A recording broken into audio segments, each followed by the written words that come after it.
Hey everyone, I sincerely appreciate your support. If you enjoy my audiobooks, I would be truly grateful if you could subscribe to the channel.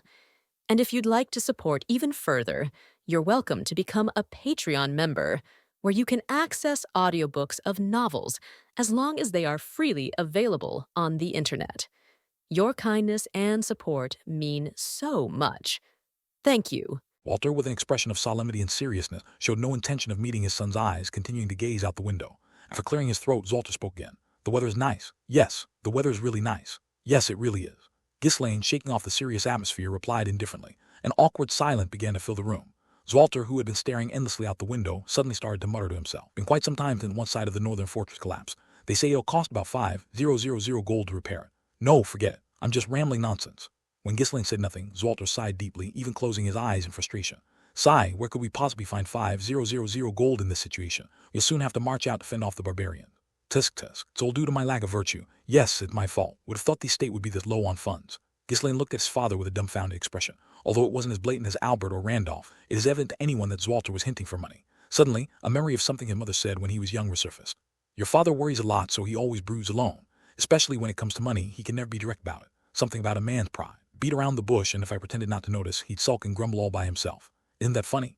Wow, I never thought it would actually be true, but here it is. While Ghislaine was too baffled to say anything, Zolter bit his lip and grumbled internally. Good grief, I've gone this far. Can't he just get the hint and slip me something? He's exactly like his mother in this. Could he only inherit this trait? Even so, the Countess used to miraculously find a way to slip him some money without anyone knowing. Recalling the past, Zolter continued to murmur to himself. Sigh, if only someone would make a donation for the estate, something like a development fund. It seemed like a love for development funds ran in the family. Ghislaine pondered for a moment, wondering what he should do. Felt like his father would continue sighing and holding on to him until he offered some money. Well, it wouldn't hurt to spend a little for something like the northern fortress. I was planning to reinforce it anyway. Although Ghislaine intended to pacify the northern regions in the future, his father needed to manage things for now.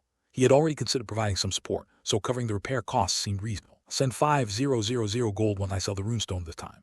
As soon as Ghislaine spoke decisively, Zolter flinched for a moment but soon shook his head. No, no, didn't you say you had plans too? There's no need to delay your plans for some important matter for the estate. It's fine. I genuinely want to support you first, so there's no problem. I'm fine too. Northern Fortress has held out well so far anyway. That doesn't seem okay. I told you I'm fine. I'll just give it to you. Please just take it. Shall I then? Walter nodded and turned to look out the window again. He pretended to stay silent because showing excitement too quickly would hurt his pride. Well, if you're so eager to give it to me, I won't stop you. Thanks to you, I can finally refurbish the Northern Fortress. Thank you. Huh? Well then, I'm busy with work, so I'll take my leave. Oh yes, I can't keep a busy person here for too long. Go ahead and take care of your business. Don't stray too far. Zolter felt immensely pleased. He felt proud that he had raised his son well. Next time I'll just ask for it directly. He hands it over pretty easily, doesn't he? He's surprisingly like his mother in this regard. Leaving his contented father behind, Ghislaine walked out of the office, sighing deeply. Phew, this is even more exhausting. Dealing with people was far more tiring than fighting in the forest of beasts. It felt like his mana was being drained even when he was just standing still. I need to get on with my next task right away. Staying in the estate meant endless interruption, so it was better to keep moving quickly. The chief overseer of the estate, Homer, was taking a different approach compared to the other retainers. HMPH, does anyone think I've been observing the young lord for just a day or two? Not someone who'd give up money just because you beg for it. Ghislaine had said he would use the funds for the estate, but no one knew how he would actually spend it. Homer, who had weathered many storms in this financially strained estate, had no intention of blindly trusting those sweet words. He planned to secure and manage the money himself, no matter what. No matter how I think about it, the young lord doesn't have many places to spend that money.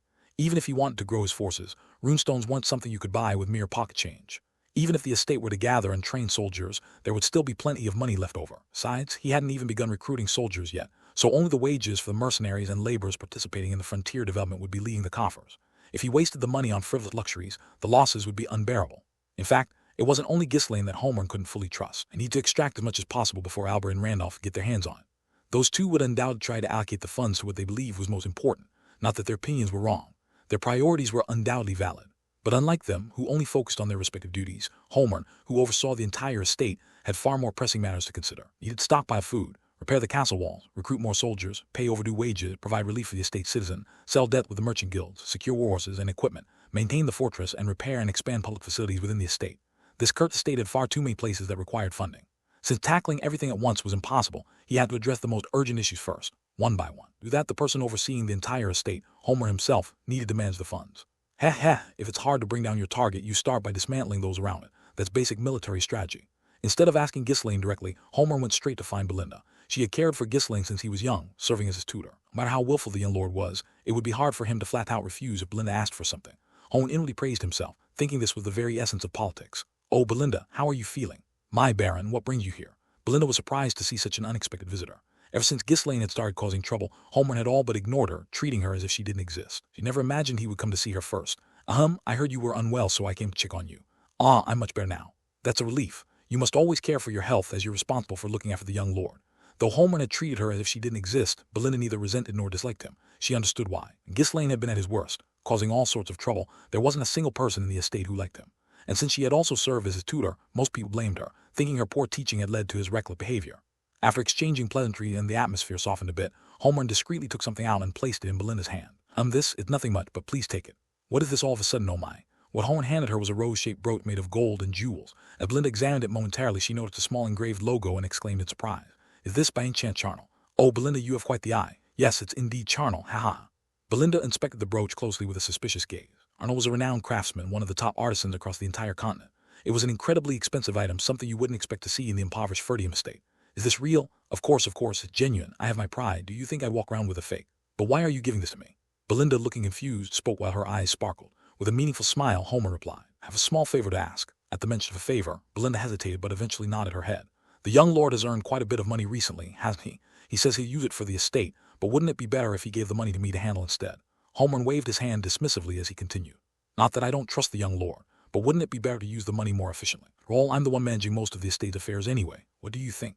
Though he spoke at length, he was, in short, asking her to persuade Ghislaine to give him the money. Belinda thought about it for a long moment but eventually shook her head. With a sorrowful expression, she handed the brooch back to Homer. "I'm sorry. Please take this back. I can't ask the young lord for something like that. The young lord's money is his to manage as he sees fit." Can't you reconsider? After all, it's for the estate. You'd only need to help a little." "I'm sorry. I really can't." Despite Homer's repeated attempts to persuade her, Belinda kept repeating that she couldn't do it. Seeing no other option, he thought he might have to ask Alina for help instead and reached out to take the brooch back. However, the brooch wouldn't budge from Belinda's hand at all. Homer, flustered, tried pulling it with more force. "Why won't this come off?" Belinda gave him an apologetic look. "Since I can't grant your request, I suppose it's only right for you to take it back." She offered it to him, but he couldn't pry it from her grip no matter how much force he used. "What the? Is this thing cursed?" Looking closer, Homer noticed a faint blue glow enveloping the brooch. Belinda held it tightly, even using mana to keep it in her grasp. "This is absurd. I was planning to offer this to Miss Alina along with my request. And now look, she's clenching her teeth and even sweating." He thought about scolding her but quickly abandoned the idea. Other injured people were resting nearby, and maids were bustling around the room. Fighting over a brooch with a sick woman would only damage his reputation. Now I understand why the young lord turned out the way he did. With a tutor like this, it was no wonder the student hadn't grown up properly. Homer decided to give up for now and turned away. He figured he could try to retrieve the brooch later and left the room to avoid further embarrassment. From behind, Belinda called out to him, sounding puzzled. "Chief Overseer, aren't you taking this back?" "Who was the one stopping me from taking it?" Homer turned his head and glared at her. "You and the young lord are exactly the same." Frustrated, he muttered angrily as he stomped out of the room. After he left, Belinda smiled contentedly, twirled the brooch in her hands, and then tucked it under her blanket. Outside, Homer stomped off, fuming and trying to think. Can't go straight to Miss Alina right now either.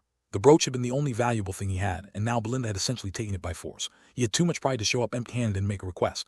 After pondering for a while, Homer suddenly had an idea, his face lighting up with excitement.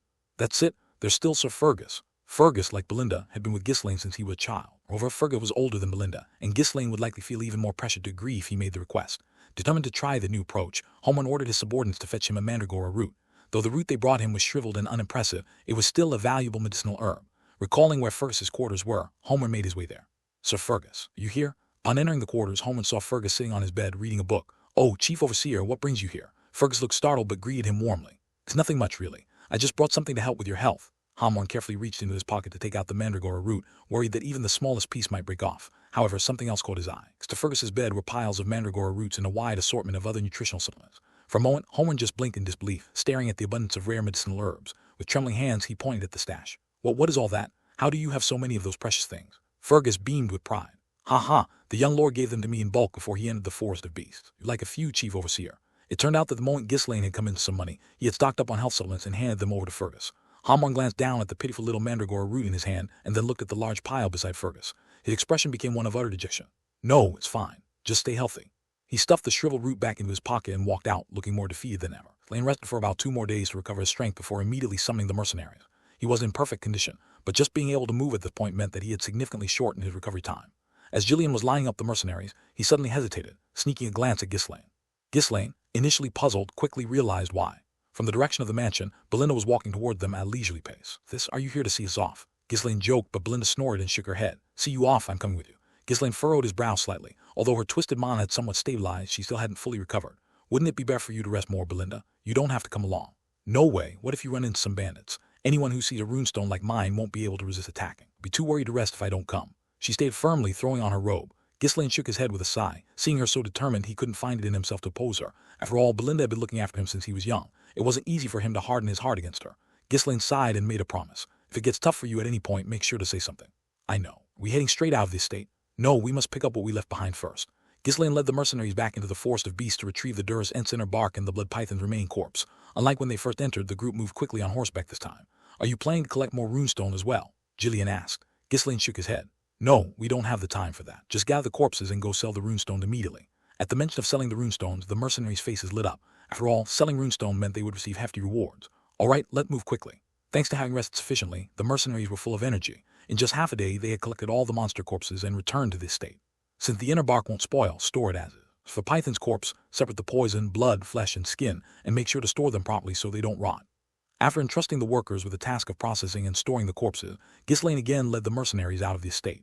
As they hurriedly followed Ghislaine, who seemed to be rushing as if something were chasing him, the mercenaries shouted excitedly. Wow, the boss seems really antsy. Ha, with the many runestones to sell, we're going to make a fortune. Just thinking about it makes my heart race.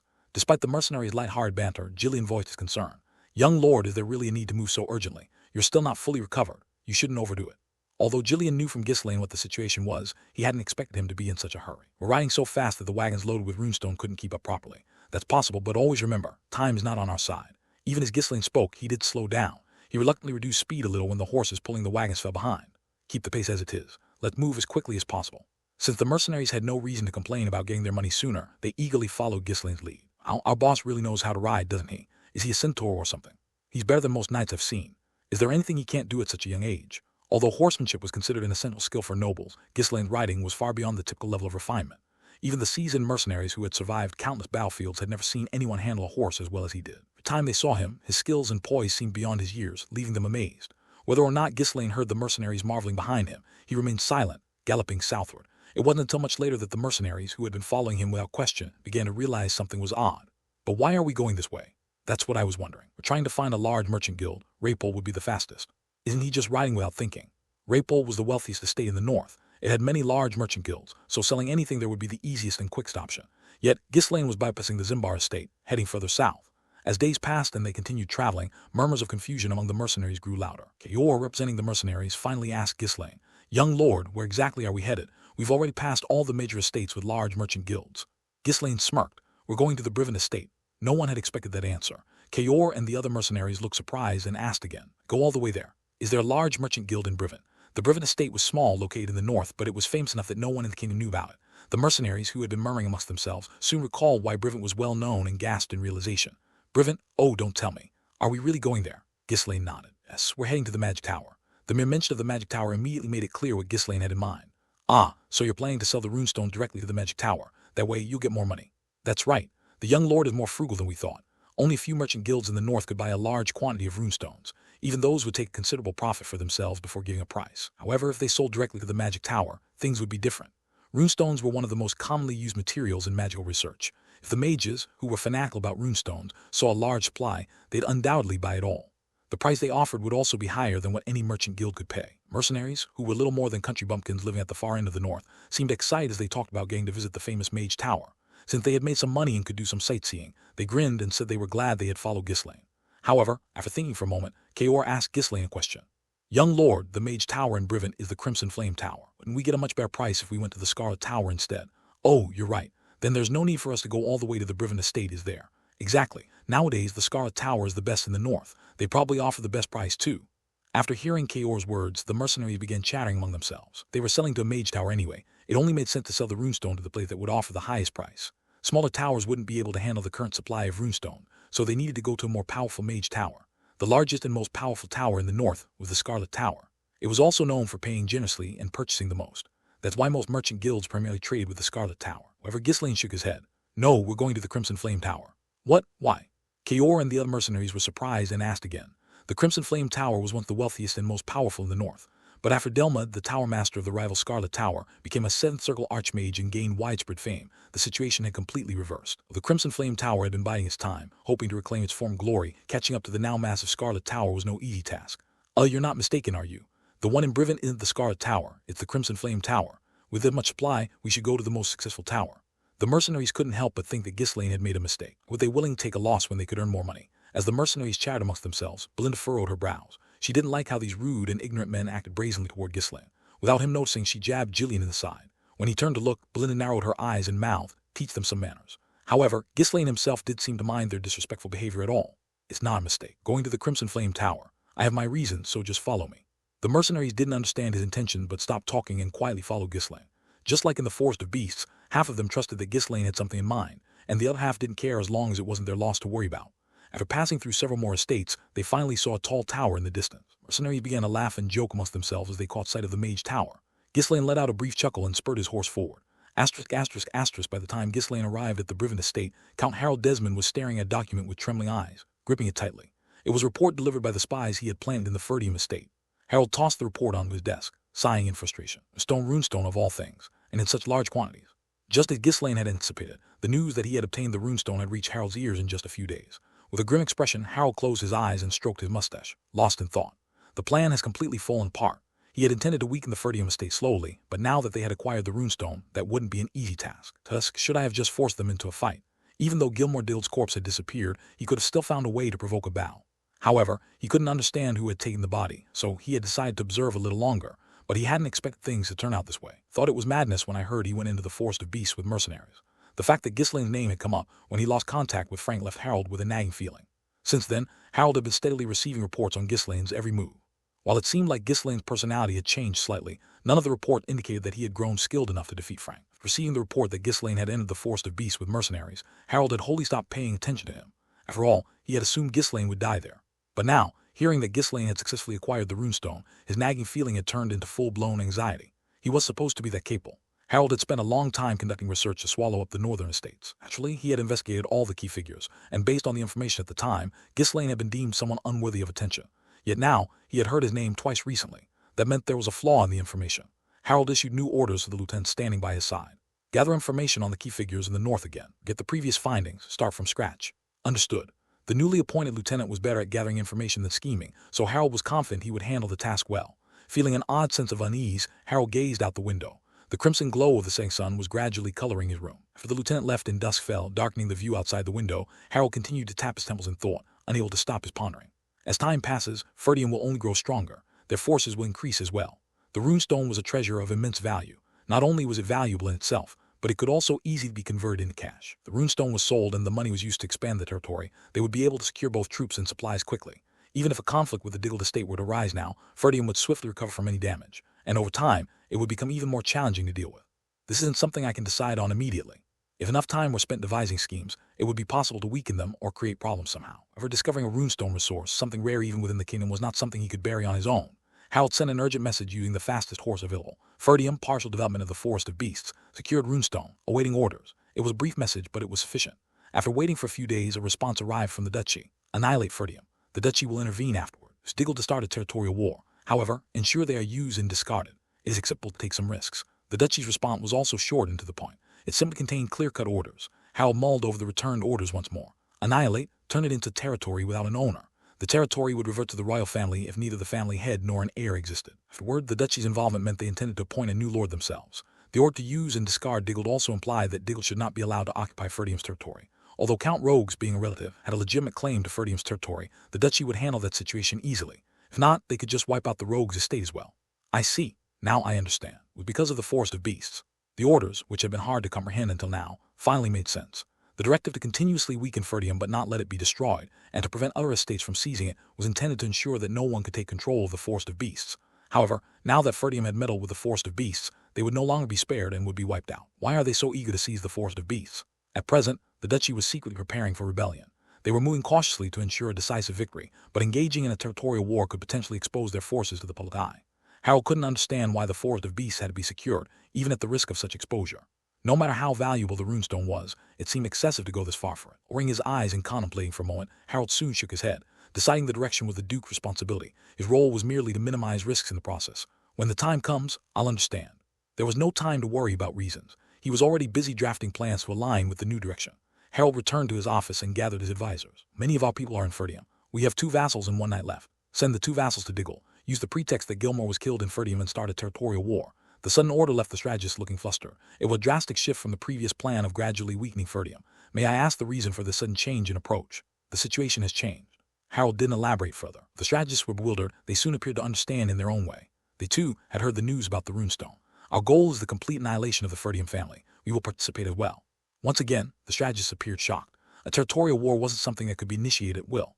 If they started a war without a proper cause, the other lords would undoubtedly feel threatened and take measures to restrain them. The strategist bowed his head. Diggle alone will indeed struggle to capture Ferdium, but we don't have any justification to intervene. Both territories were pretty equal, so predicting which side would win was impossible. If the goal was merely to weaken Ferdium, Diggle was the right choice. However, if the goal were to destroy them entirely, Diggle alone would not suffice. We won't directly intervene. Our forces will be disguised as conscripts and mercenaries and sent in. Most of Diggle's vassals were already under Harold's control. Pushing Diggle in the direction he wanted wouldn't be difficult. Prepare everything within 2 months. We will wipe out both Ferdium and Diggle swiftly. Understood. Is there anything else we need to prepare? Send Victor as well. The strategists couldn't hide their surprise. Victor was the best knight raised by Desmond, a hidden weapon of the estate. The fact that Harold was willing to use such a valuable card meant he was genuinely resolute. The strategists now believed that the fall of the Ferdium estate was inevitable. It would be a battle impossible to lose. However, Harold couldn't shake the unease gnawing at him, unlike the strategists. Once more, he silently repeated the name of a specific individual, a name that continued to stir an ominous feeling within him. Ghislaine Ferdium, ****. Amelia was enjoying tea with Bernard, using the pleasant weather as an excuse. She gracefully set her teacup down and stroked Bastet, who was resting on her lap. Lately, she had been in quite a good mood. She had personally manipulated information and swayed public opinion to cut off support headed to Ferdium. Slain Ferdium, I wonder what happened to that bastard. Just thinking about it brought a smile to her lips. Ferdium was such a poor estate that it couldn't even sustain itself without Raypold's support. As soon as the support was cut off, chaos must have erupted, and Ghislaine, the one responsible for it all, would surely have been captured and punished. Given his past deeds and reputation, he had probably been imprisoned at the very least. In that case, it would become all the easier to take his head. There wouldn't be any grand security for an imprisoned man. Watching Amelia smile for the first time in a while, Bernard smiled as well. I was truly impressed by this recent strategy. It was far more elegant than brute force. Meow. Even Bastet purred in approval, rubbing its head against Amelia's arms. Tell those wildcats to seize the opportunity and be sure to sever Ghislaine's head. That maid too. Understood. I'll make sure the job's finished. Bernard was genuinely impressed by Amelia's boldness. Despite having a weakness that needed to be hidden, she manipulated the truth and set up a trap, even at the risk of exposing it. With that daring move, both the Ferdium estate and Ghislaine were simultaneously brought to ruin. It could be said that the gamble had paid off. It was decisiveness and cunning that were rarely seen in others. High spirits, Amelia hummed a tune and picked up a cookie crumb to feed to the cat. Here, Bastet, you have one too. Nyang. As Bastet happily ate the cookie, a maid approached cautiously and handed a slip of paper to Amelia. What is it? The maid answered carefully. It's news from the Ferdium estate. Really? I wonder if it says that Ghislaine has been imprisoned. With a smile on her lips, Amelia unfolded the paper and slowly began to read. The expression on her face gradually disappeared. Her eyes grew cold as if they could tear through the paper, exuding a deadly aura. Watching Amelia's rapid changing expression from the side, Bernard felt a chill down his spine. Amelia, whose face usually remained unbothered even in the face of death, turned red with anger. Crumpling the paper in her hand, she screamed. Ghislaine Ferdium. Bastet, sensing the situation, swiftly fled to hide behind Bernard. Could it happen? Amelia shot up from her seat, the sudden motion shaking the table and spilling tea and cookies. Bernard quickly stepped aside to avoid the mess and cautiously asked, What happened? What did Ghislaine do this time? Instead of answering, Amelia threw the crumpled paper. Bernard caught it as it flew toward his face, read it, and gasped in shock. Well, what? They found the runestone. What does that mean? What do you think it means? Ferdium estate is in celebration, and that bastard Ghislaine is being praised for his achievement. Amelia bit her lip hard and continued. And he used the 20,000 gold he took from me as the capital for it. Amelia trembled with rage. Ghislaine had delivered the greatest humiliation of her life. There was probably no other noble lady who had been blackmailed and had her money extorted by such a lowly man. With the first time in her life she had ever been treated with such contempt and disgrace. She would only find peace once she had killed Ghislaine. She thought she had finally gotten rid of him, but now he was soaring to new heights instead. Amelia felt as if she would go mad from the desire to drag Ghislaine in front of her and kill him on the spot. Ghislaine Ferdium. Watching Amelia mutter Ghislaine's name like a curse with bloodshot eyes, Bernard tightly shut his mouth. Outwardly she was known as a gentle, kind-hearted, and elegant woman. Bernard himself had thought she was such a person when he first met her, as she often showed those sides. But many who had crossed her privately had ended up dead, one by one. It was impossible to tell what her true nature was. Personality may not be the best, but she's rarely been this angry. Even when ordering someone's death, she usually did so with elegance. But when it came to Ghislaine, she couldn't seem to control her rage. It seemed that being humiliated by such a lowly person was unbearably difficult for her to accept. I should just keep my mouth shut. If he stood out at the wrong time and got caught in the crossfire, not even Bernard would come out of it unscathed. Amelia glared at Bernard with eyes reddened from fury. Gather the wildcats and all the others as well. What are you planning? What do you think they'll do with that runestone? They'll sell it, of course. Raid them, kill them all, and take it. Bernard swallowed nervously. Won't that be dangerous? If they are transporting a runestone, the security will be tight. Ferdium's side could mobilize their forces or call on a merchant guild to handle it. We'll think about that when the time comes. For now, gather the men. Get the surrounding bands ready to move as well. Understood. Please try to calm down. Although Bernarf tried to calm her, Amelia couldn't suppress her fury so easily. Ghislaine, I will definitely kill you. I'll make sure that runestone is mine. The once pleasant afternoon tea had been entirely ruined by the news of Ghislaine. At the southern edge of the Brivant estate, mercenaries gaped in awe at the massive tower that rose proudly in the heart of the magnificent city. Wow, so this is the Crimson Flame Tower. This is my first time here too. It looks even more luxurious than Raypole, doesn't it? They always said the Scarlet Tower were the best, but from the looks of it, the place doesn't seem to fall short either. Even if it had been overshadowed by the Scarlet Tower, a magic tower was still a magic tower. Surrounding the enormous, ornate tower, countless shops had sprung up. Began as a few stores catering to wizards had gradually expanded into an entire city.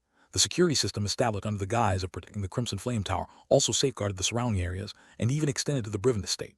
The development of the Brivant estate owed much to the magic tower's influence. The power of the tower was so immense that even the Count of Brivant had to tread carefully around the tower master. Casually observing his surroundings, Ghislaine couldn't help but be impressed inwardly. Impressive. The city exterior was indeed remarkable, but even more astonishing was the people's reaction. Despite the rough-looking mercenaries roaming in groups, the citizens didn't seem particularly intimidated. They didn't feel any significant threat. That alone spoke volumes about the level of security in the city. The people's general awareness was also high. In his days as the King of Mercenaries, Ghislaine had visited cities with magic towers in other countries, but none were as developed as Brivant. The security and city layout are outstanding, but the people and the streets are immaculate. Did the magic tower do something? Usually, wizards were only absorbed in their own research and rarely took actions that benefited others. While areas around magic towers typically developed faster than other regions, it was mostly due to merchants catering to the wizards, which happened naturally over time. However, the area surrounding the Crimson Flame Tower was far cleaner and more developed than other magic tower districts. Might be true, as the rumors say, that the tower master is a neat freak. It wasn't impossible that the master of the Crimson Flame Tower, who couldn't tolerate dirt, had taken measures to ensure the cleanliness of the area, or perhaps he had become obsessed with playing Lord and had developed the area in such a manner. Whatever the reason, for someone like Ghislaine, who planned to develop his own estate in the future, the city had much to learn from it. Wow, it looks like people here are really wealthy. All these houses look like mansions where nobles live, don't they? Just look at the streets. They built the city with serious intent. The people of Brivant, dressed in luxurious clothing and exuding pleasant fragrances, passed by, casting curious glances at the mercenaries as they wandered about. Mercenaries, who usually strode boldly down the streets, found themselves shrinking back under the overwhelming atmosphere. Damn, we look like complete hillbillies, don't we? Though grumbling, the mercenaries were too busy taking in the city sights. Such a sleek and pristine city was a sight even Raypole, one of the wealthiest estates in the north, couldn't match. As the mercenaries continued to wander, their ears picked up the whisper of the local. Those mercenaries from the north, just look at their clothes, they look so unsophisticated. Don't they seem to smell a bit too? We're the ones who are clean, everywhere our lives like that. How pitiful, tusk. What would mercenaries want to come here for? The mercenaries, feeling embarrassed, blushed with shame. Under normal circumstances, they would have scowled menacingly and started causing trouble. Now, intimidated by the city's luxurious scenery and the refined appearance of the people, they couldn't muster the courage to retaliate. Still, there was always at least one hot-tempered mercenary in the group. Damn it, so noisy, you want to die. A few members of the Cerberus Mercenary Corps drew their weapons, threatening the people around them. The bystanders, who had been gathered in small groups chatting, quickly stepped back in surprise. Even as they retreated, they didn't seem all that frightened. Oh my, what a spectacle. Why are they so angry? It's because they're uneducated, that's why. Tusk. Do they even know where they are trying to cause trouble like this? Watch out, hang around too long and you might witness a murder. One of the Cerberus mercenaries, grinding his teeth at the bystander's comment, looked like he was about to charge at them. However, Ghislaine firmly stopped him. Enough, ignore those words and keep moving quietly. But Captain, those bastards. We are hillbillies, aren't we? Just enjoy the sights. Ghislaine chuckled while Kaor glared from behind, signaling the mercenaries to behave. The mercenaries scowled.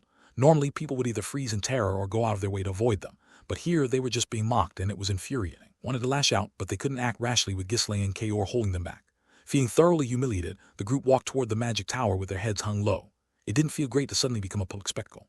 However, as they approached the tower, the mercenaries were once again left speechless in awe, their jaws dropping as they marveled at its size. It was clear they were overwhelmed by the sheer scale of the tower, which couldn't even be captured in a single glance. Such simpletons. Ghislaine shook his head as he followed behind the group of mercenaries. Meanwhile, the gatekeeper guarding the entrance to the magic tower frowned as he noticed Ghislaine and his group approaching from afar. Is this a tour group? Tusk, they don't look like they're in great shape, yet here they are, visiting. The gatekeeper's assumption was simple. Nobles often visit the city to meet with wizards or to tour the tower. The large size of the group also contributed to this assumption. When many people moved together like that, it was usually for one of two reasons. Either they were a party of nobles on a sightseeing trip, or they were merchants coming to sell goods. However, the gatekeeper's expression grew more discontented as the group got closer. Ghislaine's group looked too shabby to be tourists, and their appearance wasn't exactly welcoming. He would have greeted them with a smile if they had been nobles or part of prominent merchant guild. But there was no need to put on a pleasant face for the likes of them.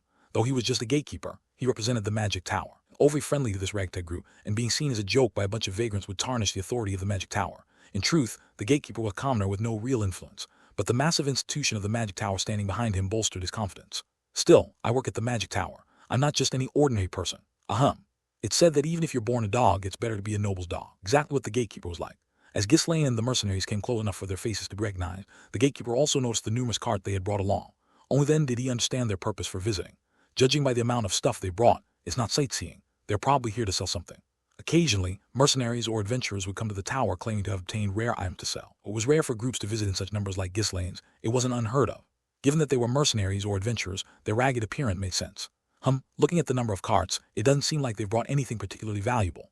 Judging by the shapes under the cloth covers, it's not wood, probably monster or beef byproducts. The gatekeeper clicked his tongue in disapproval. Though the Crimson Flame Tower had been pushed to same place, it had once been the top magic tower. As such, it had accumulated significant wealth, and the wizards had developed discerning tastes for items. In simple terms, they had become extravagant. It was partly due to this extravagance that the tower had been overtaken by another. Still, the old habits lingered, and the Crimson Flame Tower only purchased top-tier monster hides and other premium material. Actually, there were exclusive merchant guilds that provided these high-end goods. If mercenaries had obtained the items, they were likely damaged or of poor quality. Unless they had something scarce, the tower had no reason to buy common materials from mercenaries. It's probably best to send them away. Having decided, the gatekeeper waited for Ghislaine's group to approach. When Ghislaine arrived at the tower's entrance, he dismounted from his horse. He was about to stride forward when startled Belinda quickly grabbed his arm. "Where are you going? Let Uncle Jillian handle it." Ghislaine turned to her with a sullen expression. "Do I really have to? I ended up doing it myself and Raypold." "That was then. You can't be the one to step up right from the start." Still holding on to Ghislaine, Belinda gestured to Jillian. Without a word, Jillian walked toward the gatekeeper. "This man is the young lord of Ferdium," but the gatekeeper cut him off with a disinterested look. "Not buying." "What?" "I said we're not buying what you've brought." The gatekeeper's expression remained arrogant. It wasn't the kind of attitude one would show to a noble, but to the gatekeeper, who saw them as nothing more than a group of mercenaries, his response was natural. Behind them, Ghislaine crossed his arms, inwardly laying out a sigh. Were being dismissed wherever they went because they were traveling in shabby attire. During his days as the King of Mercenaries, even when he and his subordinates dressed in rough clothes, no one dared to underestimate them. The sight of the banner symbolizing the King of Mercenaries was enough for people to bow their heads or flee. Now, with no one recognizing him as the King of Mercenaries, and even the name Ferdium being relatively unknown, he had no choice but to be judged based on his appearance. "This is troublesome. I'll have to invest in better appearances once we have more money." Ghislaine didn't blame the gatekeeper. It was only natural to judge strangers based on their looks. Back in the day, the banner had done all the work of identifying him. Ghislaine understood the situation but did not intend to waste time arguing at the gate. In the end, he stepped forward. "I don't want to waste time haggling with a gatekeeper. Bring out the person in charge of transactions at the tower. Actually, no, I want to meet the tower master." The gatekeeper looked at him incredulously. "I told you, we're not buying anything. The Crimson Flame Tower doesn't just buy any random goods, and you want to meet the tower master. The lord can't meet him at will." Jillian, unable to tolerate the gatekeeper's insolence any longer, growled. "How dare a mere gatekeeper act so arrogantly? You have 2 lives. I said go call them right now." Intimidated by Jillian's fierce tone, the gatekeeper flinched and stepped back. He was shocked. No one had spoken to him so roughly since he started working at the tower's gate. But he quickly shook his head, regaining his composure. "Don't be scared." In the face of the magic tower, he felt confident because he knew that just a couple of the tower's wizards could easily deal with the group of ragtag mercenaries. "Do you even know where you are? How dare you cause trouble here? Get lost immediately." Watching the gatekeeper throwing a fit, Ghislaine sighed. "At this rate, we won't get inside today." Without a word, he gestured to Kaor. Kaor looked round cautiously, then discreetly took out a piece of runestone from one of the carts and handed it to Ghislaine. If word got out that they had carts full of runestone, it would cause a commotion, so they had to be careful. He's the captain for a reason. At least he has some sense. Ghislaine, pleased, took the runestone and held it up in front of the gatekeeper's eyes. "You work at the magic tower, so you should know what this is, right? Here to sell this." The gatekeeper scrutinized the stone in Ghislaine's hand, turning it over and inspecting it. The crystal piece emitted a soft, ethereal glow, almost mesmerizing him. At first, the gatekeeper frowned, puzzled. But soon his eyes widened in shock as he realized what it was, a runestone. As the gatekeeper stood frozen, Ghislaine smirked mischievously and spoke again. "Are you really not going to buy it? Really? I just leave." Only then did the gatekeeper snap out of his daze as if cold water had been thrown over him. Lately, the wizards had been in a foul mood because the Crimson Flame Tower had lost ground to the Scarlet Tower. If word got out that he had turned away a guest bringing that many runestones, not only would he lose his job, but he might also lose his head. Panicked, the gatekeeper frankly waved his hands. Please wait." "No, actually, just come inside." "Right away, please." There was no guarantee that the rest of the cargo on the carts was all runestone, but the gatekeeper wasn't in position to think that far. As they passed by the now overly welcoming gatekeeper, Ghislaine patted him on the shoulder. "I'll be sure to tell the tower master that their gatekeeper does a great job." The mercenaries who entered the tower's lobby looked around in amazement. The spacious lobby was beautifully adorned with plants they had never seen before. Expensive-looking statues were placed here and there, making it hard to tell whether they were in a mage tower or a wealthy noble's castle. Seeing the mercenaries gawking with their mouths open, Sylvain, the apprentice mage guarding the lobby, frowned. "Tusk, what is this?" A bunch of beggars crowding in to dirty the floor. It was a typical reaction from a mage of the Crimson Flame Tower. Vane hadn't always been this way. It was only after spending time in the Crimson Flame Tower that he became influenced by its atmosphere. Did the doorkeeper let them in out of fear? Though their appearance was shabby, Ghislaine's group each had at least one weapon strapped to their waist. Even if the doorkeeper was from the mage tower, they were just a regular person without magic, so it would have been hard for them to stop a large group forcing their way in. Sylvain let out a sigh. It seemed that he would have to handle the beggars himself. As Sylvain arrogantly raised his chin and approached the mercenary, the doorkeeper ran up to him with a panicked expression. Tusk, I told you not to let just anyone in. You got scared because there were too many of them, and yet you claim to guard the greatest crimson flame tower in the north. Before Sylvain could finish his sentence, the doorkeeper whispered into his ear. Sylvain narrowed his eyes, nodded a few times, and then immediately bowed at a right angle to Ghislaine. We are honored by your presence. May I ask where you have come from? Ghislaine Ferdium, young lord of Ferdium. Sylvain nodded with a look of admiration. Ah, so you are the young lord of Ferdium. I have long heard of the noble and valiant reputation of Ferdium. The moment I saw you, I knew you were no ordinary person, and it seemed my judgment was correct. Though he spoke flatteringly in truth, Sylvain didn't even know where Ferdium was located. He simply recognized that Ghislaine was a noble and had brought valuable goods, so flattery was the safest bet. Knowing this as well, Ghislaine merely smiled at the honeyed praise without being swayed. I've come to sell runestones and have quite a large quantity. I'd like to meet with a high-ranking mage who can handle the transaction. If possible, I prefer to meet the tower master directly. I will send word immediately, so please wait for a moment. Sylvain immediately bowed his head and led Ghislaine's group to the reception room. As soon as he exited the room, he sternly warned the maids. Make sure to treat the guests with utmost care so they don't feel uncomfortable. After repeatedly emphasizing this, Sylvain hurriedly ran off to the tower master. Ghislaine's group had brought several carts. If they were all filled with runestones, the quantity was immense. Even in the days when the Crimson Flame Tower was considered the best, the merchant guilds could not procure such a large amount of runestone. Usually, someone as low-ranking as Sylvain wouldn't even dream of meeting the tower master in person. But now, there was no time to go through the usual steps and channels. Ghislaine could change his mind and leave at any moment. I shouldn't get scolded with a runestone of that low. Sylvain clutched his pounding chest and rushed toward the tower master. Around that time, a serious meeting was taking place at the tower's top floor. Runestones are ringing out. A middle-aged man, whose hair was thinning but sported a stylish mustache, wore an unpleasant expression. That's correct. At this rate, the gap with the Scarlet Tower will only widen, replied an elderly man with a long white beard. The middle-aged man let out a sigh. How did it come to this? This melancholic man was none other than Hubert, the tower master of the Crimson Flame Tower and a Sixth Circle mage. Though he was over 60, his high mana level allowed him to maintain a youthful appearance for quite a long time. He also cared a lot about his appearance, which made him look younger than his age. However, recently, wrinkles had begun to spread quickly across his face. Isn't there any good solution? Hubert glanced around the room as he asked. The 5 elders seated on either side of him remained silent. Frustrated, Hubert urged them loudly. No, how are we supposed to surpass the Scarlet Tower at this rate? They were below us. Below, does it not hurt your pride? The elders subtly turned their heads, inwardly grumbling. Well, if only you hadn't spent so much time mingling with nobles and focused more on training. Their tower master is a 7th Circle mage. Are we supposed to compete when ours is only at the 6th Circle? He spent all his time dressing up and indulging in luxuries, and now he's throwing a fit. Mages by nature are a highly individualistic bunch. Thus, they're also very good at shifting blame. In fact, blaming others is the first thing they do. The elders believed that the Crimson Flame Tower had fallen behind because their tower master had failed to advance his skills. On the other hand, the tower master believed that the entire tower had grown lazy, which is why they had been overtaken. Eventually, one of the elders raised a hand. They were, after all, part of the same tower, and passing responsibility around wouldn't get them anywhere. Of course, we need to improve the skills of the mages. You have to prove who the true masters of the North really are.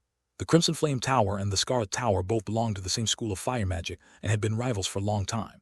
Since they shared a similar magic system and were both based in the North, it was inevitable that they would become competitors. Well then, how exactly do you plan to improve them? You want everyone to conduct experiments barehanded. A mage's skill is typically measured by how many spells they can cast. To activate magic, one must interpret spell formulas in their own way and imbue them with their will. If done improperly, the magic can go haywire, causing the mage body to explode or leaving them permanently disabled. Naturally, the research couldn't be done barehanded. Runestones, which could absorb the shock from failed spells, was absolutely necessary. If the runestones run out, we won't even be able to train properly. That's true. Runestones were essential to ensure the safety of mages, but that wasn't all. Using runestones allowed mages to quickly increase their mana and could even be used as auxiliary mana sources. In short, they were indispensable material for any mage. We beggars, do we lack money? Working with our bodies is something only poor wizards do. Even the tower master of the Scarlet Tower trained with nothing but his body. Stop talking about that bastard. And how do we even know that's true? If I had a runestone, I could easily reach the 7th Circle too. Hubert shouted at the top of his lungs in frustration. Though outwardly silent with bowed heads, the elders secretly began mocking him in their thoughts. Right? Like that's so easy. If it were as simple as he says, every past tower master would have reached the 7th Circle. Honestly, it seems like it's only a matter of time before the Scarlet Tower becomes the greatest in the kingdom. Except for the court magician employed by the Delphine Duchy, the only person in the kingdom who had reached the 7th Circle was Delmon, the tower master of the Scarlet Tower. Aware of what the elders were thinking, Hubert clenched his teeth and huffed angrily. Ugh, if only I had enough runestones, I could reach the 7th Circle too. If even someone like Delmon managed it, why wouldn't I? Hubert was always sensitive when being compared to Delmon. That miserable Delmon had supposedly reached the 7th Circle despite being mistreated by his master and not even receiving a living stipend from the tower. Bert raised as the heir in the best of environments with abundant support couldn't help but be plagued by inferiority. One of the elders, noticing Hubert's growing agitation, cleared his throat and attempted to change the subject. However, even when we inquire with the merchant guilds, they all claim to have no stock. The Scarlet Tower has driven the prices up considerably, but even when we agree to match those prices, they still insist that none are available. There's no way to obtain any runestones. Most merchant guilds that dealt with the Crimson Flame Tower had either reduced their runestone supply or ceased it altogether. While runestones were indeed rare, their availability had noticeably decreased in recent times. Sigh, why has it come to this? Why has it suddenly become so difficult to acquire runestones? They had lived their entire lives immersed in the study of magic within the tower, completely ignorant of the workings of the outside world. They simply relied on the wealth passed down by their predecessors. As a result, even in this situation, they couldn't grasp where things had gone wrong. Rubbing his face with both hands, Hubert asked in a weary voice, "How is the artifact production coming along?" With the shortage of runestones, that's becoming increasingly difficult as well. The creation of magical tools and scrolls was the tower's primary source of income. Without enough runestones, they couldn't continue producing magical tools.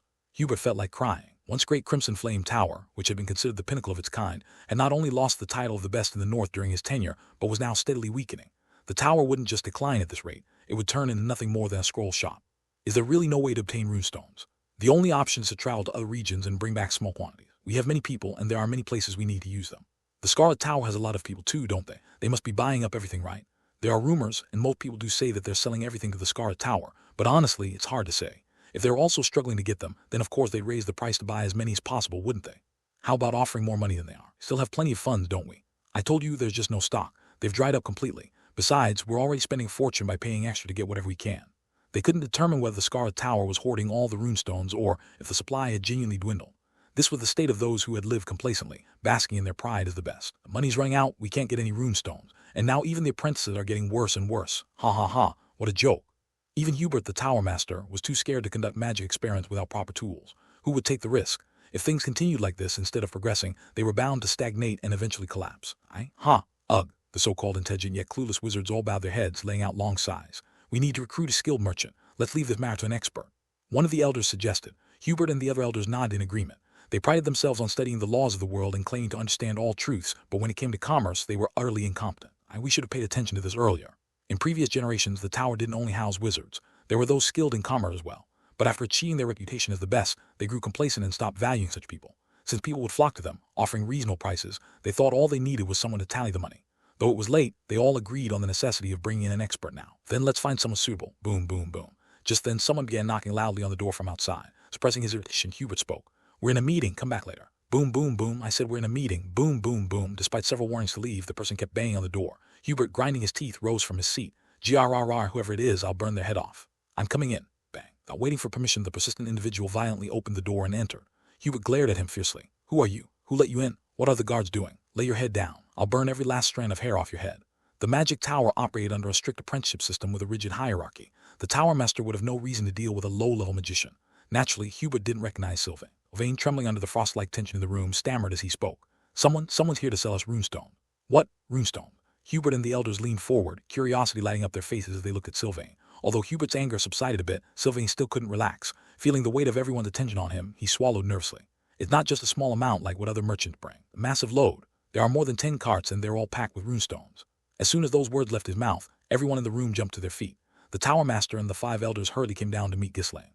Normally, they would have been too proud to move an inch, but the situation was urgent. However, when Hubert finally descended to the lobby, he approached Ghislaine leisurely without showing any sign of haste. Even in this situation, he wanted to maintain the last shred of his dignity. With his head held high, the tower master spoke to Ghislaine. "Are you the one who came to sell the runestone? I am Hubert, the tower master of the Crimson Flame Tower, a 6th Circle mage." In any country, a 6th Circle mage was treated as a high-ranking noble, equivalent to a count or higher. Moreover, being the tower master of the Crimson Flame Tower, his prestige was not something to be taken lightly. Ghislaine accepted his condescension without resistance. "It is an honor to meet you. My name's Ghislaine Ferdium. I am here to sell the runestone." I see. Well then," as Hubert continued speaking, he scanned Ghislaine's companions but stopped mid-sentence, his mouth closing involuntarily. "What is this? Are they bandits? Are they here to scam us?" Hubert was aware that there was a poor estate in the north called Ferdium. However, no matter how impoverished the estate, Ghislaine's group didn't resemble a noble entourage at all. They looked more like a gang of rough, vicious thugs than anything else. Is he really a noble? Who the hell are these people? In particular, the tall, red-haired man stood with his head tilted, staring at Hubert with an arrogant expression. Is he looking for a fight? Having never experienced such blatant provocation in his life, Hubert was flustered and turned his head away. The man with graying hair, who appeared somewhat older, at least looked decent, but the rest of the group dressed and behaved in an utterly vulgar manner. It was the first time in the history of the Crimson Flame Tower that such uncouth individuals had been allowed inside. Hubert examined Ghislaine again. At least his face was clean and he seemed intelligent, making him the most presentable of the group. But it was hard to believe he was the young lord of an estate, given his shabby attire and the fact that he associated with such crude people. Hubert whispered discreetly to the elder next to him. Is there a newly formed bandit group around here? There shouldn't be any around here. Right. Didn't we wipe them all out? Yes, we took care of them all. The Tower Master furrowed his brow slightly. Then where the hell did these people come from? Are they really from Ferdium? Hubert, his expression uneasy, continued speaking. HMPH, you say you are the young lord of Ferdium, but your companions do soldiers in Ferdium dress like this. Is this the local fashion? No. Are mercenaries who travel with me. Ah, so they're mercenaries, not bandits. Only then did Hubert nod in understanding. It wasn't uncommon for lords from impoverished estates to temporarily hire mercenaries when they traveled, especially when they lacked soldiers. Well, in any case, it was wise of you to come here instead of the Scarlet Tower. Though outwardly courteous, Hubert suppressed his irritation. In the past, as the Tower Master, he wouldn't have personally handled such a transaction, nor would he have even shown his face. Since it would lower his dignity to haggle with a mere merchant as the most prominent Tower Master in the north, he thought to himself, I'll make sure I'm well compensated for stepping in personally. With a smug expression, the Tower Master spoke. First, let me check how much you've brought. He glanced over the pile of runestone on the card, then muttered as if it was nothing special. It's not as much as I thought. I came because I heard it was a massive amount. What a waste of time. In reality, the quantity was enough to make his heart race. After seeing Hubert, the elders, on the verge of celebrating, quickly masked their expressions with a serious demeanor. Yes, it's really not as much as expected. Quality doesn't look particularly impressive either. Still, since they've come all this way, wouldn't it be polite to buy everything? Let's do that. After all, where else would a young fellow like him sell all this? Of course. Otherwise, he'd probably get swindled somewhere else. The world is a dangerous place, ho ho ho. The mercenaries couldn't help but smirk at the back-and-forth exchange between the elders. Kaor turned his head and muttered quietly. Terrible actors. The faces of the mages, including Hubert, had turned bright red, and their nostrils flared in frustration. One of the elders even placed a hand over his heart, breathing heavily as if he was struggling to catch his breath. It was strange that they didn't realize the whole act was obvious. The mercenaries, gathered in small groups, began whispering among themselves. Hey, even the tower isn't all that. Pretty clear they're just trying to lowball the price. Exactly. Normally, wouldn't places like this just handle transactions straightforwardly without all the nonsense? People are the same everywhere. They try to act all dignified, but in the end, they're just playing the part. To the eyes of the seasoned mercenaries, who had encountered all kinds of people, the mage's clumsy performance was so transparent that their intentions were plain to see. However, Hubert didn't seem to notice the mercenaries' chatter. Trying to cool down his flushed face, he took a deep breath. Shall we discuss this in more detail? Follow me. Ghislaine, Belinda, and Gillian followed the mages and stepped onto the magic circle. As Kaor, who was trailing behind, stepped up to the circle, he looked back and said, Hey, keep your eyes peeled. If one of those things goes missing, I'll crack the skulls of both the thief and anyone who let it happen. The mages frowned at his vulgar language, but the mercenaries nodded as if it was only natural. Once Kaor had stepped onto the circle, it flickered a few times, and Ghislaine's group was transported to the top floor of the tower. The fact that this magic circle also used runestones shows just how versatile runestones are. Silent smile, Ghislaine followed behind the mages. With that amount, it's no wonder their eyes are gleaming, especially yours. All the information Ghislaine had obtained in his past life were detailed about the Crimson Flame Tower. The Crimson Flame Tower had never escaped second place in the north, always trailing behind the Scarlet Tower. Its influence had dwindled to the point where, in the end, the Tower Master would die of stress. Mage, who was considered more rational than anyone else in the world, had died from stress. Although the situation wasn't as bad as it had been in his past life, it wasn't good either. It would only get worse from here on out. It would have been better if I came later. Had he arrived later, the Tower Master wouldn't have just bowed before Ghislaine but would have groveled at his feet. However, Ghislaine couldn't afford to wait in longer, as the situation was urgent. He left to ready to strip down to his underwear. Ha. The room they arrived at was adorned with lavish chairs and tables just like the reception room. Refreshments had already been prepared. With a relaxed expression, Ghislaine took a seat. The other three stood behind him. Hubert and the 5 elders sat in a row in front of Ghislaine. Let me introduce ourselves. These are the elders of our tower, all 5th Circle mages and the core figures who lead the Crimson Flame Tower. Once Hubert finished speaking, the elders, with arrogant expressions, introduced themselves individually. Their attitude was as if to say, you know who we are, don't you? But unfortunately for them, Ghislaine didn't care in the slightest. I see. I look forward to working with you. His confident demeanor made the elders visibly uncomfortable. Normally, youngsters like him would bow deeply and shower them with flattery upon meeting them, but Ghislaine showed no such inclination. One of the elders, sneering, asked, Isn't Ferdium a poor state in the north? How did you manage to get runestones from a place like that? Do you even get proper meals up there? Belinda scowled at the condescending remark, but Ghislaine merely smiled and replied, We were fortunate. The way, it's impressive that all of you are 5th Circle mages. Typically, the mages who signed exclusive contracts with lords were 4th Circle mages. Having 5 5th Circle mages meant the tower was quite powerful. Hubert and the elders wore proud expressions, but when Ghislaine continued speaking, their faces immediately twisted. It's no wonder you're considered second in the north. Huh? This damn brat, Hubert gritted his teeth at the comment that pricked his pride. But Ghislaine, acting as if he was oblivious, continued to smile instantly. Any argument would only tarnish the tower's reputation, so Hubert took a deep breath to calm his burning anger. You seem to be misinformed, being from another state. That's just a rumor. We're still the #1 tower in the north. Oh, is that so? If you say so. From behind, Kaor let out a snicker. Belinda quietly covered her mouth with her hand, but her eyes clearly showed her amusement. Only Gillian remained expressionless, standing motionless as he had been from the start. Hubert and the elders glared at the two who were behaving rudely. However, Kaor and Belinda simply shrugged, their expressions unapologetic, as if daring them to do something about it. These impudent fools, the mages frowned, thinking that these poor, uneducated people lacked any sense of dignity. Their anger simmered, but they knew that engaging in a verbal spat with such lowly individual wouldn't do them any good. All right, let's cut the pointless chatter and get to the point. How much are you thinking of selling them for? Just so you know, I really hate being overcharged. That's disrespecting me, don't you think? Must have heard how terrifying I am. Hubert spoke threateningly, trying to intimidate Ghislaine right from the start. He was determined to buy every last runestone Ghislaine had brought, no matter what. If they failed to secure runestones, they would never be able to surpass the Scarlet Tower. I have to secure them all. No way I'll let even a single runestone fall into the hands of the Scarlet Tower. With that many runestones, they could profit by selling magic tools. More importantly, they could elevate not only his own skills, but also the skills of every mage in the tower. Those runestones are all ours. Hubert's mind was consumed with the thought of acquiring the runestones. Seeing the greedy looks in the mage's eyes, Ghislaine smirked. I need double the mark price. What? The Tower Master's face twisted. He had just mentioned that he hated being overcharged, yet Ghislaine boldly inflated the price. You're a young noble who knows far too little about the world. Didn't I just say that I hate being overcharged? Are you mocking me? As Hubert growled, the other elders grew furious as well. How dare you? You know where you are? Is that wretched Ferdium estate trying to insult the Crimson Flame Tower? Despite the mage's scowls, Ghislaine remained unbothered, responding calmly, 2.5 times. The mages were momentarily dumbfounded, staring at Ghislaine before erupting in anger. You scoundrel, you think such a cheap trick will work on us? How dare you make such an outrageous demand? Do you really want to see this through to the end? The mages gritted their teeth, raising their hands in preparation for a spell. But Ghislaine, glancing at them briefly, spoke again. 3 times. At that point, the mages all fell silent. They somehow felt that Ghislaine would raise the price even further if they spoke again. The Tower Master and the elders stared at Ghislaine with fierce eyes, unable to say anything for a long time. Ghislaine's 3 companions were equally bewildered. No matter how valuable runestones were, who in their right mind would buy them for 3 times the mark price? If they were going to spend that much, they could simply go to a merchant guild and purchase them there. Traveling for days to sell the goods here, it was perplexing why Ghislaine acted as if he had no intention of selling. Belinda looked at Ghislaine with concern in her eyes. Is this one of the young lord's bad habits again? Maybe he's annoyed because the mages are too arrogant. She glanced at Jillian and Kaor, standing beside her. Neither of them seemed inclined to intervene. He stood like a stoic figure, ready to follow his master's will, while Kaor was chuckling, seemingly entertained by the whole situation. Belinda grumbled inwardly. Honestly, I'm the only one who really cared about the young lord. Whether he noticed Belinda's concern or not, Ghislaine waited for a moment before silently standing up. Hubert's eyes widened in surprise at the sudden movement. Why are you getting up? It seems you have no intention of making a deal. She'd head to the Scarlet Tower. I've heard they've been doing well lately and are offering good prices for runestones. With that, Ghislaine turned and began striding towards the door. Hubert's face turned pale and he hurriedly grabbed Ghislaine's arm. Wait, young man, why are you in such a rush? I said I don't like being overcharged, but I did say I wouldn't pay a higher price. The Tower Master quickly stepped in front of the door, blocking Ghislaine's path. Ghislaine narrowed his eyes, observing him before nodding leisurely. Well, if that's the case, shall we continue our discussion? With grace, Ghislaine returned to his seat. Hubert's expression grew increasingly sullen, and the elder beside him fidgeted anxiously, unsure of what to do. Belinda, who was unaware of the Crimson Flame Tower's precarious situation, couldn't understand why they were so desperate to follow Ghislaine's lead. Are they going along with everything the young lord said? Have all these old men gone senile? Ghislaine's calm and confident voice echoed through the room. So, will you buy everything for 3 times the price? Hubert looked at the elders. However, the elders were just standing there awkwardly, unsure of what to do. Damn it, useless fools. There wasn't anyone well-versed in commerce, so there was no one to lead the negotiation. A young man with quite a bit of nerve, but a deal doesn't always go the way you want. You've shown enough sincerity by coming this far, so we'll offer you double the original price. That should be more than sufficient. Before he could finish speaking, Ghislaine rose from his seat once again. Goodbye, then. I meant to say that it wouldn't be sufficient.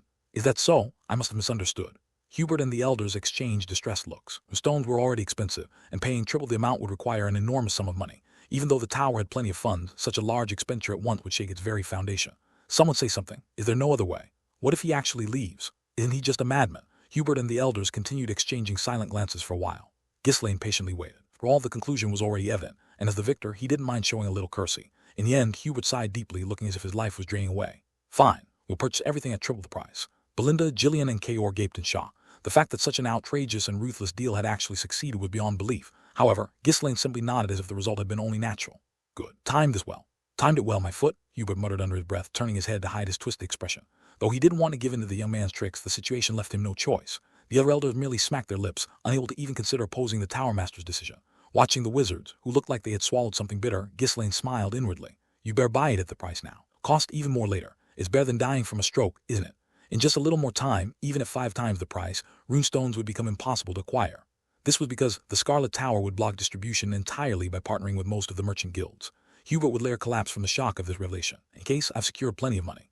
Ghislaine, who knew the situation and future of the tower better than even the tower itself, wasn't about to let the opportunity slip away. To him, these terms were reasonable enough. We'll prepare the money right away. The runestones you've brought will be purchased entirely by the Crimson Flame Tower. Please wait here for a moment. Hubert's eagerness to pay and send Ghislaine's group away was plain to see. Ghislaine wasn't finished yet. I haven't stated all of my conditions. What? Hubert's eyes widened in surprise. The seller named their price and the buyer agreed. The only thing left was the exchange of money, so what else was left? Ghislaine whispered in a subtle voice. Additionally, please dispatch 10 mages to the Ferdium estate. Terms 1 year. Mages? Yes, they must be third circle masters or higher. In a state without resident mages, requesting a mage from the magic towers was common. The towers, in return, received an enormous sum of money. Although it didn't bring in as much as selling magical tools or scroll, dispatching mages was still one of the significant sources of income for the magic towers. How much are you willing to pay? Mages are quite expensive, you know. Hubert's eyes gleamed, hoping to recover the money they had just been overcharged. He was determined to make up for the loss by charging that arrogant noble more than the price of runestone. But Ghislaine was far more ruthless than Hubert anticipated.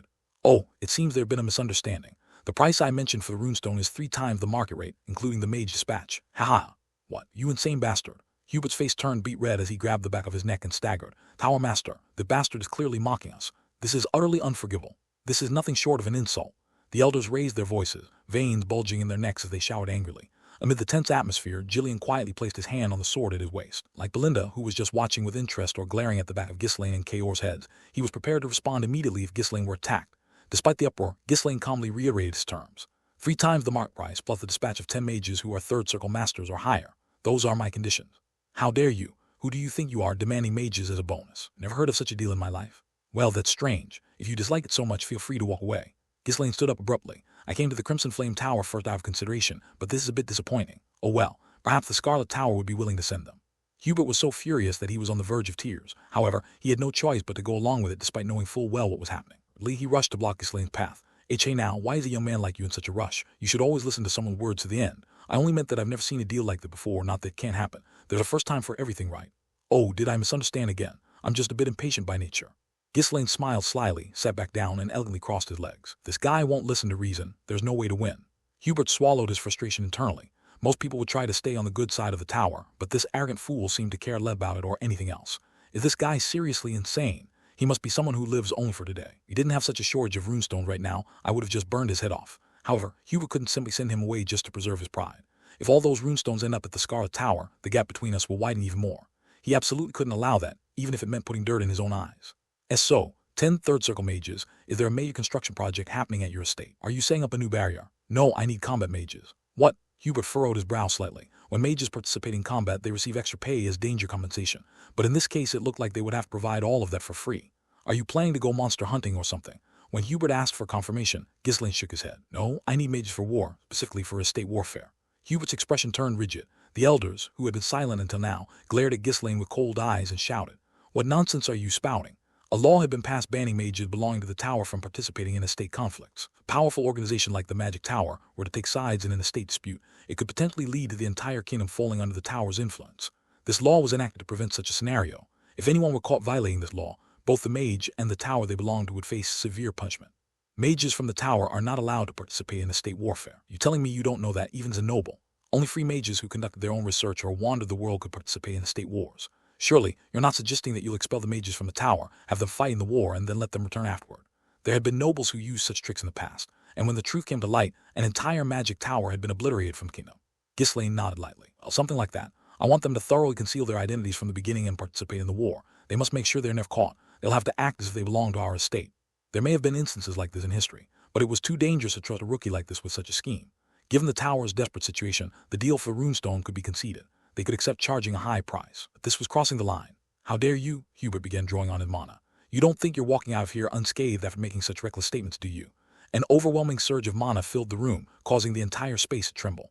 The elders also gathered their mana, intensifying the pressure on Ghislaine. Rat needs to be taught a lesson. Did you think we'd look like fools just because we agreed to all your demands?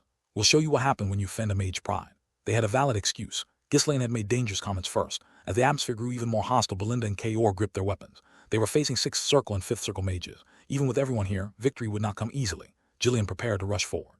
If it comes to it, I'll have to block them with my body. He was prepared to sacrifice himself to protect Ghislaine. On the other hand, Kaor's eyes gleamed with murder intent, and a sly grin spread across his face. I'll take care of the bastard first. He lowered his stance, focusing on Hubert as his target. With all eyes focused on Ghislaine, Kaor planned to strike the moment mana was unleashed, aiming to sever Hubert's head. As Hubert was dealt with, the remaining elders would be much easier to handle. Our crazy employer is competent enough, so he'll manage on his own. If he dies, well, there is nothing we can do about it. I'll just write on his tombstone, here lies a fool. Meanwhile, Belinda alternated between glaring at the back of Ghislaine's head and nervously glancing behind her. I'll use Kaor's shield, and in the chaos I'll grab young lord and flee. I won't survive this, my lord. You're picking the wrong fight here. Why couldn't you just be reasonable? She suddenly moved behind Kaor, preparing herself. I'll have to kick him hard enough so he lands right in front of the Tower Master. Kaor didn't even notice Belinda's repositioning behind him, as his full attention was locked on Hubert. The situation was on the verge of exploding. But at that moment, Ghislaine's voice expertly disrupted their focus. You sure you won't regret this? What? His attitude was audacious as expected of a madman. We've discovered a runestone deposit in our estate. There's far more of it than what I brought today. Quite a lot more, in fact. Haha. The shocking revelation made Hubert and the elders momentarily forget about releasing their mana. In fact, there's over 10 times as much left as what I've brought today. Would you really not need it? It's time I could offer it at the mart rate. Ghislaine raised 3 fingers and waved them. Hubert could no longer contain his fury. How dare this bastard try to insult me with mere runestones? Except the amount was far too significant to dismiss with anger. While he stood speechless, the devil whispers continued. I could ensure a stable supply of runestones after that as well. Could even offer an exclusive deal to the Crimson Flame Tower, depending on the terms. Have you ever heard of a monopoly contract? It was an irresistibly tempting proposal. The mages, their pride momentarily forgotten, flared their nostrils in interest. What a snake! How dare you wag that sly tongue at us? Despite their harsh words, the hostility in their voices had already softened. You receive a steady supply of runestones. The Crimson Flame Tower would soon rise to the top in the north. No, perhaps not just in the north. You might even become the greatest tower in the entire kingdom. A stable supply of runestones was precisely what they desired most. Moreover, Ghislaine skillfully poked at their aspirations and insecurities. By now, the mages had completely lost their earlier drive to be angry. It was precisely the outcome Ghislaine had aimed for. Dear, it seemed my offer isn't to your liking. In that case, I'll take my leave and visit another tower. Hey, why are you so impatient, young man? Who said we're not interested? Just as Ghislaine was about to rise again, he looked at Hubert indifferently and spoke. Didn't you just try to intimidate me with your mana because you weren't pleased? I have a weak heart. I don't think I can handle this. Bullshit. Weak heart, my ass? This guy probably has a dragon heart installed or something. Despite cursing Ghislaine internally, Hubert awkwardly widened his eyes and put on a clumsy act. That was just a way to test if you're someone we can trust for such an important deal. Isn't that right? You all back me up here. Hubert desperately dragged the elders into the conversation. Mages, who had been momentarily stunned, quickly nodded in agreement when they saw the Tower Master's fierce glare. Yes, we just wanted to see if you were trustworthy. To remain unshaken by our mana pressure shows you're a man of considerable stature. Young man, you're quite good at negotiating, haha.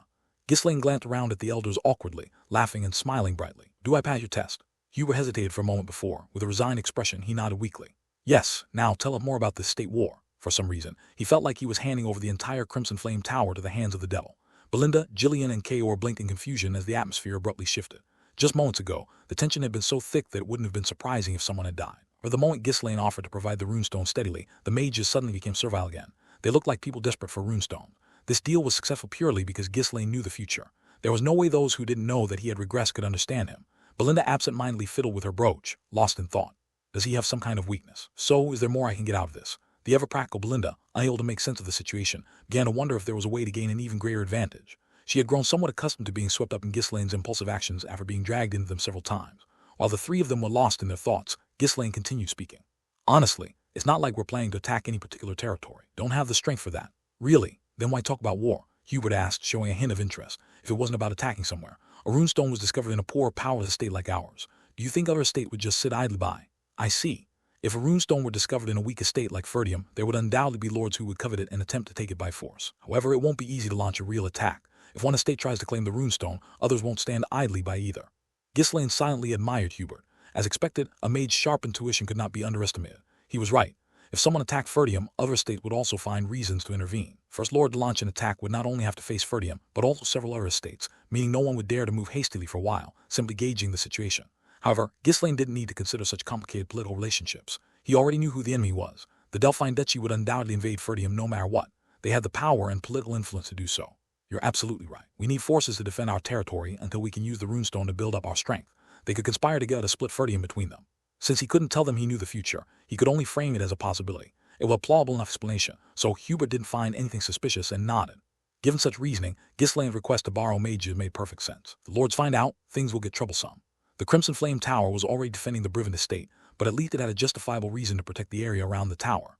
If it were revealed that they had allied with Ferdium, which had no such justification, the Crimson Flame Tower wouldn't be able to escape unscathed. However, Hubert wanted to involve himself in Ferdium's situation, even if it meant overextending a bit. Could gain several times more with the runestone we just received. With that, we could definitely surpass the Scarlet Tower once again. I can't let this guy sell the runestone to the Scarlet Tower. The quarrels among the lords didn't matter to him. His only goal was to crush the Scarlet Tower and reclaim the title of the kingdom's top tower. To fulfill that desire, he absolutely had to obtain Ferdium's runestone. Hubert sighed and asked the elders, what do you all think? If we can keep the secret, I think it's worth a try. Though he was asking, his tone made it clear he was already in favor of proceeding. HM, as long as the secret's kept, it wouldn't be a bad idea, one elder said. We could just deny any involvement if someone asks. We're not attacking anywhere, so it's feasible, another elder added. Anyone questions us being from the tower, we could claim we got caught up in it while researching the runestone, another chimed in. With the elders in agreement, Hubert took a deep breath and turned to Ghislaine. All right, we'll lend you some mages. Give us a moment. We must select only trustworthy people to ensure the secret stays safe. In the end, Hubert decided to involve the Crimson Flame Tower in the defense of Ferdium. Ghislaine gave a pleasant smile and bowed politely. Thank you. Rest assured, nothing major will happen. You're a braver young man than I expected, but you must ensure your people keep their mouths shut. Don't worry, I'll pass them off as mercenaries. Even though Hubert claimed to have no interest in power struggles, the Crimson Flame Tower was still not entirely free from the noble's influence. Despite the risk, the Crimson Flame Tower decided to follow Ghislaine's lead. It was a result of the large quantity of runestone that Ghislaine brought in the tower's precarious situation. What exactly is this guy? Now that the decision was made, Hubert felt as though a ghost had possessed him. Does he know all about our circumstances? That can't be possible. On the surface, the Crimson Flame Tower still appeared fine, had only lost some reputation due to being overshadowed by the Scarlet Tower, and they could still purchase small amounts of runestone through various merchant guilds. Even among the mages belonging to the tower, most were still unaware of the dire internal circumstances. Unless a high-ranking mage from within had been leaking information, there was no way a young noble like Ghislaine could manipulate them so brazenly. Hubert's eyes were filled with suspicion. Ghislaine simply smiled inwardly, unconcerned. If they don't join hands with me, the Crimson Flame Tower will crumble even faster. Hubert still didn't fully understand it yet, but the Scarlet Tower had meticulously crafted a plan to crush the place altogether. Right now, Ghislaine might seem like a damned fool, but in truth, he was the one offering them a lifeline. Hubert stood up from his seat, a slightly worried expression on his face. For now, I'll arrange accommodation. It might take some time to gather the right people. I understand. Take your time. With the deal concluded, Ghislaine confidently stepped outside. Belinda, Gillian, and Kaor followed behind him in a daze. The impossible had happened right in front of them, yet even after witnessing it, they still couldn't understand how it had all come to be. It wasn't until 4 days later that Ghislaine met the Tower Master again. Hubert looked a little exhausted. Even with Ghislaine standing right in front of him, he seemed hesitant, struggling to find the right words. He glanced at the elders for support, but the mages pretended not to notice, looking off in different directions. Unable to bear the silence, Ghislaine spoke up first. All seemed rather troubled. Indeed, Hubert's face was so pale, with dark circles under his eyes, that he looked like a dying man. After hesitating for a moment, he finally opened his mouth with great difficulty. I'm sorry, but it seems impossible to provide 10 mages. A fourth circle mage could serve as an exclusive mage for an entire estate, a level that was not easily reached. In reality, the third circle masters and fourth circle users formed the backbone of the tower. They carelessly chose people. They might be able to scrape together 10 third circle masters, but Hubert feared whether the secret could be kept. They needed individuals who were discreet and loyal to the tower's orders. Ugh, they were all self-centered to the core. Most mages had strong individualistic tendencies, making it difficult to select trustworthy candidates. Even when combining the Tower Master and the Elder's disciple, only 6 people met the condition. Giving up on the runestone wasn't an option. Hubert put on the most pitiful expression he could muster. I'm sorry. After selecting only trustworthy individuals, we couldn't come up with 10. Then how many can you manage? Including the Elder's disciples, we can offer 6 in total. What do you think? What do I think? It's unfortunate, but I suppose we'll have to delay the deal for next time, Ghislaine said, sounding genuinely regretful. That Hubert began to wail in desperation. Is there no other way? Come on, we're the Crimson Flame Tower, the greatest in the north. Building a good relationship now will benefit the Ferdium estate in the long run. The elders standing beside him also started persuading Ghislaine. In 6 third circle masters enough to protect a small estate. Yes, with that many, you could wipe out hundreds of ordinary soldiers in no time. Think it over. More than sufficient. As the mages pleaded with him, Ghislaine stroked his chin and murmured, there's no way, but I'm not sure if the Tower Master would agree to it. Seeing that Ghislaine was showing signs of being flexible, Hubert grew anxious. Oh, come now, why the cold words between us? If you asked, I'd even go hunt a dragon for you. So what is it? Tell me anything, Hubert said, his expression genuinely desperate as if he truly meant. Ghislaine sighed as if he had no other choice and replied, no matter how I think about it, 6 mages just aren't enough. So I'd like you to give me one more mage permanently. You mean you want a full-time mage for the estate? Hubert asked, furrowing his brows. Not a full-time mage for the estate, more like a personal mage for me, Ghislaine clarified. Hubert groaned, his forehead wrinkling even more. Isn't that the same as asking me to expel a mage from the tower? I can't just handle something like that on a whim without a justifiable reason. As the Tower Master, Hubert did have the authority to make excuses and remove a mage from the tower, but making that mage follow Ghislaine was an entirely different matter. Given mage's pride, there was a high chance that whoever it was would end up resenting Ghislaine instead. If I did expel them, whether they follow you or not is up to them. We can't force that. Couldn't we do something else instead? Ghislaine shook his head, leaning in and whispering softly. Well, couldn't we just ask the mage in question? Let's see what they think first, and then we can discuss it further. It was a reasonable suggestion. After a brief moment of contemplation, Hubert nodded. All right, let's call them and ask. You have someone in mind, or should we recommend someone? When Hubert asked, Ghislaine responded without hesitation, as if he had been waiting for this. Vanessa. Hearing the name, Hubert and the elders tilted their heads in confusion. They couldn't remember anyone by that name. Who is that? It wasn't surprising that neither Hubert nor the elders could remember every name, especially since Vanessa wasn't a direct disciple of any of the senior mages. That moment, one of the elders suddenly seemed to recall something and shouted out. Oh, that freeloading fool. Who are you talking about? You know her, Hubert asked. You know, the apprentice who's done nothing but waste our resources. We tried to kick her out before because she was such a drain on funds. Oh well, anyway, she's the disciple that the late Renato took in. Surely you remember now. Hubert nodded, finally understanding. Ah, that girl. Just been working as a maid lately. Ah, I mean, yes, she's also a fine mage of our tower, absolutely. Hubert adopted a serious expression and nodded a few times before suddenly smiling broadly, grasping Ghislaine's hand firmly. Don't worry, I'll make sure she becomes your personal mage. Suddenly, didn't you say you'd ask for her opinion first? Ghislaine asked, feigning surprise. Oh, what opinion? If the tower master says so, she'll have to do. This deal is turning out easier than expected. It certainly seems that way. You have a good eye for people, young man. How did you manage to choose such a lovely and clever girl? Ha ha. Hubert and the elders exchanged satisfied glances, laughing together. This kid really is a novice. What does he plan to do with such a fool? Tusk. Can't even properly sense mana. He calls her a mage. Did he fall for her looks while staying here? The apprentice Ghislaine had requested, Vanessa, had been living alone since her mentor passed away recently. With no connections, the tower had been caring for her out of basic decency, but no mage was willing to take her as a disciple. She lacked talent to such a degree that she couldn't even sense mana, hadn't been able to throw her out immediately, as doing so might tarnish the tower's reputation, so they kept her around as a maid. The tower master and the elders inwardly ridiculed Ghislaine for asking for someone so pathetic, who didn't even have the talent to become proper mage. They held back their mocking, though, knowing they wouldn't get the runestone if they insulted him, and he walked away. Well then, wait here for a moment. I'll bring the mages right away. The elders quickly rushed off to fetch the apprentices, eager to secure the deal before Ghislaine could change her mind. Left alone, Ghislaine's lips curled into a meaningful smile. It was time to finalize the most crucial part of the deal. As soon as the mages left, Jillian asked Ghislaine, Young lord, what do you mean by personal mage? You originally planning only to hire mages. Thanks to Ghislaine explaining his plan in rough terms earlier, both Belinda and Jillian knew about the plan to hire mages, though they hadn't expected it to actually work out this well. Well, it's a bit of this and that. We couldn't even get 10 mages. No, from what the elder said, that person doesn't seem all that exceptional and seem more suited for odd jobs. Are you sure that's okay? It's fine. All depends on how you use person. When Ghislaine confidently responded, Jillian said no more. Using people was entirely up to their lord. It wasn't a subject a subordinate should interfere with. All he hoped was that this new addition wouldn't become a burden. Meanwhile, Kaor, having listened to the explanation, wore a peculiar expression. Receiving a single maid in place of 4 missing mages wasn't a good deal, no matter how he looked at it. Making her a personal mage at that.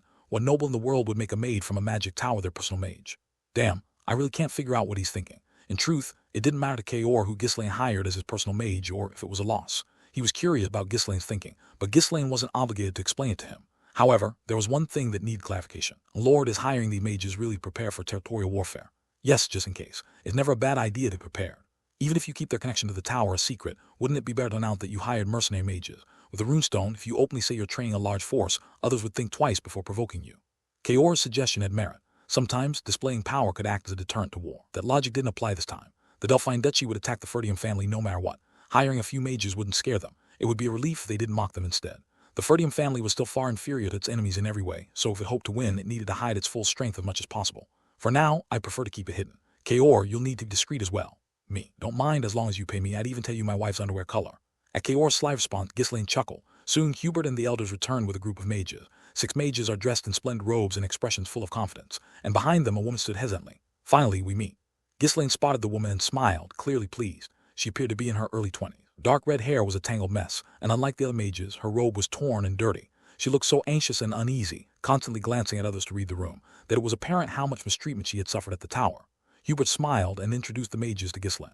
Now, these are the mages who will assist you for the next year. I've emphasized the need to maintain secrecy so you don't have to worry. Among the 6 mages, a young man stepped forward to introduce himself. He seemed to naturally lead the older mages, indicating that he was pretty capable. My name is Alfoy. I have been entrusted with the important task of leading the mages this time. Accordant with the Tower Master's orders, I will serve you with the utmost sincerity, young lord. His words were polite, but his expression was anything but.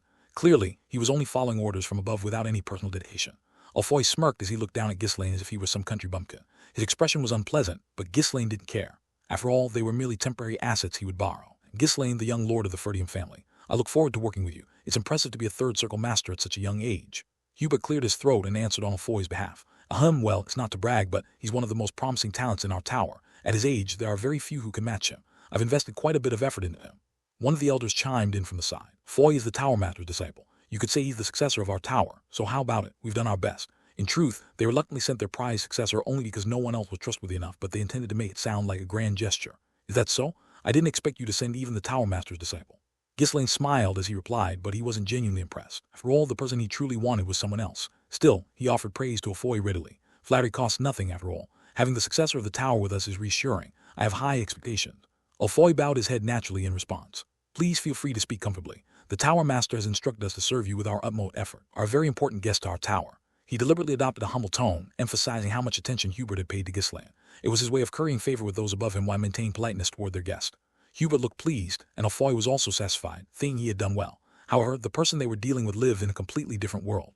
Got it. I'll be counting on you. Will be much for you to do in the estate. From now on, stay on your toes. As soon as Ghislaine dropped the formalities and spoke down to him, Alfoy's eyes wavered sharply. Usually, when one showed humility, the other party would reciprocate with cursing. No one had ever spoken so casually to him, the heir of the tower. But the filthy man before him didn't show the slightest respect for Alfoy, treating him like a subordinate instead. There wasn't a shred of thought given to respecting his status. This ignorant country bumpkin, how dare he, without knowing his place? Alfoy felt humiliated, grinding his teeth in frustration, but he couldn't show it outwardly. All he could do was lower his head to hide his flushed, angry face. They say there's an important contract, so I'll endure it for a year. Let's see if you can act that way once I become the tower master. While Alfoy was gritting his teeth and holding back his anger, the other mages stepped forward one by one to greet Ghislaine. After all 6 had finished their introductions, one woman standing at the back was still nervously fidgeting, unsure of what to do. One of the elders roughly shoved her forward, irritated. What are you doing? Hurry and greet the young lord. You're good for his wasting food with no sense at all. Tusk tusk. Suddenly pushed to the front, the woman couldn't hide her frightened expression. In a trembling voice, she managed to speak. I greet you, young lord, and my name's Vanessa. Ghislaine smiled at her anxious demeanor and extended his hand. I am Ghislaine Ferdium. I look forward to working with you. Vanessa, flustered, wiped her hands vigorously on her robe before shaking his hand. She kept bowing her head repeatedly. Ghislaine laughed and spoke again. There's no need to be so nervous. You've been briefed by the tower master, right? Vanessa shook her head, trembling. I haven't been told anything. I was just cleaning and her voice trailed off. Ghislaine frowned and turned to Hubert, silently pressuring him for an explanation. Hubert, flustered, quickly stammered out a response. Brought her here in such a hurry that we haven't had time to explain yet. Vanessa, from now on, you will leave the tower and serve the young lord. Understood? What? Vanessa stared in shock at Hubert and the elder. She had always braced herself for the day the tower discarded her, but she never imagined it would be so sudden. And my master told me I could stay in the tower. Vanessa tried to protest with a shaky voice, but Hubert shouted sternly. A chimpage. Otto is already dead. Are you saying you'll defy the orders of the tower master? But. Hubert glanced sideways at Ghislaine, who wore a curious expression, then quickly changed his tone, speaking more softly. This is a good opportunity for you. Isn't it better to serve the young lord as his personal mage rather than doing menial chores around here? But I can't even use magic properly. Tusk. Do you talk so much? Hubert hastily cut her off, alarmed at the risk of revealing that Vanessa couldn't use magic. Vanessa looked utterly lost, her face crumpling as if she were about to cry. One of the elders nearby, wearing a serious expression, gently tried to console her. The tower took you in and fed you for years when you were an orphan. You should repay that kindness by serving the young lord properly. Understood. Vanessa hung her head low. Realizing she had been abandoned after all, tears threatened to well up in her eyes. Ever since her master died, she had lived in constant fear, unsure of when she might be cast out. Since she had lived in the tower her entire life, Vanessa couldn't imagine what she could do if she suddenly left. She had no confidence in surviving alone in the outside world. She had even accepted the role of a servant to stay in the tower, but it had all been in vain. Vanessa cautiously glanced at Ghislaine, then quickly lowered her head again. That's so scary. Not knowing why he wanted her and being uncertain about what would happen to her, she couldn't help but feel terrified. I really wanted to become a mage. I worked so hard, tears welled up in her eyes. Charmed by her intelligence, Leonardo took her in as a disciple and taught her magic even though she was an orphan. No matter how hard she tried, Vanessa couldn't accumulate mana within her body. She had mastered all the formulas in theory, but without mana she couldn't cast any spells. Her master had pitied her, but he hadn't been able to find a solution. After his death, she had been left alone, and the tower began to treat her as a freeloader. Still, she didn't give up. She cut down on sleep, tirelessly searching for cause and continuing to study the magic formula. Had never given up hope that one day she too would be able to use magic. I don't want to go. If she followed that young lord, she would no longer be able to study magic. Even if she was treated like a servant in the tower, she could still continue her studies. But if she went to a noble's house, she would truly be nothing more than a servant. As Vanessa hesitated, unable to give a proper response, Hubert grew furious and shouted loudly, What are you doing? Hurry up and greet the young lord.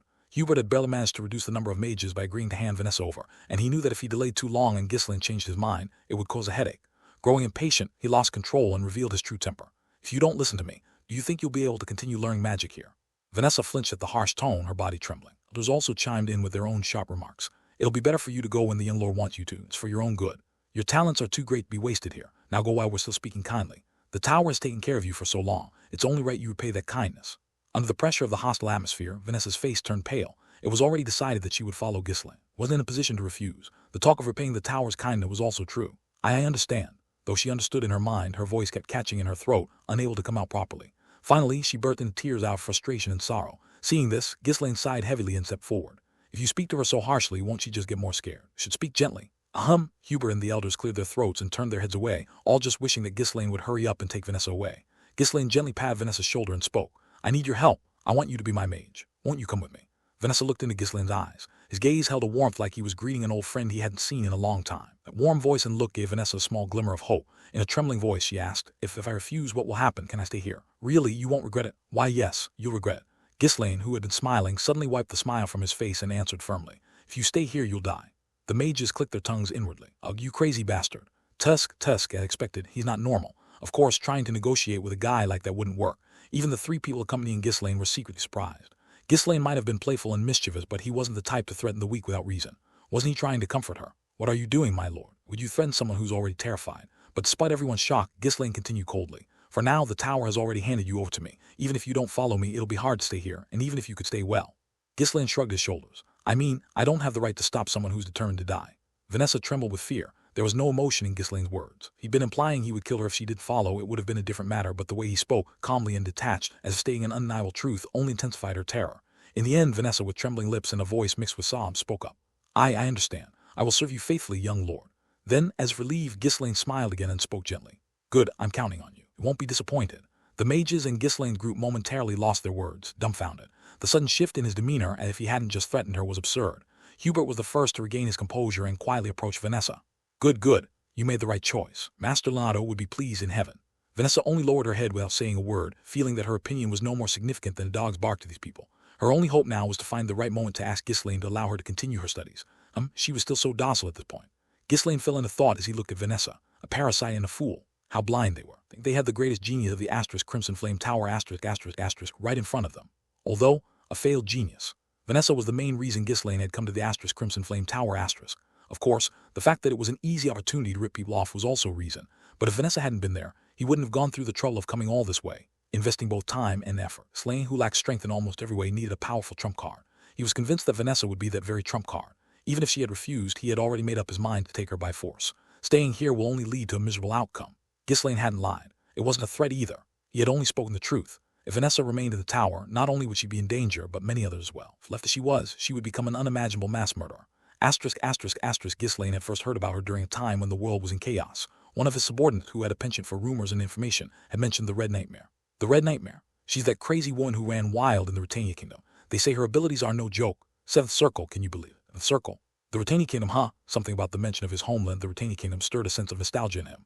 And that alias? Isn't it so cool, the Red Nightmare? Seeing Ghislaine show interest, his subordinate grew even more excited as he continued. What was her name again? Right, Vanessa. They say she turned the entire northern region of Britannia into a sea of fire. Supposedly, she's a mage who learned the mono-breathing technique. A mage learned the mono-breathing technique. Even Ghislaine, who had encountered all sorts of bizarre things during his mercenary days, had never heard of a mage mastering the mono-breathing technique. Yes, maybe that's why she went mad. She's been setting fires everywhere and killing indiscriminately, causing trouble for all the lords. Say she has no real purpose, just a woman obsessed with playing with fire. Wow, that's impressive. So you can reach that level with the mono-breathing technique.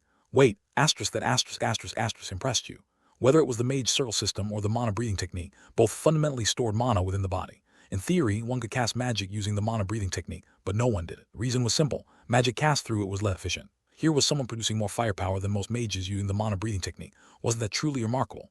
Ghislaine clicked his tongue in disappointment. What a waste. If only she hadn't gone mad, her talents could have contributed greatly to the world. She would have been better off under my command. With skills like hers, she could have been a valuable asset in fighting against the numerous calamities that plagued the continent. Actually, is it still possible? I've dealt with crazy people before and a few beatings fixed them. His subordinate's face turned pale as he overheard Ghislaine mumbling to himself. Who are you planning to deal with? That bar something girl, let's bring her in. Wait, where are you planning to take that insane arsonist and for what? That's for you to figure out. I must have misheard. Without answering, Ghislaine simply grinned slyly. A clear signal to get on with the task immediately. The subordinate turned pale and bolted out of the room. The story his subordinate brought back after investigating Vanessa's background was all too common. She was an orphan, barely surviving without parents in her childhood, until a mage eventually took her in. However, Vanessa couldn't sense mana, so she couldn't become a mage. Despite not giving up and trying hard, no one believed in her or acknowledged her efforts. Then, by chance, she seemed to have found and learned the mono-breathing technique. She had even tried to learn it within the towers, failing multiple times, but for some reason, it seemed she was only able to master that particular technique. As someone who had modified his family's breathing technique and made it his own, Ghislaine could easily guess why Vanessa had gone mad. A teacher and no understanding of the mono-breathing technique, there's no way she could have mastered it properly. Still, with the right adjustments, she might have potential. The more talented people there were to deal with the looming calamities, the better. Ghislaine turned to his subordinate, who was dawdling nearby. Where's she now?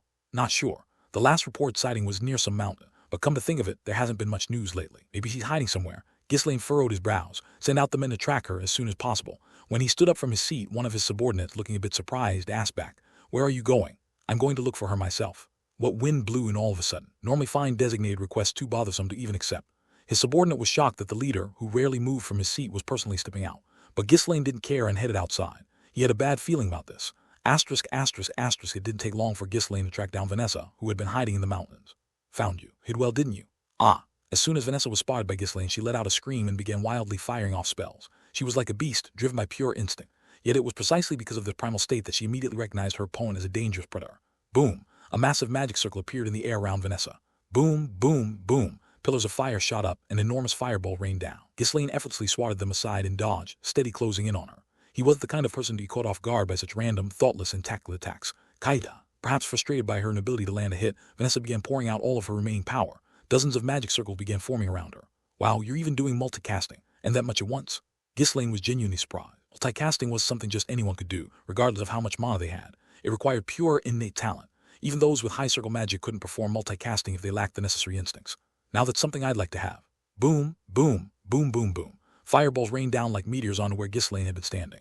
As always, he dodged them with ease. But as the flames surged, thick, acrid smoke filled the area, swallowing up everything around them. Ghislaine clicked his tongue and unleashed his mana. The intense flow of mana swept through the surroundings, causing the flames to flicker and eventually die out. Calm down, will you?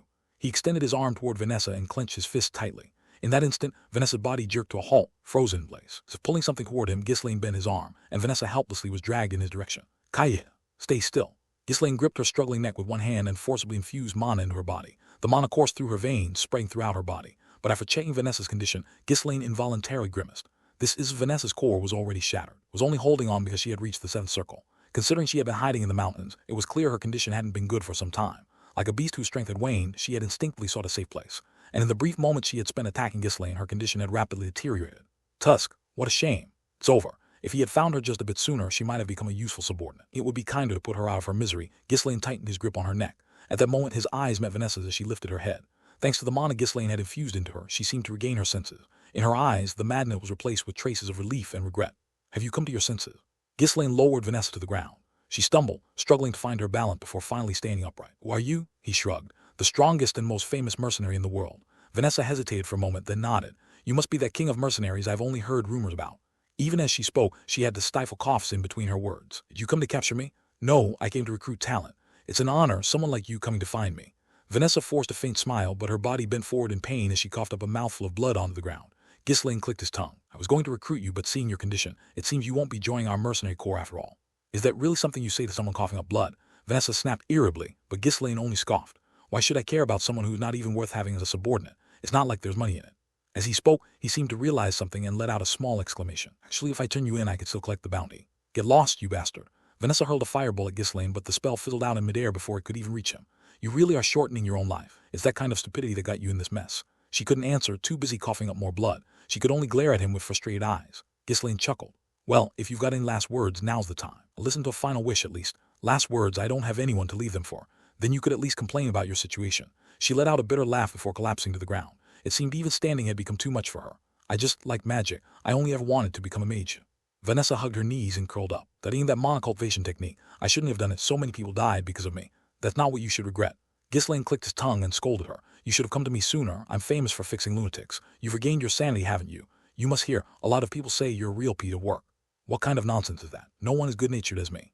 Vanessa looked at him in disbelief, shaking her head slowly. Really living carefree, aren't you? I'm a mercenary after all. Ghislaine smirked and added, next time don't hesitate, just come straight to me. I'm always open to skilled people. Vanessa blinked silently. Her eyelid began to droop, gradually slowing down with each blink. As if she were a flickering candle about to go out, she whispered in a faint voice. Mercenary life sounds fun. With those words, her breathing ceased completely. A single tear fell, drawing a clean line down her dirty face.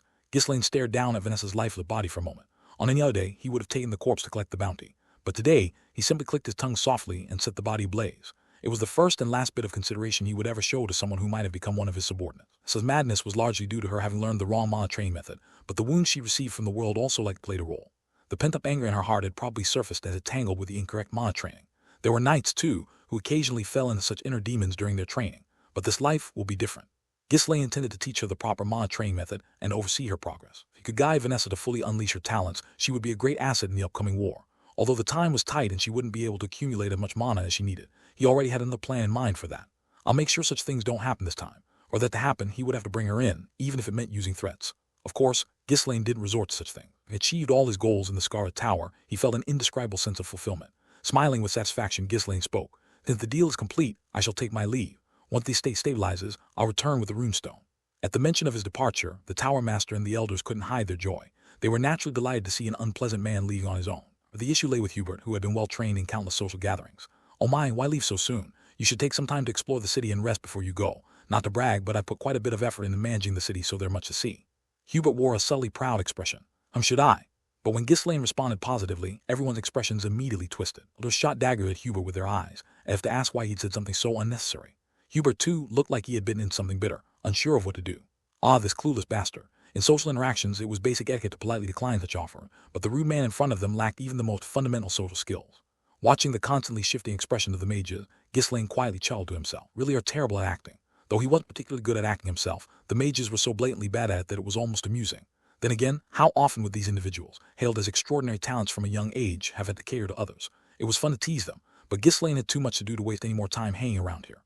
"No, I've got a lot of work to do as well, so I'll take my leave now. Next time I come, I'll make sure to enjoy myself." With that, Hubert's face brightened considerably. In a hurry to ensure Ghislaine did change his mind, he quickly added, Yes, the young lord shouldn't be away from his estate for too long. The funds are already prepared, so feel free to check them. We'll make sure the mages are sent over in due time." The mages were to depart later and arrive at the estate separately from Ghislaine's group. It was a reason they couldn't move together. It was because rumors might spread that a mage from the Crimson Flame Tower had accompanied them. Ghislaine emphasized again to Hubert, "Make sure Vanessa arrives safely at the estate. Until then, take the best care of her. She's now my personal mage, so treat her well. She mustn't get hurt."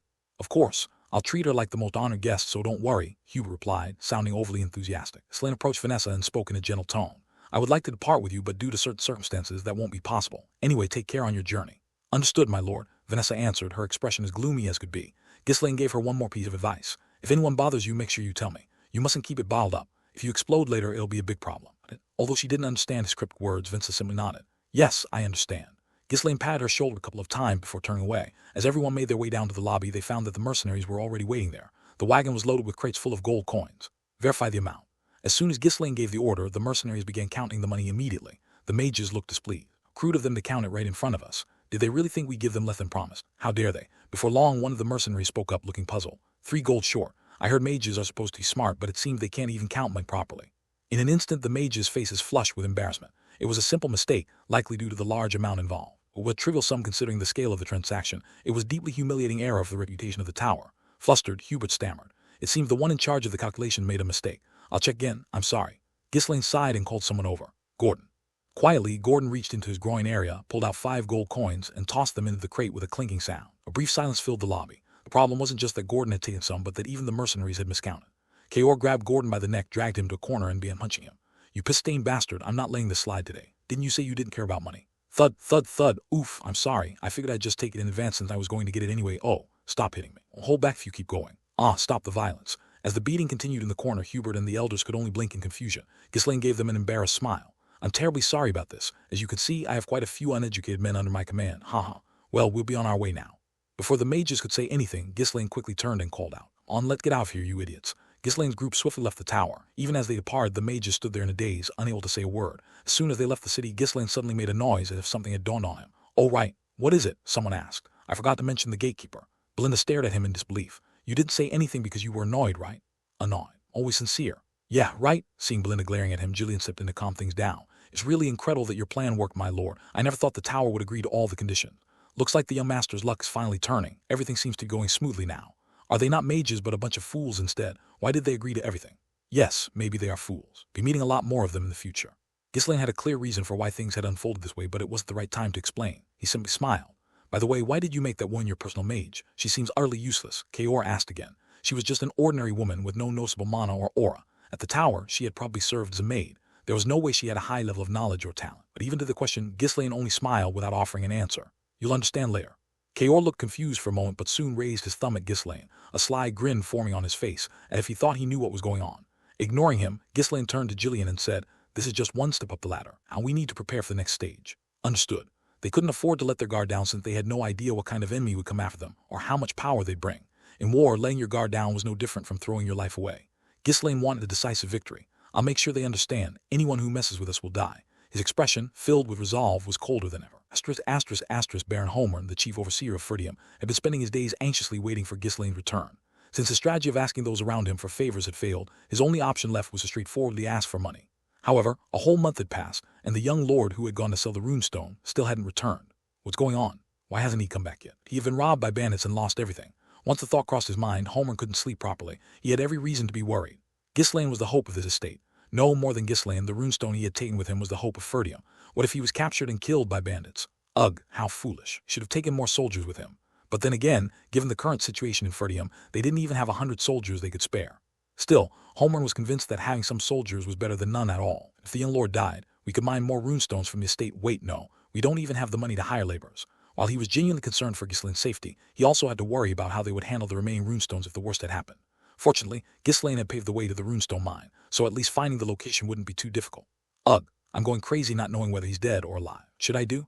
The other vassals seemed worried as well, and the entire estate was abuzz with talk of the young lord. Count Ferdium was supposed to return to the northern fortress soon, as he couldn't leave it unattended for too long. However, since Ghislaine hadn't returned, the Count was unable to leave either. Ghislaine had left without telling anyone where he was going, so there wasn't even a clue as to where he might be. This won't do. I have to go look for him. Could he have gone? After waiting 2 more days, Homer finally received permission from Zoltar and formed a small search party. It consisted of 1 knight and about a dozen soldiers, quite a modest force. There wasn't much capacity to field a large search party anyway, but given that Ghislaine had taken a sizable group with him, it wouldn't be too difficult to trace his whereabouts through inquiry. Just as the gates were opening and the search party was about to depart, a cloud of dust appeared in the distance, signaling the approach of a group. What's that? Are we being attacked? But there had been no warning. Close the gates, close them now. Hundreds of armed men were rushing toward the estate. There were no banners, making it difficult to identify them. Panic spread, and the gates were closed as everyone rushed to find out what was happening. Wait, is that? One of the knights recognized the rider leading the group and gasped. It's the young lord has returned. Then what about the forces behind him? Are they mercenaries? Their equipment seems way too good for that. Upon hearing that Ghislaine had returned, Homer bolted toward the gates, panting as he came face to face with the scene. His jaw dropped as he took in the sight of the forces behind Ghislaine. What is that? Ghislaine pulled his horse to a stop in front of the gates and laughed heartily. Did you come out to greet me, chief overseer? And no, young lord, what is all this? What's with the army behind you? These are the people I hired to help clear the forest of beasts and defend the estate. Hired, are they mercenaries? Yes, that's right. Homer, still in shock, scanned the mercenaries. Weapons varied, but their armor and horses were all remarkably similar, gleaming as if brand new. Suppressing the uneasy feeling in his chest, Homer asked cautiously, clearing the forest fine, but what do you mean by defending the estate? Now that the runestone mine has been discovered, other lords will invade, won't they? We need to be prepared. Ghislaine replied as if it were the most obvious thing in the world. Homer clasped his forehead. This idiot. He think war is some kind of child's game. It was true that once the rumors about the runestone spread, territorial dispute would eventually occur, but not immediately. You can hire mercenaries once the war actually begins. How long has it been since the runestone was found? No lord is going to invade right away. It'll be at least a year or 2 before that happens. Homer passionately argued, but Ghislaine just shrugged indifferently. Homer was wrong. If they waited until the war started to begin hiring mercenaries, they wouldn't be able to gather any decent ones. No one would take Ferdium's side. But what good would it do to explain that now? No one would believe him. Even if people thought he was crazy, it was better to prepare in advance. Anyway, I've already hired them, so there's no going back. If no war breaks out, we'll just use them to clear the forest of beasts. Ugh, then the money. How much of the proceeds from selling the runestone is left? I spent it all. What? I used it all to hire the mercenary and prepare supplies, so there's no money left. Not a penny, not a penny. A heavy silence fell between the two. Homer, whose eyes were now brimming with tears, clutched his forehead and swayed as if about to faint. Chief overseer. The knight standing beside Homer quickly grabbed him as he staggered. Barely managed to steady himself, but his legs still wobbled, looking as if he might collapse again at any moment. There are more than a few places in the estate where money is needed, and you spend all that money. And on useless mercenaries, no less. Even if a war broke out, what difference would an additional force of merely 300 soldiers make? It would be quicker to offer runestones to the other lords and request reinforcements. Alternatively, he could promise to offer part of the runestones and surrender. Even if they lost the estate war, it wasn't as if the victors would wipe out the lord's family and retainers. You should have spent that money on the knights and soldiers instead. It seemed as if mercenaries had been hired and provided with top-tier equipment. This fool had recklessly spent money to increase his own forces. Disappointment was written all over Homer's pale face. Ghislaine smiled and spoke. I've set aside 5,000 gold to give to father. I'll also bring back more runestones soon, so don't worry too much. Despite this, Homer's expression remained dark. Even if more runestones could be procured later, there were still numerous urgent needs for money right now. This was why Homer had been counting on the money Ghislaine would bring back. The more he had hoped, the greater his disappointment. I knew I couldn't trust a brat like him with money. I have to manage the runestones from the estate somehow. Homer couldn't even bring himself to speak, only showing a sorrowful expression. At that moment, a carriage approached from afar. Drawn by 8 white horses, the carriage was grand and extravagant, the kind only the wealthiest of nobles could afford to ride in. A short while later, the carriage stopped in front of Ghislaine. The door opened, and one by one people clad in black robes disembarked. The last man to step out looked at Ghislaine and greeted him. Oh, did the young lord come out to greet us in person? You're finally showing some noble dignity. Ha ha ha. The insolent speaker was Ofoy from the Crimson Flame Tower. Ghislaine had instructed him to depart so that he would arrive at Ferdium around a month later, and it seemed he had timed it perfectly, arriving simultaneously with Ghislaine. Ghislaine sighed as he looked at the arrogant magician standing before him. As always, you never listen to a damn thing I say. He had clearly told him to come discreetly, without attracting attention, but the carriage's flashy appearance was far from subtle. Plenty of people would remember seeing it pass by. At least, if there was any silver lining, it was that everyone in the group was hidden under black robes. Morn, looking between Ghislaine and Ofoy in a daze, asked blankly, Who are these people? These are the mercenaries I hired. What kind of mercenaries cover themselves with robes like that and ride in such carriages? After glancing around at Ghislaine and the mercenaries again, he shook his head and said, "Yeah, go ahead and play your war games together. Must be fun." With those words, Homeland staggered back inside the castle. He stayed in longer, it felt like his anger would get the better of him. Ghislaine shrugged his shoulders and then checked on Vanessa, who was hesitantly standing behind the mages. "You made it safely. Nothing happened, right? I greet you, young lord, and no, nothing happened to me. Did anyone bother you? And no, no one did. That's good to hear. Let's head inside for now."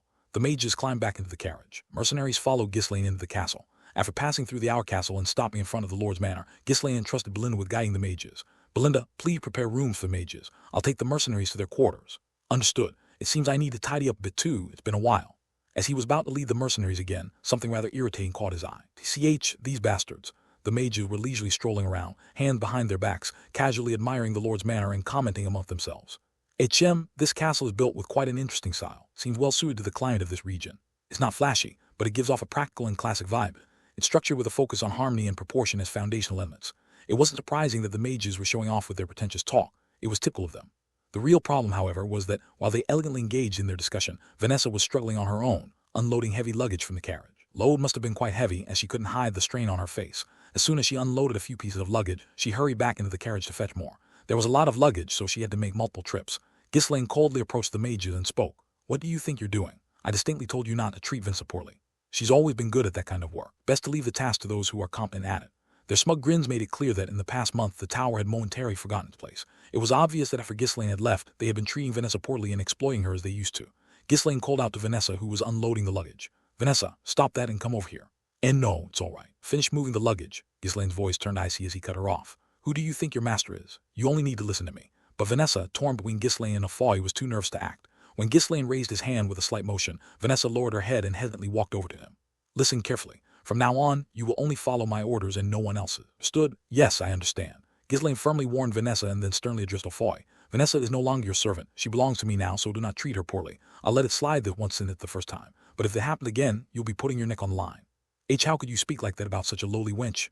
Afoy ground his teeth in humiliation. Couldn't comprehend why Ghislaine was paying attention to a mere servant over him, the heir to the tower. On top of that, Ghislaine continued to act rudely toward him. The anger boiling inside Afoy was unbearable. Should I just kill him? He felt an overwhelming urge to use magic and crush that arrogant face right then and there. With no elders from the tower around to control him, his emotions surged, unrestrained. So I could just say it was an accident to the tower, right? Consumed by rage, Afoy began to emit a dangerous, violent aura. The mercenaries nearby frowned and instinctively reached for their weapons. Afoy was exuding such blatant killing intent that even those around him could sense it. Clearly, having been raised in the tower's sheltered environment, he was clueless about reading the atmosphere. Ghislaine let out a deep, mocking laugh. "I thought people like you don't understand words." "What?" As Afoy scowled, Ghislaine approached one of the guards standing by the castle gate. "Give me your spear." "Pardon." Without waiting for a second response, Ghislaine snatched the spear from the guard's hands and broke it immediately. Crack! The spear, cheap and made of wood due to the poverty of the Ferdian family, snapped easily. Ghislaine removed the spearhead, leaving a makeshift club that fit perfectly in his hand. He began tapping his palm lightly with the club, walking toward Afoy. "Idiots with nothing but shit in their heads. What? Historically, this has always been the best medicine for people like you. You bastard." Enraged by the insult, Afoy began to gather his magical power. Woo-ah! The circle in his heart spun vigorously as the magic materialized according to his will.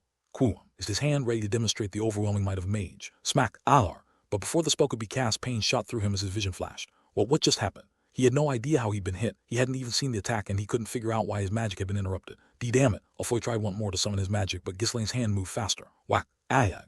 This time the sound was even louder. Instinctively, Afoy clutched his head with both hands. Soon pain was flooding through not just his head, but his entire body. Flack! Flack! Alar! Ghislaine, now casually placing one hand behind his back like the mages had earlier, leisurely began beating Afoy with just one hand. Flack! Flack! Flack! Ayag! W-weight. Afoy was on the verge of madness. Every time he tried to gather his magic, the flow was cut off at the perfect moment. Felt like something was blocking the energy inside his body, preventing him from casting spells. Flack! Flack! Gah! What was driving him even crazier was that he couldn't even fall down. Every time he tried to collapse, the club would come flying from the opposite side, forcing him back to his feet. Stop this at once. Unable to watch any longer, the other mages began releasing their magical energy, preparing to act. Clang. At the moment the mages showed any signs of moving, the surrounding mercenaries swiftly placed their weapons at their throats. The mages couldn't even twitch a finger. Ugh! The other mages looked pale with fear. Afoy, meanwhile, was relentlessly beaten without a moment's respite. Thwack! Thwack! Thwack! Ugh! Stop! I'm sorry. This was the first time Afoy had ever experienced such pain. The tower, he had always been treated with the utmost respect, able to do as he pleased. He had never imagined that he could be treated in such a humiliating way. Shall I stop here? When Ghislaine finally stopped the beating, Afoy collapsed to his knees on the ground. Cug! Ugh! Ghislaine crouched down in front of the suffering Afoy. You really are a short-sighted fool, aren't you? Are you even a mage? This is our land. You think you can handle the consequences of causing trouble here? You think you could even escape? If Alfoy had injured or killed Ghislaine with his magic, he would have been executed on the spot. He had been too enraged to even consider such a possibility. Suddenly, Alfoy snapped out of his fury and looked around. The mages who had come with him were also being held at knife point by the mercenaries. Ugh, Alfoy gritted his teeth, but there was nothing he could do. 300 mercenaries were surrounding them. If a fight broke out, the 6 mages would be turned into a bloody mess in an instant. Why, you bastard? Alfoy staggered to his feet, his entire body screaming in pain, but the wound to his pride hurt even more. How dare you do that to us? I will make sure you pay for this. I'll report it and you will face the consequences. Ghislaine responded with a laugh, amused by Alfoy's outburst. Go ahead and report. You think your master will side with? Have you already forgotten what the contract says? Want to go back now? Ugh, Hubert had repeatedly warned Alfoy not to provoke Ghislaine. That guy's not normal. Don't engage with him, just do what he says. The more you talk, the worse it will be for you. Faced with the undeniable reality, Alfoy clenched his teeth. But then Ghislaine's mocking voice pierced the air again. You think you'll be fine if something happens to me. You lose this war, you'll be thrown aside like a severed tail and kicked out by your master. Those words hit like a bucket of cold water, instantly sobering up Alfoy and the other mages. Ghislaine wasn't wrong. If things went wrong, the tower would likely claim that a few rogue mages had acted independently, denying any connection to Ghislaine. And if the supply of runestone was cut off, the responsibility would fall squarely on the mages. Only grasping the situation, Alfoy and the mages could only keep their mouths shut, unable to offer a rebuttal. If you want to make it back alive, do your best to help. If you don't want your contract terminated, behave yourself from now on. Ha. But Alfoy, accustomed to being revered as the heir of the tower, couldn't simply endure Ghislaine's tyranny. No noble has ever treated us so disgracefully. We demand to be treated with the respect we deserve. Respect? Alfoy shouted, veins bulging in his neck. However, Ghislaine responded with nothing more than a dismissive comment. You're just backups. To be precise, you're like supplementary magic power. That's why I'm letting it go this far. If you want to be treated with respect, behave yourselves quietly. What? Reserve mana? Alfoy asked in confusion. A third circle master was considered a high-level combat force, evaluated similarly to knights. The battlefield, they were sometimes even held in higher regard than knights, as they could wipe out dozens of ordinary soldiers in an instant.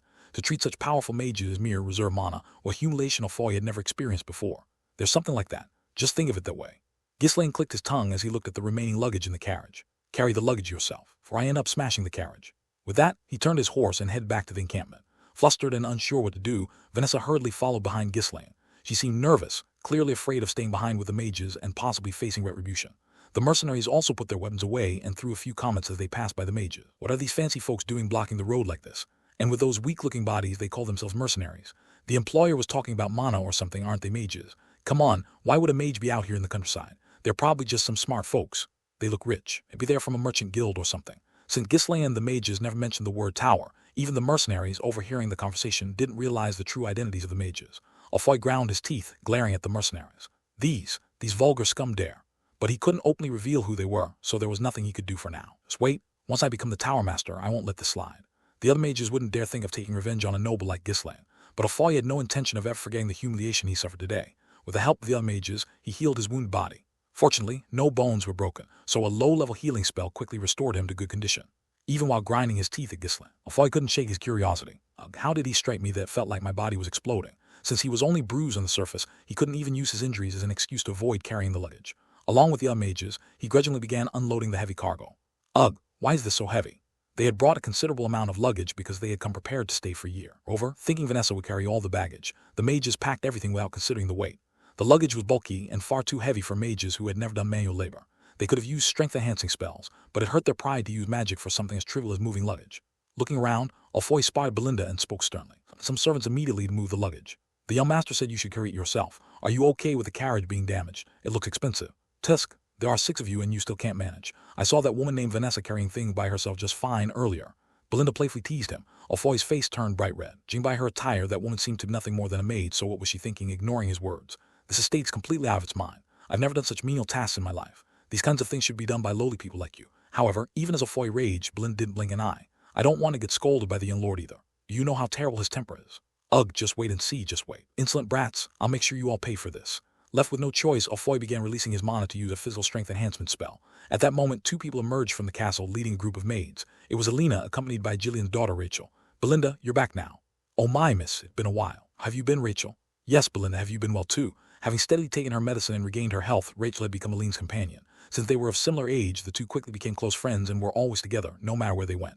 There was quite a commotion. What's going on? In response to Aline's question, Belinda shrugged it off as if it were nothing. Guests but couldn't carry their luggage because it was too heavy. HM, really? Then why didn't you call for the servant? Is it that heavy? Alina casually approached and easily lifted several of the mages' bags. Huh, it's fine, it's not that heavy. The mages were shocked to see her effortlessly lifting the bags with both hands. Belinda clapped her hands in mock surprise. Oh my, it's not heavy for you. You've been working out lately. Oh no, I don't do anything like that. These aren't that heavy. I'll carry them for you. They're guests after all, so we should treat them well. How could the maids just stand by with the young lady lifting the luggage? They all rushed in and quickly began moving the heavy bags. Even Belinda had no choice but to help. With so many hands pitching in, there wasn't much luggage left. Embarrassed, the mages gritted their teeth and picked up the remaining bags themselves. But their frail arms, which had never been overworked before, began trembling even before they could lift the bags. In the end, the coachman, who had been watching the whole scene in dismay, stepped down from the carriage and threw out a remark. I'll just help out for free. Folks really need to get some exercise. Being a long-term hire from the Magic Tower City, the coachman was particularly afraid of the mages. He saw the tower and mages every day. Ugh, I want to kill every single one of them. It's all because of that bastard. I'll never forgive him. Grinding his teeth, Alfoy seethed from the string of humiliations he had endured. Meanwhile, Ghislaine led the mercenaries to their new base. A month ago it was still in the early stages of construction, but now it has taken on decent shape. Quite a bit of progress has been made.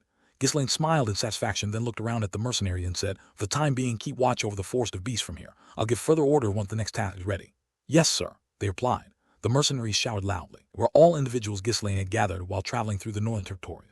Of course, the mercenaries who had previously ventured into the forest of beasts had also renewed their contracts. It wasn't difficult to manage the new recruits. Whenever a troublemaker tried to challenge the group, Jillian and Kaor would thoroughly crush them. Mercenaries who had fought alongside Ghislaine in the forest of beasts were highly loyal to him, making it impossible for the new recruits to even consider challenging him. One slightly unusual thing was that, possibly due to the atmosphere created by the existing mercenaries, the new ones also started calling Ghislaine captain. Before leaving, Ghislaine added one last thing. Take good care of your equipment and horses. Don't forgive anyone who wastes them on nonsense like gambling. Yes, sir. Ghislaine had provided all their armor and horses out of his own pocket.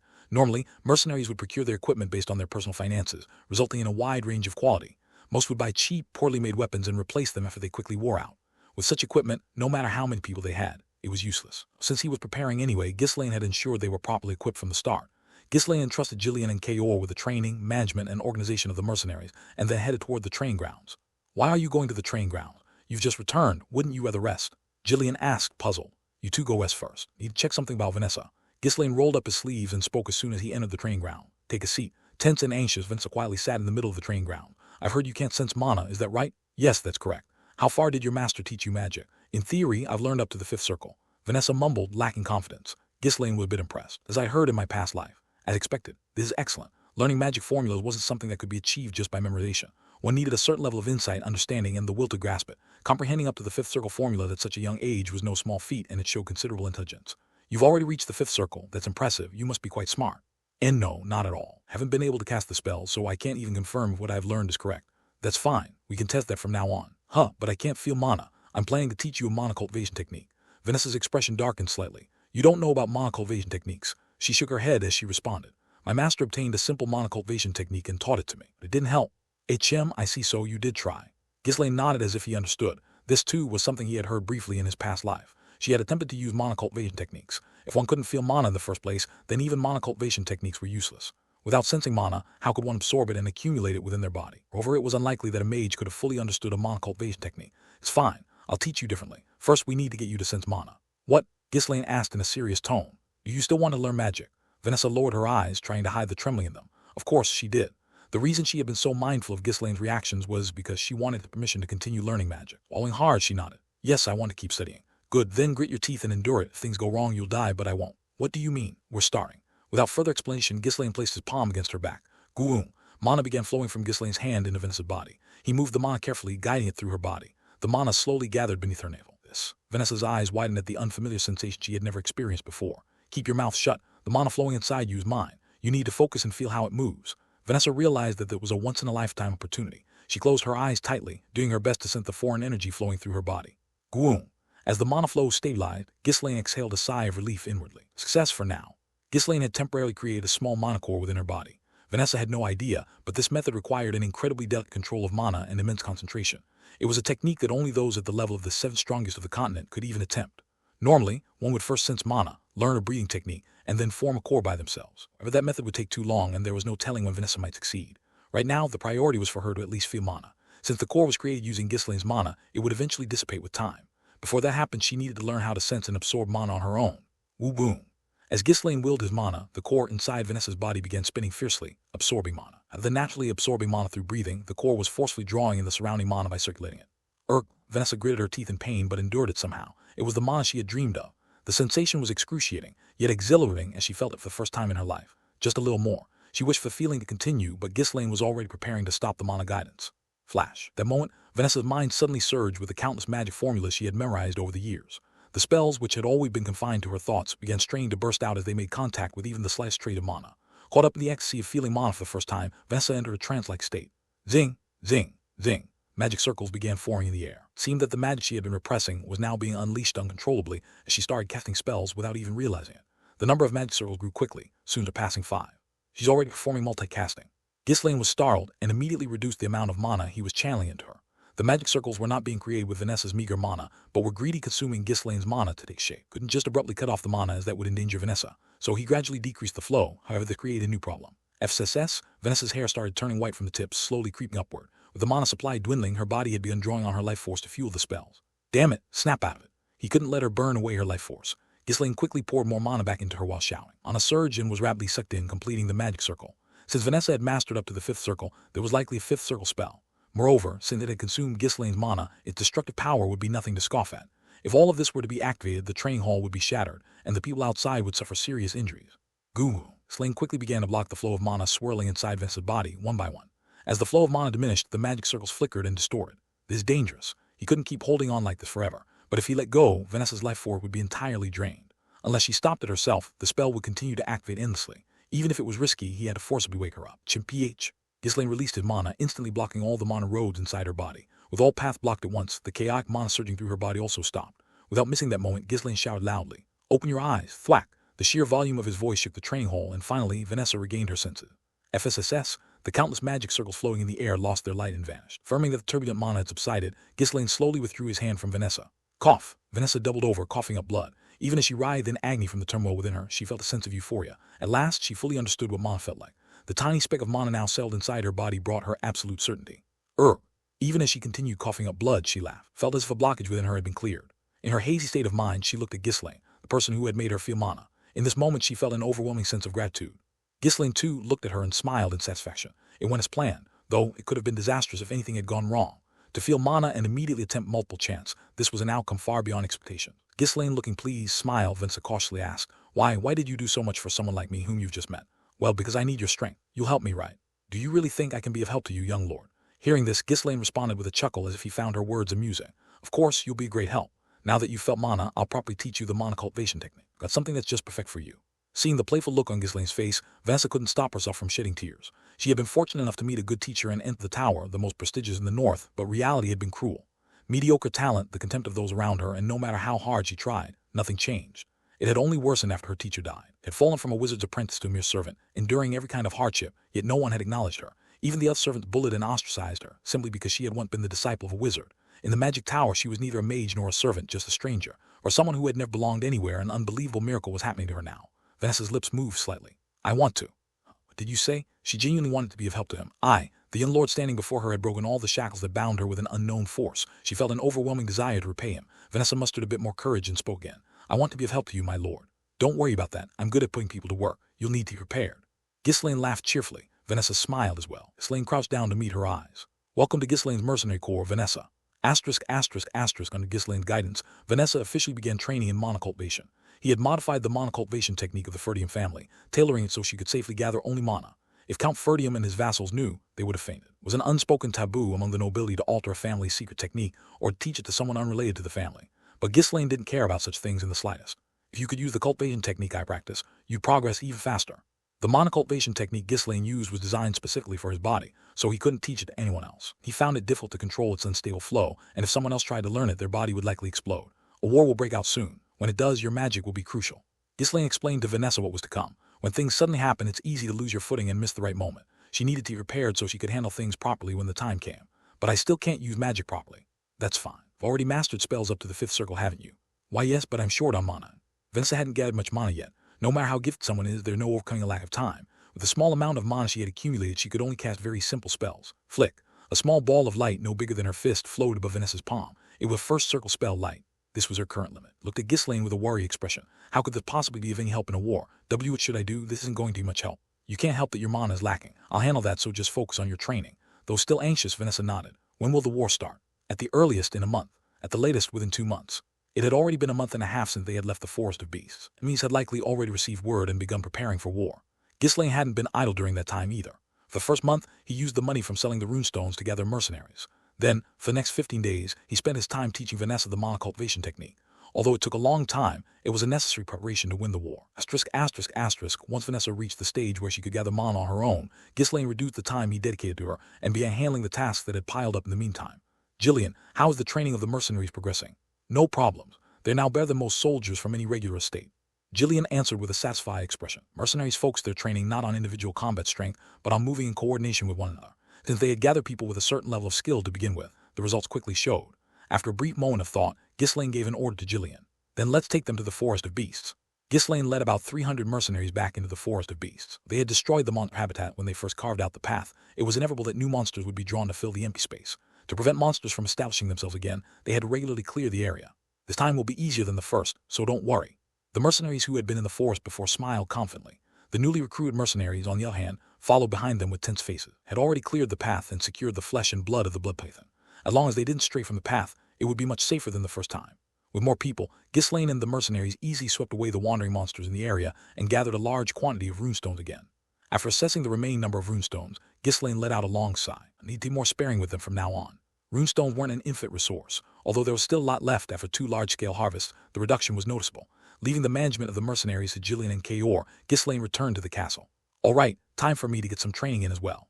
He knew that if he became even a little stronger, it could mean saving one more life. As he was about to head to the training ground, the vassals swarmed him. They had rushed over, filled with anticipation as soon as they heard that more runestones had been brought back. Young lord, please give us some runestones. We have a use for them. Come on, give us some, hand them over. The vassals stubbornly pressed him. With no other choice, Ghislaine reluctantly gave them a small portion of the runestones. Couldn't hand out too much because he had specific plans for them this time as well. It wasn't a situation where he could simply go into the forest every day, exhaust himself fighting monsters, and bring back more. The vassals complained about the shortage, but Ghislaine snored dismissively and sent them away. After that, he focused solely on his training for a while. Daily routine consisted of physical conditioning, weapons training such as swordsmanship, and finally, his mana cultivation practice. It's really a shame I only have one body. Once his training was done, he checked on the progress of building the roads and fences in the Forest of Beasts. On top of that, he still had to oversee Vanessa's training, so he couldn't afford to waste a single moment. There were also some bothersome issues, but with so much to do, he didn't even have time to properly look into them. I can't figure it out. Why is this happening? Since the battle with the blood python, his recovery rate had slightly improved. As his recovery improved, his rest periods shortened, and as a result, he had more time to handle other matters. Urgent situations like the one they were in now, this change was a positive one, but the fact that he didn't know the reason for his body's transformation left him feeling uneasy. Power that you don't fully understand or control isn't true power. Is it related to that after all? There was only one possible reason for changes in his body. Ghislaine sighed and shook his head. There was one way to confirm if his guess was correct, but it would require risking his life. With the war looming, he couldn't afford to take that risk. I'll have to check after the war is over. For now, he had no choice but to focus on his basic training. While Ghislaine focused on his personal training, the mercenaries continued to refine their teamwork through constant drills. Whenever Ghislaine had some free time, he would visit Jillian to check on their training progress. The newly recruited mercenaries were quite pleased with the current situation. In reality, their tasks consisted of training, occasionally dealing with monsters in the forest, and protecting the workers building the roads. The workers handled the road construction so carts could pass, as well as building fences on either side. Since Ghislaine had scattered the blood python blood and personally swept the area of monsters once more, the mercenaries rarely had to step in. Wow, this is a lot easier than I expected. Just train and occasionally deal with a few monsters. The Forest of Beasts isn't as dangerous as the rumors made it out to be, is it? Sure, I heard they struggled when they first broke through, but who knows if that's even true? And we're being paid war wages on top of it, haha.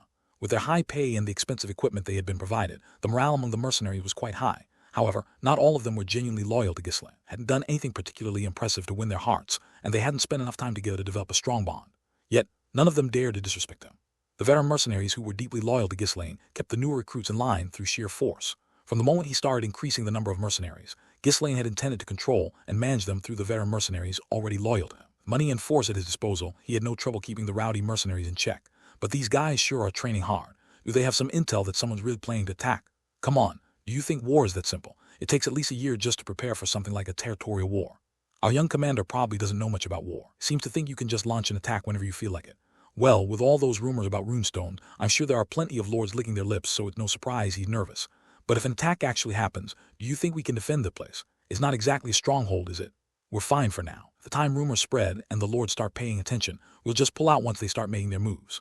Before signing the contract with Ghislaine, the mercenaries had already considered how long it would take for rumors to spread and for other lords to prepare for war. They didn't expect an immediate invasion, which is why they accepted the contract in the first place. Of course, they couldn't be entirely at ease, but any mercenary knew that a certain level of risk was part of the job. Aside from that slight unease, they were actually quite satisfied with the laid-back country life. Ah, this is so easy. If only every job were like this. Yeah, but there's nothing fun to do around here. It's a bit boring being in the countryside. How about we play a game?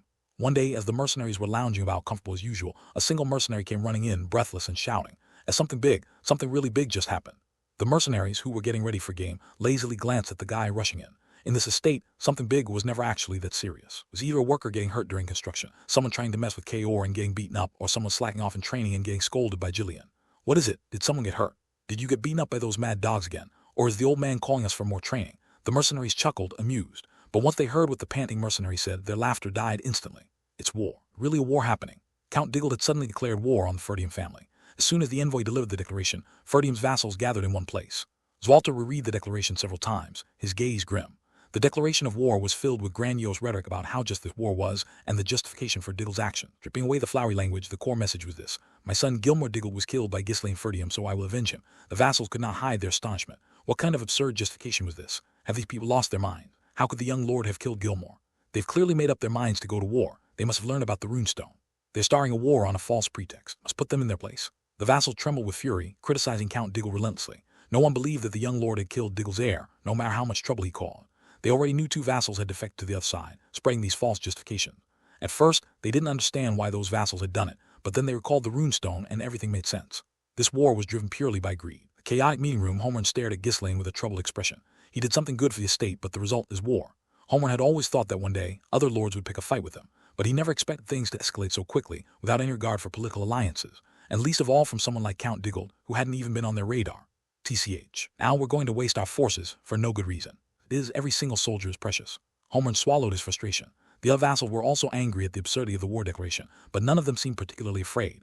Diggle, after all, was just as poor and insignificant as Ferdium. In fact, if you were to rank the poorest estate in the north, Ferdium and Diggle would compete for first and second place.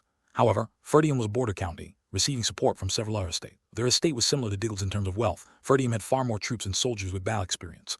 Randolph, the Ferdium Knight commander, shouted boldly, "Damn it, they want to fight. There's no need to overthink this. Let's just go out there and crush them." While war had no real benefits once a declaration had been made, there was no avoiding it.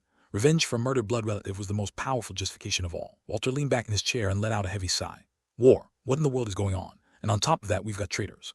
The fact that they now had to go to war was troubling, but what pained him even more was that a long-serving vassal had betrayed Ferdium out of personal greed. TCH, things are going to get even harder from now on. For an estate like Ferdium, which struggled daily, war was nothing short of a disaster. Even if they won, the cost of the battle would be immense, and it would be difficult to replenish the manpower lost to casualties, especially for a place as resource-strapped as Ferdium. I have no choice but to retrieve the runestone. Zwalter didn't want to touch something his son had discovered. However, there was no other way to compensate for the losses except with Ghislaine's runestone. Zwalter made his declaration with authority. Switch to a wartime posture and prepare for deployment. We will annihilate the enemy at the borders of the estate. All the vassals bowed their heads at Zwalter's sharp gaze, one that had been honed through harsh battles in the north. Although some forces had been left behind to guard the northern watch, the troops that remained in the estate were more than enough to deal with Diggle. Zwalter turned to Ghislaine and continued. I've heard you've hired quite a few mercenaries. They should be of considerable help. You too should participate as the young lord. In wartime, the lord's orders were absolute. Ghislaine bowed his head, accepting the count's decision, but he didn't forget to mention an important point. First, we should determine the size of the enemy's forces. I intend to. Need to see what confidence they have in starting this war. The estate was so close that they knew each other's military strength well. Zwalter was also curious as to what gave them the boldness to declare war when the disparity in forces was clear. While Ferdium's vassals were confident, 3 days later, they were left speechless by the report brought by a soldier. Approximately 6,000 armed soldiers. Additional supply unit with 1,000 troops has also been dispatched. We've also confirmed numerous carts carrying siege weapons. It wasn't the kind of force that could be assembled by a single estate, especially one as poor as Diggle. Randolph, with a look of disbelief, asked again, "Are you sure you saw correctly? You didn't just glance at them and exaggerate, did you? Is the report accurate?" The soldier said nothing, but even without a verbal confirmation, everyone knew the report was true. Several scouts had reported the same thing. They were just harassing the soldier out of their unwillingness to accept the reality. While the exact number of knights was unknown, with such a large force, there would likely be at least 50 knights among them. How could Count Diggle muster such a force? Even if Diggle conscripted every able-bodied man in their estate, they couldn't gather that many soldiers, and all of them are fully armed. Clearly, another estate is secretly supporting them. Ferdium's military strength included 2,000 armed soldiers, some of whom were conscripts. Even if they scoured the estate for more men, 1,000 additional troops would be their limit. Moreover, they had fewer than 30 knights. The enemy had brought twice as many soldiers, and if they fought like this, defeat was inevitable. As the vassal kept repeating how unbelievable the situation was, Zwalter angrily shouted, "Enough, enough! The enemy is already coming. What good is it to find reasons now? Discuss how we can respond." With such a large difference in military strength, intercepting the enemy at the border was impossible. Without some kind of superhuman force to overwhelm the battlefield, they would never win through a traditional engagement. If they weren't careful, the entire army of the estate could be wiped out. Randolph, as usual, was the first to speak up, his voice full of bravado. "Brother, entrust all the forces to me. I'll crush them all. They're just a bunch of inexperienced rabble anyway. 2 of us alone can easily wipe them out." Randolph's extensive experience from his time in the North made him confident in warfare. He had defeated larger groups of barbarians with fewer soldiers before. His philosophy was that if they were going to fight, they should engage head-on. At this, Homer, horrified, quickly objected. "No, the gap in forces is too wide. One loss would be the end of us. Need to hold out in the fortress and request reinforcements from the other lords." With the 2 presenting opposing views, the other vassals began to split into different factions as well. "If we're going to hold out, wouldn't it be better to retreat to the northern fortress? The castle isn't designed for long defense." "HMPH, if we abandon the people in the castle, what's the point of holding out? We don't have enough provisions for siege. If reinforcements arrive, we can face them in battle. If Rapold helps, it won't be difficult." The vassals argued back and forth, unable to reach a consensus. Ghislaine watched the scene unfold with a cold expression, just as I expected. He had known that Diggle would start a war under a flimsy pretext, and he also knew they would bring forces capable of overwhelming the place. His previous life, Ferdium had charged into battle with confidence, only to be defeated by Diggle's army and forced to retreat. Their forces had been larger than expected. Ghislaine had a good idea of who was backing them this time. Bringing siege weapons means they intend to crush us thoroughly. In territorial wars, most battles were fought on open fields. Once victory or defeat was determined, the typical course of action was to negotiate an end to the conflict. However, bringing siege weapons was a clear sign that Diggle had no intention of negotiating. Randolph, aware of this fact, couldn't contain his frustration. "Damn it, we can't hold out here for long anyway. It's better to go out and fight than to waste time hold up." The situation in Ferdium was already dire. They lacked the resources to withstand a long siege. They didn't have enough food or defensive weaponry to mount prolonged defense. "Our current food supplies, there's no way we can hold out for an extended siege. We need to end this quickly." The enemy, with their superior numbers, would inevitably surround this state. If they waited too long, their forces would starve, morale would plummet, and any slim chance of victory would vanish. Randolph argued that it was better to strike while they still had the strength to fight. Walter closed his eyes, deep in thought. He suddenly turned to Ghislaine and asked, "What do you think we should do?" He didn't expect his son, who lacked war experience, to provide a solution. Still, given that Ghislaine had successfully cleared the forest of beasts, it seemed worthwhile to at least hear his opinion. "I believe we should request reinforcements and hold out in the castle," Ghislaine replied. "Hm." Walter raised an eyebrow, surprised. Ghislaine's nature, and the fact that he had mercenaries under his command, he had expected him to suggest going out to fight. He thought his son would want to seize the opportunity to earn glory, but Ghislaine's response was far more cautious than he had anticipated. However, Ghislaine advocated for a defensive strategy for a different reason than the vassals. "There will be no reinforcement. Even if they come, it'll be no more than Count Rogues. In his previous life, none of the neighboring estates had come to Ferdium's aid, except for Kane's father, Count Rogues. Even then, Count Rogues ultimately shared Ferdium's downfall. In other words, requesting reinforcements would be of no help." Nevertheless, Ghislaine suggested asking for reinforcements and holding the castle. He needed things to unfold according to his own plan. "Way I can annihilate the enemy with minimal losses." After a long deliberation, Walter finally gave his orders to the vassals. "Send word to the surrounding estates and request their assistance. We must inform them as quickly as possible. Also, transfer all the remaining forces and supplies from the northern fortress to the castle. Brother, the enemy will reach us in about 15 days. Randolph shouted loudly. The Diggled estate was located southwest of Ferdium. Considering the slow march of infantry, the enemy could reach them in roughly 2 weeks. Walter nodded and spoke in a soothing tone. "I haven't made a final decision yet, but if we receive help from the neighboring estates, we can reduce the damage, even if just by a little. I'll decide once I see how the other estate respond." Randolph stepped back for a moment, though he didn't hold much hope for reinforcement. Surrounding estates would only help Ferdium to the extent that it didn't collapse entirely. This was because Ferdium served as a buffer, defending against the nuisance of external threats along the border. However, it didn't necessarily have to be Ferdium performing this role. Even if Diggled took over the place, the other state wouldn't care. Whether it was Diggled or Ferdium, it didn't matter to them as long as someone managed the border. During the days spent waiting for responses to their requests for aid, the mood within the estate grew increasingly bleak. And when the long-awaited responses finally arrived, even the vassals who had clung to hope could no longer avoid despair. Rapold says he cannot help due to internal issues. Zimbar has also expressed his refusal. The soldiers sent to Count Rogues had lost contact. There's a rebellion in the Willem estate. The reasons vary, but not a single estate offered support. Even Count Rogues, Ghislaine's brother-in-law, whom they had most trusted, had lost contact entirely. Walter closed his eyes, his face steeped in regret.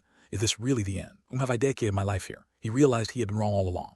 He had believed that no one wanted this forsaken place and that all he had to do was handle the external threats. Who would have thought the runestone would bring ruin to this estate? But despite everything, he didn't resent his son. Ghislaine had truly done an outstanding job. It was just that the situation hadn't been favorable. It was all just a dream. Now, there's no future for us. The family really end with me. Walter sighed deeply, pressing his forehead. His face suddenly looked 10 years older. The Count raised his head again, looking round. The vassals all wore expressions as if the world had come to an end. Homer and Albert, their faces pale, remained silent, unable to speak. Only Randolph was still breathing heavily, brimming with fighting spirit. Walter let out a hollow laugh. At least that Bratsilla's energy left. Yes, if it came to it, he and Randolph could fight with all their might and take down as many enemies as possible. The Count gave a self-deprecating chuckle and suddenly turned to look at his son. "You." Ghislaine was different from the vassals. He wasn't panicking, frightened, or enraged. He simply stood there calmly, his face expressionless. "Can never figure out what you're thinking." Walter looked at Ghislaine for a moment with a look of pity. "I hope you don't think this is your fault. You did well. Truly you did. As a father, not as a lord, Zoltar hoped his son wouldn't blame himself for this war. In any case, with the discovery of the runestone, this place would eventually become a battleground for the lords sooner or later. Deal was merely the beginning. Should I defend or should I strike back? Walter's thought deepened. It was said that in order to successfully lay siege, an army needed 3 times the number of forces. Fighting from behind the walls gave a clear advantage in defense, but if supplies weren't properly delivered, those defending could wither and die easily. Knights who could wield mana could also easily scale walls. Only we had received reinforcements, we might have been able to hold out. I focused too much on fortifying the northern fortress. Is it really going to end like this? If the enemies had deployed siege weapons, the weak walls of Ferdium wouldn't last long. Had the situation been different, he might have considered surrender, but with Diggle's vengeance as the cause, surrender would mean death for all. The so-called honorable surrender nobles often spoke of was impossible in the case. We must win no matter what. I don't care if I die, but the others must live. Zoltar looked around at everyone with a fierce gaze. Prepare for battle. We will meet the enemy outside. As Randolph had said, if they tried to hold out, they would only die after their strength was drained. In that case, it was better to go out and fight while they still had some strength left. Vassals looked grim, but they silently nodded in agreement with Zoltar's decision. Ghislaine quietly turned and left the hall. The mercenaries, who had been waiting, began gathering one by one to follow him. The lord had made his decision, so the vassals had no choice but to follow it. But Ghislaine didn't believe it was the right course of action. We can't just fight head-on. Even if we win, the damage will be too great on our side. Ghislaine's expression hardened coldly. I'll have to change the game myself. While all the vassals were busy preparing for war, Randolph was contemplating how to formulate a strategy. After all, the answer is a charge. Should all our strength penetrate deep into the enemy center, and once we cause chaos, their formation will collapse. Indeed, the Ferdium forces had often reaped benefits through charges while fighting in the north. What's so difficult about it? My brother and I will just kill them all, right? That's all it'll take. Randolph and Zoltar, both highly regarded knights, could say such things with confidence. Would surely be strong knights on the opposing side as well, but Randolph deliberately pushed that thought out of his mind. Given that the Ferdium forces were outnumbered, there weren't many tactical options available. The one and only solution was an all-out charge. No questions asked, just charge. Although Zoltar usually took command on the battlefield, this time Randolph firmly believed that his strategy would be adopted. Where would be the best battlefield? I'll have to discuss that with my brother. As for the formation, while pondering the formation and troop organization, Randolph suddenly thought of the mercenaries under Ghislaine's command. At least it's a relief that the young lord is leading the mercenaries. In a situation where every soldier counted, the mercenaries commanded by the young lord were a significant force. When they scraped together conscripts, their numbers were low, and their combat strength was minimal. In such a predicament, having several hundred mercenaries with individual combat prowess was like a blessing in disguise. No, I can't let that valuable force go to waste by having them act separately. I need to take command of them and integrate them into the charge. There was no way he could let a novice like the young lord command such elite troops. Young lord could participate in the battle as a knight, but the mercenaries had to be placed under the supreme commander's authority. I hope that fool listens this time. If not, I'll have to suggest punishing him for insubordination. Randolph hurriedly set out to find Ghislaine. No matter how unruly and reckless Ghislaine was, he couldn't stubbornly stick to his ways with the estate on the brink of destruction. Desperate to take control of the mercenaries, Randolph frantically searched for him, but Ghislaine was nowhere to be found. Huh? Where is he? Could he be at the encampment? Randolph mounted his horse and quickly exited through the northern gate.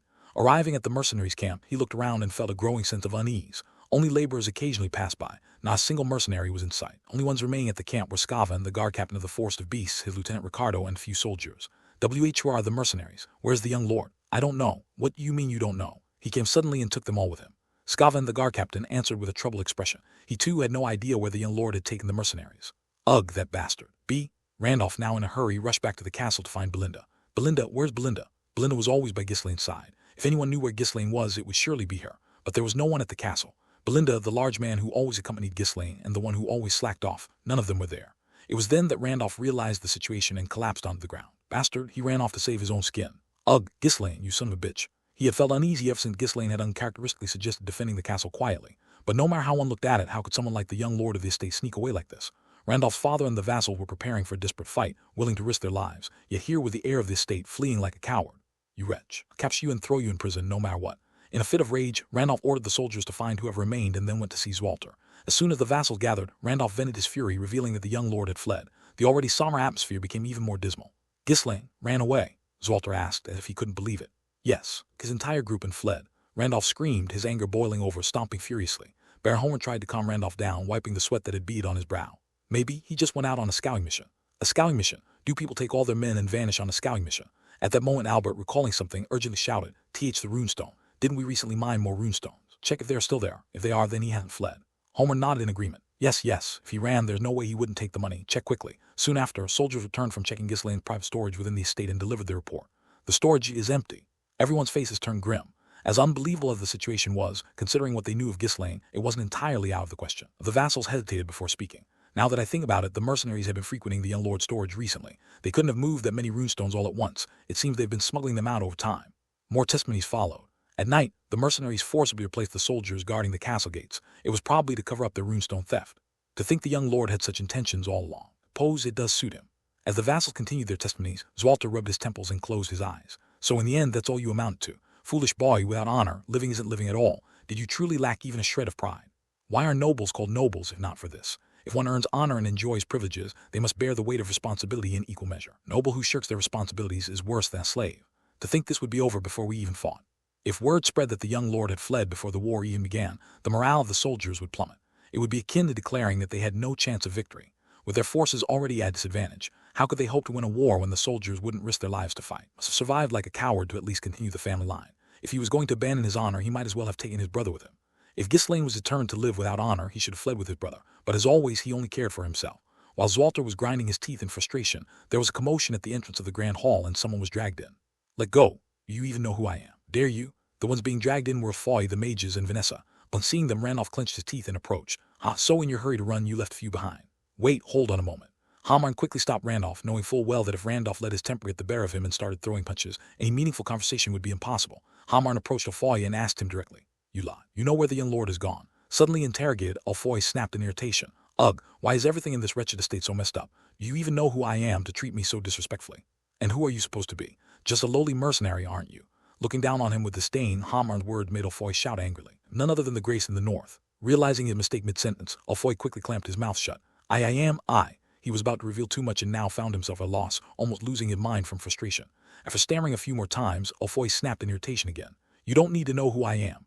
Zwalter and the other vassals sneered with contempt. Tusk, there really isn't a single decent person around him, is there? Hamarn, shaking his head, pressed Alfoy further. We don't care who you are. You know where the young lord has fled. What? Fled? Are you saying he ran away? Yes, he got scared when war broke out and ran. Did he give you any indication of where he was going? Hamarn asked, though not expecting much. Ghislaine had thought Alfoy was important enough to confide in. He wouldn't have left him behind. Alfoy looked around in disbelief. Judging from the expressions on the lord and vassals' faces, it seemed Ghislaine really had disappeared. The bastard ran away. After sucking the life out of the tower and dragging us all here, he just runs.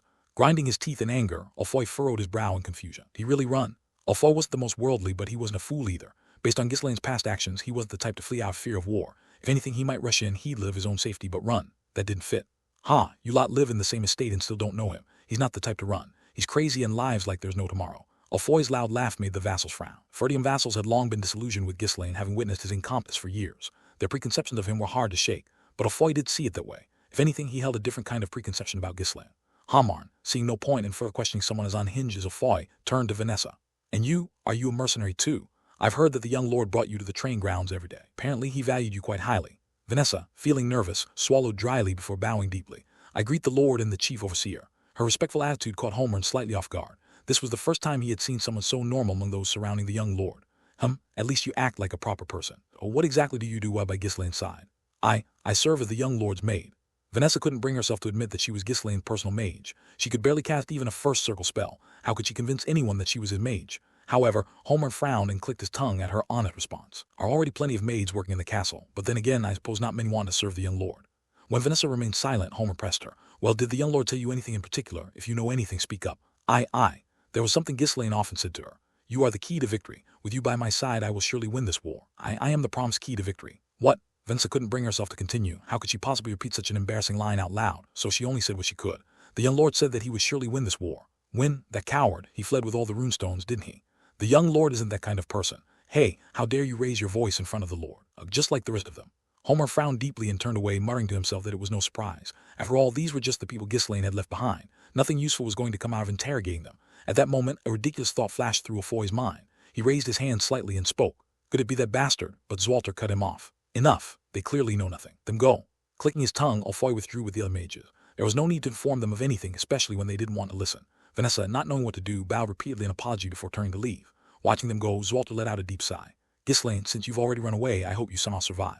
On a low hill, hidden among dense trees, Ghislaine and the mercenaries were lined up. Ready? They were all prepared to ride out at any moment.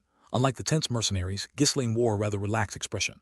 Belinda, looking worried, asked Ghislaine cautiously, Young master, wouldn't it be better to fight alongside everyone at the castle to minimize losses? Isn't this too dangerous? It's fine. It's just the supply unit. Need to cut them off first or they won't be able to hold out in the castle. But their numbers are more than twice ours. If they're prepared, it could be a disaster. That's possible, Ghislaine admitted.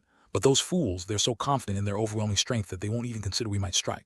The most important factor in preventing an ambush was the awareness of its possibility, but Ghislaine was certain the enemy wouldn't even think of it. Probably think we're holed up in the castle, shaking in our boots while they laugh at us. I suppose, but they're confident that we wouldn't dare attempt anything because if the ambush fails, we'll lose even more of our already small force. They believe we won't risk it.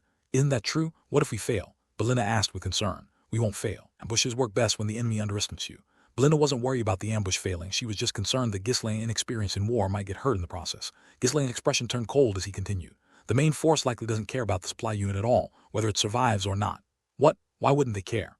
They're too focused on getting rid of us quickly. They even brought siege weapons. Supply units probably just made up of Diggle's rabble, thrown together to make it look like a proper force. There's no way they'd be prepared for an ambush. A 6,000 strong army was beyond what Diggle could field on its own. They must have received reinforcement, and those would be concentrated in the main force. That meant the supply unit would be manned by Diggle's own troops. Anyway, we arrived just in time. Off in the distance, the supply unit of Diggle's forces was setting up camp. Ghislaine and his mercenaries had circled around the outskirts of Ferdium and ridden non-stop for a full day. After spotting the supply unit, they had steadily closed the distance. Though they had fallen back somewhat to set up the ambush, they were still close enough to catch up quickly once they started riding. Night deepened, and only the flickering torches illuminated the enemy's encampment. With over 1,000 soldiers, the number of tents and torches was considerable. Feeling it was the right time, Ghislaine looked up at the sky. Even the moon was hidden behind the clouds, leaving not a sliver of light. Perfect weapon for killing, Ghislaine remarked. The mercenaries began to laugh silently. Occasionally, Ghislaine displayed this strange sense of calm and confidence. In this, the mercenaries relaxed a little, their tension easing. Let's begin, Ghislaine said. Belinda wrapped a bandage tightly around his hand, pleading with him one last time. Please be careful. If things get dangerous, pull back. Don't worry. Ghislaine clenched and unclenched his bandaged hands a few times, then extended his right hand to the side. Gillian handed him a massive double-edged battle axe. Nice and heavy, Ghislaine said approvingly. The axe in one hand, Ghislaine raised the other in the air. Prepare yourselves. At his command, the heavily armored mercenaries mounted their horses, raising their spears. Snort. The horses, sensing the impending battle, stamped their hooves restlessly. Ghislaine spoke again. We don't need any prisoners. With a cold, cruel smile spreading across his handsome face, he slowly extended his hand forward. Them all? Aaron Favreau, a retainer of the Diggle and the commander of the supply unit, paced around the tent, unable to sleep. He wasn't concerned with matters like strategy or unit maintenance. He was simply too thrilled to fall asleep. Ha ha, I'm finally getting my own fief. Favreau didn't own any land. The land Diggle ruled over was small and insignificant, so there was no real chance for a retainer like Favreau to be awarded a fief. This time was different. If things went well, he would be able to obtain a portion of Ferdium's territory. It was the right decision to side with Desmond, the best choice of my life. Favreau had been accepting bribes from Desmond and always advocated on his behalf. It wasn't just Favreau. Most of Diggle's retainers were the same way. Controlling the land in any way they wished wasn't difficult at all. Oh, maybe this time I can finally make a name for myself. Even though he was in the supply unit, simply participating in the war would grant him some renown. In high society, just being involved in a war was enough to draw attention. Besides, he was in the rear unit, so he faced no danger at all. He only needed to supply the main force with resources, to reap all the benefits from a safe distance. Where else could there be such a sweet war? The way, I didn't expect Count Desmond to have so many soldiers. With as much, isn't he stronger than Raypole? Although they had disguised them as conscripted soldiers and mercenaries from the Diggle territory, the sheer scale was unmistakable. Desmond had sent reinforcements equivalent to the forces of several medium-sized estates combined. The main force was so large that it was barely possible for Diggle's troops to form a secondary supply unit. Ferdium's finished, absolutely done for. If they were on a similar level, there might be some back and forth, but at this level, Ferdium would be utterly crushed. With siege weapons on their side, Ferdium likely wouldn't last a single day. It was a war they couldn't lose, even if they wanted to. That was why Favreau had been in such a good mood every day lately. Rumble, rumble. H.M. What's that sound? Favreau, who had been savoring his pleasant dreams, felt a strange vibration and snapped back to reality. Stepping outside the tent, he saw several knights looking around in confusion. Hey, what's going on here? Favreau asked, and one of the knights shook his head as if he had no clue either. I don't know. An earthquake, maybe. They hadn't even considered the possibility of an enemy ambush. The idea that Ferdium, already short on troops, would send a separate force to attack was beyond their imagination. There had been no reports from the main force up ahead either. Rumble, rumble. In a matter of moments, the vibration grew even stronger. Favreau scratched his chin, deep in thought. What could it be? Maybe a herd of cow running wild. As soon as he thought of cow, Favreau realized that the vibrations were similar to the sound of hooves. On no way. He chuckled, amused by his own absurd thoughts. Though they had lit torches, the cloud-covered sky made it too dark to see far ahead. They could only rely on sound to judge the situation, which took them a long time to fully grasp. Dr, dr, dr, dr, dr. It wasn't until Ghislaine's army had drawn completely near that they realized the source of the noise. Wake up, wake up. It's an ambush, ambush, move it. Some of the quick-reacting knights shouted out. Commander Favreau wore an expression of disbelief even then.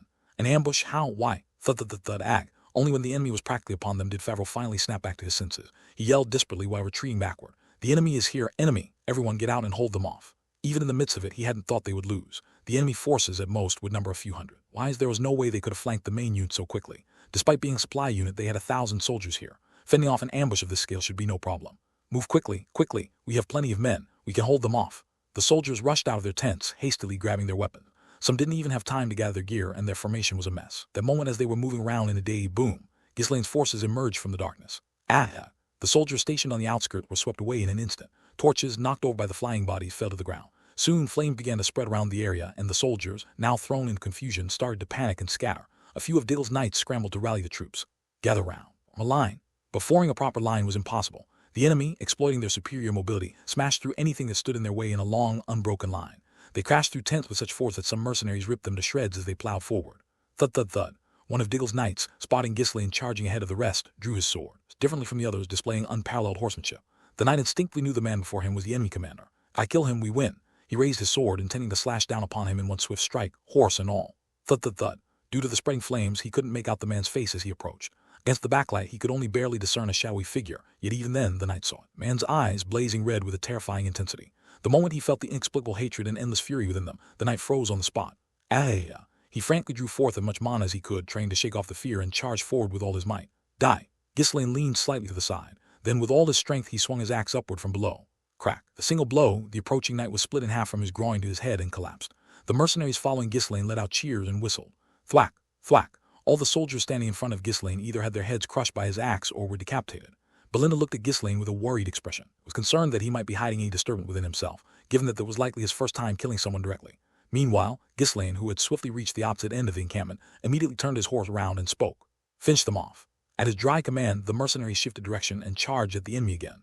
With only a few knights left, Diggle's forces crumbled helplessly. There were no trenches or obstacles to halt the cavalry. Knowing the timing and location that made ambushes easy was also part of Commander's ability, and Favreau was not much of a commander. Gillian and Kaor handled the remaining knights. Thud, thud, thud. The mercenaries split into two groups and surrounded the enemy. They moved so organically without a single mistake that they looked like a seasoned cavalry unit. Well trained. Ghislaine nodded in satisfaction. In his past life, he had often relied on mobility-based ambushes and charges. He had emptied his pockets to outfit the mercenaries with equipment and war horses, specifically for this shock tactic. Although the King of Mercenaries' personal combat prowess was ranked 7th among the continent's strongest, his ability to wage war was ranked in the top 3. He was both a slaughterer and the king of the battlefield. The soldiers of Diggle screamed. We have to stop them. Shields, where are the shields? Regroup, gather round. Having rushed out without proper equipment, there was no way they could hold back the determined attack of the mercenaries. Without formation, even a large number of infantry couldn't demonstrate their full strength. Moreover, there was no way to command effectively in this chaotic skirmish. The massacre began anew. By one, Diggle's soldiers started abandoning their weapons and fleeing. Don't let a single one escape. Following Ghislaine's orders, the mercenaries chased after the soldiers who were scattering in all directions. Those running in fear from mounted soldiers were easy prey. Some enemy knights put up a fight, but they were each hunted down by Gillian and Kaor. With only a few knights in the supply unit, the enemies quickly collapsed. Ha ha ha. Absolutely exhilarating. Kaor, along with the mad dogs, raged like fish in water. In the forest of beasts, the abundance of monsters and the constant danger had forced them to focus solely on survival. But now, facing humans, they could unleash their madness without restraint. Some dismounted from their horses and charged at the nearby soldiers. Die, die. You're too weak. Worthless worms. A few of Diggle's soldiers banded together to resist, but they couldn't reverse the already one-sided battle. Ghislaine roamed the battlefield without rest. Whenever he spotted a cluster of enemies or a sensed mercenary in danger, he would rush over without fail, splitting his enemies' heads with his axe. Over 1,000 of Diggle's soldiers were swept away in vain like that. It's over. Belinda watched Ghislaine mutter as if it were only natural, her gaze strange. What's this? That must be his first war, right? Killing monsters and killing humans were entirely different matters. Anyone experiencing war for the first time would struggle to keep their sanity, but her concern turned out to be needless worry. Why is he so calm? Ghislaine dealt with the enemies as if he were merely doing what needed to be done. At this rate, it wouldn't be an exaggeration to call him a born warmonger. It's not that he's calm. As he swept through the battlefield, Ghislaine looked like a man forcibly swallowing a blazing flame. She couldn't understand it. What could have driven Ghislaine to hold such a deep-seated grudge against Diggle? While she pondered this, the screams of their enemies began to die down. It meant this fight was nearing its end. Months later, Gillian dragged someone over and threw him down in front of Ghislaine. This one seems to be the commander. Favreau looked up at Ghislaine, trembling. No matter how poorly trained Diggle's soldiers were, over 1,000 troops had been annihilated in an instant. Please, spare me. Favreau had relied on the sheer number of soldiers and missed his chance to escape. He'd barely managed to slip away, only to be caught by the pursuing Gillian. Couldn't bear to die like this so unfairly. The main force would win anyway. As long as he stayed alive, he might be released eventually. In most cases, nobles captured in war were taken as prisoners rather than killed. It was more profitable to ransom them back to their liege or family. For this reason, Favreau felt safe surrendering. Please, spare me. Count Diggle will surely pay a ransom. I surrender. Ghislaine silently scanned Favreau's face. The moment their eyes met, Favreau, who had been frankly pleading, clamped his mouth shut in terror, feeling as if he couldn't breathe. His cold, snake-like gaze, his expression devoid of any emotion. The predator's gleaming eyes were studying him, as if deciding whether or not to devour him. Name: be Baron Favreau, and who are you? Ghislaine Ferdium. Ghislaine, the young lord of Ferdium. Favreau's mouth hung open. He had heard of Ghislaine's name. He, along with Diggle's heir Gilmore, one of the 2 notorious scoundrels of the north. And yet this man had brazenly launched an assault and slaughtered over 1,000 soldiers. It would have been more believable to hear that Count Ferdium was secretly a dragon. Still, he couldn't exactly call Ghislaine Ferdium a scoundrel to his face. Favreau quickly bowed his head without betraying his thoughts. Young lord, please accept my surrender. It would not be unprofitable for you. You could demand a handsome ransom. But Ghislaine responded with something unexpected. No matter how I try, I can't seem to remember. What do you mean? It means you're so utterly insignificant that you don't even stick in my memory. Well, not that it changes the outcome. Ghislaine grabbed a fistful of Favreau's hair and yanked him up, raising his axe with his other hand. Ah, spare me. I'll pay a general ransom. I don't make deals with scum like you. What are you saying? I am a noble, respect the customary rights of noble. Since when is there custom on the battlefield? Ghislaine spoke with a hint of amusement, though there wasn't a trace of a smile on his face. Well, there's one thing I can take from you. With a dispassionate tone, the axe fell. Crack, your life. Asterisk, asterisk, asterisk, clink, clink. Ghislaine moved into the castle. Mercenaries in armor trailed behind him, snickering noisily. As soon as the people inside the castle saw Ghislaine, they lowered their heads and stepped aside. Every step he took left a trail of blood, as if painted onto the ground. Blood dripped from his body, covering him from head to toe, but he didn't even bother to wipe his face. What was even more terrifying were Ghislaine's eyes. Those same indifferent eyes that hadn't changed at all. They had even glinted with murder intent. It might have been less frightening. Once he had been a troublesome figure no one wanted to deal with. Now he was someone to be feared, someone no one dared to cross. Thud. Ghislaine opened the door to the main hall and strode in without hesitation. Zwalter and his retainers, who had been in the middle of a meeting, gaped in shock at the sudden sight of Ghislaine. They had thought the young lord had fled. Here he was, drenched in blood as if he'd just come back from a fight. What on earth have you done? Zwalter asked, his voice trembling. Without answering, Ghislaine merely bowed slightly, then placed the box he was carrying onto the table with a loud clatter. Seeing the blood-soaked box, the retainers gasped. No one seemed able to fully grasp the situation. Then Ghislaine's voice echoed through the hall. The supply unit has been annihilated. Time to begin the siege. Zwalter quietly gazed at the map laid out before him. Until just moments ago, he had been contemplating how to form the battle formation and make his move. If the enemy supply unit had been annihilated, more options would be available. However, he needed to properly confirm what had happened first. Explain in detail what happened. The other retainers could only watch silently, staring at Ghislaine, who was drenched in blood. Ghislaine took a moment to glance around the hall before calmly reporting the situation. So, we ambushed the enemy troops, annihilated them, and burned all their supplies. It's a bit of a shame, but it was too difficult to bring them back. Oh, and here's the head of the supply unit's commander, Baron Favreau. Does anyone recognize him? Homeland opened the box and carefully examined the head inside. He stammered as he spoke. Yes, that's right. It's Diggle's Baron Favreau. Seen him a few times before. The retainers all let out gasps of astonishment. Only Randolph stood there, blinking, unsure of how to react. He had intended to lash out at Ghislaine as soon as they met, but the atmosphere didn't allow for it. Having spent his entire life on the battlefield, Randolph instinctively understood. This isn't the playful young lord I know. He exuding the aura of a human butcher. Did he become like this? He couldn't make any sense of it. The idea that the young lord who had only ever stayed within the estate and never experienced war could appear like this. Zwalter was surprised, albeit for different reasons than Randolph. An ambush, how could you act so recklessly? Though he scolded, his voice carried more astonishment than anger. An ambush could inflict significant damage on the enemy if successful. However, if it failed, it could lead to complete annihilation, a double-edged sword. For that reason, it was a tactic employed only after careful consideration of numerous conditions, like weather, location, terrain, timing, and the disposition of the enemy commander. Yet Ghislaine had taken the troops out to attempt an ambush without even seeking the Lord's permission. The kind of thing a madman might do, but Ghislaine had led the troops without hesitation, and he had even succeeded. We don't have many options left to us anyway. Ghislaine replied flatly. Zwalter let out a frustrated shout. Even so, shouldn't you have consulted with us first? You should have prepared and organized a proper force before setting out. If you failed, you and the mercenaries would all be dead. You understand that we can't afford to lose even a handful of troops right now. If that had happened, we might have failed. What? We're already in a situation where a traitor has emerged and handed Diggle the justification for war. How can we be sure there aren't more traitors among us? You scoundrel, what are you saying right now? Unable to contain his anger, Zwalter stood up from his seat. Retainers and knights remaining in Ferdium were those prepared to risk their lives in battle. Suggesting that there might be a traitor among them was a dangerous statement. How could they willingly risk their lives if their loyalty was questioned? Yet Ghislaine responded with a blank expression. Can you really guarantee that there's no such person beside you, father? What? I trust no one. Only person I trust is myself. Seeing his son, covered in blood and speaking with such conviction, left Zwalter momentarily speechless. The other retainers couldn't argue either. After all, it was true that a traitor had been discovered among them. Right now, the young lord looked like a volcano on the verge of eruption. Overwhelmed by the tense atmosphere, no one dared to speak. Ghislaine scanned them all with a cold gaze before speaking again. Defend the castle from here. From now on, no one is allowed to leave the fortress. If you try, you'll fade my blade. Randolph's face twisted at the harsh and unilateral declaration, and he stood up. Just as he opened his mouth to shout, Zwalter raised a hand to stop him. Very well. Since the ambush succeeded, I'll let it pass. But then, why are you suggesting a siege? The enemy has a large force. Even for this small territorial battle, they've had to bring along a separate supply unit. But with that supply unit destroyed, they won't be able to sustain their troops for long. In the meantime, you should send another request for reinforcements to Count Rogues. As the reinforcements arrive, we can open the gates and launch a joint attack. What if the reinforcements are delayed or don't come at all? Even if reinforcements don't arrive, the enemy can't hold out longer than we can. While they retreat and prepare to attack again, we'll have time to figure something out. The enemy's main force must have brought some supplies, but they'd only last a few days at best given the size of the army. Real concern was whether Ferdium could hold out during that time. With the enemy bringing siege weapons, it wouldn't be easy to hold out in Ferdium Castle, which wasn't a fortress. We need to endure for at least a week. We have no choice but to do our best. It gives us a higher chance of victory than a short skirmish would. Ghislaine's reasoning made sense. If they tried to decide things in an open battle and lost, it would all be over. If they could hold out with the walls on their side, the odds of victory would increase. A defending side was at a disadvantage in a prolonged siege because they would be cut off from supplies. But now, the attacking side was facing its own supply issues. After a moment's consideration, Zwalter turned to look at Randolph. Do you think? I'm not sure, Randolph replied, clearly irritated by Ghislaine's unilateral attitude despite the soundness of his proposal.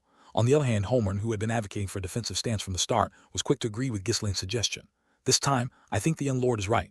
We should request reinforcements from rogues again and hold our ground. The other retainers also responded positively. Sides are cut off from supplies. They can't possibly prepare enough provision to sustain 6,000 men right away. Holding out gives us an advantage. The young lord has accomplished something significant. This is an opportunity. With a higher chance of survival, there was no reason to oppose Ghislaine's plan. While the young lord had always been a thorn in their side, his reckless actions had for once turned out beneficial. Homer, Albert, and the other retainers smiled approvingly at Ghislaine. However, Randolph continued to look at Ghislaine with suspicion. He certainly achieved something, but he's too dangerous. At this rate, he might just become a killer. Having spent his life on the battlefield, Randolph sensed something unsettling in the young lord's demeanor. As Zwalter considered the retainer's opinion, Ghislaine spoke again. Another option. What would that be? Abandoning the people and retreating to the northern fortress right now. You fool. Do you realize what you're saying is ignoble? Zwalter jabbed a finger at Ghislaine, shouting in anger. The retainers also scowled, looking at him with disdain. If the castle falls, the people will live as slaves and then perish. You not understand that. Even if they managed to defend the northern fortress, if the people of the territory were crushed, it might take decades to restore Ferdium's stability. But Ghislaine met the count's gaze with cold eyes. Still, you know as well as I do that our chances of survival are higher if we take that route further. Zwalter glared at Ghislaine, silent. It was Homer who finally broke the tense silence. Enough. Stop it, please. Don't have time to quarrel amongst ourselves. My lord, though the young lord's tone was harsh, his points are not entirely wrong. You must make a decision now. Zwalter turned his head away from Ghislaine, closing his eyes as if he couldn't bear to look at him. He didn't like the current situation, but Homer was right. A swift decision was necessary. The odds are slim, but it's better than nothing. Abandoning the people and fleeing had never been part of the plan. Only hesitated because the odds of victory seemed small. But now that Ghislaine had presented a path to survival, the answer was practically decided. Taking a deep breath, Zwalter spoke. Fine. We stand and fight from the castle. Prepare to reorganize and deploy our forces. Also, review the route to send a message to Count Rogues. The retainers all bowed their heads in acknowledgement of the Lord's command. The glimmer of hope, they now needed to do everything they could to defend the castle. At that moment, Randolph stepped forward and spoke. Wait, are you going to leave the mercenaries the young lord gathered as they are? Why not incorporate them into the territory's forces? Everyone's eyes turned back to Ghislaine. Zwalter spoke coldly. Have no intention of complying, do you?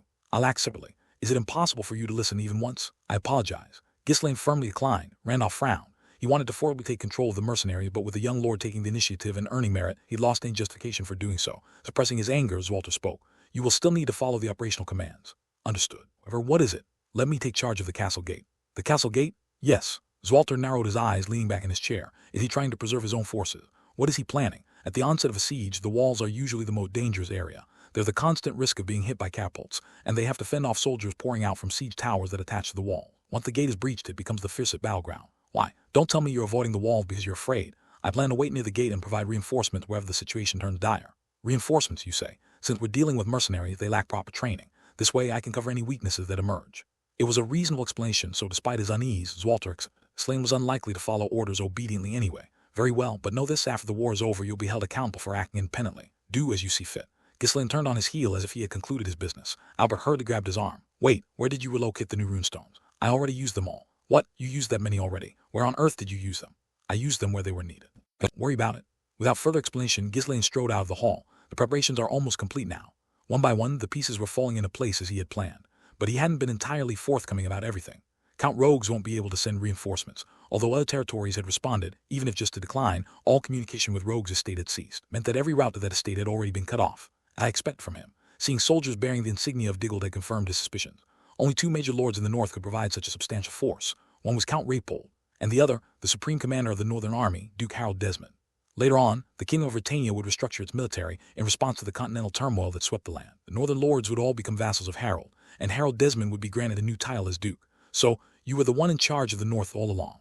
Ghislaine had encountered Harold in his previous life. Though inflexible, Harold had a good grasp of strategy and was quite capable in combat. Suffering defeat at Ghislaine's hands, Amelia had gathered her remaining forces to wage guerrilla warfare, but Harold was the type who preferred direct, brute force confrontations.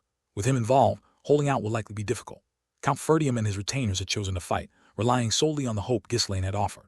But Ghislaine himself didn't believe that holding the castle was truly feasible. Desmond would have considered siege warfare from the start, which was why he sent such a massive force equipped with siege weapons. This is the best option.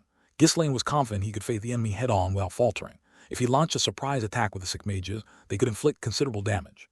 The enemy was unaware that there were mages stationed here. If he led a charge to strike the enemy's flank, he could potentially collapse their formation. With a well-coordinated plan and synergy among his forces, he had a decent chance of winning even in open battle.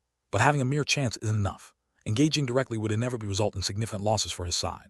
If they lost, it would be over, and even if they won, it wouldn't truly be a victory. A victory would leave them too weakened to withstand a second assault.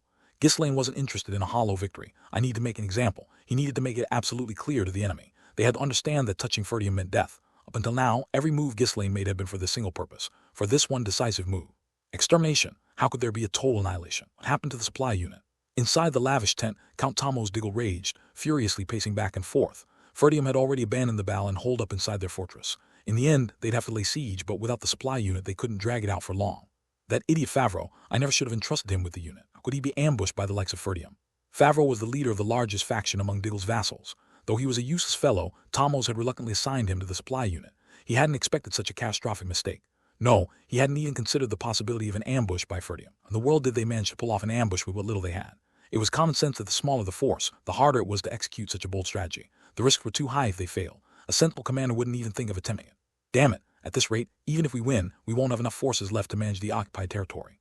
The entire supply unit was composed of Diggle's forces, so the blow was severe. In an attempt to conserve them, he had sent them to the rear, but that had turned out to be the worst possible move. Calm yourself, Count. Beside Tommos sat a large man with a stern expression, arms folded across his chest. His name was Victor. He was a skilled warrior, meticulously trained by Count Desmond. How can I be calm? Most of the stones for the catapults were being transported by the supply unit. We have any left here? That's unfortunate, but we only need to breach 1 or 2 sections of the wall. The siege towers and the main forces are still intact, so it's not a problem. Still, won't it be difficult if it takes too long? We only have enough provisions for a few days. Tommos harbored an irrational fear of siege warfare. Without any experience in war, strategies and tactics simply didn't register with him. I plan to end this in one strike. Ferdium isn't properly prepared for a siege anyway. How do you know that? Tommos asked, puzzled. Victor responded with a sneer plastered across his face. It comes from experience. Just remember there's no need to worry, that will be over soon. Well, if that's the case, it's fine by me. Haha. After all, they had an overwhelming number of troops. Whether they clashed head-on or launched a siege, it would be over quickly. Tommos laughed outwardly, but inside he cursed Victor. Arrogant bastard. Speaking to me, the Count, in that tone. Just a lowly knight. The longer he spoke with Victor, the more his resentment grew, but he kept it hidden. The one actually commanding the main forces was not Tommos, but Victor. So, do you think we can finish it before Count Rogues arrives with reinforcement? They won't be able to come. On the path from Ferdium to the Rogues' estate, Amelia had already set up camp. Count Desmond had prepared thoroughly. That foolish Ferdium should have latched onto another lord as soon as he got his hands on the runestone. Tommos sneered as he continued. Still, it's fortunate that we can trample on Ferdium before it grows any larger. Gilmore's death wasn't in vain after all. That troublesome brat managed to pay his respects in the end. Ah, what a fine lad. He didn't care much about Gilmore's death. After all, he could always have another son. What truly mattered was that once this war was over, he would be able to claim the title of a Grand Lord. Shame to split the forest of beasts in half. But there's no other choice right now. In exchange for lending his forces, Desmond had demanded half of the rights to develop the Forest of Beasts. Since Diggle's forces alone wouldn't be enough to attack Ferdium, Tommos had reluctantly agreed. Of course, he planned to get rid of Desmond as soon as he had gained strength through the runestone. As he envisioned the future, Tommos, now beaming, spoke cautiously. But with things as they are, I'm not sure we have enough troops to fully stabilize Ferdium. Even if we start conscripting right away, it will take time. I'll lend you some troops after the occupation. Haha, much appreciated. I'll be sure to repay this debt to you, Count Desmond. Only then did Tommos finally relax, laughing cheerfully once more. Victor returned the smile, but hid a glint of murderous intent in his eyes. Pathetic fool. Soon as we seize Ferdium, you'll be dead as well. Tommos was slated to be recorded as having tragically perished during the war. That would leave only Tommos' second son as the heir to the Diggle estate. How to deal with him would be up to Count Desmond. The annihilation of the supply unit turned out well. They were troops he intended to wipe out anyway, but Ferdium had dealt with them for him, like blowing one's nose without lifting a finger. This is unexpected. Could it have been Randolph, or was it Zwalter after all? Either way, it doesn't matter. They'll all die in the end. Victor halted his thoughts and stood up from his seat. I should get going. We'll be arriving in Ferdium soon, so be ready. Understood. As Victor stepped out of the tent, he slowly scanned the encampment. The grand army of 6,000 was filled with elite soldiers, each one a matchless fighter wherever they went, or even monstrously expensive siege towers, the likes of which small estates would rarely ever see. With this, even Raypold could be swept away in one blow. The forces were strong enough to challenge Raypold, one of the grand lords of the north. Ferdium was of little concern to him. It was merely something he could handle lightly, like having a cup of tea after a meal, and then return. No matter how much Ferdium struggled, they couldn't escape their predetermined fate. Other families facing its end. Victor muttered to himself without much emotion. The fact that Count Desmond had sent him meant he was to completely and decisively snuff out the enemy. He had more than enough ability to do so. After all, he was the North's foremost knight. We've caught another one. Bernarf stood in front of Amelia, bowing as he reported. Amelia sat under the tent, wearing a bored expression. How many has it been so far? 5. Make sure every path is well guarded. Don't let a single one slip away. Understood. This is killing me with boredom. Amelia was blocking all the route leading to the rogue's estate, hunting down Ferdium's soldiers. She had reluctantly agreed to move at Count Desmond's request, but spending time here just to catch messengers was a blow to her pride. Felt irritation creeping in as she sat idly by. Naya, Bastet, apparently bored as well, kept yawning in her arms. Bernhoff lowered his head with a forlorn expression. I wish I could just relax and have fun alongside them. Around Amelia, a maid stood fanning her with an assortment of fruits placed within reach. Though she gave the orders to catch the messengers, it seemed as if she was on a picnic, enjoying herself without a care. After a while, the soldiers brought in the corpse of yet another messenger. Amelia, upon seeing it, muttered in irritation. How many did they send? Count Ferdium sure is persistent. Though it was understandable, given that his estate was on the brink of destruction, it was a futile stroll. When things are clearly over, he should have the dignity to surrender. Like father, like son. They're all the same. Stesk. Amelia was well aware that war had already broken out. She found it somewhat disappointing. She had hoped to be the one to personally take Ghislaine's head. And the runestone is such a waste. It won't be easy to take it back if Count Desmond sits on it. Her greatest regret was undoubtedly the runestone. But as things stood, her forces alone weren't enough to defeat Count Desmond. I'll just have to bide my time and snatch it later. Being ambitious and tenacious, she wasn't one to give up on the runestone so easily. While Amelia leisure planned her next moves, a subordinate came running up, shouting, "Miss, urgent news. What is it?" She glanced at him with irritation as he handed over a missive, his head bowed low. The Diggle supply unit was annihilated. As she read the message, Amelia's brows knit together. Are they planning to hold their ground? After annihilating the supply unit, it appeared that the forces had holed up inside the fortress, waiting for siege side to retreat. Victory seemed possible if reinforcements arrived. But to someone like me, who was eliminating messengers to prevent those reinforcements from arriving, their plan was laughable. By the time the news reached Count Rogues, everything would already be over. Risking their lives on such a flimsy hope while facing a massive army. Are they really planning to hold out with sheer willpower or something? I couldn't help but laugh in disbelief. If it were up to me, I'd act completely differently. I'd abandon both the people and the castle, pull the troops out, and launch a guerrilla war instead. With their supplies cut off if I harassed them persistently, Desmond, who had so much to lose, would have no choice but to retreat. Amelia, Count Ferdium's pride in protecting his people to the bitter end, was absurdly inefficient. Winning the war would mean the people could be reclaimed immediately. The citizens only needed to endure for a short time. Such a tender heart. Doesn't he realize that approach is leading more people to their deaths? From her perspective, it seemed like a death pact for everyone involved. Amelia was about to carelessly toss the letter aside when she hesitated. Something's off. I smell something suspicious. Anything involving Ferdium, no, that scoundrel Ghislaine never went smoothly as expected. What do you smell? Ignoring Bernard's puzzled expression, Amelia paused, then continued. Send more men toward Ferdium. Tell them to come right after the battle's outcome is decided. Make sure they keep a close watch on the situation. Is that necessary? From the difference in forces, it would be hard for them not to win. She turned to Bernard with an irritated glare. Send them. Something feels strange. Understood. A strange premonition nagged at her, tickling the back of her neck. There's no way that bastard Ghislaine would just sit still, follow a straightforward strategy, and obediently do as he's told. Away. Amelia had been robbed of 20,000 gold and even attempted assassination, though that had failed. She had tried to corner Ghislaine by cutting off support for Ferdium, but that had also fallen through. While she despised Ghislaine, she wasn't foolish enough to ignore what she had learned from experience. That scoundrel must be plotting something beyond imagination again. The ominous feeling gnawed at the back of her mind. Amelia shook her head, trying to dispel the unease. Anyway, move quickly. Send enough people to keep a close eye on things. Bernard nodded in agreement. Still, the audacity to launch an ambush and cut off their supplies is quite impressive. It's nothing short of bold. Indeed. Amelia responded dismissively, but Bernard, emboldened by her acknowledgement, continued. Wouldn't it have been Count Ferdium's doing, or maybe Knight Commander Randolph? Perhaps they worked together. Amelia burst out laughing. What's so funny? Do you really think those two did it? Didn't they? Who else could it have been? Amelia snorted. Randolph is indeed brave and reckless, but all he can do on the battlefield is swing a sword. He doesn't have the mind to think of an ambush to cut off supplies. And if he tried, he'd likely fail and get caught. So, was it Count Ferdium then? Count Ferdium's a competent commander, but he doesn't gamble recklessly with his soldiers' lives. That's why he's been able to hold the northern fortress for so long. Then who do you think it was? Don't tell me. The ambush was successful by sheer luck, but objectively speaking, it was a reckless gamble. There happened to be one madman in Ferdium who would have no qualms about pulling such a stunt. Amelia twisted one corner of her mouth into a cold smile. Right. It's definitely that bastard Ghislaine. The main force of the Diggled army had arrived at Ferdium's fortress. They positioned themselves, aiming at the southern gate and walls of Ferdium's fortress. Watching them set up their camp a short distance from the fortress, Zwalter felt a wave of dizziness. We hold out. Hearing about it was one thing, but seeing it in person was an entirely different feeling. Seeing the rows of tents and troops stretching out made his heart grow even heavier. No, I have to do this. I have to hold them off no matter what. He had to protect not only himself but also the people of the estate.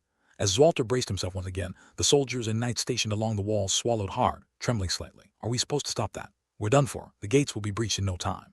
They could just rush in and we'd all be slaughtered. At this moment, no experience from the northern front, no camaraderie, no loyalty built over the years could be of any use. This was the nature of overwhelming force. Its mere presence could break the enemy's will to fight. Everyone stood there tense, watching the enemy, unsure of what to do next. Diggle forces didn't attack immediately. After posting sufficient sentry, they began assembling their siege weapons. Before a day had passed, 4 massive siege towers and a catapult had been completed. The soldiers of Ferdium were engulfed in indescribable terror at the sight of their imposing forms. That's the siege tower. I've never seen one before.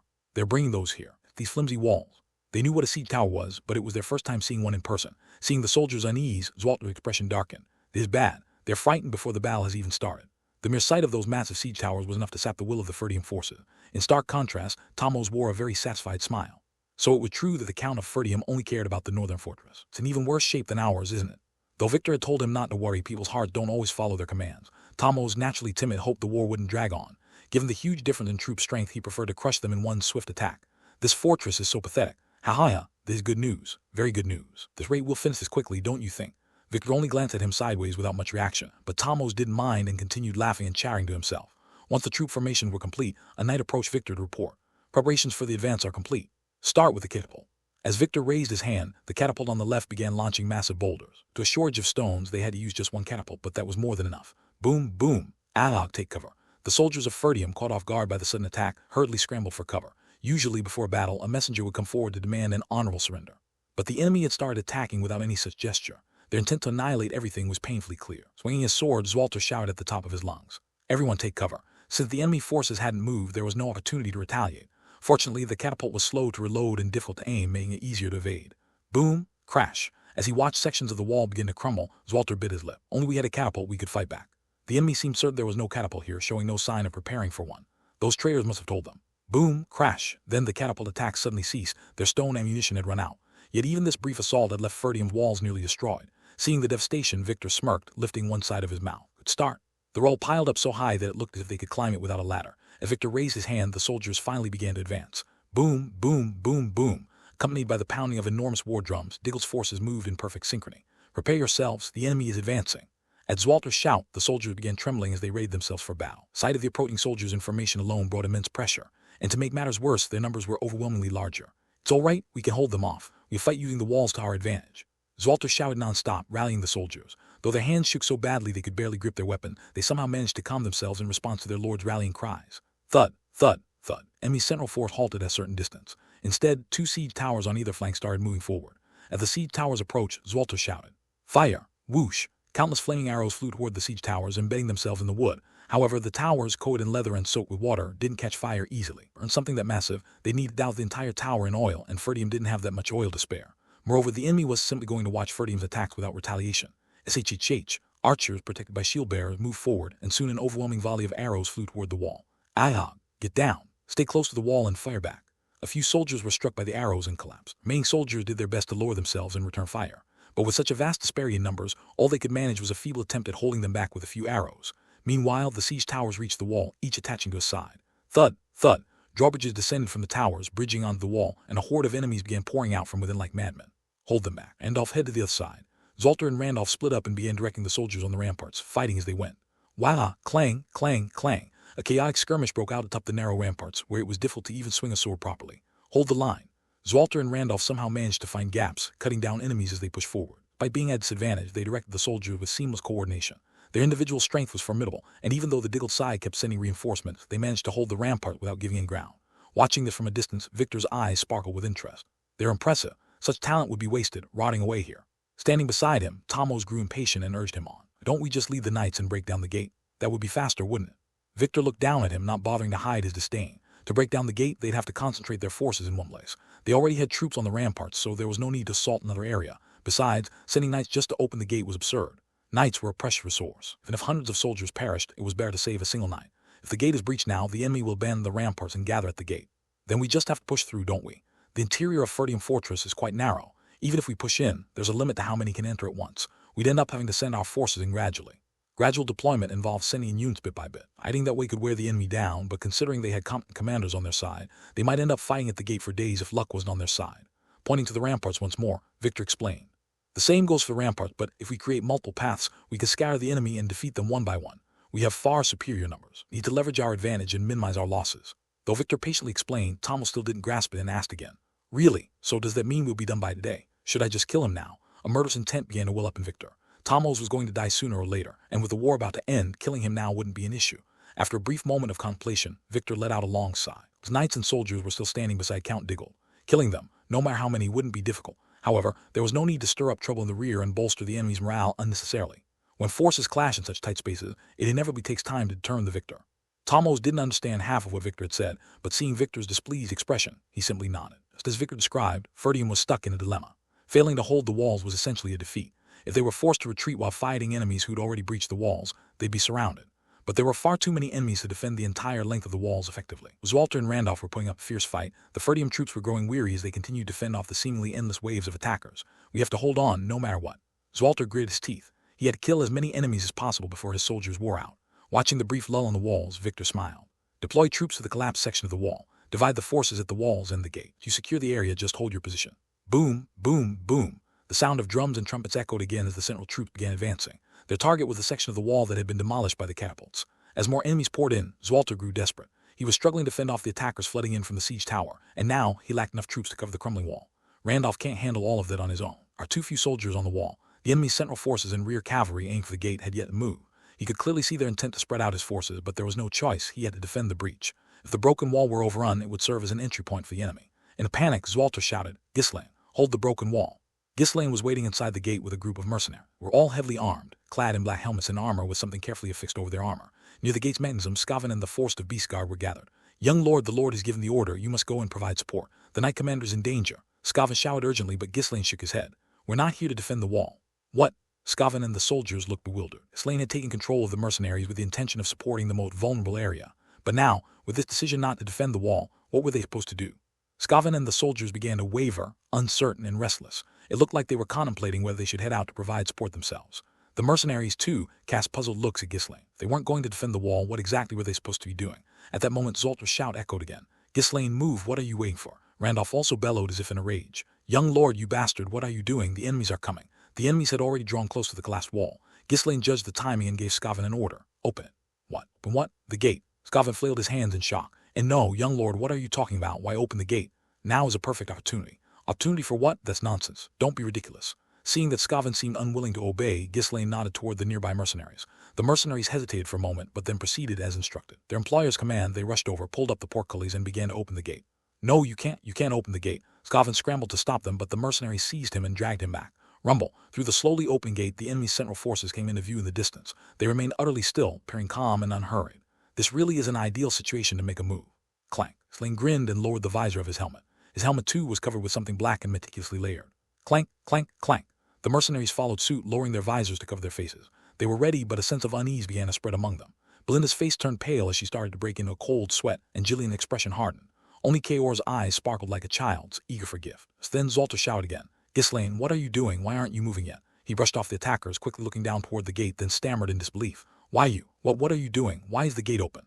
The gate stood wide open with his son and the mercenaries ready to charge out.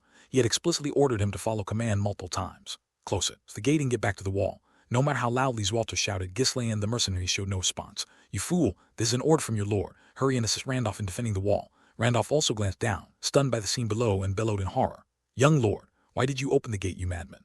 Ghislaine pretended not to hear their shouting and slowly lowered his body. A massive two-handed axe in his grasp, he gathered mana into his legs and spoke. "Defending the wall, Skaven, do you know something?" Skaven, looking like a man who'd lost everything, replied, "Know what? That we're all doomed." "No. Then what?" "That best defense is a good offense." "Pardon. When the opportunity comes, don't hesitate, move forward." A red light flickered within his helmet. Then boom, Ghislaine shot forward with incredible speed. "One, follow me." With that shout, Ghislaine vanished from sight. "Ah, young lord, he's gone mad." "Hurry, follow the young lord." Belinda let out a sharp scream. Jillian, who had been observing the situation closely, immediately issued commands and dashed forward. "Ha, he really is insane, isn't he? He's not normal." Kaor, clearly thrilled, drew his sword and charged after him. The mercenaries, without understanding the situation, simply followed along. Were given no time to think, no time to hesitate. All they could do was move as they had been trained, following their leader's steps. But they weren't the only ones caught up in the chaos. Zwalter and Randolph, forgetting they were in the middle of a battle, stood with their mouths wide open. Then seeing Ghislaine and the mercenaries rush forward, they shouted urgently. "Ghislaine, come back, just hold the walls. What do you think you're doing?" "Young lord, stop. Back, come back, you madman." Who would charge outside during a siege, throwing themselves into the fray? Of course, the enemy was just as startled by Ghislaine's bizarre actions. Count Tomos glanced at Victor and asked, "Well, the gate suddenly opened, and who are those guys in black armor?" Victor couldn't utter a single word, he just blinked in disbelief. Hadn't imagined that the vastly outnumbered Ferdium forces would open the gate and be the first to rush out, especially when there was even a breach in one part of the wall. There was no such tactic in any of the military doctrines Victor had learned. What is this? What kind of strategy is this? Did I miss something? Why are they coming out? What are they thinking? Victor, bewildered, muttered to himself in confusion. With such an unexpected and irrational situation, even the commander was caught off guard. Naturally, the soldiers couldn't react immediately either. A soldier who had nearly reached Ferdium's wall suddenly sensed something flying towards him. Looking up, he saw a black shadow descending from the sky, blocking out the sun. A figure raising a massive weapon. That was the last sight the soldier saw. Boom! Yuha! soldiers were sent flying in all directions. Well, the one who had jumped into the heart of the enemy, wielding a massive double-headed axe, was none other than Ghislaine. As he exhaled, red smoke billowed out from the gaps in his helmet. Soon, mercenaries began pouring into the battlefield, following in Ghislaine's wake. Armed with heavy weapons, they swung at the enemies in front of them without a second thought. There was no time to consider the current situation or what strategy they were supposed to be following. Crack-A, who are these guys? Where did they suddenly come from? In battle, soldiers remain highly tense, moving only towards their designated objectives. They're not supposed to move as they please, and even when they try, they can barely see what's around them. But now, with Ghislaine and the mercenaries charging in out of nowhere, the soldiers were thrown in complete disarray. Boom, boom. Watching the enemies fall so easily, the mercenaries were actually taken aback. What's going on? Why are these guys so weak? Do we just fight here? Shut up and stay sharp. If we lose sight of the captain, we're all dead. The mercenaries started feeling a rush as they watched the enemy being swept away. Following Ghislaine's lead at the forefront, everyone's spirit began to heat up. Young lord, we need the next orders. Mercenaries haven't grasped the situation yet. After smashing the enemies around him, Gillian shouted loudly. Ghislaine quickly scanned the battlefield, then pointed his finger in a long line. Kaor, take half the men and secure a retreat path around the breach wall. Hold out until I return. That much is easy. Let's go, you lot. SHHKK. With Kaor leading them, the mercenaries pushed back the enemies and quickly formed a shield wall. Forming the shield formation, Ghislaine's head whipped round again. His target was the siege tower. The rest of you follow me, we're going to the siege tower. Ghislaine shouted as he rushed forward, gripping his twin axes. Young master, what on earth are you thinking? Save it for later. Just follow the young lord quickly. Belinda, Gillian, and the remaining mercenaries with shields followed Ghislaine. Mercenaries from the forest of beasts especially gritted their teeth and chased after him with reckless abandon. They already knew from experience. They had learned that their chances of survival were higher if they moved exactly as that young captain ordered. Hesitating and thinking would only delay them. They had to follow his lead the instant he moved. Move quickly. Follow the captain. We need to do as we're told to survive. Don't think, just move. Follow the training. One of them shouted urgently, and the rest of the mercenaries followed as if in a trance. Break through. Boom. Ghislaine broke through the confused enemy lines as he advanced. The mercenaries, with their shields held high, pushed through the remaining enemies like an unstoppable force. Though it wasn't as powerful as a cavalry charge, the sudden assault was proving highly effective. Both the enemy and allies reeled from the surprise attack. Ghislaine and the mercenaries reached the area near the siege tower entrance. Lock this area. Shields up. Clang, clang, clang. The mercenaries lifted their shields in a two-layer formation, surrounding the entrance to the siege tower. Belatedly realizing the situation, the enemy archers disregarded their previous orders and turned their arrows toward them. By then, the mercenaries had already set up their formation with raised shields, rendering the arrows useless. Thud, thud, thud. Seeing the formation hold steady, Ghislaine called out loudly again. The wall, cover our allies. With the enemy archers shifting their focus, there was now some reprieve on the wall side. The one fighting on this section of the wall was Randolph, been momentarily stunned by Ghislaine's unexpected action, but his battlefield experience quickly brought him back to his senses. As soon as Randolph took in the rapidly changing battlefield, he shouted until his voice was hoarse. Fire! Aim for the enemy archer. The soldiers on the wall, who had been bewildered, all stood up and began to shoot their arrows. One side of the unsuspecting enemy formation fell helplessly under the volley of arrows. Shield bearers hurriedly moved to protect the archers, but the path of the siege tower had already been taken. I'll head to the siege tower alone. Everyone else, hold your position until I return. Belinda helped the mercenaries with Gillian. What did you say, young master? Young lord, you can't do that. Belinda and Gillian tried to stop Ghislaine, but he was too busy fighting the enemies around him to respond properly. Ghislaine was headed. Soldiers who had been inside the tower and those trying to enter it were swarming, a dangerous spot, and he intended to go there alone. Don't worry about the side. Ghislaine emphasized again as he made his way solo toward the siege tower where the enemies had gathered. Watching the battlefield descend into chaos in an instant, Victor ground his teeth. The neatly laid out plan had been thrown into disarray by the lunatics. Did they just pull out the elite forces from the gate?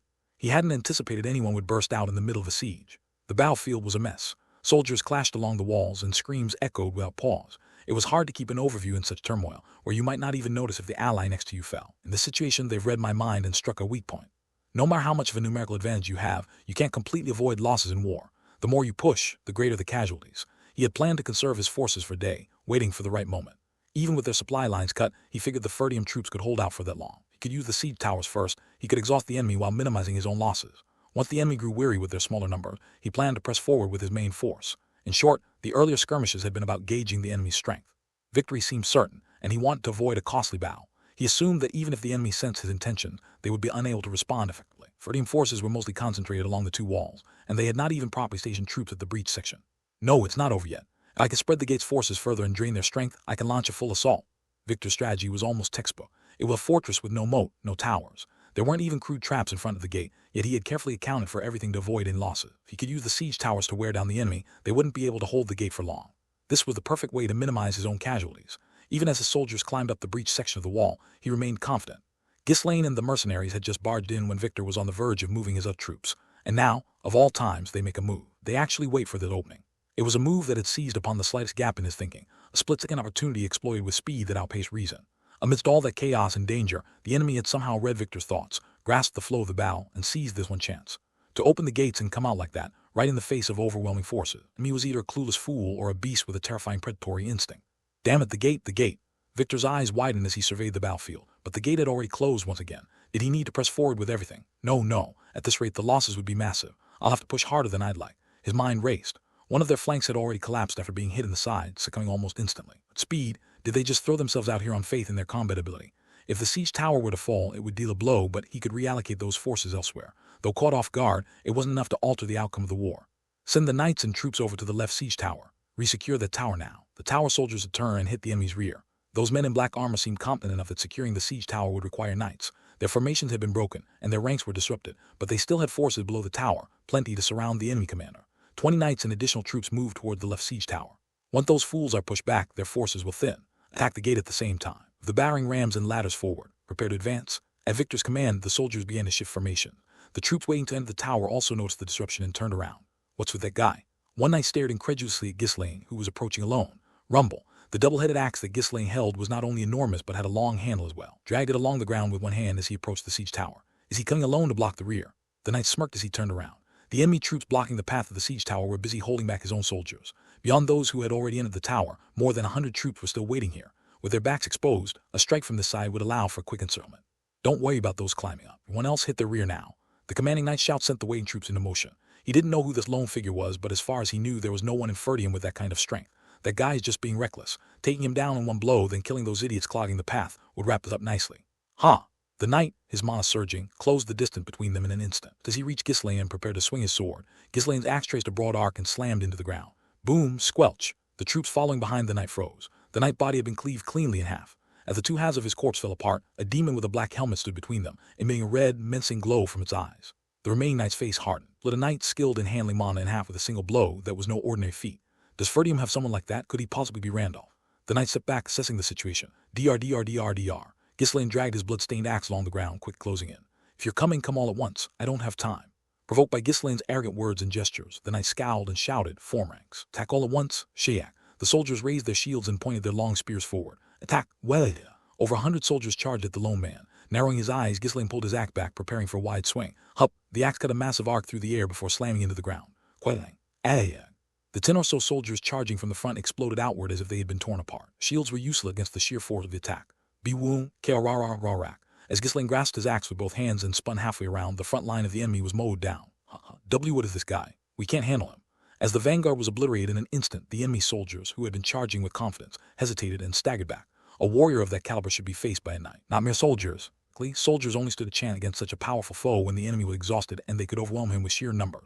SSS. Seeing the red smoke seeping from the cracks in his black armor, the soldiers took another step back. There was a dreadful aura about him. He resembled the very image of a demon. The knight commanding this area was even more unsettled than the soldier. What are you doing? Attack. Said attack. Despite only a single clash, their morale had plummeted. Under normal circumstances, he would step forward to face his foe, but frankly, he doubted he could win. If his sword clashed with that massive axe, it would shatter in an instant. The knight swallowed hard. Should I have brought a larger weapon too? In the face of that terrifying axe, his own sword looked pitifully small. As everyone hesitated for a moment, the black demon exuded red smoke again and began to move. Not coming? Then I'll come to you. Whoosh! Ghislaine leaped and landed right in the middle of the enemy ranks. Quang! Each time he swung his axe, bodies were torn apart. Ghislaine unleashed his full power, opening up to the second core. As the soldiers tried to back away, the knight, driven by desperation, screamed, Attack! You idiots! If you run, you'll all die anyway. Dab him somehow? Several brave soldiers thrust their spears as they had been trained. Tat-tang! Tang! However, their gritted teeth attack couldn't penetrate the armor and was blocked. Ghislaine had infused mana into his armor, making ordinary attacks almost useless. Perhaps they could have managed if they wore him down gradually, but it was impossible for the soldiers alone to face Ghislaine right now. Boom! Ghislaine braced himself and took the attacks head-on, sending the soldiers flying. Thud! At that moment, his axe came crashing down on the soldiers once again. Die! A knight who had been waiting for the right moment didn't miss the tiny opening and thrust his sword. Since he didn't have the confidence to face Ghislaine alone, he used the soldier as bait to create a chance. Sensing the sharp killing intent aimed at his neck, Ghislaine tilted his head to the side. Crack! Lash! The knight's sword sliced through Ghislaine's shoulder armor and blood spurted out. Thud! Despite the blood flowing, Ghislaine didn't flinch and reached out, grabbing the knight by the face. You bastards are pretty decent. It was pure admiration and praise. The skill to pierce through his mana and inflict a wound, combined with the ruthless strategy of sacrificing soldiers to seize an opportunity. He realized he'd be facing formidable foes like this for a long time, which is why I can't show any mercy. Boom! Ghislaine smashed the knight's head into the ground. The knight, his head embedded in the earth, had his neck snapped and died instantly. Crunch! Ghislaine then stomped on the corpse's head, crushing it before picking up his axe again. Boom, boom, with just a few swings of his axe, more than half of the soldiers were wiped out. All their commanding knight dead, the soldiers had neither the means nor the will to endure any longer. Run away. As the few remaining enemies scattered in all directions, Ghislaine caught his breath and looked up at the massive siege tower. A monster on the battlefield that could crush the morale of allies by its very existence. Destroying the siege tower would completely shift the tide of the battle. He had to get rid of it quickly. He strode forward, entering and attacking the forces ascending from behind. Crunch, crack, the enemies suddenly attacked from the rear, fell without putting up much of a fight. To fend off attacks from multiple directions, all sides of the siege tower were sealed off except for the entrance at the base. Those inside the tower couldn't quickly grasp what was happening outside.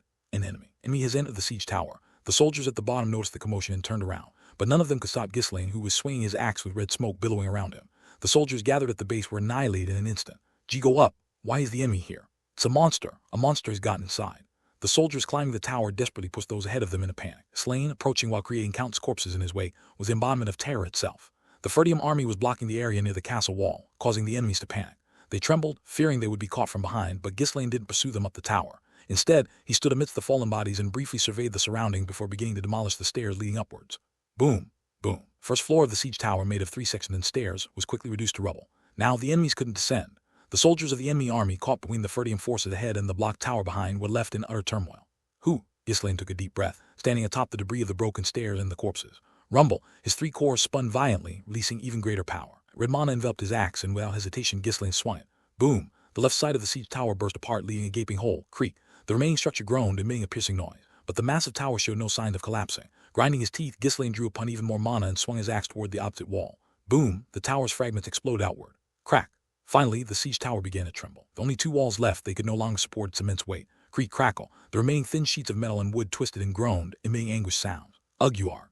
If it keeps up, it's going to collapse. Hurry, get to the castle wall. Realizing what was happening below, the soldiers started shoving those ahead of them. In their panic, they rushed toward the castle wall as possessed. The strength of a person on the brink of death is unimaginable. For a brief moment, the Ferdium forces were pushed back. Hold the line, stand firm. Randolph roared, leading from the front as he cut down the enemies. They had to block the entrance at all costs to prevent the enemy from seizing the castle wall. As the 2 sides clashed fiercely on the wall, Ghislaine swung his axe once more. Boom! Finally, a hole appeared in the wall, barely supporting the siege tower. Giant, with its legs broken, could no longer stand. Crack! As the wood, barely holding up one side, shattered, the rest began to break down in a chain reaction. It's collapsing. Despairing screams echoed from within the shaking tower. Creak, smash. The inner structures were the first to give way. Thud, the bridge laid across the castle wall detached and plummeted, along with the enemy soldiers standing on it. Crash. Siege tower, having lost its strength, tilted with a thunderous crash. Wooden beams poured out from the gaping hole in the wall. The soldiers who had remained inside the tower fell along with the collapsing floor. Boom. The giant, once a pillar of the battlefield, finally crumbled entirely with a final, desperate roar. Hiss. A thick cloud of dust rose around the fallen siege tower as if it were exhaling its last breath. Moments silent descended over the battlefield. Could it be that the young lord did it alone? Randolph and the Ferdium soldiers fighting on the wall stared down in disbelief. The siege tower is destroyed. Did the captain do that? All by himself. The enemy soldiers and the mercenaries blocking the path were all dumbfounded, staring at the tower. Everyone on the battlefield was stunned by this impossible sight. Even in the stifling silence, someone began to move. Young lord, my lord. Belinda and Jillian turned around, abandoning the enemies they were fighting. They were all piled up like a giant's grave, with bodies wedged in between the debris, some torn and broken. Among them, a few figures still squirmed, clinging to life. As the 2 prepared to clear the wreckage, their faces twisted with concern. Boom! Ghislaine burst forth from the center of the debris. SSS. Blood covering his body evaporated, releasing a continuous cloud of red steam. Tat. Ghislaine charged straight at the enemy, who stood frozen in shock. Whoosh, crack. One soldier's head was split open, and he died instantly. His face, even in death, showed bewilderment as if he couldn't comprehend what had happened. Whoosh, boom. Ghislaine swung his massive axe once more, scattering the nearby soldiers like leaves. Startled enemies finally began to back away in a panic. Taking advantage of the moment, Ghislaine bellowed, "Get a grip, fall back to the wall." Kaor and the mercenaries were barely holding their ground to keep the retreat path to the wall open. By now, the Ferdium forces had successfully secured one side of the wall. Ghislaine and the mercenaries swiftly began to withdraw. What? Are we retreating now? The siege tower is down, completely destroyed. You telling me the captain did that on his own? Shut up and just follow the captain. Even the mercenaries were confused, so it was no wonder the enemy couldn't grasp the situation. The soldiers, thrown into disarray by the sudden turn of events, hesitated. What are you doing? Chase them. They're retreating. Don't let them escape. By the time the captain snapped back to their senses and shouted, the mercenaries were already far ahead. Soldiers pursued, while others remained rude in confusion, and still others backed away in fear. In the chaos, a few even tripped over each other, entangling themselves. Their formation was in complete disarray. Seizing the opportunity, Randolph shouted urgently, "Fire! Cover the young lord!" Arrows that had been aimed at the enemy archers now shifted direction, raining down on the soldiers. Thwip, thwip, thwip. Disoriented enemy soldiers were struck by the barrage of arrows. Although the enemy archers tried to return fire towards the wall, many of their comrades had already fallen. Ghislaine took advantage of the moment to change direction. Entered through the collapsed wall. Scavan and his soldiers had already sealed and shut the main gate. The mercenaries swiftly darted into the breach in the wall. Now block the wall, move forward. Clank, clank. Ghislaine's command, the mercenaries quickly raised their shields, sealing the opening. Zoltar, who was guarding the wall, felt like his chest was going to burst. How? How did he pull off such an impossible maneuver? Even as he witnessed it with his own eyes, he could hardly believe it. Breaking through the flank, destroying the siege tower, ravaging the enemy, and then returning to the wall. It had all happened at blinding speed. Enemies hadn't even had a chance to react properly due to the sheer swiftness of it all. It was such a bold strategy that even someone like him, with ample battlefield experience, wouldn't dare attempt it lightly. How did someone with no war experience pull off something like this?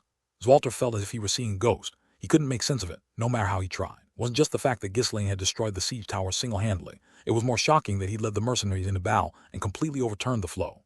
This wasn't a meticulously planned tactic. He had captured the enemy's intentions and the battlefield circumstances in an instant and acted purely on instinct. Did he always have such abilities? Such innate intuition and talent? An ordinary person could pull this off, even if they lived and breathed warfare. No, regardless of experience, no one could replicate what Ghislaine did. To make sharp judgments and act decisively at a moment's notice requires someone who has honed those skills to a fine edge. Zoltar shook his head to collect himself. I'll think about this later. For now, thanks to Ghislaine, we've got a moment to catch our breath on this side. The siege tower was now useless and the ladder carts hadn't even been deployed yet. The enemy had no way to climb up anymore. Meanwhile, Randolph, expressing his raw emotions without restraint, was also in shock, though anger was what rose within him. You crazy bastard. You were lucky it worked out. One wrong move and we'd all be dead. Whole front could have been breached. As the commander, his anger was understandable, but Ghislaine merely shrugged, pretending not to hear. Randolph, seething, continued to hurl curses, but his words were drowned out by the soldiers' roaring cheers. Wow! Seeing Ghislaine's unbelievable feats had reignited the soldiers' morale. With the siege tower destroyed, they now had the space to shoot their arrows with ease. The enemy knights, who was desperately being pushed back from the wall, shouted incessantly. Damn it, get a grip. What are the officers doing? Get those soldiers under control. Rally toward the breach wall. Shield bearers block the arrows. Archers fall back and provide cover. You idiots. The formation was completely scattered and chaos reigned, making control nearly impossible. With everything in disarray, there were no immediate commands on what to do next. Damn it. Are they panicking in the main camp too? Why are there no signals? Whether we're advancing with the ladder carts and reinforcements or retreating to regroup, a decision needs to be made. At times like this, one had to take initiative on the ground. The knight, hoarse from shouting, began to rally the scattered soldiers one by one. Gather here, everyone gather here. Rush toward the breach wall. Now, the only option left for them was to swarm toward the collapsed section of the wall. Woa! The disoriented enemies, lacking direction, gathered before the ruined castle wall under the knight's command. Boom, boom. The breach wall was tightly barricaded by the mercenaries' shields. Despite the enemies shoving with all their might, the mercenaries gritted their teeth and held their ground. Thunk. Each shove from the enemies, the mercenaries' shields quivered like ripples on water. The moment the enemy soldiers' weapons clashed against their shields, Ghislaine shouted loudly, "Attack!" The mercenaries parted their shields slightly. Before the enemies could react and defend themselves, dozens of long spears shot out from between the gaps in the shields. Thud, thud, thud. Arr! These were the spears thrust by the mercenaries standing in the second row. Soon as the enemies in the vanguard fell, Ghislaine issued another command. Close up! Clang! The shields snapped back together, sealing off any gaps. Yet the enemy forces remained numerous. Advance, keep advancing. What are the archers doing? Cover us. Don't stop, push in. Under the knight's command, the enemy soldiers once again charged forward, weapons first. Crash, crash. Mercenaries managed to drive them back a few more times with their spears. But as the enemy continued pressing on relentlessly, they could no longer open their shields.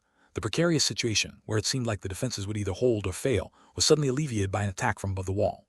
Boom, boom, boom. From atop the wall, Ghislaine hurled everything in sight, from the surrounding debris to rocks launched by catapults. With each throw, enemy soldiers at the front crumbled, dropping like flies.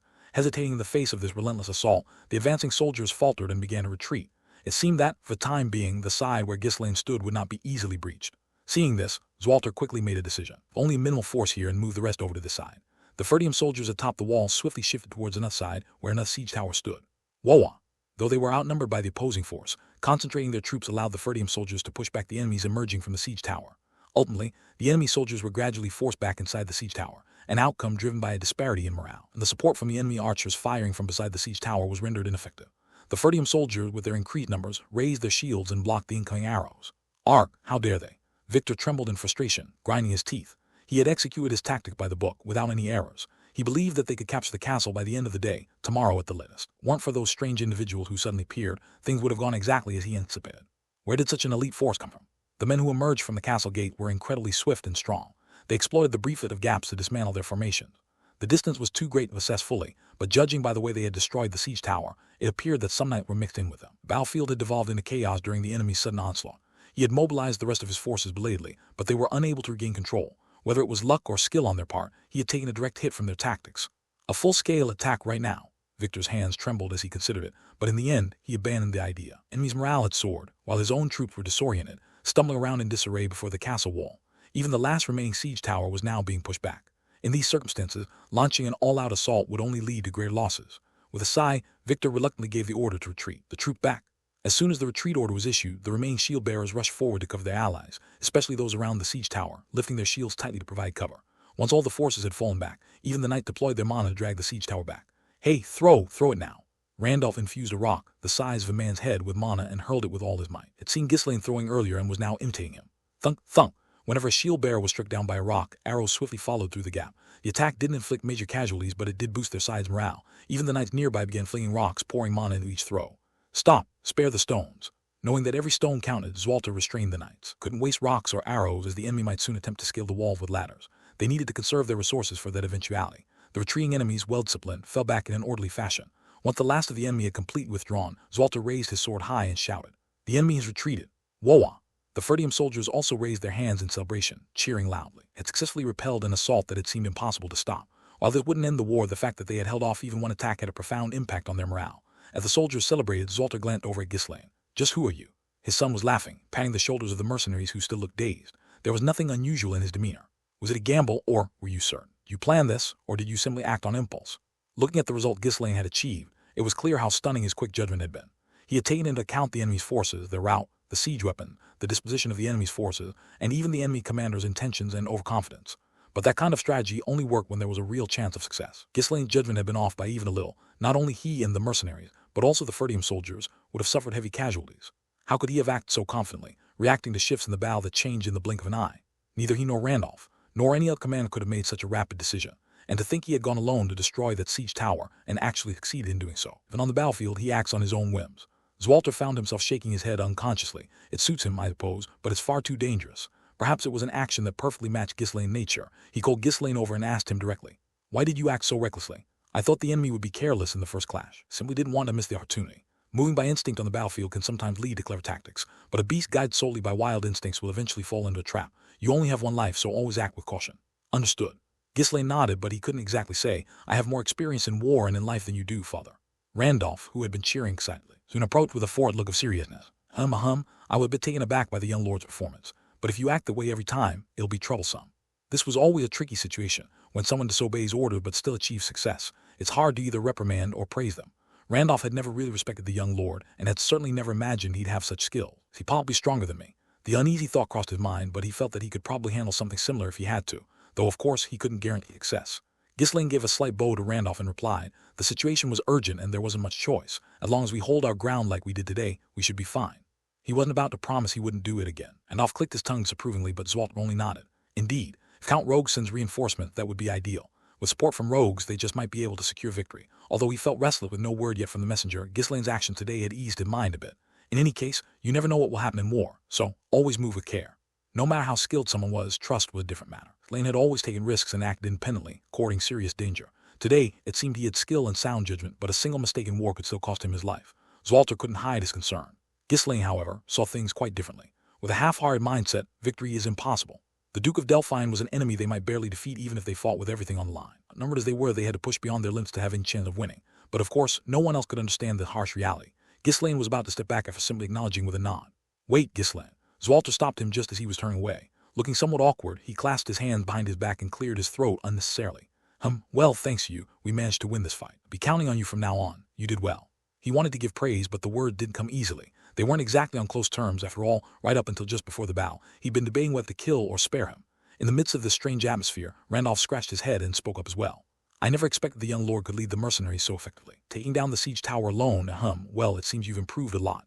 Praising Ghislaine for the first time in his life, Randolph let out an awkward smile, looking a bit embarrassed. Ghislaine smiled faintly and bowed his head toward the two of them. "Thank you." Leaving the two behind in their lingering awkwardness, Ghislaine returned to the mercenaries. The mercenaries were huddled together, still blinking in confusion. They were glad to have won, but they had no idea how they'd manage it. They understood that breaking the siege tower had given them an advantage, but they couldn't fathom why the enemy forces had crumbled so easily. Before they could even assess the situation, it was all over. What exactly did we do? How did we win? Did the boss really bring down that tower by himself?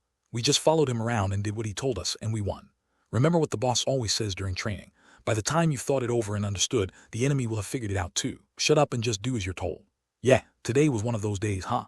In the end, their conclusion was simply, just follow orders. It was typical of mercenaries, who weren't known for their tactical insights. It wasn't difficult to brief them on strategic objectives or specific maneuvers in advance.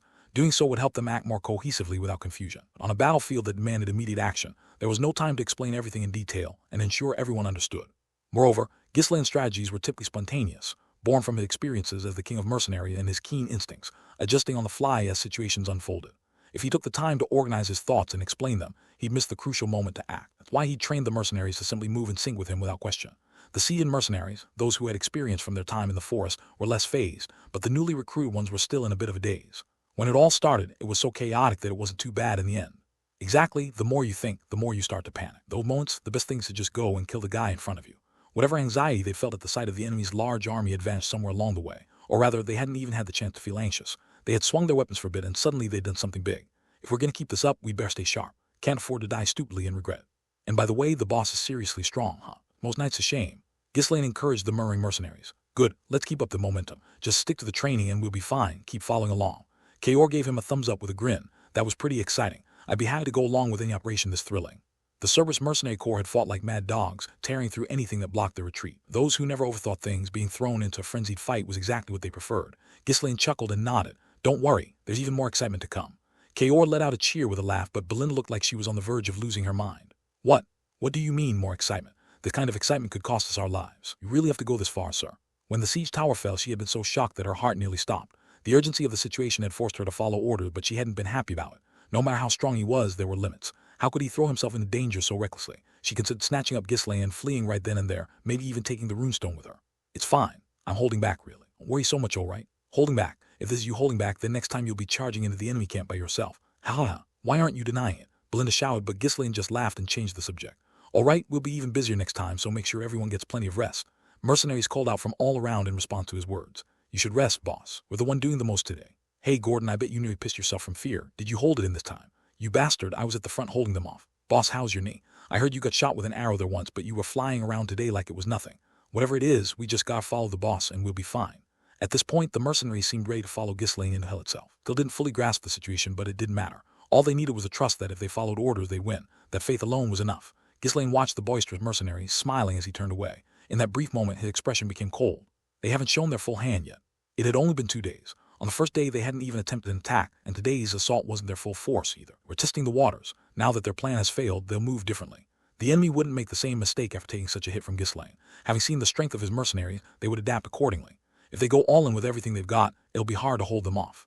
They still had 3 siege towers and thousands of troops at their disposal. Enemy too would be reluctant to draw things out given the strain on their supplies. They want to sell this quickly, and that was exactly the situation Ghislaine wanted and had engineered. There will only be one opportunity. The real battle was only just beginning. Ugh, in a place like this. Victor couldn't hold back his frustration. The losses among the troops weren't significant. Losing one of their precious and costly siege towers was a major blunder. And it stung his pride that they had been forced to retreat, not as a strategic maneuver, but because they had no other choice. Huff, huff, next to him, Tommos wore a disapproving expression. Is this guy just all show? For all his boasting about strategy and sieges, he'd ended up retreating without dealing any substantial damage. Though Tommos could understand why. Those black knights who had burst from the castle gates seemed formidable even to him, someone with no real battle experience. Had they attacked without Desmond's aid, they would have been crushed before even beginning the siege. Ahem. By the way, those black knights over there look pretty strong. Are you sure about this? They aren't knights. Movement didn't show any use of mana. They're that strong without being knights. It's possible with the right training and disciplined leadership. Besides, if they really had hundreds of knights, they would have just charged through the gates. No way Ferdium has such forces. Ahem, so what's the plan now? You're just going to keep testing the waters. It doesn't seem to be working. Why not just storm them all at once? Victor shot him a terrifying glare. Mose raised his hands, a cold sweat breaking out. Just a suggestion, that's all. I'm sure you'll handle it well. Victor snored and turned away, but Tommos, not one to give up easily, cautiously spoke up again. I heard you've got 2 fourth circle mages here. Why not enlist their help? It's not the right time yet. His tone was unmistakably irritated. Tommos pursed his lips quietly as if he had expected the response. Tusk. Well, Knight, his pride is everything. From what Tommos had observed, the relationship between Victor and the mages wasn't exactly amicable. While he was clueless about battles, he understood the subtle political dynamics. It was clear to him that there was an underlying tension and discomfort between Victor and the mages whenever they interacted. Well, knights and mages aren't known for getting along, after all. A 4th circle mage could easily serve as a resident mage for a respectable estate. Even if Victor asked for their assistance, it was doubtful that the rival mages would comply obediently. Shaking his head, Tommos quietly slipped out of the tent. There was no reason to stay if all he'd get were sharp words and misunderstandings. Left alone, Victor let out a hot breath and muttered to himself, Emmett, what a disgrace. It was even more humiliating to realize that he had been caught off guard by Ferdium, whom he had dismissed as an easy target all along. The image of that black knight who had cut through his forces as if they were nothing, even toppling the siege tower, kept flashing through his mind. His combat strength was impressive, but there's no way he could have made that quick a judgment in such a short time. Must have just charged in, relying on brute strength. Victor attempted to downplay his opponent's skills, desperately trying to preserve his own pride. He rationalized it by thinking that the knight had acted recklessly, feeling pressured by the unexpected attack. Overthinking often leads to falling prey to fools who have more luck than sense. Either way, he couldn't afford to sit idle any longer. Calming his anger, he decided to adopt a new strategy. I may have underestimated them.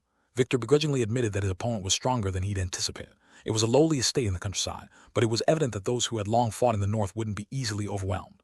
I'll shake them from within. Victor discreetly summoned 10 knights and gave them new orders. Tomorrow night, infiltrate Ferdium and take control of the eastern gate. I have 500 cavalrymen and 1,000 infantry waiting nearby. Once you secure the gate, signal us. We'll move in immediately. The knights, looking troubled, asked, will it be possible for just us? They're likely to have solid defenses. No matter how few soldiers Ferdium had, its guards would certainly be on high alert. If a large-scale invasion occurred, they would quickly call for reinforcements from the main forces. Victor, unperturbed, replied, there's someone on the inside, so don't worry. If capturing the eastern gate proves difficult, start fires and create chaos wherever possible. And then, radiating a deadly aura, Victor continued, in the midst of the chaos, assassinate Walter. A knight from Ferdium will guide you. The following day, Victor's army attacked Ferdium's fortress once more. However, their movements were different from the previous day. They only had shield bearers advance and pelted arrows at the fortress walls. The Ferdium forces returned fire, keeping their defenses tight. After half a day of fighting without significant casualties on either side, Victor's army retreated. Woohoo! Although they felt something was off, Ferdium's soldiers cheered, grateful to have survived another day. Leadership worried that the enemy was plotting something, but unable to decipher their intentions, they had no choice but to wait. Bang, bang, bang. As night fell, several fireworks exploded from the enemy's camp. Seeing this, the Ferdium soldiers were dumbfounded. Are they celebrating a victory already? Weren't we the ones who held them off today? Did someone accidentally set them off? While the soldiers murmured among themselves, Ghislaine crossed his arms, lost in thought. With a peculiar expression, Ghislaine stared at the fireworks fading into the night sky, then quietly turned and hid somewhere. As the night deepened, a part of Victor's army began to move under the cover of darkness. Knights, cloaked in black robes to remain inconspicuous, slipped through the shadow, seeking out the weakest point in the fortress's defenses. Move quickly. This spot should do. With Ferdium's limited forces, it would be impossible for them to station soldiers densely along every part of the fortress walls. The knights easily found an area with fewer sentries and used mana to leap over the wall in one bound. Assassinations during wartime were a familiar tactic, one they had experience with, and with an insider on their side, there was no need to worry. They had already memorized the route to their rendezvous point with the mole. Before long, they encountered a knight waiting for them in the shadows. Are you Dren? The knight standing in the darkness, Dren, nodded in response. He was one of Harold's spies embedded within Ferdium. 2 other traitors' vassals had defected to Diggle's territory to provide a pretext for the war. Dren had remained here. Count Desmond, meticulous and cautious by nature, had prepared numerous contingencies considering all possible outcomes. Dren was one of those contingencies. Yes, that's me. We don't have much time, so let's move quickly. As long as I'm here, the soldiers won't suspect anything. Dren spoke urgently, clearly anxious about being discovered. The knights nodded and followed Dren without hesitation. But they had barely taken a few steps when someone leapt down from a nearby rooftop, blocking their path. Thud. Hey, where's everyone off to so late? Missed dinner, did you? SRRK. Dren and the knights instantly drew their swords. Recognizing the face of their opponent, Dren muttered under his breath, "A young lord." He had always looked down on the young lord, but he had witnessed his prowess firsthand during this war. Dren knew he couldn't defeat the young lord in a one-on-one fight, but that was in single combat. No matter how formidable the young lord was, there was no way he could take on 11 knights at once. Dren hurriedly spoke. We need to silence him before he calls for help. Ghislaine raised one hand casually, a smug expression on his face. Clang, clang. Few men clad in black armor suddenly emerged from the surrounding buildings, rushing in. Victor's knights panicked and shouted. They already knew. How could they have known our movements so precisely? Dren, was it you who told them? Dren, breaking into a cold sweat, frantically shook his head. No, it wasn't me. I didn't say anything. In an instant, they found themselves completely surrounded by mercenaries, all of whom had crossbows aimed at them. Click. With hundreds of crossbows, the knights gritted their teeth. No matter how skilled they were with mana, there was no way they could evade hundreds of arrows. As they stood there, not knowing what to do, Ghislaine dusted off his pants and spoke. Dren, so you were a traitor too. How many spies does this state have anyway? How much were you all paid? Damn it, how did you find out? Realizing there was no escape, Dren saw no point in denying it any longer. Ghislaine gave a nonchalant nod as if it were nothing. Well, I didn't know who the traitor was, but I did suspect you tried to sneak in tonight. This isn't the first war I've fought against you lot. He had fought countless battles against Harold Desmond in his previous life. In the end, the battle had ended with Ghislaine smashing that guy's head. What? But to anyone unaware of Ghislaine's secret, that he had returned from the past, it sounded like mere nonsense. While Dren stood there stunned, Victor's knights gripped their swords tightly and began to approach slowly. Their plan was to take Ghislaine, the young lord, hostage and escape. Watching the knights slink toward him, Ghislaine narrowed his eyes. As expected of Desmond's knights, you seem fairly competent. The knights' expressions hardened. They had joined this battle under the banner of Diggle. It was one thing to anticipate the involvement of an external force due to the sudden increase in enemy troops, but how did he know they were Desmond's knights? Seeing their confusion, Ghislaine smirked. Welcome. It's your first time in Ferdium, isn't it? Attack. If their cover was blown anyway, there was no reason to hold back. The knights all lunged at Ghislaine with their swords. Clang, clang. Their attack was blocked by Gillian and Kayor, who appeared like lightning at Ghislaine's side. Swoosh. From the shadow behind Ghislaine, several daggers flew out and struck the knights. Thud, thud, thud, 3 knights dropped to the ground, their necks pierced by the sudden ambush. At the same moment, the mercenaries fired their crossbows. Bolts filled the air, raining down upon the knights. Thwack, thwack, thwack. At close range, the crossbows were powerful enough to pierce even through armor. The knights fell, looking like human pincushion. A few managed to deflect the bolts with their swords, using all their mana to shield themselves, but they only barely avoided fatal wounds. Ugh, in the end, only 5 knights, including Dren, were left standing. Wow, 5 of you survived. Desmond really sent his best, didn't he? Ghislaine approached them, almost impressed. He would have struggled to avoid injury with hundreds of crossbows aimed at him in such a confined space. Though they were incapacitated, the fact that they had survived at all spoke to their skills. But it doesn't look like you can stay on your feet much longer. The knights, bleeding heavily, collapsed where they stood. Dren, breathing hard, looked up at Ghislaine with a pleading expression. Ugh, please, spare me. I was wrong. Lord, please. We're already short on knights here. It's a shame that someone as skilled as you betrayed us. How did it come to this? Ghislaine sighed, as if genuinely disappointed, as he accepted an axe from Jillian. Seeing a glimmer of hope, Dren desperately clung to it. Spare me, I won't betray you again. I know their plan. Crunch. Dren's skull split, and his lifeless body slumped to the ground. Not interested. Ghislaine shook the blood off the axe casually and turned to the remaining knights. One knight, sensing his opportunity, called out urgently. I surrender. I surrender. Treat us prisoner. We can pay a ransom. Crunch. The knight's head was also split open before he could finish his plea. The sheer brutality of Ghislaine's actions left the knight speechless. Killing a surrendering knight was against all conventions of warfare. He had never encountered anyone who would so casually kill a captive without even listening to them. What's wrong? Too much for you. Did you come here to kill, thinking you wouldn't die in the process? Ghislaine's smirk faded, replaced by a steely, impassive expression. Following protocol, respecting customs, and abiding by laws would only lead to being strung along by people like them. Dignity and honor, what did those matter? Ghislaine's purpose here was revenge against these foes. All that mattered was the annihilation of his enemies. Ghislaine crouched in front of the knights, his voice dropping to a low, ominous whisper. The first one who speaks dies. Move a single finger and you die. Under his chilling gaze, the knights fell silent, not daring to utter a word. Answer only when I ask. Delay in your response and you die. Whoosh, bang. Small firework burst at the east gate of Ferdium Castle. Let's go. The cavalry unit waiting nearby confirmed the signal and began to charge forward at full speed. Ferdium's forces would have noticed the firework as well. They needed to secure and hold the east gate before the enemy arrived. Thud, thud, thud, thud, thud. As the cavalry advanced, the infantry, who had been waiting behind, followed suit. Though there was a significant speed difference, all that mattered was that the cavalry entered the castle first. While the cavalry fought, the infantry could catch up. The cavalry commander, racing toward the gate, suddenly felt a strange sense of unease and tensed his shoulders. What is this? Why is it so quiet? The castle gate, lit by flickering torches, stood wide open in the distance. However, there were no signs of any fighting near the gate. The informants and knights already neutralized all the soldiers. But that was far too fast, even if they were just regular soldiers. Ferdium was short on knights, so most of the guards would have been soldiers. It wouldn't be unusual if the infiltrating knights had subdued them quickly. But still, something feels off. The instincts honed from years on the battlefield kept gnawing at him. I pulled the troop back. As they got closer to the gate, cold sweat began to trickle down his face. His spine tingled and goosebumps rose all over his body. No, we have to go. The signal had been given and the gate was open. Turning back now wasn't an option. If he retreated just because he felt uneasy, the knights inside would die even if they succeeded in their mission. He was a soldier, and regardless of the danger, he had to follow the plan. Thud, thud, thud. In an instant, the cavalry drew near the gate. There aren't many infiltrators. It's only natural that it's quiet. Let's go. He steeled himself, urging his horse onward, but suddenly glanced back at the gate. A chill ran down his spine. The faintly glowing red gate looked like the open mouth of a demon. Entering would mean certain death. Retreat, retreat. The cavalry commander decided to trust his instincts. As he turned his horse around, whoosh, crack, an axe flew from somewhere and embedded itself in his neck. The commander fell from his horse. When the riderless horse, stopped, rearing its front legs high. Several men following the commander couldn't halt in time and crashed into each other. Thud, thump, thump. It's a trap. There's something here. It's a trap. Aya, what's happening? Turn around. Back to the main unit. Although the leading group had fallen into chaos, the remaining soldiers turned around and began fleeing as per the final order. Watching from within the castle, Ghislaine clicked his tongue, disappointed. Impressive. They're quite skilled indeed. We had traps set up, but it's a shame it didn't work out as planned. I had intended to lure them all inside and eliminate them, but the trap wasn't perfect, given the rush in setting it up. Seemed the enemy commander had noticed that gap. No matter. Even without traps, I could capture them easily enough. Let's go. Ghislaine showered as he mounted his horse, and hundreds of cavalrymen followed behind him. Thud, thud, thud, thud. Ghislaine's cavalry charged through the castle gate, piercing through the enemies who were fleeing in disarray. Boom. Hark. After swiftly dealing with the remaining cavalry, Ghislaine turned his attention to the infantry advancing from afar. The infantry commander, noticing trouble at the front, had already started to change direction. Once the enemy realized they were under attack, they shouldn't have tried to approach any further. Run. If you're caught, you're dead. Run, I said. The commander pushed his soldiers to run for their lives, urging them on relentlessly. The larger the force, the harder it was to change direction when they were already moving at full speed. They're sharp, after them. Thud, thud, thud, thud. Ghislaine urged his horse forward with a cruel smile, and the mercenaries followed right behind him. In the end, the infantry was caught at the rear. Boom. Aya. Hold them back. Stop them. Some of you stall them. Those who were already fleeing couldn't defend themselves properly. Slay and his mercenaries tore into the enemy like wolves among sheep, cutting them down without mercy. Asterisk, asterisk, asterisk. Meanwhile, Victor was maneuvering his troops, oblivious to the massacre occurring at the rear of the infantry. He had been watching the east gate closely from a distance, and when he saw the signal, he raised a triumphant shout.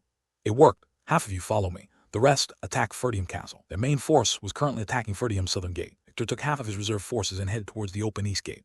The remaining half moved to pin down Ferdium's forces at the southern gate. Boom, boom, boom. Ferdium's troop responded swiftly. Zoltar and Randolph led the soldiers back to the walls. However, with the cover of night, it took a while for them to realize that half of Victor's troops were circling around. My lord, enemy forces are moving towards the east gate. What? Randolph. The troops in Go reinforced them immediately. Following Zwalter's command, Randolph pulled back half of his forces and hurried toward the east gate. It was a move Victor had anticipated. Ha, it's pointless. You're finished. The east gate would already be in chaos, thanks to the troops he had sent ahead. With Victor's unit added to the fray, Ferdium Castle would soon fall completely. They might try to resist with street fighting, the difference in strength would eventually wear them down. Victor was brimming with confidence. Let's go. Tonight we'll sleep inside the castle. 1,000 cavalrymen surged forward behind him, and the soldiers followed with all their might. No matter how small or poorly fortified, a castle was still a castle. Leading a large army in a roundabout way would inevitably take time. Not much further. Moving him, Victor, who had been pressing onward, was suddenly confronted by an absurd scene. The main force were saved. Help, hurry. Over here, come quickly. In the distance, his soldiers were running toward him, their formations completely disorganized. Victor stared blankly at them, dazed. He couldn't issue any commands as he didn't understand what was happening. Everyone fall back. Ghislaine, who had been massacring the rear of the infantry, turned his horse around as soon as he saw Victor's main force and shouted loudly, "Ahia, you scoundrels, I couldn't even sleep because of you. But it was fun." The mercenaries laughed heartily as they hurriedly fled, following Ghislaine. Victor snapped back to his senses and bellowed in rage. "Chase them, after those bastards." Thud, thud, thud. Cavalry set off at full speed, pursuing Ghislaine. However, they were hindered by their own infantry, who were scattered everywhere in their desperate escape, slowing their advance considerably. By the time they managed to get close, Ghislaine and the mercenaries were already entering the castle gate. The commander of the cavalry pursuing them shouted loudly, "Charge! We can catch them." If they collided before the gate closed entirely, they might be able to break through. The main force following behind, all they needed to do was buy some time. Thud, thud, thud. The cavalry put all their strength into their charge, and the mercenaries urgently rushed into the castle. "Hey, you piss band, move it. Hurry up and get inside. They're right behind us. Let me go in first." In their panic, they jostled and collided with each other as they tried to get through the gate. Screech. Mercenaries barely managed to make it inside as the castle gate began to close. Victor's cavalry lowered their bodies and raised their spears. Just a little more. It was close, but it looked like they would make it before the portcullis came down. We'll break through. Just as the lead cavalry reached the vicinity of the gate, an immense rain of arrows poured down from the castle walls. Thwack, thwack, thwack. The cavalry fell as they were hit by the torrent of arrows. Bang, bang. The soldiers following behind couldn't slow down in time and crashed into the fallen, tumbling to the ground. Gavin shouted enthusiastically from atop the walls. "Fire, keep firing, just shoot, don't stop." The Eastgate guards and the sentries from the forest of beasts, led by Skaven, unleashed a relentless hail of arrows. Thanks to Ghislaine, who had summoned them all and held them in readiness, they were able to respond quickly. "Let's help too. Fire." Randolph and his troops, arriving right behind, also began providing supporting fire. Thud. Meanwhile, the gate fully closed and the portcullis descended. At this point, without knights skilled in manipulation, it would be impossible to break through quickly. Main cavalry had no choice but to turn around and retreat to the main force. Watching the defeated cavalry return, Victor seethed with rage. "Arg, you bastards." He had been ensnared by his own plan. To make matters worse, his contact had fallen silent. Counting both the cavalry and infantry he had stationed, the losses exceeded 300 men. Like clothes soaking in a steady drizzle, the damage had gradually accumulated. "Let's head back." In the end, he returned to his camp. Cheers of victory echoed once more throughout Ferdium. Victor ground his teeth as he listened to the sound. Randolph, weaving his way through the elated soldiers of Ferdium, hurriedly approached Ghislaine. "Young lord, what is this? How did you manage to stop them?" He had rushed over after hearing that the eastern gate was in peril, only to find piles of enemy corpses when he arrived. Top of that, the advancing enemies had all retreated. Randolph couldn't fathom what kind of magic had been performed to achieve this with such a small number of people. It was nothing special. The enemy tried to use their wit, but it didn't work on me. Ghislaine briefly explained Victor's scheme and the captured knights. Randolph looked at him, bewildered. Again with this. Once could be a coincidence. But could a coincidence like that happen twice? Ghislaine, that Randolph knew, was certainly not someone capable of uncovering the enemy's stratagems. If anything, he had always been more ignorant than Randolph, never one to rely on his brains. It does seem as if the young lord has changed a bit. Until recently, Randolph could hardly stand the sight of Ghislaine. There had even been moments when he had an itch to smack some sense into him. Seeing Ghislaine take charge whenever Ferdium was in danger had started to make him forget those feelings. Feeling awkward, Randolph made a hasty exit and went to report the situation to Zwalter. So Ghislaine managed to fend them off with those few men. No wonder Ghislaine and the mercenaries had been nowhere to be seen. They must have moved toward the eastern gate in advance. It's a relief. The earlier battle, where Ghislaine had ambushed the supply unit, might have been won on instinct, but this required real strategic and tactical knowledge. Thinking of how the war might have unfolded without Ghislaine made Zwalter shudder. Had things gone differently, they might have been crushed at the very first clash. Reflecting on how his troublesome son seemed to have grown through this war, Zwalter felt a surge of deep emotion. How Ghislaine was an indispensable commander for the estate. To have uncovered the enemy's scheme and turned it against them. Has he been studying strategy all this time? It seemed I did well by entrusting him to Belinda's care. Randolph cut Walter off with a serious look. Studying? The young lord? No way. He is ignorant as they come. I bet he's even less knowledgeable than I am. Zwalter's lips twisted at this. No matter how troublesome a son might be, it never felt good to hear someone insult him. And to compare to Randolph of all people. Randolph, noticing Zwalter's expression, scratched his head sheepishly, feeling the belated embarrassment. Zwalter chuckled and waved it off. Well, he's always done things his own way, so he must have figured out some method that works for him. Go rest. The soldiers rest as well. Zwalter decided to leave his question for another time and focused on reorganizing the troops. They needed whatever rest they could get to withstand tomorrow's battle. While Randolph was reporting to Walter, Ghislaine dismissed the mercenary and set off alone somewhere. A sinister smile played on his lips. Victor, so you've come. Through the captured knights, he had learned who the enemy's commander was. Earl Desmond's swordmaster Victor. They had crossed blades before, during the war with the Britannia Kingdom. He was a rather impressive foe, someone who had managed to hold his own against Ghislaine, one of the continent's top 7 swordsmen, for dozens of exchanges. Though Ghislaine eventually split him in two, he remembered Victor's name well. It had left an impression. This is an opportunity. This was a perfect chance to end the life of someone who would become a future threat. Before Victor had the chance to grow further, he would lose his life here. To send someone he valued that much here, Harold must have wanted to give Victor a taste of real battle experience and let him earn some glory. If not for Ghislaine, things might have turned out exactly as Count Desmond hoped. It was a mistake, Harold. Ghislaine's face twisted into a devilish grin as he emanated a palpable aura of killing intent. The sturdy barracks are situated close to the fortress walls. A few mercenaries stood as guards, maintaining a strict watch. Ghislaine walked in without hesitation, pushing open the door to the barracks. Inside, a group of people lay sprawled on the floor, their eyes hollow and exhausted. Well done, Alfoy and friends. It was none other than Alfoy and the other mages. This was the reason Ghislaine had been able to anticipate the enemy's movements. Ugh, damn it! Alfoy tried to raise his hand as if to protest, but collapsed again. His body had given out after pushing himself too hard. Ghislaine smiled brightly as he looked at them.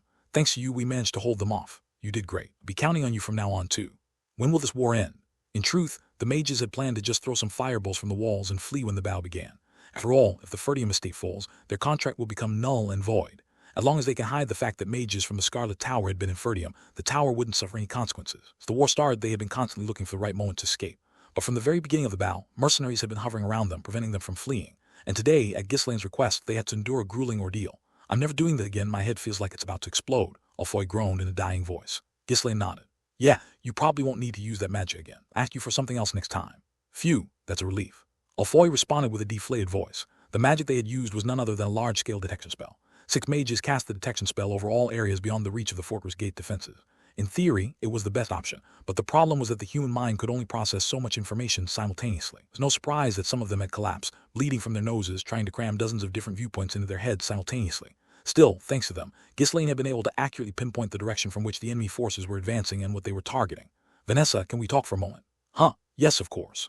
Vanessa, who had been tending to the mages, quickly followed when Ghislaine called her. Had been helping care for the mages who had collapsed after waiting in the barracks, but she still found Alfoy terrifying. He constantly berated her, accusing her of hovering uselessly even though she couldn't use magic. Ghislaine climbed the watchtower next to the barracks and took in the view of the dark fortress walls. Being around those guys must be uncomfortable, right?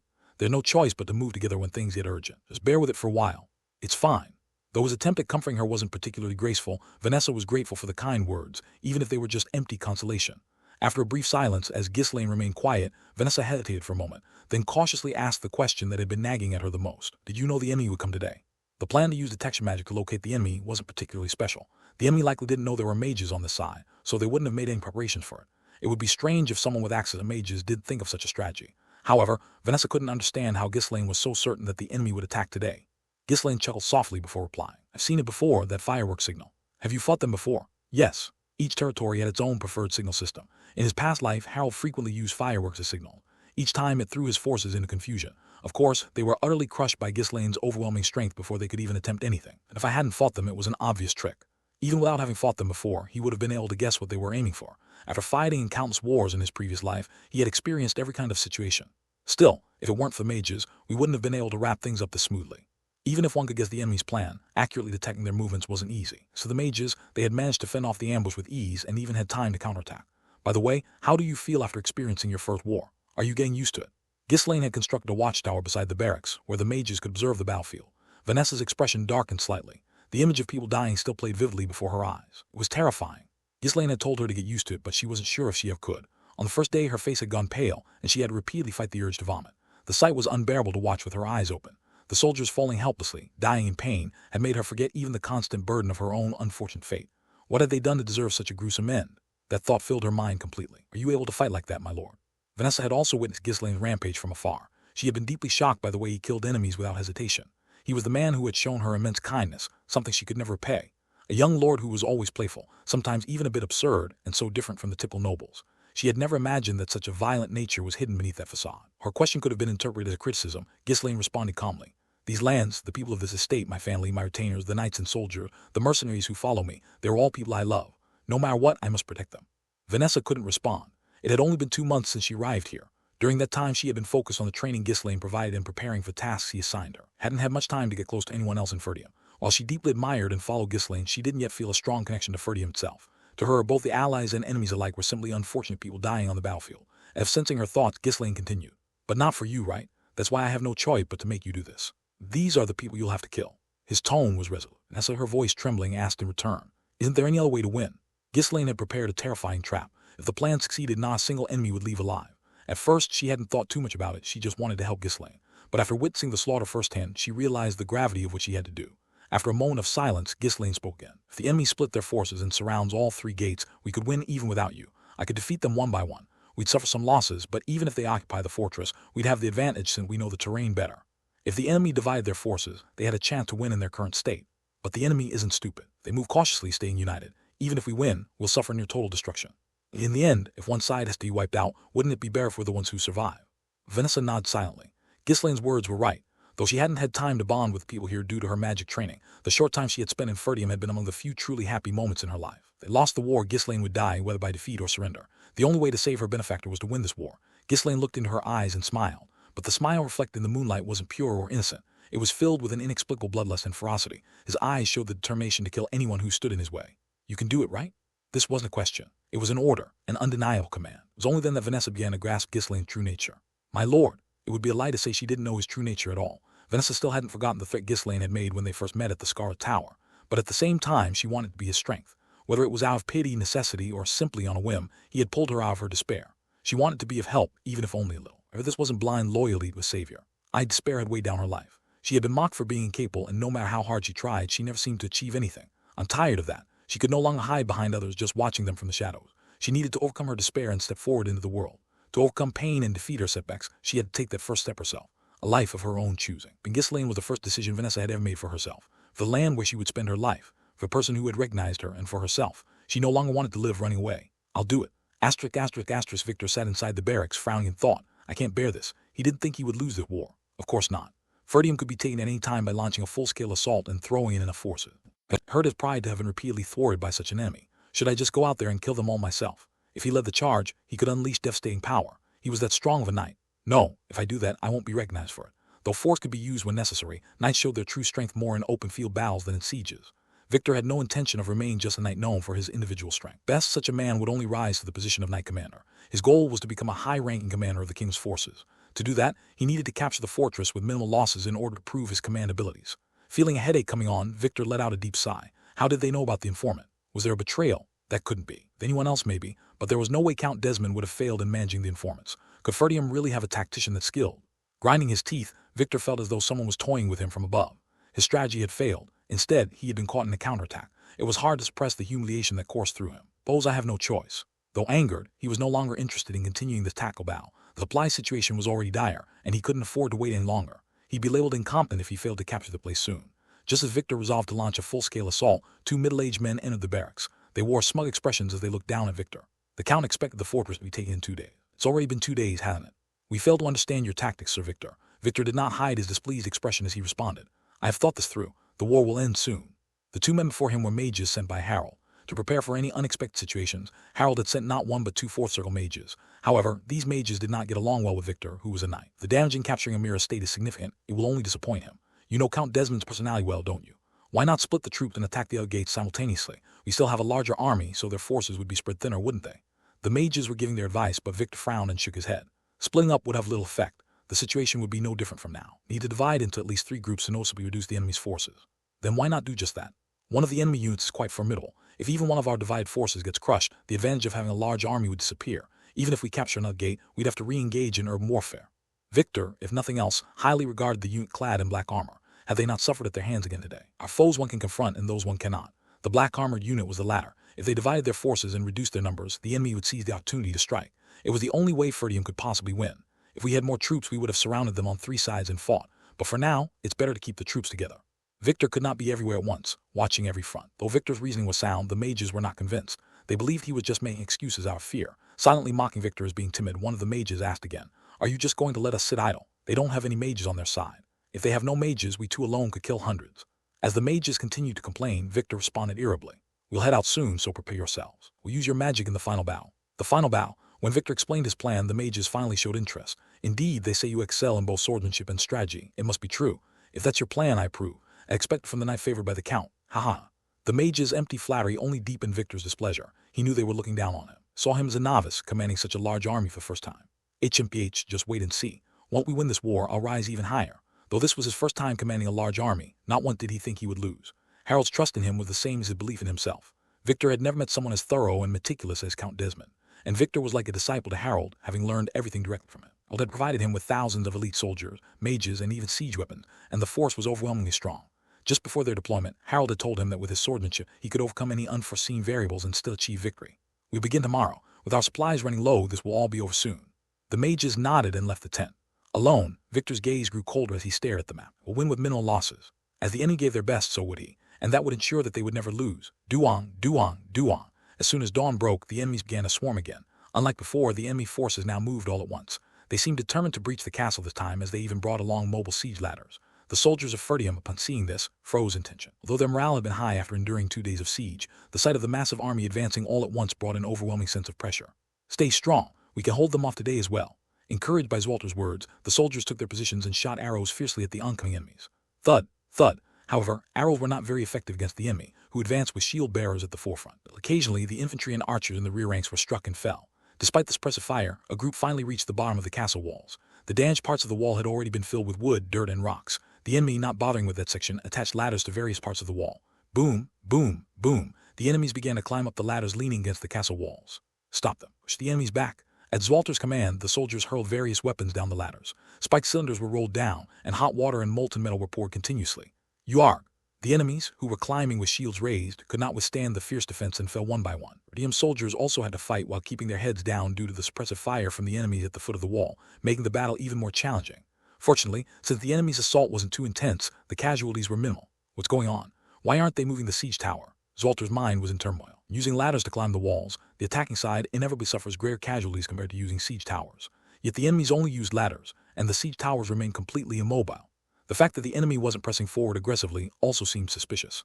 It felt as if they were attacking without much care. Whether they took the castle or not seemed inconsequential to them. However, since their numbers were overwhelming, it wasn't like Zwalter and his men could defend so half-heartedly in return. Zwalter continued to ponder the enemy's intentions. Are they trying to undermine the wall's foundation and bring it down? Or are they planning to dig tunnels to infiltrate? He considered other common siege tactics, but none seemed to fit. There was no sign of any suspicious activity near the base of the walls, and digging tunnels would require more time than the enemy likely had. By the time the sun began to set, the enemy still hadn't managed to breach the walls and eventually retreated.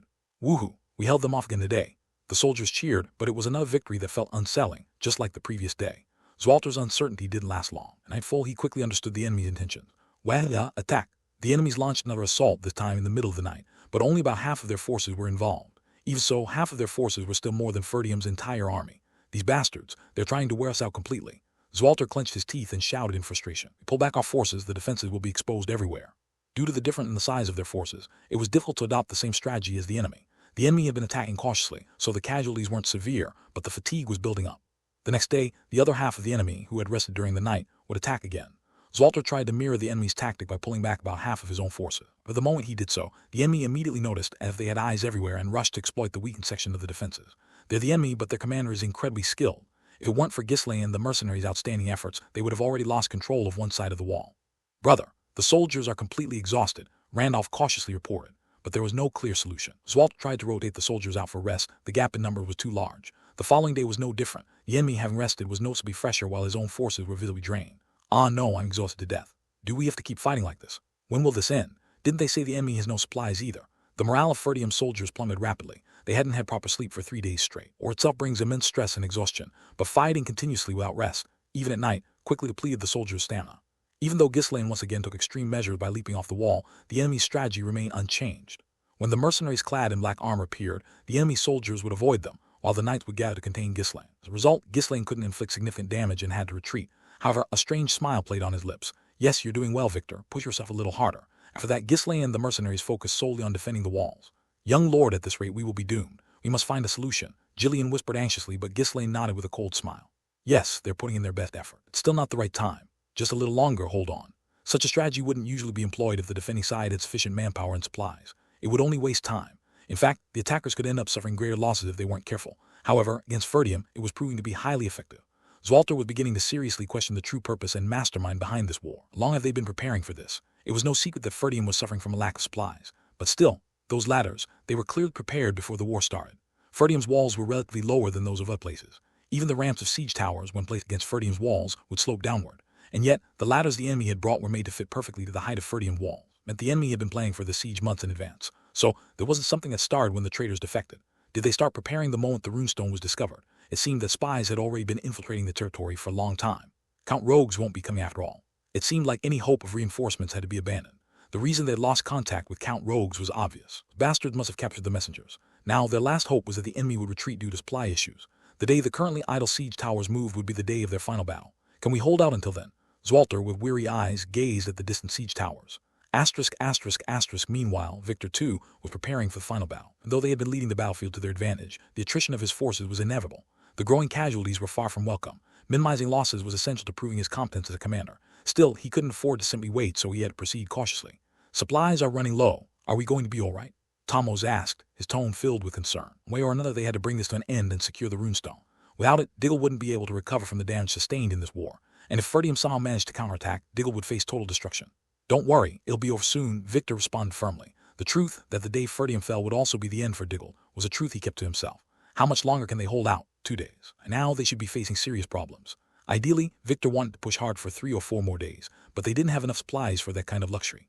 Press harder, Victor ordered, accepting that they might suffer more losses in order to extend the battle for a little longer. The soldiers of Ferdium, who had been surviving on brief naps, were finding it harder and harder to hold the line. In all this, Ghislaine divided his mercenaries into 2 groups, ensuring that half rested while the other half fought. The problem was, the more the mercenaries rested, the more Ghislaine had to compensate by moving around himself.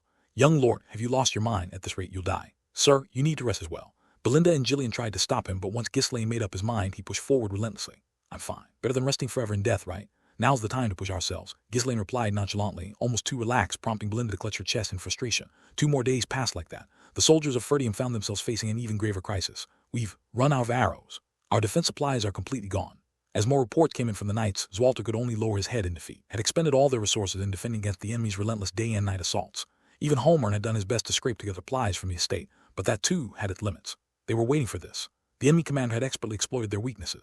Even Randolph, who was usually full of energy, blinked with hollow, exhausted eyes, and the soldiers were all on the brink of collapse from fatigue. Since the end, it was a wonder they had managed to hold out this long against such a cautious and calculating enemy. Without Ghislaine, they wouldn't have lasted this far. You seem to be holding up better than the others, Zwalter remarked. Ghislaine shrugged in response. The battle's not over yet. Though his face showed signs of exhaustion, it wasn't as grim as the others. Zwalter hesitated briefly before speaking in a trembling voice. The battle begins, you must lead the mercenaries and leave the place. What are you saying? Ghislaine looked puzzled, his face showing confusion at his father's uncharacteristic behavior. His father had always emphasized the duties and honor of nobility, but now he was telling him to run away. Seek refuge with Count Rogues. His wife is your aunt, so she won't turn you away. Will protect you. Didn't you say that wasn't the duty of a noble? I'm only human after all. This is not a lord's will but a father's heart. Take Alina with you. Do you really think we've already lost? Your forces no longer hold sway over the outcome. If we win, we will do so without you. And if we lose, your present won't change anything. Don't fight with Cain, stay on good terms. No need to cause trouble and then eat away at your pride. Haha. It was rare for Zwalter to joke. Ghislaine couldn't help but let out a hollow laugh. Randolph also approached, placing a friendly hand on Ghislaine's shoulder. Young lord, or rather nephew, I'll speak to you plainly now. Since when have you ever not spoken plainly? Ghislaine's brusque reply made Randolph grin, showing his teeth. It's been awful working with you. Let's never meet again. I've always been unreliable, but at least in the end you acted like the true heir of our family and estate. Go and ensure the continuation of our bloodline. I'm not running away. Just go, you need to live if you want to avenge us later. Avenge them. Ghislaine smiled slyly as he replied. That revenge has already begun. What? Thud, thud, thud. Before Randolph could ask what he meant, the sound of the enemy's war drums echoed. Rumble. The 3 remaining siege towers were also moving. Everyone could feel it. The final battle was at hand. Ghislaine stared at the approaching enemy before turning his back. I'm going to act on my own now. As Ghislaine descended toward the gates, Zwalter and Randolph stood silently, unable to speak. A moment later, Zwalter let out a sigh. Well, when did that boy ever listen to anyone? At least he's acting like a noble in the end. Now that things have come to the let's see it through to the end. Judging by the siege towers moving, today is the last day. If we run out of weapons, we'll just fight with our fists, right? Watching Randolph reignite his determination, Zwalter nodded. Then he shouted to the soldiers. Everyone stay strong. It is our final battle. Woo-ah. At the Lord's declaration, the soldiers raised their weapons and let out a great cheer. In truth, no one believed that Ferdium could win. The screams they let out were closer to cries born from their fear of death. Hearing the cheers from Ferdium's side, Victor smirked. It's over now. What tiresome bastards. Since yesterday, almost no arrows had flown from the castle. This was proof that the enemy's supplies were nearly depleted. Now was the time to crush them with overwhelming force and claim victory. The central army will advance and wait near the gates. He stationed the shield bearers in thick lines at the center of his formation. When they are at their limit, the enemy will open the gates and charge out. At that moment, hit them with magic and wipe out their vanguard. The mages standing beside Victor nodded. Victor was certain that when the siege began, the men in black armor would rush out. Their final moment, they would rely on their specialty and all-out charge. They probably think it's their last chance to win, but a sudden magical strike would shatter their momentum. I kept my mages hidden for the exact moment. Ferdium might have had some clever tricks up their sleeve, but this was the end for them. All troops, advance! At Victor's command, the entire army began to move at once. Thud, thud, thud. Ferdium's soldiers trembled in despair. It held out well up to the point, but today it seemed impossible to survive. Only the mercenaries kept their sharp eyes on the approaching enemy, their fighting spirit undiminished. As Ghislaine scanned the mercenaries, his gaze landed on the person standing next to him. Vanessa, get ready. The mercenaries, who had been gathered around Ghislaine, split to either side. As they moved, multiple magic circles that had been hidden behind them came into view. The central magic circle, surrounded by 6 additional circles drawn around it. Without a word, Vanessa nodded and stepped onto the central magic circle. Not just Vanessa, but Afoy and the other mages were also brought here. On the wrists of every mage there were bracelets embedded with runestones inscribed with incantations. What kind of magic circle is this? When did you engrave these? Afoy asked, his voice full of curiosity. Slaine answered with a nonchalant expression.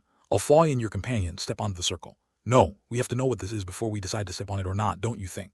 At some point, Afoy had started speaking informally, but Ghislaine didn't seem to care at all. Right now, the tone of speech wasn't the important issue. Instead of trying to convince the hesitant mages, Ghislaine decided to show them through action. Upon it, at his gesture, the mercenaries pressed weapons against the necks of Afoy and the mages, forcing them onto the magic circle. What the hell? What exactly are you trying to do? Afoy grumbled openly, but Ghislaine ignored him and turned towards Vanessa. Vanessa, you can do it, right?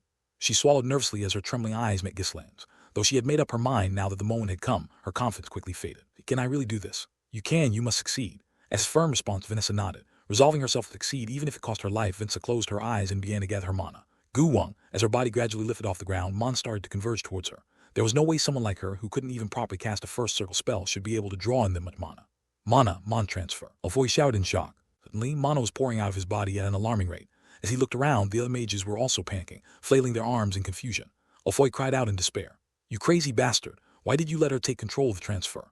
Mana transfer is a spell that channels the mana of multiple people into a single individual, amplifying their power. The central person can't control it properly. Not only will all the mages lose their mana, but they could even have their life force drained, leading to death. Without precise control, immense mental strength, and a perfect understanding of the spell formula, it was a dangerously risky magic. There's no way a girl who can't even cast a first circle spell will succeed. Don't worry, trust Vanessa. Trust her. Insane, you lunatic.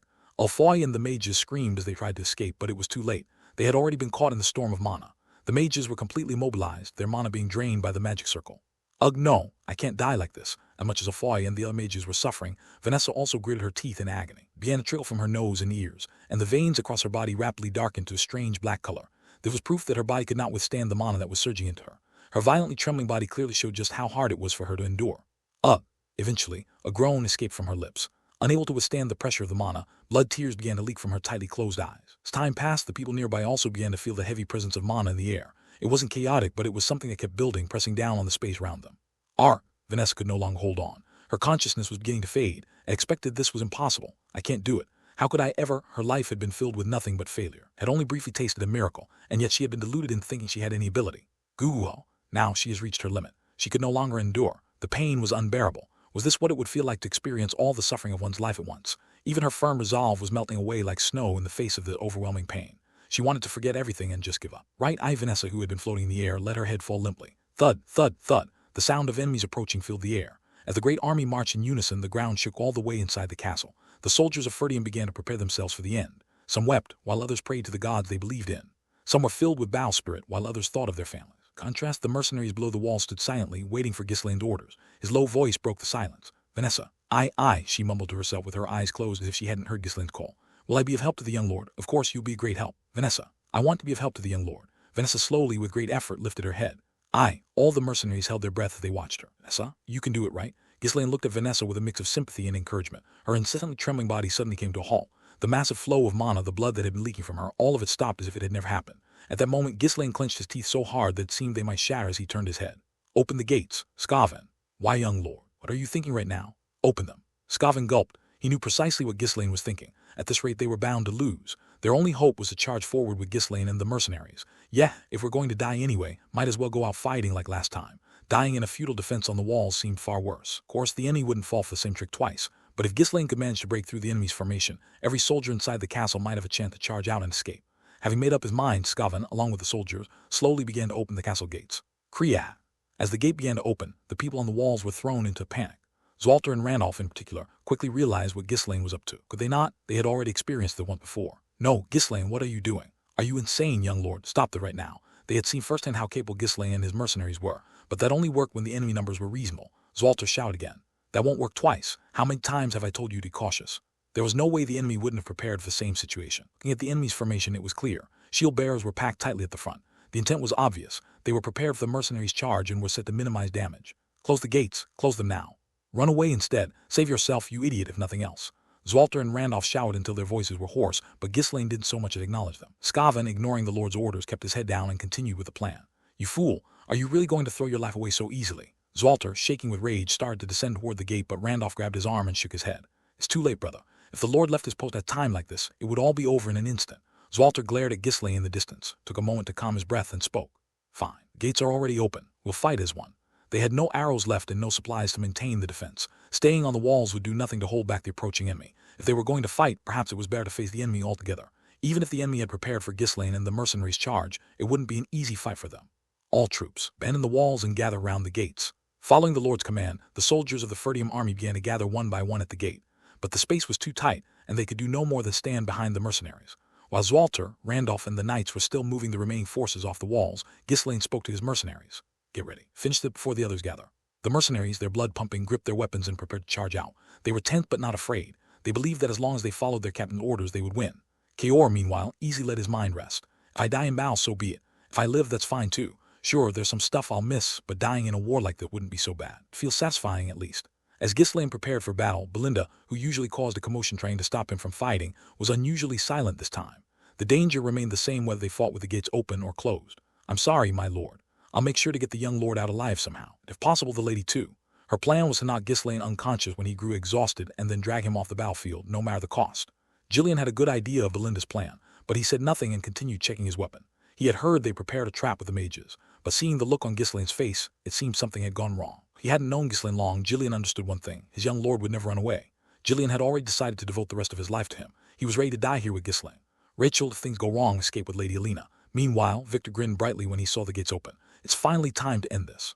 As expected, the enemy was preparing for a final charge. It even looked like they were concentrating all their forces round the gate. Fools! If they all rush at us, it'll only make things easier. As Victor raised his hand, the cavalry positioned behind his central army advanced to the sides. They were preparing to flank the Ferdium forces. Once the enemy retreats, pursue them and annihilate them. A cruel smile crept across Victor's face. Finally, the time had come to repay what he'd suffered. One moved slowly in tight formation. Thud, thud, thud. The enemy's formation became even tighter, more formidable. Skaven and the soldiers, waiting, stared with fear on their faces as they felt the overwhelming pressure. Standing beside Skaven, Ricardo suddenly noticed something odd. Why isn't the young lord on horseback? And neither are the mercenaries. There wasn't a single horse in sight near Ghislaine or his mercenary. Charge on foot? Sure, they could charge out just like before, but the situation now was different from last time. The mercenaries' horses had been left nearby, close enough that they had plenty of time to prepare. Ricardo almost asked Ghislaine why they weren't preparing the horses, but hesitated. Even an idiot wouldn't forget to mount up for charge. If he knew this, surely Ghislaine did too, right? Ricardo studied Ghislaine carefully. His expression wasn't one of man making a last desperate stand. It was the look of someone who had been patiently waiting for the right opportunity. Suddenly, a chill ran down Ricardo's spine. Ghislaine had a way of defying common sense and producing incredible results in the most unexpected ways. Yeah, I'll trust him. He's not someone who'd just give up. For the first time, someone from Ferdium began to believe in the young lord, and Ricardo's intuition wasn't far off. Ghislaine narrowed his eyes, watching the enemy approach from beyond the gate. His face was filled with confidence, as though victory was already in his grasp. You must have been holding back too. Any ordinary commander would have thrown their forces at them the moment their supply line was cut. But Victor had moved cautiously, exploiting their weaknesses thoroughly. He wasn't an easy opponent by any means. He weren't the only one waiting for this moment. Ghislaine had been clutching his chest, his heart ready to burst, waiting for the right time. Every single day he fought back the urge to rush out and crush the enemy's heads. He held back, waiting for the chance to slaughter them all to leave none alive. Grind. Ghislaine clenched his teeth without realizing it. Never once forgot.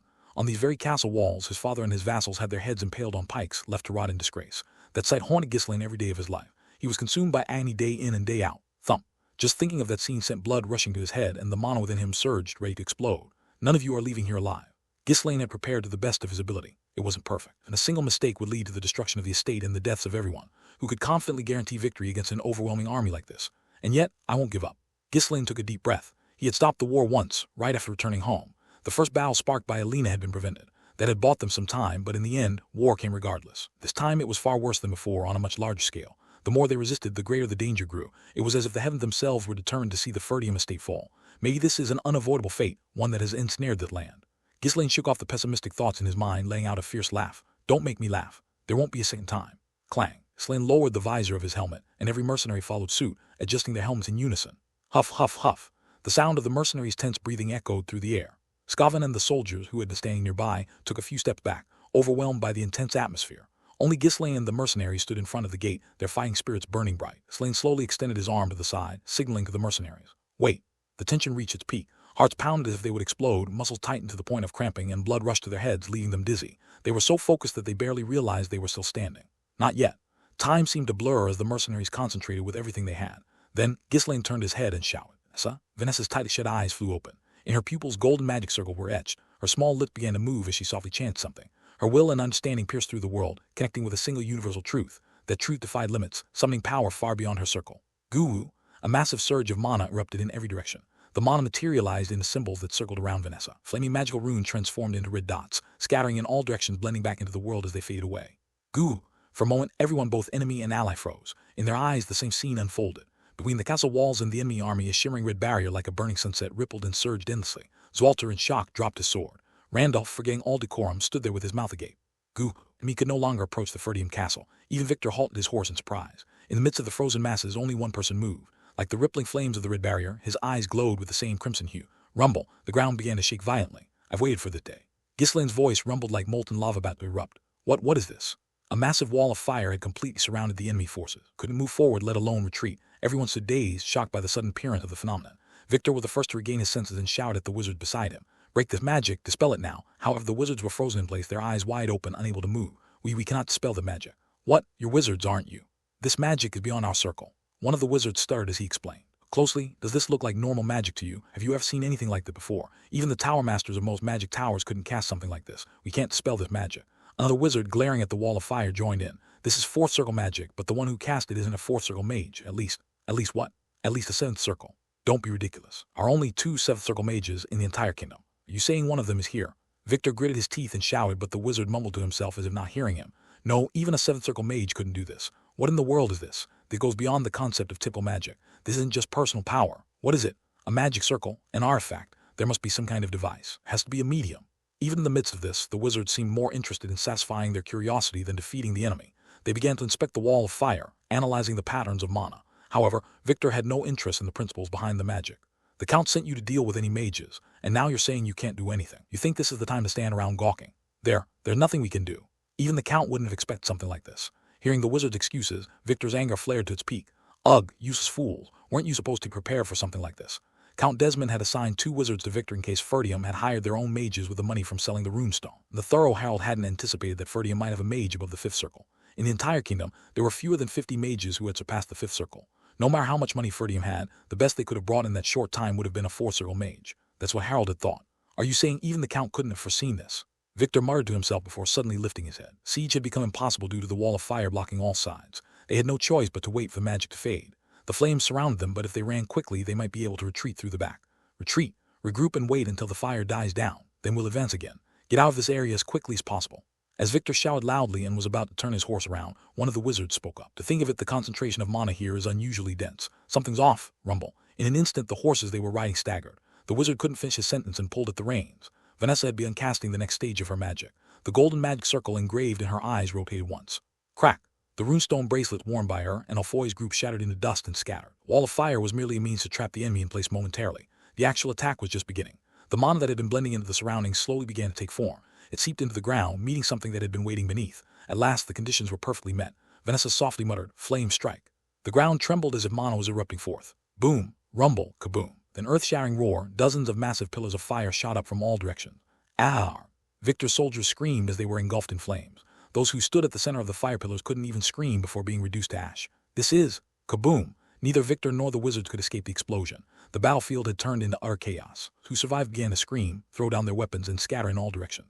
Ah! Spare me! Fall back, get back! The fire spread, filling every corner. The gigantic fire pillars devoured siege towers and ladders, growing ever larger. Soldiers whose bodies were set ablaze rolled on the ground in vain. Inside the gates, the soldiers of the Ferdium estate could only swallow nervously as they watched the hellish scene unfold before their eyes. Could have possibly prepared something like this. Zwalter, who had been in a daze, staggered but barely regained his balance. He stood upright to peer down at the chaos below. Unlike the confused soldiers, Ghislaine and the mercenaries appeared calm. Could it be Ghislaine was the here doing? At that moment, Vanessa collapsed, coughing blood. A nearby mercenary caught her as she fell from the air. Ghislaine briefly looked back and spoke. To take care of the mages. Huh, oh yes. Belinda, along with a few soldiers, began to carry the fallen mages and retreated. Ghislaine turned and started walking. The mercenaries followed behind him. Zwalter shouted loudly, "Ghislaine, what are you doing?" But Ghislaine neither responded nor stopped. Zwalter, now desperate, shouted again, "Stop, stop, that's enough. We've already won. They're all going to flee into that fire. Why on earth are you going out there? It's a sea of flames out there." Only then did Ghislaine halt his steps and look back at him. His reply was cold and emotionless. "Because they need to die." "What?" "We'll hunt down every single one of those fleeing bastards and kill them. They need to feel the painful consequences of daring to covet Ferdium." "You're serious about this?" "Any future enemies who set their sights on the place will think twice. Wonder if they truly have the courage to risk their lives." Thud. A brutal killing intent radiated from Ghislaine. It was the kind of presence only someone who had survived by piling up bodies could emit.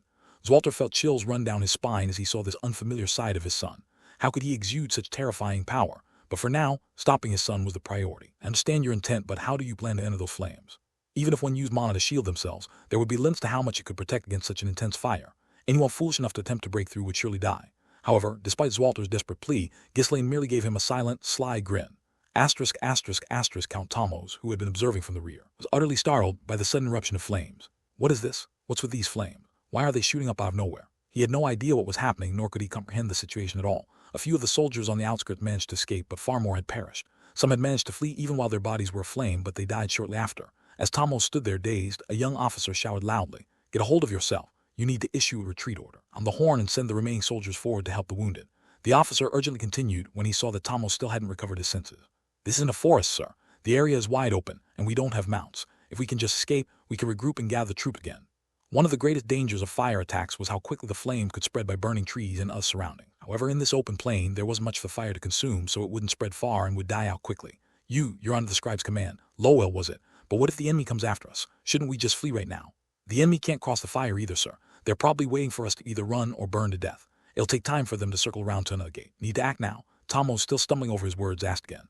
But what if they come before we've gathered our forces? Isn't it better to just run? For God's sake, Lord, without an army, it's over whether we surrender or not. We need soldiers left alive if we want to negotiate any sort of surrender. We need to save as many as we can.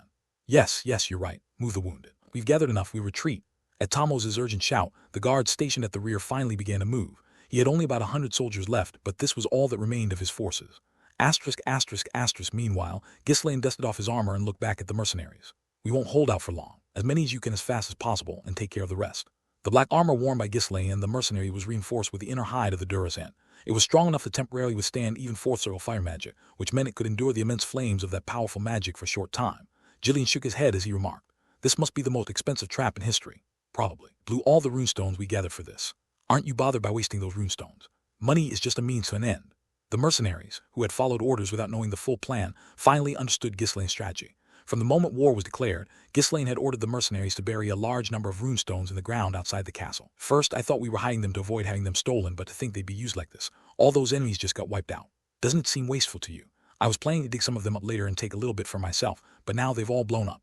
The mercenaries let out bitter laughs. Normally, they would have taken the runestones and run. It was more than enough wealth to live comfortably for the rest of their lives. They had used all of them for a single trap. Whether it was brilliant or insane, they couldn't quite decide. Still, that woman is impressive. Turned out she's a real mage. What circle is she anyway? Could she be an archmage? I thought she was just a servant. The mercenaries marveled at the result, but the truth was slightly different. No matter how much mana was transferred to her, Vanessa wasn't yet skilled enough to simultaneously detonate so many runestones. It only triggered a few of them. However, each of the runestones had been meticulously engraved with techniques for concentration, chain reactions, and explosions.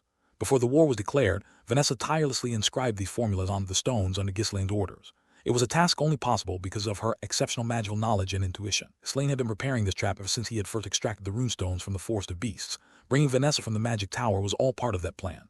Finally, it was time to make those who dared invade pay the price. It was time to unleash the rage he had held back for so long. Kill every one of them in sight.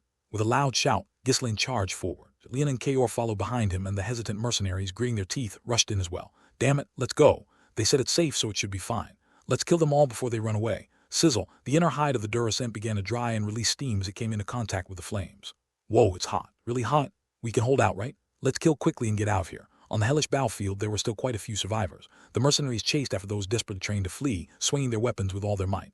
Cryog. Enemies struggling in the flames fell helplessly to the ground. As the mercenaries slaughtered the survivors, Ghislaine was searching through the fire for someone. Need to kill that bastard Victor first.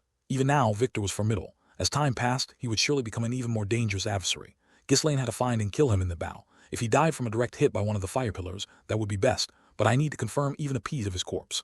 Ghislaine sprinted through the battlefield, cutting through the horrifying screams of enemy soldiers. Found him. At last he spotted a man standing alone in the flames. "Cry out, my army, how dare you!" Victor roared with fury. Half of his face was covered in blisters, still sizzling from the heat, and his armor was cracked and dented in various places. Yet he was still alive. "I'll kill you all, I'll rip your guts out and hang your heads from the walls." His eyes gleamed with madness. There was no turning back now. Even if it meant going alone, he intended to cut down the Lord of Ferdium and all his retainers. Even if he died here, it would be the last way to preserve his honor and pride. As Victor poured out streams of mana and prepared to charge toward the Ferdium castle, whoosh, something tore through the flames, hurtling straight toward him.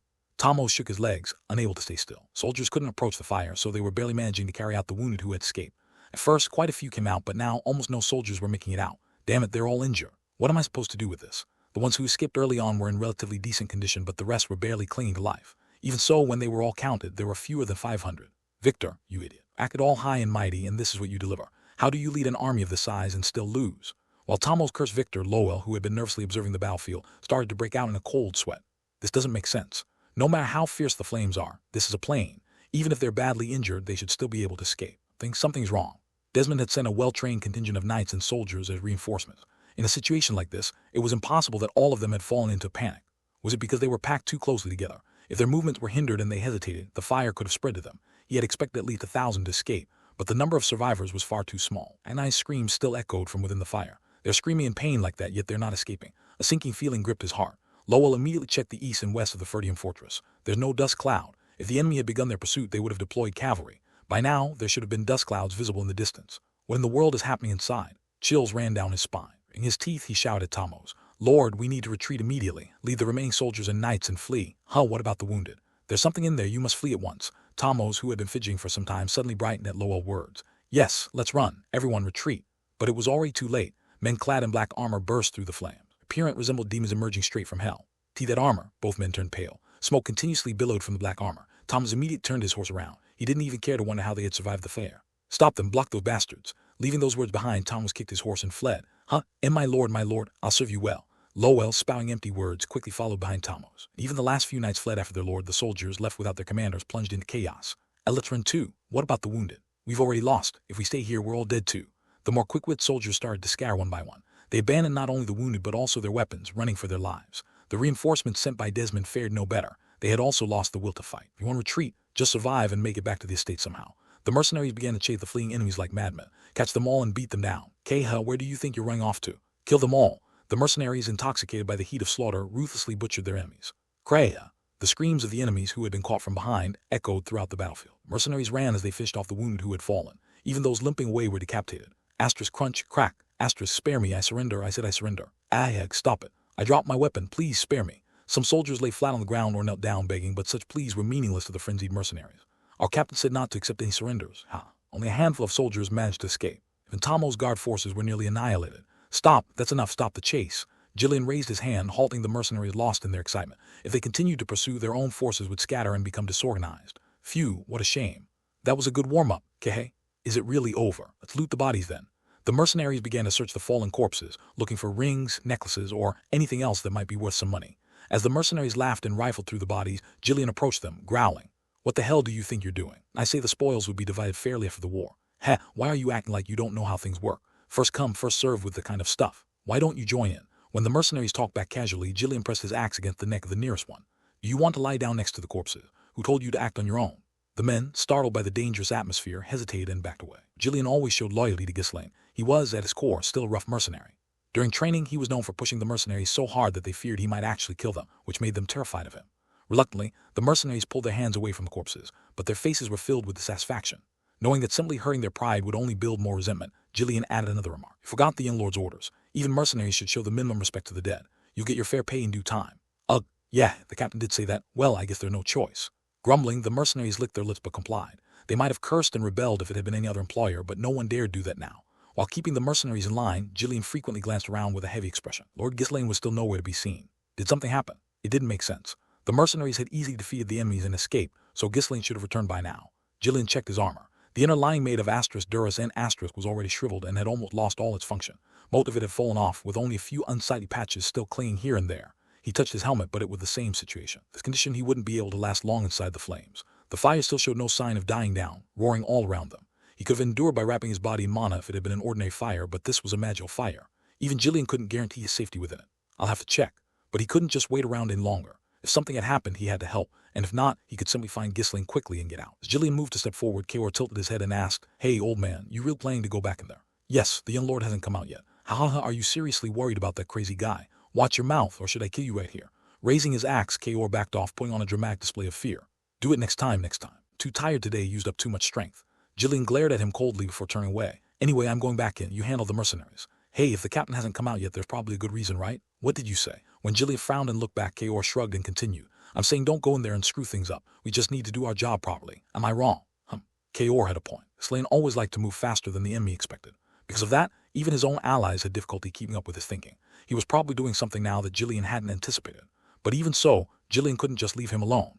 Ghislaine was someone who always walked a dangerous line, as if bouncing on the edge of blade. He never feared losing everything due to a single mistake. A loyal follower, Gillian believed it was his duty to support such a master. "I'll wait a little longer." But since Kaor wasn't entirely wrong, Gillian decided to wait just a little longer. Just a little bit more.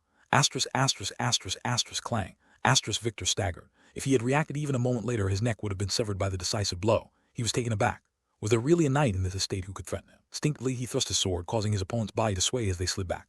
Not bad. Victor, regaining his composure and checking his opponent, widened his eyes in shock. "You, a black suit of armor and a black helmet." It was one of those disgusting bastards who had been getting in his way during critical moments throughout the war. "So you've finally shown yourself in front of me."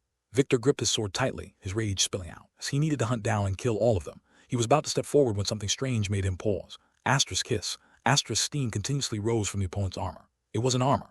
As he focused his eyes, Victor realized that it wasn't originally black armor. Something black had been layered over the armor. He could see the black material absorbing the heat and releasing steam. That armor was blocking the flames. The moment he understood, Victor felt chills run down his spine. In no way did they plan this trap from the very beginning. The enemy had been wearing that armor since the first day of the war. This meant that they could have ignited these flames at any moment. But to maximize the trap's effectiveness, they had baited him into gathering all his forces. "You," Victor was so shocked that he could barely string together a coherent sentence. The figure tilted their head from side to side and spoke. "Yes, this is the trap I spent a great deal of money preparing. Do you like it? You set this up. Who are you?" With a helmet on, he couldn't see the person's face. But someone of this caliber, there was no way Victor wouldn't know who it was. To be a lord, a knight commander, or the master of arms. Ghislaine Ferdium. "You don't know me." "Ghislaine Ferdium, the young Lord Ghislaine." "That's right, it is I." Ghislaine lifted his chin arrogantly as he declared it.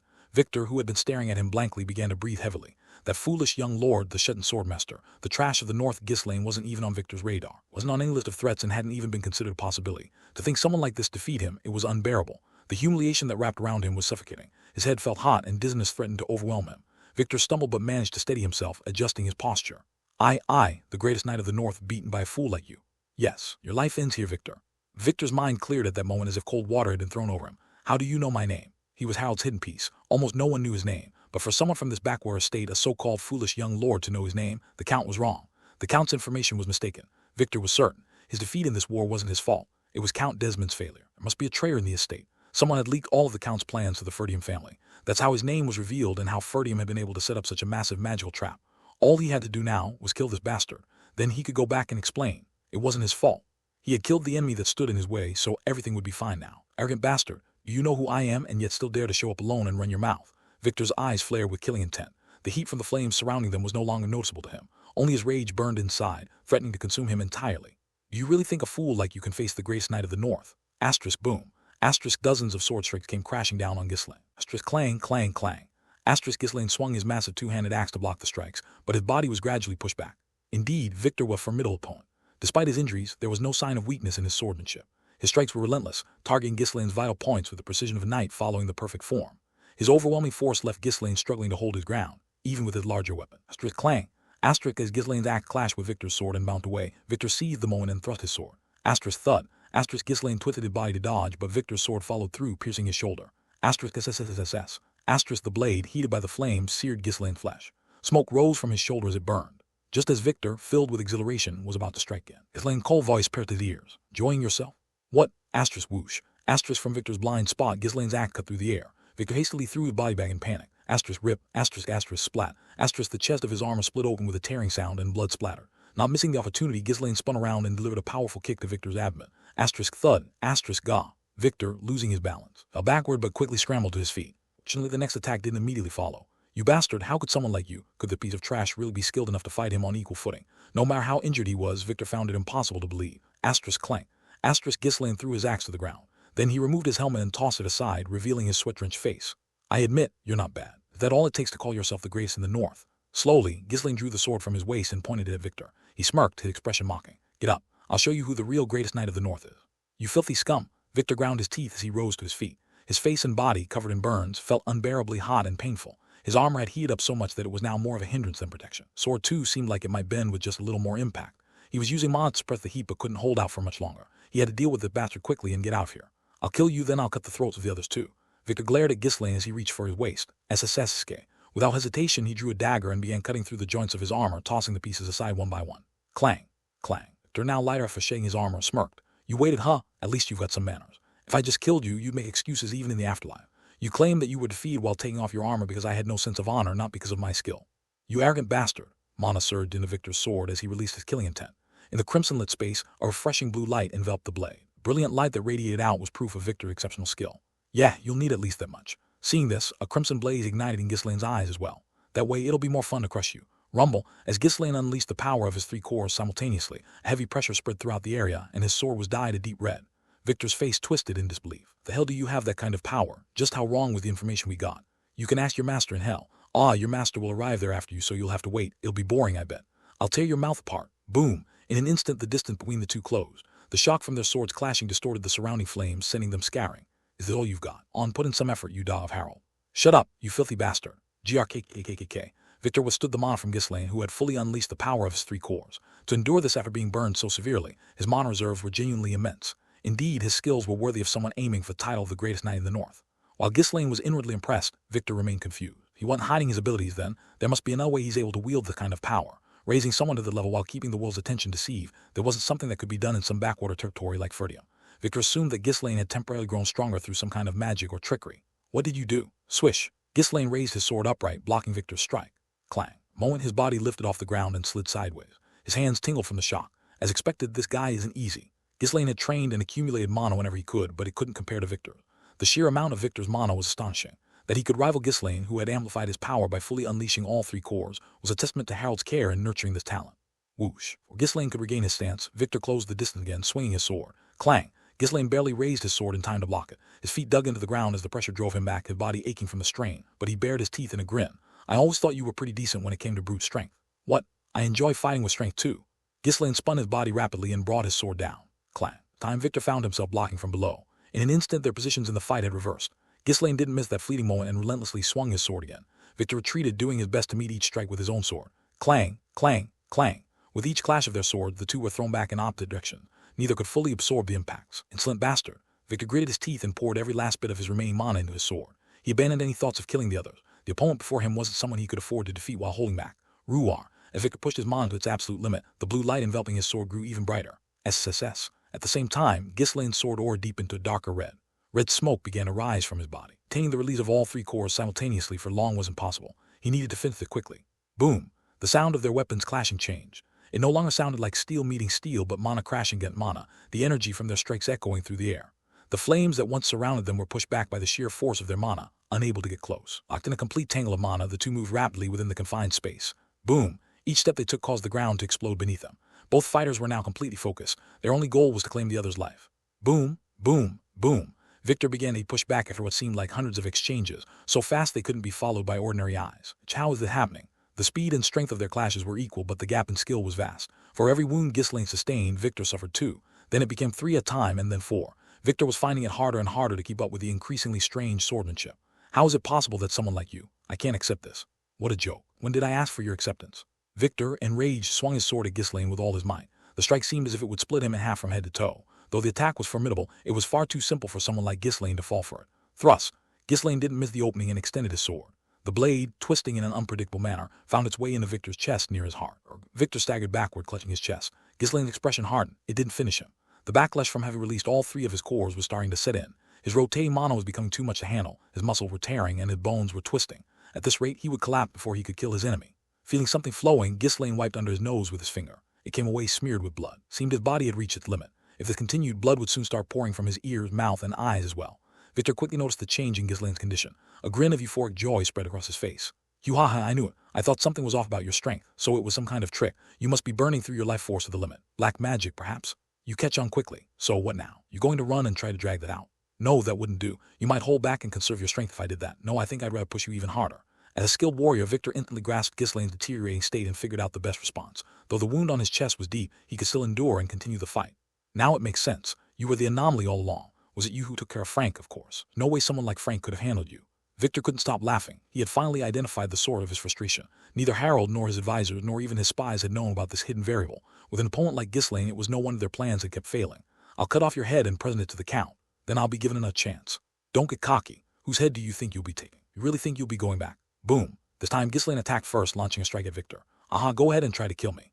Victor knew that Ghislaine's skills were a level above his own, but he didn't care. Soon Ghislaine's strength would fade, and then Victor would overwhelm him with sheer speed and power. Boom. Once again the two swords clashed. Unlike Ghislaine, who focused solely on attacking, Victor concentrated entirely on defending. Wounds gradually increased, but he managed to endure, narrowly avoiding any fatal blows. When he couldn't dodge, he allowed his non-vital areas to take the hit. Haha, you idiot, how long do you think you can last like this? Despite being covered in blood, Vic couldn't stop laughing. In contrast, the smile had long since disappeared from Ghislaine's face. Grit. Ghislaine clenched his teeth. Is this the end? The tip of his sword began to waver uncontrollably. Victor didn't miss the opportunity. You're finished? Boom, Victor launched his counterattack. Ghislaine hastily retreated, but his body pushed to its limits and couldn't properly absorb the shock. Blood began to trickle from his eyes and ears. This is the end, you piece of trash. Boom. Once more their swords collided, and Ghislaine, unable to withstand the force, staggered backward. He finally slumped halfway to the ground.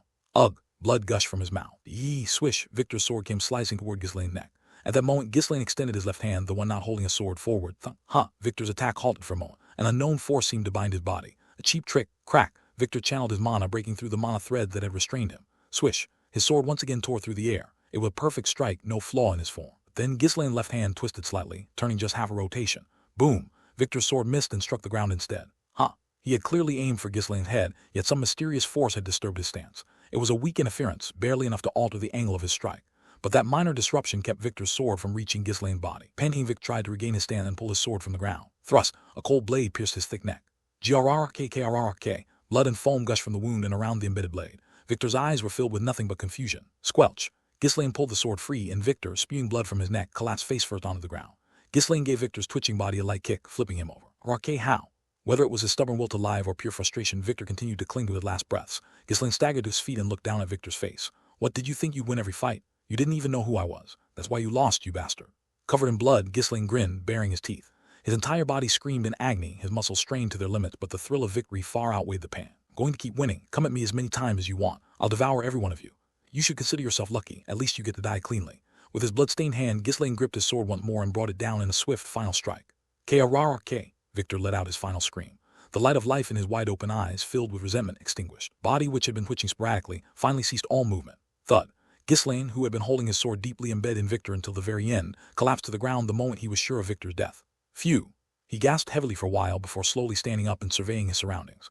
The battle's aftermath had pushed back the flames, but the area was still filled with intense heat. This tough. Lacking strength in his body, he slumped back down. He tried to gather mana, but the flow was choppy and inconsistent. Damn it, what a hassle. The inner lining of his Durus and armor had dried up and peeled off, no longer providing proper protection against the heat. Ghislaine threw his armor off and forced the remaining mana in his body to block out as much of the heat as he could. His current condition, wearing the armor, would only weigh him down and make him even hotter. He staggered to his feet and began to walk again, but as he looked round, the area was engulfed in flames on all sides. I have to get through all this fire. The flames flickered like a snake's tongue as trying to devour him. With each step he took, it felt as though his entire body was being sliced open by a blade. He had lost too much blood. His head felt light. Thud. Legs gave out again and he dropped back down. This is driving me insane. His body was in complete shambles. If only he could get through these flames, it would all be over, but no solution came to mind. Back in the day, someone would have come to my rescue by now. Being alone in situations like this was always the hardest. In his previous life, he had subordinates who would take care of the aftermath, but now he didn't have anyone like that. Still had mercenaries with him, but those guys could barely keep up with him, let alone handle cleanup. If anyone would come for him, it might be Belinda, who would rush over if he were late, but she was probably too busy taking care of the mages he had entrusted to her. Yet I have no choice. I'm going to have to face the flames. With the little mana he had left, even blocking out the heat was becoming difficult. If he used his mana to move his body, he wouldn't be able to shield himself from the heat, and his skin would burn. TCH, I was hoping to keep this face unscathed in that life. Ghislaine clicked his tongue in frustration. Back in his days as the King of Mercenaries, his face had been covered in scars. He had been quite pleased when he returned to the past, and his face was clean again, but it wasn't worth trading his life for. Do this? Ghislaine stood up and directed his mana towards his muscle to support them. The heat, brimming with fiery mana, began to pierce into his body as soon as he did. He needed to get out of there before he was burned alive. Ghislaine was about to suppress his growing impatience and take another step forward when it happened. Young lord, whoosh, Jillian appeared, slicing through the flames with a fearsome expression. Are you all right? All right. You have someone as capable as my old subordinates. Ghislaine greeted him with a welcoming smile. I'm still holding up. You came at the perfect time. Did you fight that man? Jillian glanced at Victor's corpse as he asked. He was the enemy commander. I overexerted myself to take him down. We'll get you out of here immediately. Yeah, I'm counting on you. Whoosh! Gillian swiftly lifted Ghislaine under his arm and dashed through the wall of flames. Scorching heat enveloped them, but Ghislaine used his maw to shield himself. In no time, the two emerged from the fiery inferno. A rush of cool air greeted them, cooling down the intense heat. Phew! As the fresh air hit him, Ghislaine finally let out a ragged breath. It felt as though the burning sensation in his chest had been washed away. Gillian carefully set him down and supported him. Ghislaine looked round, taking in the scene. Area was littered with the bodies of enemies. Looks like it's all taken care of. The waiting mercenaries approached, and they were visibly surprised upon seeing Ghislaine. Boss, why do you look like you barely escaped death? We had a great time while you were out here struggling. Ha ha ha. Ghislaine chuckled at their jesting, then turned to Gillian to ask, what about Count Diggle? He fled early on. He's got sharp instincts. Figure. Must be running for his life. The soldiers tried to flee with him, but we captured and killed most of them. Good. It's not a bad idea to let a few escape if we want word to spread. We're almost done here. At that moment, a group of soldiers on horseback appeared in the distance, galloping toward them. Young master, Ghislaine, young lord, Belinda, Walter, and Randolph were leading the soldiers in a hurry toward him. They had been anxiously pacing back and forth when they saw Ghislaine rush into the flames. Now, they had circled around the fort to reach him by way of the eastern gate. You finally showed up. Ghislaine greeted them with a smile. Though his words seemed like a reproach for being late, there was no real criticism in his tone. After all, it wasn't like they could have come any faster. Flames were impossible to withstand without proper protection, so they had no choice but to take the long way around with the soldiers. In fact, if they had arrived any sooner, it might have complicated things. If the enemy forces waiting in the rear had seen their soldiers emerge from the fort, they would have fled immediately. Belinda quickly dismounted and rushed over to Ghislaine, clinging to him as she checked him over. Young master, are you all right? Look at your face, it's burnt. Why on earth did you go in there? I'm going to lose my mind, I swear. At her rapid scolding, Ghislaine hastily raised a hand to calm her down. No, I'm fine, really I'm fine, I just got a little overheated, that's all. Belinda, looking close to tears, continued to support him. Ghislaine, are you all right? Young lord. Walter and Randolph heard the approach as well. Everything's fine. All did well, Ghislaine said with a smile, causing Walter to let out a sigh of relief. He had wondered what on earth Ghislaine was thinking, running into the fire like that. Looking at the armor of the mercenaries standing nearby, he noticed something stuck all over it. Though he wasn't sure exactly what it was, it seemed to have helped shield them from the flames to some extent. He had everything prepared in advance. He was curious about how such an enormous trap had been set, but those questions could wait until after the war's aftermath was handled. For now, it was time to celebrate the victory. Walter muttered to himself, his face filled with emotion. We really won. It had been a hopeless situation, with all requests for aid denied and no supplies to face the massive enemy force. Yet in the end, Ferdium had emerged victorious. Walter looked at his son. You won. Suddenly, Ghislaine appeared different to him. He had cut off the enemy supplies, destroyed their siege towers, repelled surprise attacks, and in the end, used a trap to annihilate the enemy. Men who treated lives like flies, using any means necessary to achieve their goals. Those who did not fear war lived amidst battle brutal madness. There was a similar scent coming from Ghislaine. Actions were incomprehensible, breaking beyond the bounds of common sense. He was so different from the son Walter thought he knew. It left him feeling uneasy and uncomfortable. But it was Ghislaine who had protected Ferdium. He used to be a fool, no, in fact, he was still a troublemaker, disobedient and self-centered. There was no sign of a noble's dignity in him. But he was bold and he was capable. Who would dare call Ghislaine trash now? Son was the savior and hero of the place. As if trying to hide his trembling hands, Walter slowly embraced Ghislaine. You did well. Truly you did well. It's all thanks to you. Father, the usually stoic Walter was showing rare, intense emotions, and Ghislaine smiled at him. Unable to contain the emotion welling up from deep within, Randolph raised his sword high and shouted in a booming voice. We have won. Victory for Ferdium. Woo-oh. Victory. Won. The soldiers who had followed them lifted their weapons, shouting with faces full of emotion. Not wanting to be left behind, the mercenaries also raised their voices. We did it. We killed them all. Ghislaine bit his lip as he looked around at everyone. They were all celebrating their survival and victory. Yes, this was why he had fought to protect them. It had been grueling and exhausting. The spare moments he had devoted himself to training, leaving little time to rest. There had been more than a few times when he just wanted to quit and take it easy. But when he thought about how his endurance allowed these people to smile now, he realized he could endure hardships like that as many times as necessary. Whoosh. The flames started to die down, noticeably weakening as the fire began to fade away. The flames subsided, Walter couldn't help but smile with joy. Let's return to the fortress. Once everything is settled, we'll hold a victory banquet. Everyone around them continued to shout in celebration, basking in their triumph. Walter, too, was unable to hide his smile. Only Ghislaine shook his head and spoke coldly. We must immediately secure Count Diggle's formal surrender. Well, Randolph can go tomorrow, and that will be too late. Go right now with the mercenaries. Is there really a need to rush? The war is already over. No, the more time we give him, the more he'll start scheming. We must act swiftly, storm in, and demand reparations under favorable conditions. If he manages to seek protection from another lord, the aftermath will become far more complicated. You've even thought that far ahead, Walter exclaimed in surprise. There wasn't a single flaw in his son's reasoning. Count Diggle managed to recover from the war's damage on his own or received aid from somewhere. He could take a passive stance on reparations. If that happened, negotiations would drag on endlessly, so they had to cut him off before he had the chance. And if Diggle fled, even occupying his land would be pointless. After all, the justification for the war lay with Count Diggle, and if he took refuge in another domain, it would only make things more difficult. Thinking like a seasoned commander who'd been through countless battles, Walter had been too caught up in the miraculous victory to consider these things, but Ghislaine was already planning the next step. Admiring his son's quick and calculated judgment, Walter calmed his excitement. Yes, you're right. In that case, Randolph and I will head out right away. No, that won't do. The two of you need to reassure the people and quickly reorganize the estate. May have won, but we've requisitioned too many soldiers and resources. The estate's economy is likely in disarray. That's true. Everyone must be struggling. Make sure to promise them compensation and provide them with reassurance. I'll give you runestones so there won't be a shortage of funds. Oh, really? You'll provide runestones? Zwalter's eyes lit up as if that one word had enchanted him. Son, who had always been tight-fisted, was now offering up runestones of his own accord. His heart raced so fast that he barely registered anything else Ghislaine said. He was still unaware that a quantity of runestone equivalent to the estate's decades-long budget had already been consumed in the earlier battle. Ghislaine continued, his tone firm. Then, I'll go secure the terms of surrender and reparation. For that, you can step in and negotiate the details. Yes, I'll do that. Feeling an unexplainable intensity from his son, Zwalter could only nod in agreement. After the war, the priority was to calm the people of the estate and reorganize it. The war itself had been justified under the pretense of avenging the heir, so negotiating reparations would undoubtedly take some time. So many urgent tasks at hand, it made sense to let Ghislaine handle the initial phase of dealing with the reparations. All he needed to do was secure the terms of surrender and basic compensation conditions. Zwalter, having gathered his thoughts, asked once again, "You don't look well. Are you sure you can handle this?" "I can manage," Ghislaine replied. That was a lie. He felt like he could collapse at any moment and sleep for days. Ghislaine had no intention of letting the opportunity slip away. "Young master, just leave this to the Knight Commander," Belinda pleaded. "That's right, I can go and hold him down," Gillian added. However, Ghislaine shook his head. "No, I'll go." It seemed that his uncanny recovery ability had kicked in again, and after a brief rest, he felt somewhat capable of moving. One mount up, Ghislaine and the mercenaries took the horses that the Ferdian forces had ridden in on. "Bring the force of beast patrols along with us." "Huh." Scavan and Ricardo widened their eyes in surprise as Ghislaine turned to Zwalter and explained. "I'll leave the patrol behind to keep an eye on Count Diggle during the negotiation, ensuring he doesn't try anything." Fine. Once the estate is settled, I'll send reinforcement troops." Zwalter agreed. Patrols, who had hesitated at first, mounted their horses after receiving permission from their lord. Before Ghislaine set off, Zwalter cautiously spoke again. "Though we fought a war due to misunderstandings, Count Diggle is still a noble who has pledged loyalty to the royal family and has been our long-standing ally. Now that the battle is over, treat him with proper respect." Zwalter, being a man who valued law, customs, and honor, couldn't help but worry that his unruly son might act out and be disrespectful. "Understood. Don't worry," Ghislaine replied, offering a slight smile before bowing his head briefly and raising his hand. "Let's ride straight to Count Diggle's territory." "Do Jujudu." With that, Ghislaine led the mercenaries and the patrols at gallop. It's time to bring this war to a proper conclusion. Even while fleeing on horseback, Tomos felt like he was losing his mind. How did we fail? With all those troops, idiots. I told them to just group up and crush them from the start. He still couldn't figure out what had hit them. No matter how incompetent he was still a lord of an estate. He had picked up some things here and there, and yet he had never seen or heard of magic like that before. There a mage capable of using such magic? No, was that even magic in the first place? Everything felt unclear as if covered in a fog, and it wasn't just the strange magic. What were those men in black armor? Did Ferdium have such forces? They had effortlessly overpowered his soldiers, destroying siege towers with ease. He had underestimated Ferdium, thinking they were nothing, and now it had backfired on him. Damn it, I'm ruined. He had poured all his finances into this war, and not only had he lost the war, but he had also lost most of his troops. His estate was already insignificant, and now, without money or people, he wondered if it could even function properly anymore.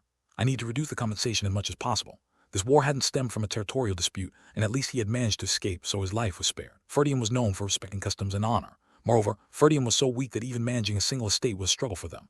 If they tried to absorb Diggle, they'd choke on it. They'd likely sell for a reasonable amount of compensation. Damn it, I barely have any money as it is. What should I do? He could offer a few nearby baronies and some portion of his tax revenue over a few years, but even that wouldn't be enough. And he would have no choice but to squeeze his estate people even harder. Those idiotic Desmond bastards. How could they send such a fool as their commander? Tommel cursed under his breath and spurred his horse onward. He needed to return to his estate as quickly as possible. He still wasn't safe, as he was still within Ferdium's territory. Even now, just thinking about that terrifying fire and those men in black armor made his legs feel weak. "Faster! Hurry up!"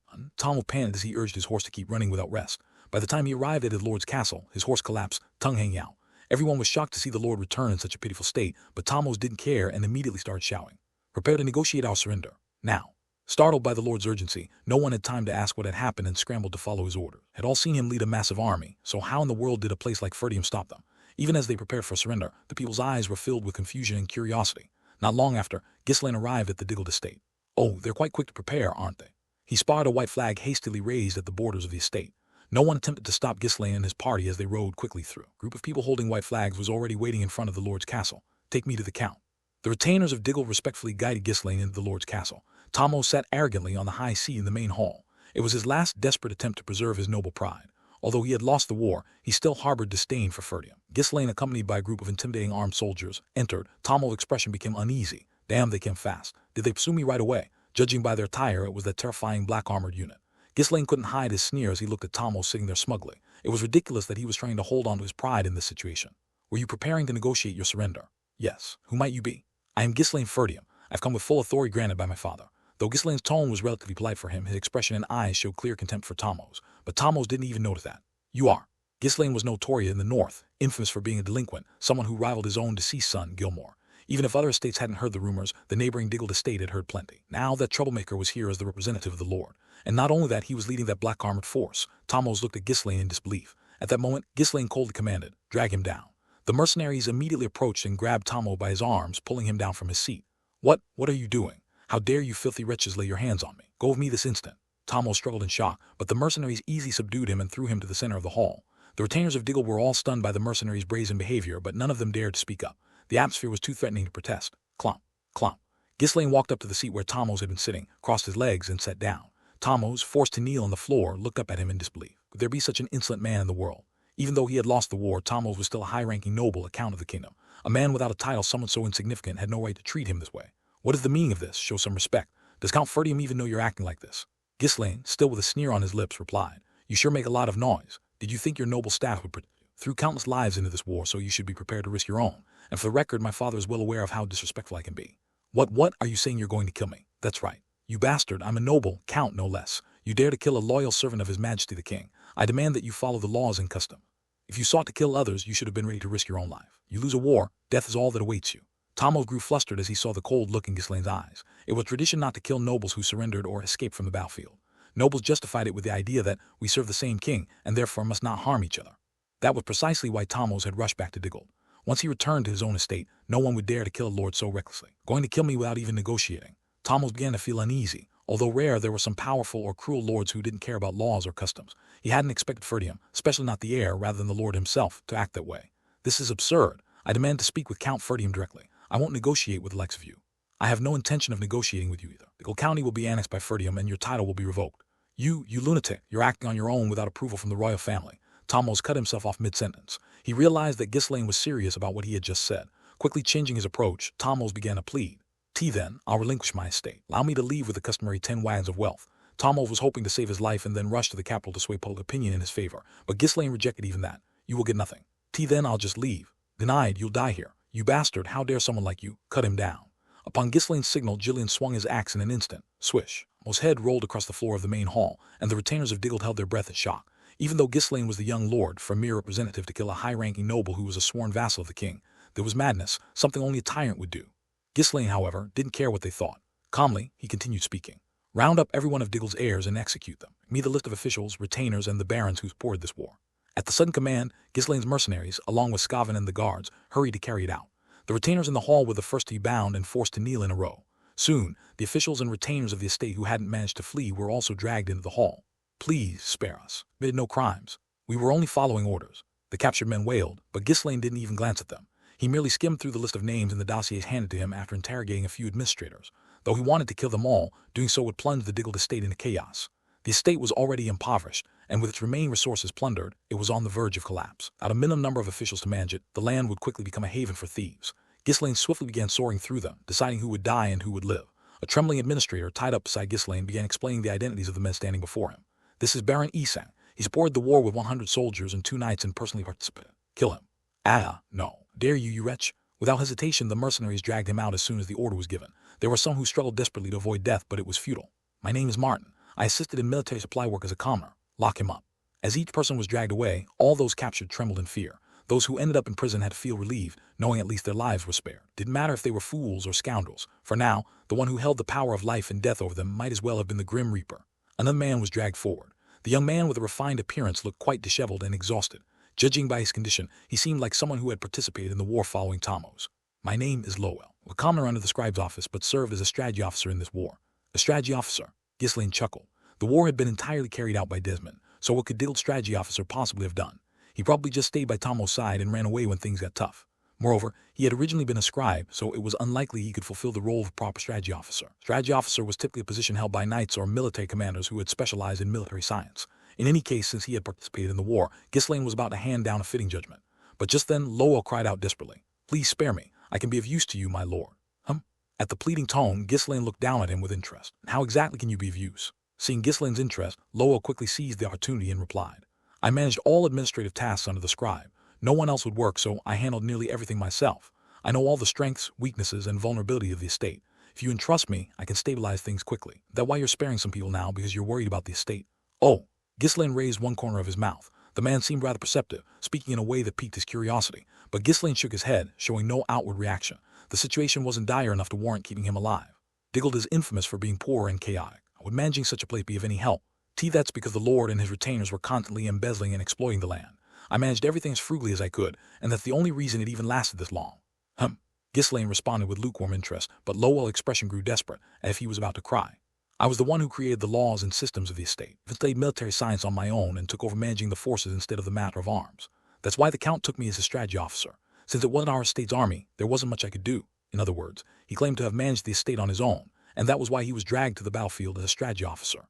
If that were true, it would indeed be impressive, but Ghislaine couldn't take his words at face value. Could very well be lying to save his own life. Ghislaine narrowed his eyes and asked, "Is that all you can do? I like people with a wide range of skills." Lowell panicked. As a commoner, he had already achieved something extraordinary, so what more could they expect from him? He was confident that even most nobles who had studied extensively couldn't match his skills. However, the look on Ghislaine's face suggested that if he delayed his response or said no, he'd be executed immediately. Without thinking, Lowell blurted out whatever came to his mind.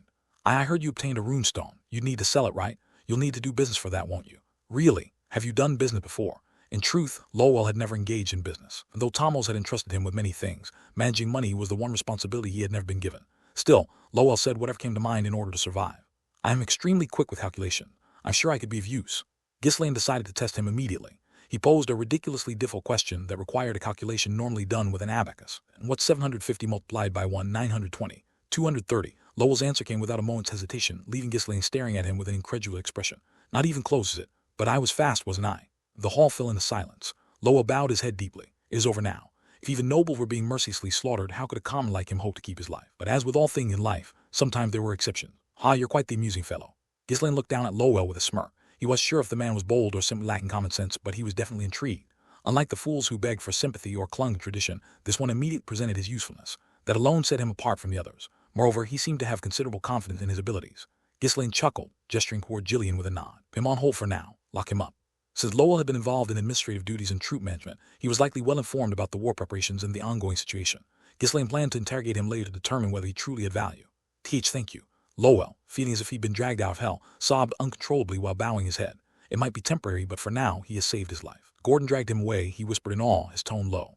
"I've never met anyone who thinks as fast as you. With that kind of quick thinking, a few mistakes won't even matter. You've got to teach me how you calculate things so well someday." Gordon seemed genuinely impressed. Lowell couldn't bring himself to respond and simply kept his mouth shut. If he chimed in now, he felt like he'd really end up on the same level as the fool in front of him. Lowell was taken away. The sorting of the prisoners continued for a while longer. Many died, and even those who survived were trembling in fear. Scavin couldn't stop Ghislaine. He just kept pacing back and forth, muttering to himself, "This isn't right, this isn't right." But he did nothing else. "The Forest of Beasts garrison will remain here to maintain order. My father will send reinforcements soon. For Diggle's remaining soldiers, lock them up for now and keep a close watch." "Why, yes, understood." There weren't many soldiers left, so it wasn't much of a problem. Scavin quickly responded, sneaking glances at Ghislaine. It seemed clear that Ghislaine had intended to bring them all here from the start. Once the prison soaring was finished, Ghislaine spent the day checking the remaining assets and supplies within Diggle Castle before resting for the night. Mercenaries were exhausted, and Ghislaine himself wasn't in the best condition, so they needed at least a minimal break. The return to Ferdium Castle wasn't as urgent as when they were chasing Tomos, so they moved at a slower pace. 2 days later, when they arrived at the castle, the atmosphere in the Ferdium estate had completely changed from when they had left. As soon as Ghislaine and the mercenaries appeared, the estate residents rushed out to greet them with cheers. Although their appearance was still shabby and ragged, their faces were filled with joyous smiles. "The young lord has returned. Long live Ferdium, long live the young lord." "Young lord, he's looked this way." "The mercenaries are amazing too. The young lord and the mercenaries have protected us." The mercenaries were taken aback by the unexpected reaction. During their stay in Ferdium, the estate residents had usually avoided the mercenaries or whispered behind their backs.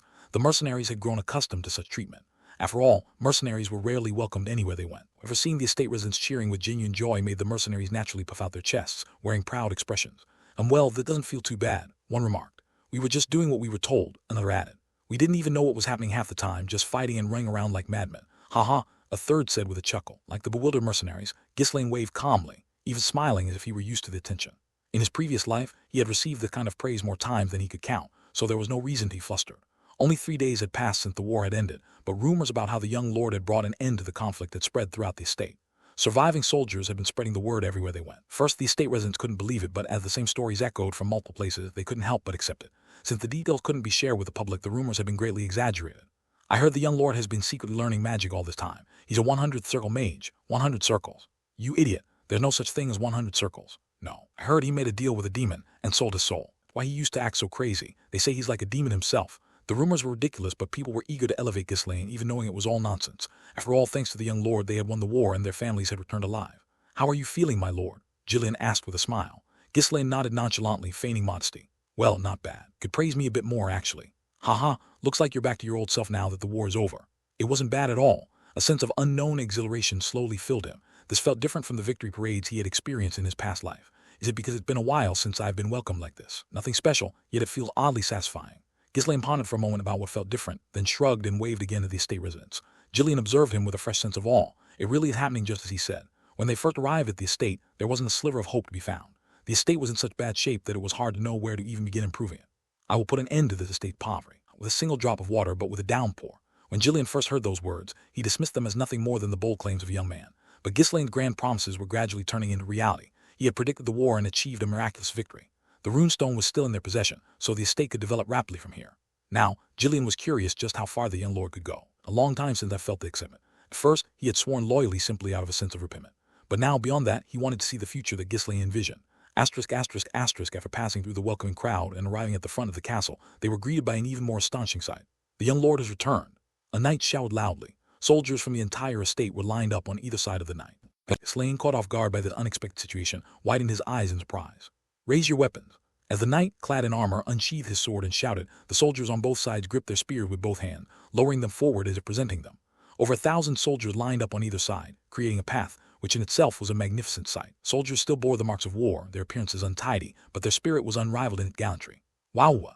The estate's residents, who had followed behind Ghislaine's group, began to cheer once again at the sight. Ghislaine slowly moved forward. Behind the lineup soldiers, the knights of the Ferdium family waited. There weren't many of them, but they were the core strength of Ferdium and its most prideful class. These were the ones who had always disregarded Ghislaine, treating him as though he didn't exist, yet not a single one of them was absent. Glory to the heir of Ferdium. The knight at the front raised his sword before his chest and shouted, Chuck, Chuck, Chuck. The other knights followed suit, mirroring the action and repeating the words. Glory to the heir of Ferdium. It was the highest honor a knight could offer to someone they respected. Hearing that the young lord had returned, everyone had come out of their own accord without being ordered to pay their respects. For a moment, silence lingered, and then a loud cheer erupted from between the rows of soldiers. Wow! Glory to Ghislaine Ferdium. The defense of Ferdium would go down in the annals of war. They had annihilated the enemy's overwhelming forces, turning a war everyone thought was unwinnable into victory. It was a feat no one could belittle, a contribution everyone had to acknowledge. Now, all that was left was to revel in the joy of this exhilarating victory and to praise the hero who had brought it. The young lord was no longer the estate's troublemaker or disgrace. The nasty rumors of the past had now vanished and lost their meaning. Everyone offered their heartfelt, united respect. Shouts that had begun with the knights and soldiers soon spread to the estate resident. Wow! Amazing! Long live Ghislaine Ferdium. Goddess, bless the young lord. The sword that protects Ferdium. The true wolf of the north. The mercenaries' faces turned even more flushed than when they had first been welcomed by the estate's people. To think that those who had once been treated as lowly were now receiving the honor of knight respect. The knight's respect was directed at Ghislaine. The mercenaries felt they too were receiving praise no less deserving. Ah, it's good to be alive. To be welcomed like this. It really feels incredible. As Ghislaine looked around at the excited and overjoyed people, he closed his eyes. It's different. In his past life, he had received countless cheers and praises. He had even experienced greater and more splendid victory ceremonies than this. The King of Mercenaries, he had been treated with the highest honors, no matter where he went or who he met. But the end of all that had always been filled with overwhelming loneliness and emptiness. He had saved people from danger, protected them, and fought for their sake, but in those moments there had been nothing of his own. He had already lost his beloved family, his friends, and the people of his estate. Nothing could fill that void.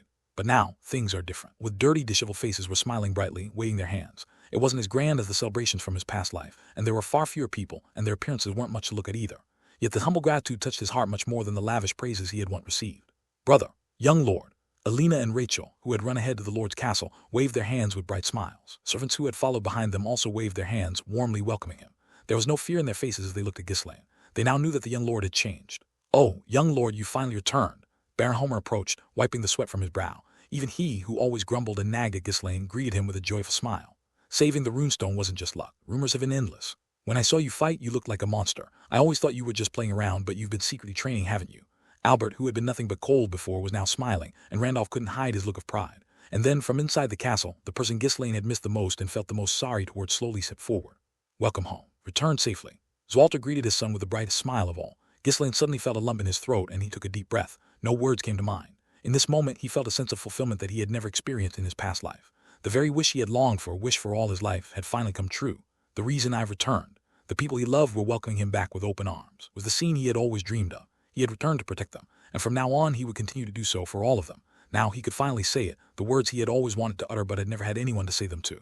Ghislaine's lips formed a bright smile, one he had never worn in his past life. "I'm home, father." Zwalter's gaze was filled with emotion and trust. "You succeeded that much already. I never could have imagined seeing you so imposing. You've worked hard. Truly, you've done well." He patted Ghislaine on the shoulder in encouragement. Standing nearby, Homeland cleared his throat a few times and then dispersed the gathered crowd.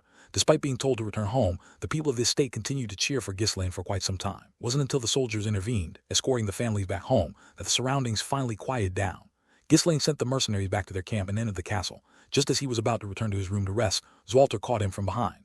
"How did the surrender negotiations go? Let me see the draft you brought." They had to distribute rewards soon. Although they had already decided on appropriate compensation based on merits, the amount of reparations they could secure would affect the surplus funds.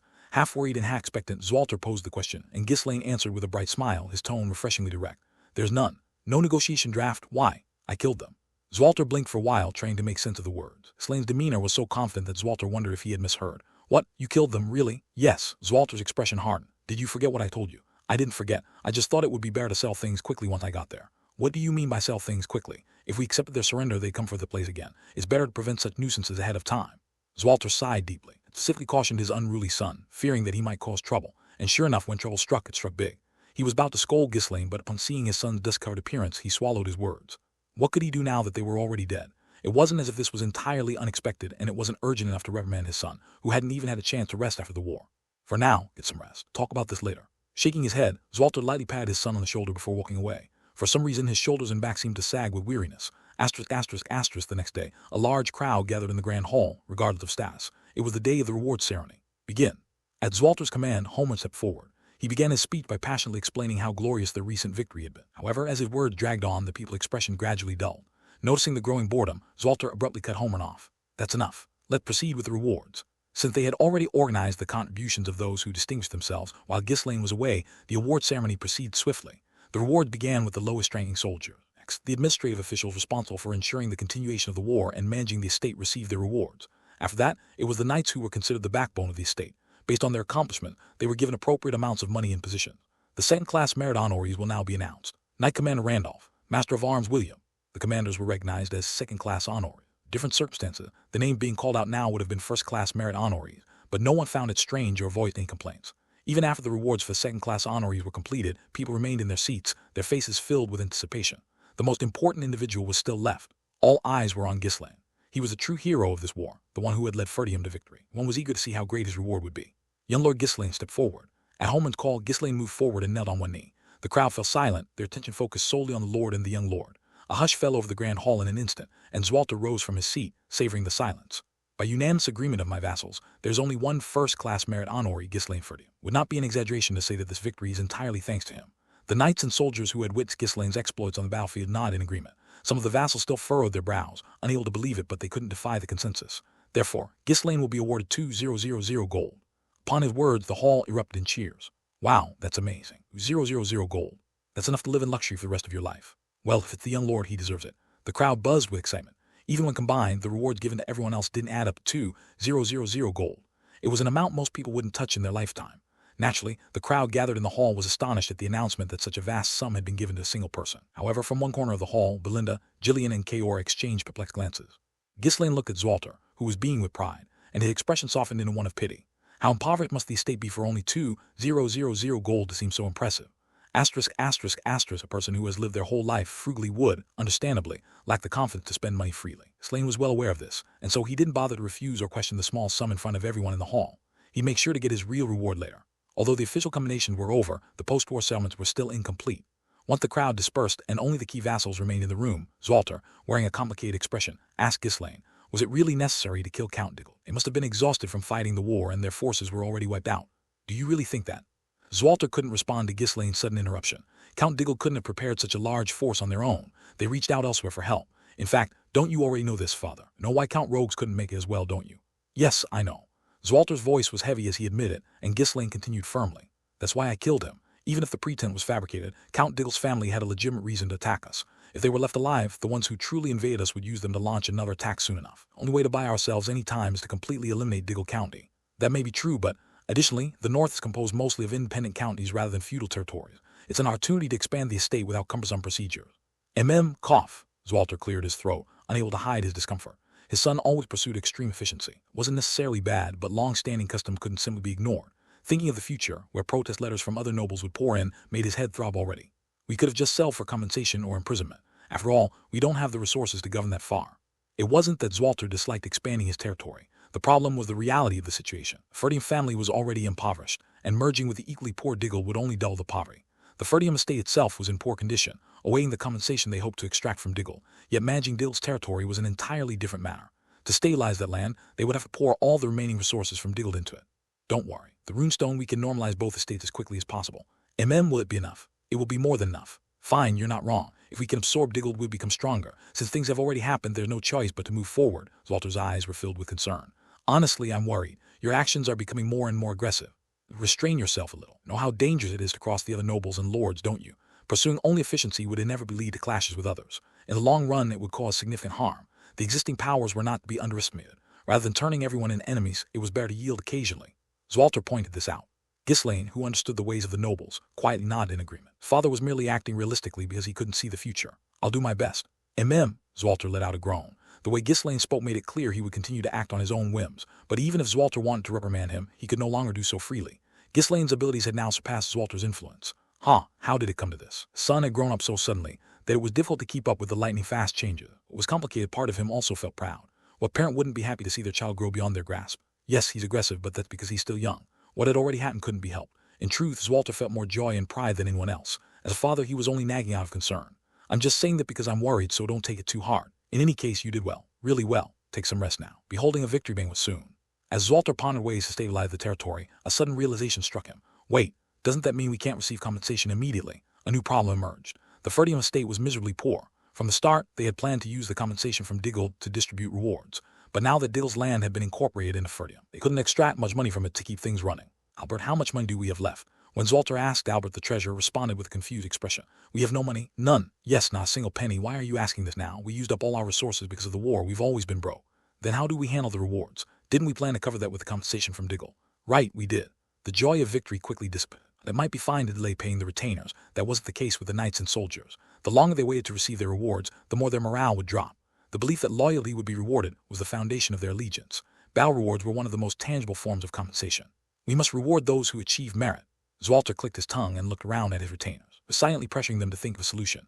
However, all their eyes turned toward Ghislaine. It was clear they all had something to say, but no one dared to voice it. The wealthiest person in the estate and the one who had promised the runestone, and the one and only hero of the hour.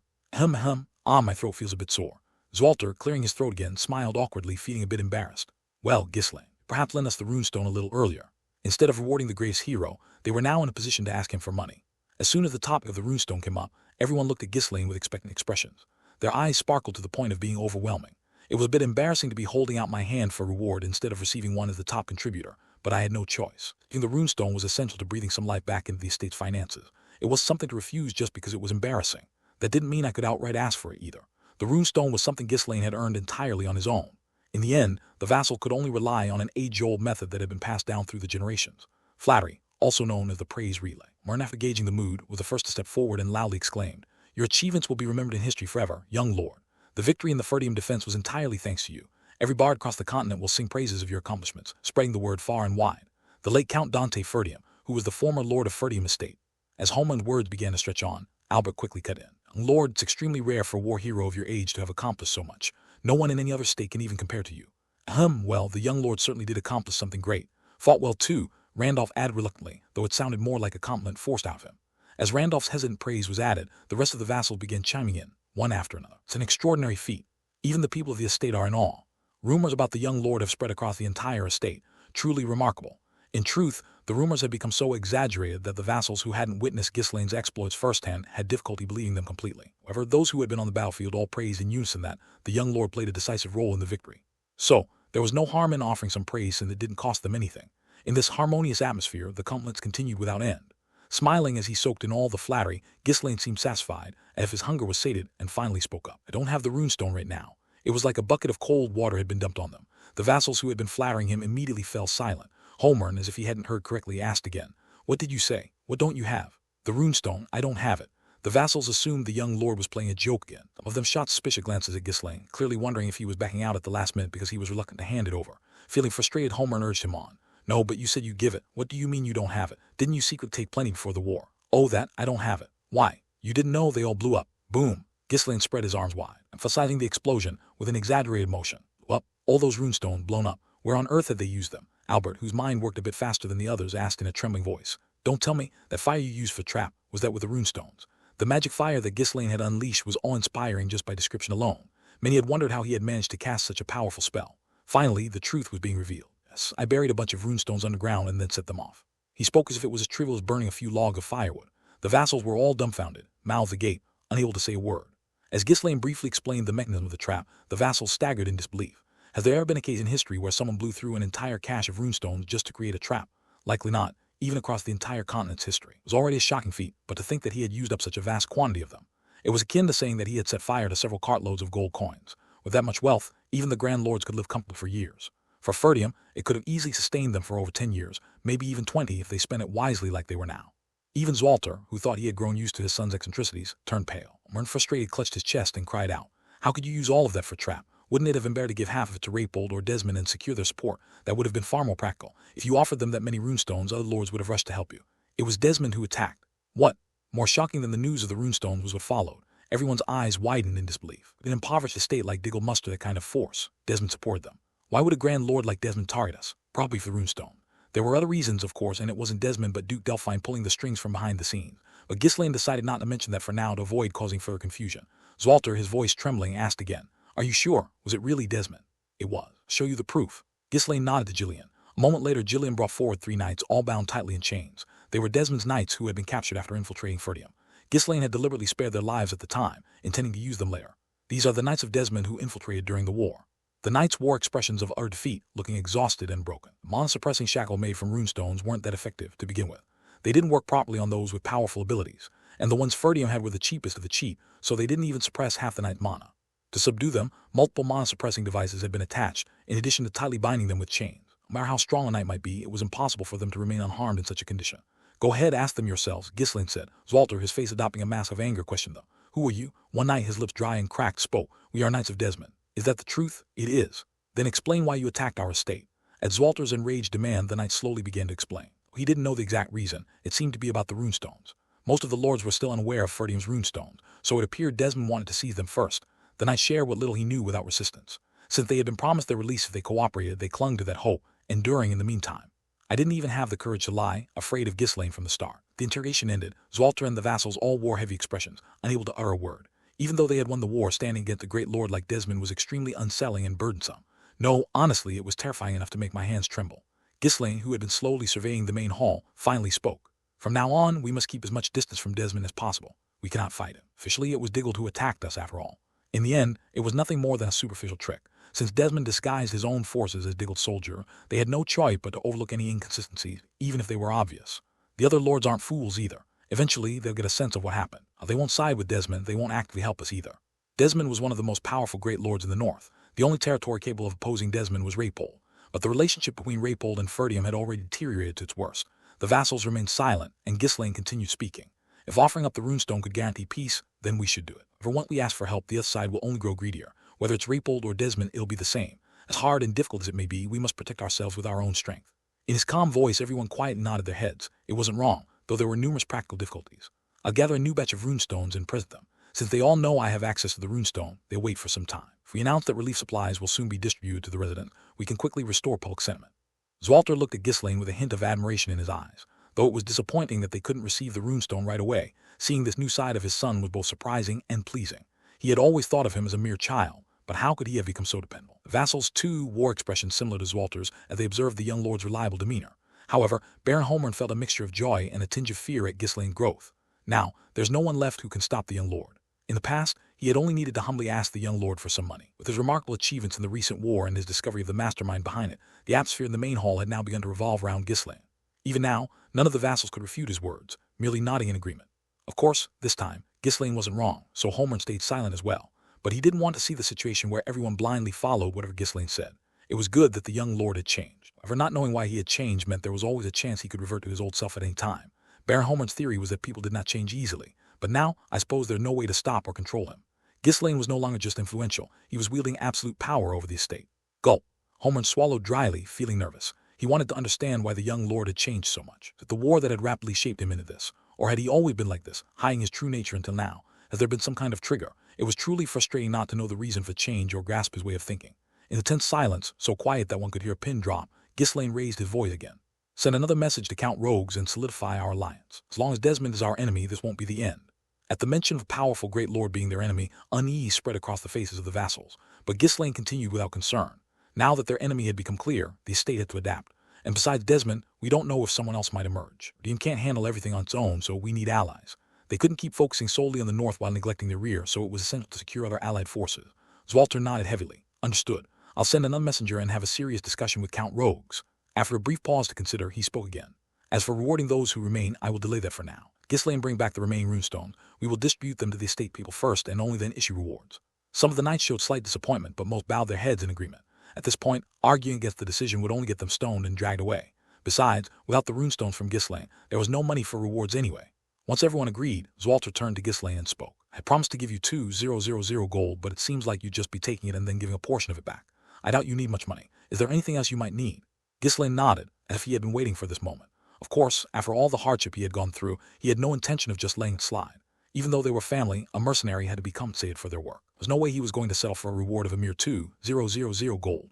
Moreover, he needed many things to prepare for the future. Before that, I have one question. What do you intend to do with the Diggle County? Zwalter stroked his chin and thought. With their territory having suddenly expanded, there was no detailed plan in place. For now, I plan to send officials to manage it at a direct domain. Or I'll divide the land among the vassals who have contributed significantly. Of course, we'd accept those who swear loyalty to us. Understood. In that case, I'll tell you what I want as my reward. Haha, all right, go ahead. Tell me whatever you wish. Zwalter smiled warmly as he spoke, and Ghislaine responded with a soft smile of his own. I will need half of that land. The faces of Zwalter and everyone else were instantly filled with shock. And you say? Zwalter asked in surprise. It wasn't that giving land was impossible. After all, it wasn't uncommon for lords to reward their vassals with money or land. Since Ferdium lacked money, it seemed natural to ask for land instead. Still, asking for half of the entire county was absurd. No matter how small Diggle might be, that was only relative to other counties. Even half of the county was no trivial amount of land. The vassals were equally taken aback by the outrageous request, blinking in confusion. Come in. Upon Ghislaine's signal, two mercenaries suddenly flung open the doors to the hall and entered. Homeland's face twisted in displeasure. These men acted as if the hall was some kind of common inn, walking in and out at will. If it weren't for the young lord, while he grumbled inwardly, the mercenaries wasted no time and unrolled a map. It was clear that they had prepared everything beforehand. I'll begin the explanation. Ghislaine pulled out a thin pointer from somewhere and started indicating various places on the map. The county of Diggle, excluding its direct domain, consists of 5 baronies in total. We'll take 3 of those, starting with Baron Fenris' territory and including the baronies to the north and south of it. Despite calling it an explanation, he was blatantly declaring which lands he would take. Zwalter, stunned, let out a faint laugh but fixed a sharp gaze on the map. The 3 territories Ghislaine had claimed were located in the south and east of the county of Diggle, bordering other lands. In other words, he was asking for frontline region. You have a particular reason for wanting those areas. When Zwalter asked, Ghislaine nodded vigorously in response. These are border regions that adjoin other lands. I will defend them. If Raypold attacks Ferdium, I'll be able to strike their flank. Ghislaine tapped the southern region of Ferdium marked on the map with his pointer. On the map, next to Ferdium's southern territory and Diggle's eastern border, was written the name Raypold. Raypold. What does that place have to do with anything? They're no different from Desmond. If word about the runestone spreads, they're bound to covet it. Ghislaine had already considered Raypold an enemy. It was obvious that Amelia would eventually take control of Raypold. Honestly, he wanted to intervene there too, but there were too many urgent matters at hand, leaving him with little time. Still, he had to prepare for the possibility that Raypold could become an enemy at any moment. While the others were unaware of these specific circumstances, they didn't think Ghislaine's words were unfounded. After all, Ghislaine had previously managed to extort money from Amelia. Of course, I won't be able to hold Raypold in check immediately since Zimbar lies between us, but if they invade, I'll be able to provide reinforcements to Ferdium from the position swiftly. Are you saying you plan to raise a formal army? Yes, relying solely on mercenaries has its limits. Zwalter's expression turned concerned. You are, after all, the heir to that land. If you also annex Diggle, Ferdium will no longer be considered a small territory. You think it's time to gain experience managing a larger domain. The atmosphere in the north isn't good right now. Something could happen at any moment, so I think it's better for me to move freely. If Ghislaine received the territory, he would not only become the young lord of Ferdium, but also the lord of Baron Fenris' territory. No matter how influential a young lord may be, it couldn't compare to being a lord. Ruling over territory is no easy task. The place has been hit harder by the aftermath of war than Ferdium. Plus, you don't even have any knights who swear loyalty to you. While some bureaucrats may remain, you can't easily hire knights with money. It's fine. I've already thought about that. Well, you've never been one to listen to me anyway. Zwalter shook his head with a self-deprecating smile. Ruling a territory was indeed difficult. It wasn't something you could handle just by being good at fighting, nor was it easy even if you had money. To maintain the position of lord, one needed responsibility, conviction, and ability. An evil lord who exploited his subjects would have no trouble managing, but Ghislaine did seem to have that in mind. And if he ever showed even the slightest hint of such tendencies, Zwalter wouldn't tolerate it. Only relief was that Diggold, unlike Ferdium, wasn't a bottomless pit of a place that had to defend against barbarians in the forest of beasts. So, will that be enough for you? Yes, for now, it's a reasonable amount, given the lack of administrative personnel. I plan to consolidate the 3 baronies under Fenris territory. Haha, for now, you say, how ambitious you are. At such a young age, he had made significant contributions in battle, claiming 3 baronies, yet he spoke as if it were no big deal. Zwalter could hardly keep up with Gislain's boundless ambition. Admirable that he's willing to stand at the forefront himself, though. The 3 baronies were not insignificant in size, but they were lands he wouldn't have obtained had they not won the war. Since Gislain was to inherit all of Ferdium eventually, gaining experience in ruling a territory beforehand wasn't a bad idea. Zwalter couldn't help but worry about the people who lived in those lands, but he trusted his son. Surely, Gislain wouldn't act recklessly now. If the territory's condition turned out to be unsatisfactory, Zwalter could always intervene later. What do you all think? The vassals let out weary sighs but couldn't bring themselves to answer. This was how it had been lately. At some point, it had become difficult to understand and follow the young lord's actions. He consults us and always just informs us of his decision, leaving no room for discussion. With a runestone in his hand, we can't even oppose him if we wanted to, and convincing him is out of the question. The lord must feel the same way, though. The vassal glanced at Zwalter. He had a faint smile on his face, as if he had accepted his son's ways and was simply seeking some peace of mind by gaining their approval. Homer, who had been deep in thought, wiped the sweat from his forehead and stepped forward. Just let the young lord do as he wishes. Whether he had the talent to be a lord was uncertain, but he had certainly demonstrated his abilities in war. Even if someone were to object here, it would only make the dissenters look foolish.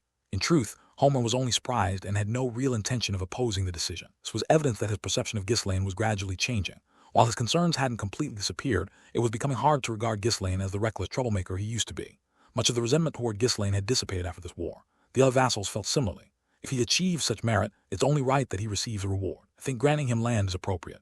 It's a territory that someone has to take over eventually. All we need to focus on now is the distribution of the remaining estates. Given that he saved the territory from the crisis, such a reward isn't excessive. The young lord isn't the same troublemaker he used to be. I think it's worth trusting him this time. While his tendency to act first and inform later hadn't changed, the vassals couldn't deny that they had begun to trust Gislain's development. Albert also expressed his agreement, offering his reasoning. If it weren't for the young lord, we wouldn't have gained this land in the first place. With our current resources, we can't possibly manage the entire county of Diggold. Ferdium lacked the administrative capacity to oversee the newly acquired lands efficiently. Rather than leaving the territory unattended, it was better to entrust half of it to the wealthy young lord, who could manage it himself. Randolph, who had been observing Gislain silently, cast the final vote of support. The young lord's abilities have been somewhat proven, though his actions are often dangerously bold. With his skill, leaving the southern territories to him should be fine. Even though Desmond is targeting us, we can't afford to neglect the north either. The vassals felt that voicing their opinions now was somewhat pointless, as the decision had essentially already been made. But proper formality was still needed. It was a way for Zwalter, as lord, and the vassals to maintain some dignity. Gislain's way of notifying them like this was, in a way, his form of showing respect to Zwalter and the vassals. Feeling that this was better than nothing, the vassals silently accepted Gislain's consideration. Zwalter, feeling a bit awkward, cleared his throat repeatedly. Ahem, very well. If you are qualified and all the vassals are in agreement, I shall grant Gislain the title of Baron of Fenris. Thank you. We'll set a date soon for the formal oath of fealty. Let's just do it now, informally. We're not at the royal palace, and there's no need to be so formal among ourselves. Point wasting time. That's a good idea. Although they were father and son in private, their relationship was now officially that of lord and vassal, so some form of ceremony was required. However, Gislain didn't care much for the ceremony, and since Zwalter, who valued honor, saw that Gislain wasn't bothered by it, he decided to let it slide. With a few vassals, knights, and mercenaries present, a hastily arranged ceremony was held. Zwalter held a ceremonial sword and in a solemn voice declared, "In recognition of your great deeds, and by the authority vested in me by His Majesty the King, I, Zwalter Ferdium, hereby grant you the land of Fenris and the title of Baron, shall pledge undying loyalty, protect the people and the weak, and uphold the law and justice with all your strength the rest of your days." The tedious declaration continued on, and when asked if he would give his all, Gislain gave a half-hearted response, thus bringing the rushed title bestowal ceremony to an awkward close. The vassals offered their hollow congratulations in the uneasy and somewhat uncomfortable atmosphere. On the hall's open doors, mercenaries, soldiers, and even the servants had gathered, all watching with curious expressions.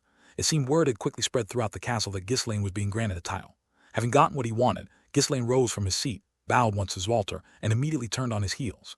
There was no reason to linger in a place where his business was done. So, for someone who just received a title, Zwalter gave a faint chuckle while the vassals smirked as if they had expected nothing less. Meanwhile, the mercenaries cheered and swarmed round Gislain. Belinda in particular was ecstatic, bouncing up and down in excitement. "Young master, oh my goodness, our young master has become a lord. Could it be thanks to my early education?" Early education. That's why the captain turned out to be such a troublemaker. Kaor said, grinning. Belinda shot a glare at Kaor and jabbed him sharply in the side with her elbow. Kaor clutched his side in irritation. "What the hell? Why'd you jab me? Now I see where the captain's attitude comes from. Don't make me spill blood on such a good day, got it." Sensing the genuine malice in Belinda's glare, Kaor sneered and let out his own mincing aura. "See who ends up bleeding." Gislain clicked his tongue inwardly as he watched the two bicker. Fortunately, Jillian stepped in to stop the situation from escalating further. "I'll have to scold them later." Meanwhile, the area in front of the hall had turned into a bustling scene, like a marketplace, as more people arrived after hearing about the title ceremony. The knights and soldiers who had fought alongside Ghislaine in the war came to offer their congratulations. The maids looked at him with admiration as if wondering whether he had finally matured. Simply by not causing unnecessary trouble and doing his part, people's opinions of him had improved. As Ghislaine glanced around at the people praising him, a bitter smile tinged with regret crept onto his face. It was this easy, why hadn't he realized it sooner? Young master, Gillian called out, puzzled when Ghislaine stood silently for a moment. Adjusting his expression, Ghislaine plastered a smug smile on his face. In honor of receiving my title, I'm treating everyone today. Our victory feast starts now. Prepare the drinks and meat and make sure everyone comes. With exaggerated gestures, he spread his arm wide, encouraging the crowd to join in, and they responded with cheers. Ooh, the young lord is treating us. Exactly. After all the hard work, it's time to party. Knows what's up. Our Baron Captain is the best. Well, it's a festival, the Baron is treating us. The people were so excited that their shouts echoed around the castle. The vassals clicked their tongues and furrowed their brows inside the hall, but they soon shook their heads and let it go. Leading the crowd, Ghislaine shouted loudly, "Let's go!" The crowd followed, chanting his name in excitement, not out of fear but filled with joy and camaraderie. Long live Baron Fenris. Ghislaine, now Baron Fenris, soon to be a name that would be renowned throughout the kingdom. We lost. Upon receiving the report, Harold's face turned bright red. One corner of his mouth twitched uncontrollably. A wave of rage surged through him so violently that he felt dizzy. He couldn't even manage to speak properly, his lips merely opening and closing. Who? Harold exhaled slowly, forcing himself to calm his labored breathing. In front of him sat knights and soldiers. They were all so badly burned that it wouldn't have been surprising if they collapsed at any moment. The moment the defeated soldiers returned, the strategist handed over a compiled report, but Harold simply couldn't believe it and had summoned the survivor in person. Defeated. The army of Desmond, which prided itself on being the strongest in the north, had been defeated. By the forces of Ferdium, no less, when they had sent an overwhelming number that far exceeded what Ferdium had. How could you possibly lose? Fire magic. A trap? Who in the kingdom could wield magic powerful enough to burn thousands of soldiers? Harold raised his voice. The knights said nothing. Even those who had directly suffered through it couldn't fully comprehend what had happened, so there was no way those back in the estate could understand either. Seeing them all with their mouths shut tight, Harold's fury erupted. You incompetent fools. Do you mean to tell me that our entire force was annihilated and you don't even know what hit you? What about Victor? What happened to Victor? Those who had fled the battlefield early had no idea what had become of Victor. Bam. Frustrated by the continued silence, Harold slammed his fist down on the desk, smashing it to pieces. Even Victor, whom he had painstakingly nurtured, had gone missing. Being declared missing in a war meant either being captured or dead. And for someone as formidable as Victor, it was unlikely they would have kept him alive in such a dangerous state, meaning he had probably been killed. Losing the engineers, who took much longer to train than ordinary soldiers, was painful enough, but what hurt even more was the loss of dozens of knights, who were incomparable to mere soldiers. The most significant blow of all, however, was losing the exceptional talent that was Victor. Who on earth could have done this? Before the war, Harold meticulously analyzed every detail of Ferdium's forces in preparation for crushing them completely. It sent an overwhelming army, backed by powerful mages. According to the survivors' reports, Ferdium's forces weren't significantly different from what had been assessed prior to the war. Even the amount of supplies they had matched predictions. That meant there had been an unforeseen, deadly factor that went beyond their estimations. Harold opened the report again. It's them, isn't it? The report contained detailed descriptions of the Black Unit's activity. Harold mentally reenacted the battlefield based on what was written in the report. The Black Unit had maneuvered in such an unpredictable way that even Harold himself, had he been the commander, would have been caught off guard. Their bold and unanticipated moves were reminiscent of watching a wild beast in action. It was a coincidence. It's a coincidence. There's no way Ferdium has someone like that. Though he repeated this to himself inwardly, Harold knew all too well that the Black Unit performance wasn't something that could be chalked up to mere coincidence. The final trap they had prepared had been far too effective to dismiss as luck. But how? How could they use such magic? Even the two Seventh Circle mages in the entire kingdom couldn't have cast a spell of such magnitude. Able to suppress his frustration, Harold gritted his teeth. His anger and irritation made it hard to think clearly. His face grew more and more expressionless as time went on. Witnessing this, Desmond's retainers and strategists quietly edged away from the Count. Harold was a man of thorough and cold precision. He almost never lost his temper, and when his subordinates made mistakes, he executed them without hesitation. Him become increasingly cold was terrifying enough, but now the fear crept in that he might hold them accountable for losing the war and kill them all. Who? This isn't the time for that. Harold took his eyes off the report and glared fiercely at his vassals. They were acting like cowards, thinking only of running away instead of how to recover from their failure. The one he had killed last time had been better than these fools. If I'd had more time, I really would have killed them all. Swallowing his frustration, Harold gave orders to his vassals and advisors. We need to prepare for Rapol's movements. It might not happen immediately, but Rapol will soon become aware of the general situation. Count Rapol, who had been waiting for the perfect moment to subdue the north, wouldn't miss this opportunity. Count Desmond had been a contender for supremacy in the north. Now that his forces were weakened, he couldn't handle Rapol. We'll expedite Amelia's rebellion. For the time being, put everything else aside. Focus solely on that task. Why, yes, understood. The advisors bowed their heads, seeing Harold's bloodshot eyes. If they dared to contradict him now, their heads would roll instantly. Still, Harold's frown remained fixed. This is a mess. He had been planning to expedite the rebellion, but not in such a rushed manner. However, the aftermath of their defeat in the war had caused everything to spiral out of control. As his plans began to fall apart one by one, Harold couldn't shake the uneasy feeling gnawing at him. The ducal family won't take this lying down. The assassination attempt hadn't been likely to escalate into a full-blown territorial war, and if it had failed, there had been plenty of other alternatives, so it wasn't a significant issue. But losing to the Ferdium family in the territorial war and suffering heavy losses to his forces was a serious blunder that cast doubt on Harold's abilities. There were few as capable as him, so one mistake wouldn't cost him his life immediately, but it certainly put him in a more precarious position than before. The Duke of Delphine was ruthlessly cruel, after all. Then there were those who always appeared out of nowhere to aid the Duke. The Duke is a problem, but especially those bastards. All the plans to overthrow the kingdom had started after they appeared. If this endeavor failed, they would suffer losses too. And if they suffered losses, then no, I can't die here. He had climbed to the position of great lord by any means necessary, and he couldn't let it all end like this. He had to persuade them, to convince them that Rapol was still a threat, that the mission would definitely succeed. If only we'd won the war, we could have strengthened our position. If only Victor had been there, clutching his throbbing head, Harold stumbled out of his office. Meow. Amelia sat in her carriage, playfully waving a stalk of grass to amuse Bastet. Bastet leaped, trying to catch the grass, hopping around with playful energy. Smiling gently at the sight of her cat, Amelia soon let out a small yawn. This is getting a bit dull. No more messengers had come from Ferdium, as if they had given up. Still, the war wasn't over yet, so Amelia continued to block the passage leading into Ferdium territory. She had been away for some time now, but there was likely no one who would suspect her absence. She often attended various social gatherings, so she spent more time outside the castle than inside. The image she had carefully cultivated over the years, allowing her such freedom, was proving useful now. Why is it taking so long? Amelia stopped lazily waving the stalk of grass and adjusted her posture. Given their strength, the results should have already been clear by now, but there had been no news for over a week. That was strange. Something must have happened. As soon as she was certain that the one who ambushed Diggle's supply unit was Ghislaine, she had sent people to the battlefield. She needed to know what that lunatic was up to. At that moment, Bernarf knocked on the carriage door. "My lady, the spies have returned." Several people hesitantly approached Amelia, trailing behind Bernarf. They looked haggard and filthy, and they handed over an equally dirty report. A hastily written report was so scribbled that the handwriting was barely legible. Amelia, who usually preferred receiving well-organized documents, wrinkled her nose briefly, but said nothing as she took the report and began to read. Her hand paused several times as she flipped through the pages. Eventually, Amelia raised her head and asked, "Tell me in detail." Once given permission, the spies eagerly used every gesture and word they could to vividly recount the events of the war. Watching them, Bernarf took a subtle step back. It looked beautiful even when angry, but I'd rather avoid being the one she gets mad at. Since the time Ghislaine had swindled her out of money, Amelia had been uncharacteristically furious and irritable whenever it came to matters related to him. This time would likely be no different. Even Bastet, sensing Bernarf's movements and Amelia's rising tension, wisely retreated to a corner. "Is that so?" Contrary to Bernarf's expectations, Amelia merely nodded her head without much of a reaction. After pondering for a moment, Amelia turned to Bernarf and asked, "How do you think they set up that trap? Magic capable of swallowing thousands of soldiers at once. Was their mage strong enough to pull that off? Did Ferdium even have such resources? Even for a 7th Circle mage, that would be difficult. If they had someone capable of magic like that, the Duke of Delphine would have overturned the kingdom the moment they secured a 7th Circle mage. For magic of that magnitude, I would guess it would take at least an 8th Circle mage." "Exactly. Not even the royal court mages could pull something like that off. So who used such extraordinary magic? Someone capable of that alone, it would have to be the guardian of the world tree or the master of the dead, right?" At that, Amelia chuckled and shook her head. "There's no way. Sure, if it were them, they could perform such miraculous feats alone, but there was no reason for them to help Ferdium. Individuals who operated independently and belonged to no faction wouldn't suddenly appear in some remote estate like this." Then a satisfied smile unexpectedly crept across Amelia's face. "I figured it out." "Figured out what?" "How Ferdium was able to use such incredible magic. There's only one way." "And what's that?" "Oh no, don't tell me." "Runestone. They must have used a massive amount of runestone. Flames shot up from the ground, they must have buried them in advance." Bernarf's face twisted in disbelief. That kind of explosion would require an absurd number of runestones. Is that even possible? The amount needed would be equivalent to decades worth of Ferdium budget. To use all of that on a trap. It was an outlandish and foolish approach. But Ghislaine was a man who never hesitated to do the unthinkable.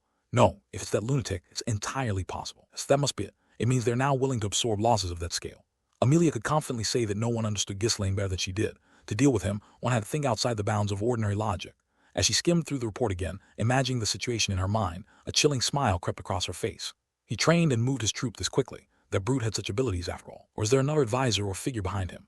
Maybe I let a good man slip through my fingers. Bernarf pursed his lips, but Amelia ignored him lightly, lost in deep thought. She didn't have enough information to be certain yet. She needed to gather more intel and keep an eye on things. "Let's go back. There's no need to stay here any longer. Also gather everyone immediately and have them stand by." Bernarf, caught off guard by the sudden order, dumbly asked, "Gather the troops? Why? Desmond's been crushed, and you think my father is just going to sit still? That foolish, greedy old man wouldn't do that. He'll definitely use any information that comes in as an excuse to strike Desmond. How dare he touch our ally, Ferdium? Might have found out a little late, but I won't forgive him even now, or some nonsense like that." Bernarf scratched his head, unable to agree or disagree. "What does that have to do with gathering our men?" "Bernarf, I've always told you to think, haven't I? Harold's forces have taken a major hit, and a significant portion of them at that. What do you think will happen if my father raises an army now?" When Bernarf just stood there blankly, Amelia sighed and added, "Do you think Harold wouldn't see that coming? Harold may be devious, but he's not stupid. So what do you think he'll do? Wouldn't he ask the duchy for reinforcements?"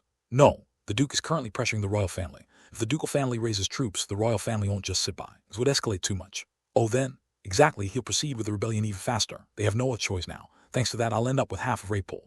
If the rebellion hastened, the damage to the estate would increase as well. That meant she wouldn't get her hands on an intact domain. Amelia sighed in frustration. It was a shame that Raypold would be ruined, but the reason her anger was simmering even more wasn't because of that. Ghislaine, I really thought you'd die this time, but you survived yet again. At the point, it's more than just luck. What a wretched bastard. She had denied it out of pride, but now she had no choice but to acknowledge it. Ghislaine wasn't someone to be taken lightly. Rage boiled inside her, but the more it did, the harder she tried to remain composed. The stronger the opponent, the colder she became. This was Amelia's true nature, the side of her that Ghislaine had always been wary of. In the end, that bastard has bought himself quite a bit of time. Desmond's momentum has been broken, and the Duke's too occupied with more pressing matters to deal with Ghislaine for now. Do you think it would have been better to take him down before the war? Well, Amelia stopped to ponder on Bernard's question. At the time, she had been sure, but now she wasn't so certain. Have to seize Raypold first and then think about it. How about we just leave him alone for now? The Duke's family will probably take care of Ferdium later anyway. Amelia sighed once more. She certainly wanted to kill Ghislaine, but there were other things that needed to be done. She couldn't waste time on personal grudges. Fine, we'll leave him be for now. He's already caught the attention of Harold and the Delphine Duke, so he'll probably die soon anyway. Focus on our own matters. Taking the position of Count of Raypold wasn't the end. It was just the beginning. She had far greater ambitions and goals. Of course, if the opportunity arises, I'll make sure to utterly destroy him. As she spoke her final words, Amelia's expression was colder than ever. You haha, pour it, drink up. Handsome Ricardo, look over here. Young lord. No, Baron Hore. For the victory of Ferdium. Everyone, drunk and cheerful, shouted with excitement. After the hardships of war, nothing beats alcohol and food to soothe the weariness. With a smile, Ghislaine watched them, then turned away and quietly left the banquet hall. Only right for those who endured the hardships to enjoy the joy of victory. But there were also those who couldn't share in that joy, specifically, the families of those who had sacrificed their lives. Although Ferdium's casualties were fewer compared to the enemy's scale, there were still those who had died. Their families would not be able to overcome their grief in time soon. Ghislaine sought them out, holding their hands and offering words of comfort, also promised them substantial compensation. It was duty that originally fell to the Lord, and Zwalter would have gladly taken on the task, but Ghislaine acted without hesitation, because part of this responsibility is mine. He didn't regret it. If he hadn't done so, Ferdium would have fallen, and the people of the land would have either died or suffered in torment.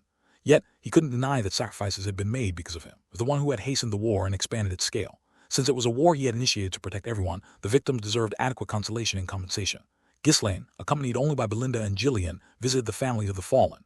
He couldn't do this forever, but before leaving Ferdium, he wanted to comfort his people at least once and compensate them for their sacrifice. Thank you, you young lord. Every person Ghislaine met bowed their heads to him in gratitude. They were thankful to the heir of the estate who had come all the way to offer his condolences, ensuring they were not forgotten. They understood that it would have been far worse had they lost the war, but the grief of losing a loved one could not be easily overcome. Gillian quietly followed Ghislaine, observing everything from behind. Thought he was someone who only cared about efficiency. He knew that Ghislaine took good care of his people, but he didn't expect him to go this far for the people of the land. Ghislaine would soon be leaving Ferdium. Even though there was nothing for him to gain by doing this, he took it upon himself to meet with the bereaved family. Sniff. What's wrong, Belinda? Are you crying? No. When did I ever? Belinda glared at Ghislaine with eyes welling with tears. Her, the soldiers of the land were like friends, so the sadness was all the greater. Ghislaine chuckled softly and placed a handkerchief in Belinda's hand. Let's call it a day and head back. Even after returning to the castle, he didn't go directly to the banquet hall, but instead checked on the wounded before finally seeking out Vanessa. Vanessa, are you feeling any better? Ah, young lord. Ghislaine gently stopped Vanessa from trying to rise from her bed and sat beside her. You did really well. Thanks to you, we were able to win the war. Under his warm gaze, she smiled softly. She was happy to have been of help to have repaid the favor, but above all else, she was most delighted that she had finally been recognized as a magician in her own right. The two smiled at each other. A voice barely clinging to life came from the side. Damn it, am I invisible? Alfoy, panting heavily, glared at Ghislaine. Ghislaine feigned surprise, widening his eyes. Alfoy, you're here too. Right, you did well too, good job. Ugh, you damn bastard. Alfoy ground his teeth, glaring daggers at Ghislaine. It was thanks to him that his mana had been completely drained, nearly leading him to death, yet Ghislaine acted so nonchalantly. Now, more than anger, curiosity filled Alfoy's mind. How did you do it anyway? How did that woman manage to use magic, and such high-level magic at that? The sight of the massive pillar of fire erupting was something even Alfoy, a former member of the tower, had never witnessed before. He had managed to get Vanessa to admit that she had triggered an explosion using the runestone buried in the ground, but he still couldn't understand how she had used magic at all. She had drawn on the mana of 6 people, giving her an immense amount. Alfoy knew that Vanessa couldn't even properly cast a first circle spell. She couldn't even use mana before. When did she become capable of controlling it? Vanessa had said that Ghislaine had forcibly made her sense mana, but Alfoy didn't believe it. The idea that a mere troublemaker from a rural estate could do what even the magic tower couldn't. Impossible. There had to be another secret behind it. Foy believed that if he uncovered that secret, he could grow even stronger. Seeing the dying man's eyes gleaming with desire, Ghislaine shrugged. I have a method only I know. If you want to learn it, work hard for the estate. Maybe then I'll tell you 1 or 2 things. What did you say? You ugh, once I returned to the magic tower. At this, Ghislaine interrupted him with a laugh. Oh, the magic tower. As a matter of fact, I'm planning to visit soon. Make sure to pass along your story. It might even solidify your position as the Tower Master's successor, who knows? At the mention of putting in a good word, Alfoy couldn't help but smile slyly. HMPH, well, that's appreciated, but why are you going to the tower? You still have time left on your contract. I have a proposal to make. It'll benefit you as well. Ulfoy blinked, not comprehending Ghislaine's words. But Ghislaine wasn't inclined to explain further. Turn back to Vanessa. Rest well. I'll tell you more when I get back. Vanessa gave a small smile and nodded. Hey, wait. Explain what you mean before you go. Hey. Ulfoy's shout echoed behind him, but Ghislaine didn't look back. The next day, as soon as the banquet concluded, Ghislaine took the mercenaries back into the forest of beasts. In his absence, the palisades and roads had nearly been completed. Ghislaine mined a large number of runestones and handed half of them over to Homer. With the influx of funds, the Ferdium estate would quickly stabilize. This should be enough for Ferdium for now. The enemies would be too preoccupied with recovering from their losses to turn their attention this way anytime soon. I need to quickly build up power and prepare for what's next. He had managed to buy some time, but that didn't mean he could afford to be complacent. He needed to seize the opportunity to weaken the enemy's forces and find a chance to strike back. Funds, military strength, food supplies, alliances to form, there was so much to prepare. He had to make the most of the time available. There was no time to rest. Ghislaine didn't even consider returning to the castle. He immediately turned his horse around. We're heading to the tower. The tower? Are you going to sell more runestones? Belinda asked. Ghislaine shook his head. There were still runestones left, but he had no intention of selling them to the tower. I have something to discuss with the tower. When will you head to the Fenris estate? After I take care of this first. He knew he couldn't leave the lordship vacant for too long, but right now, visiting the tower was more urgent.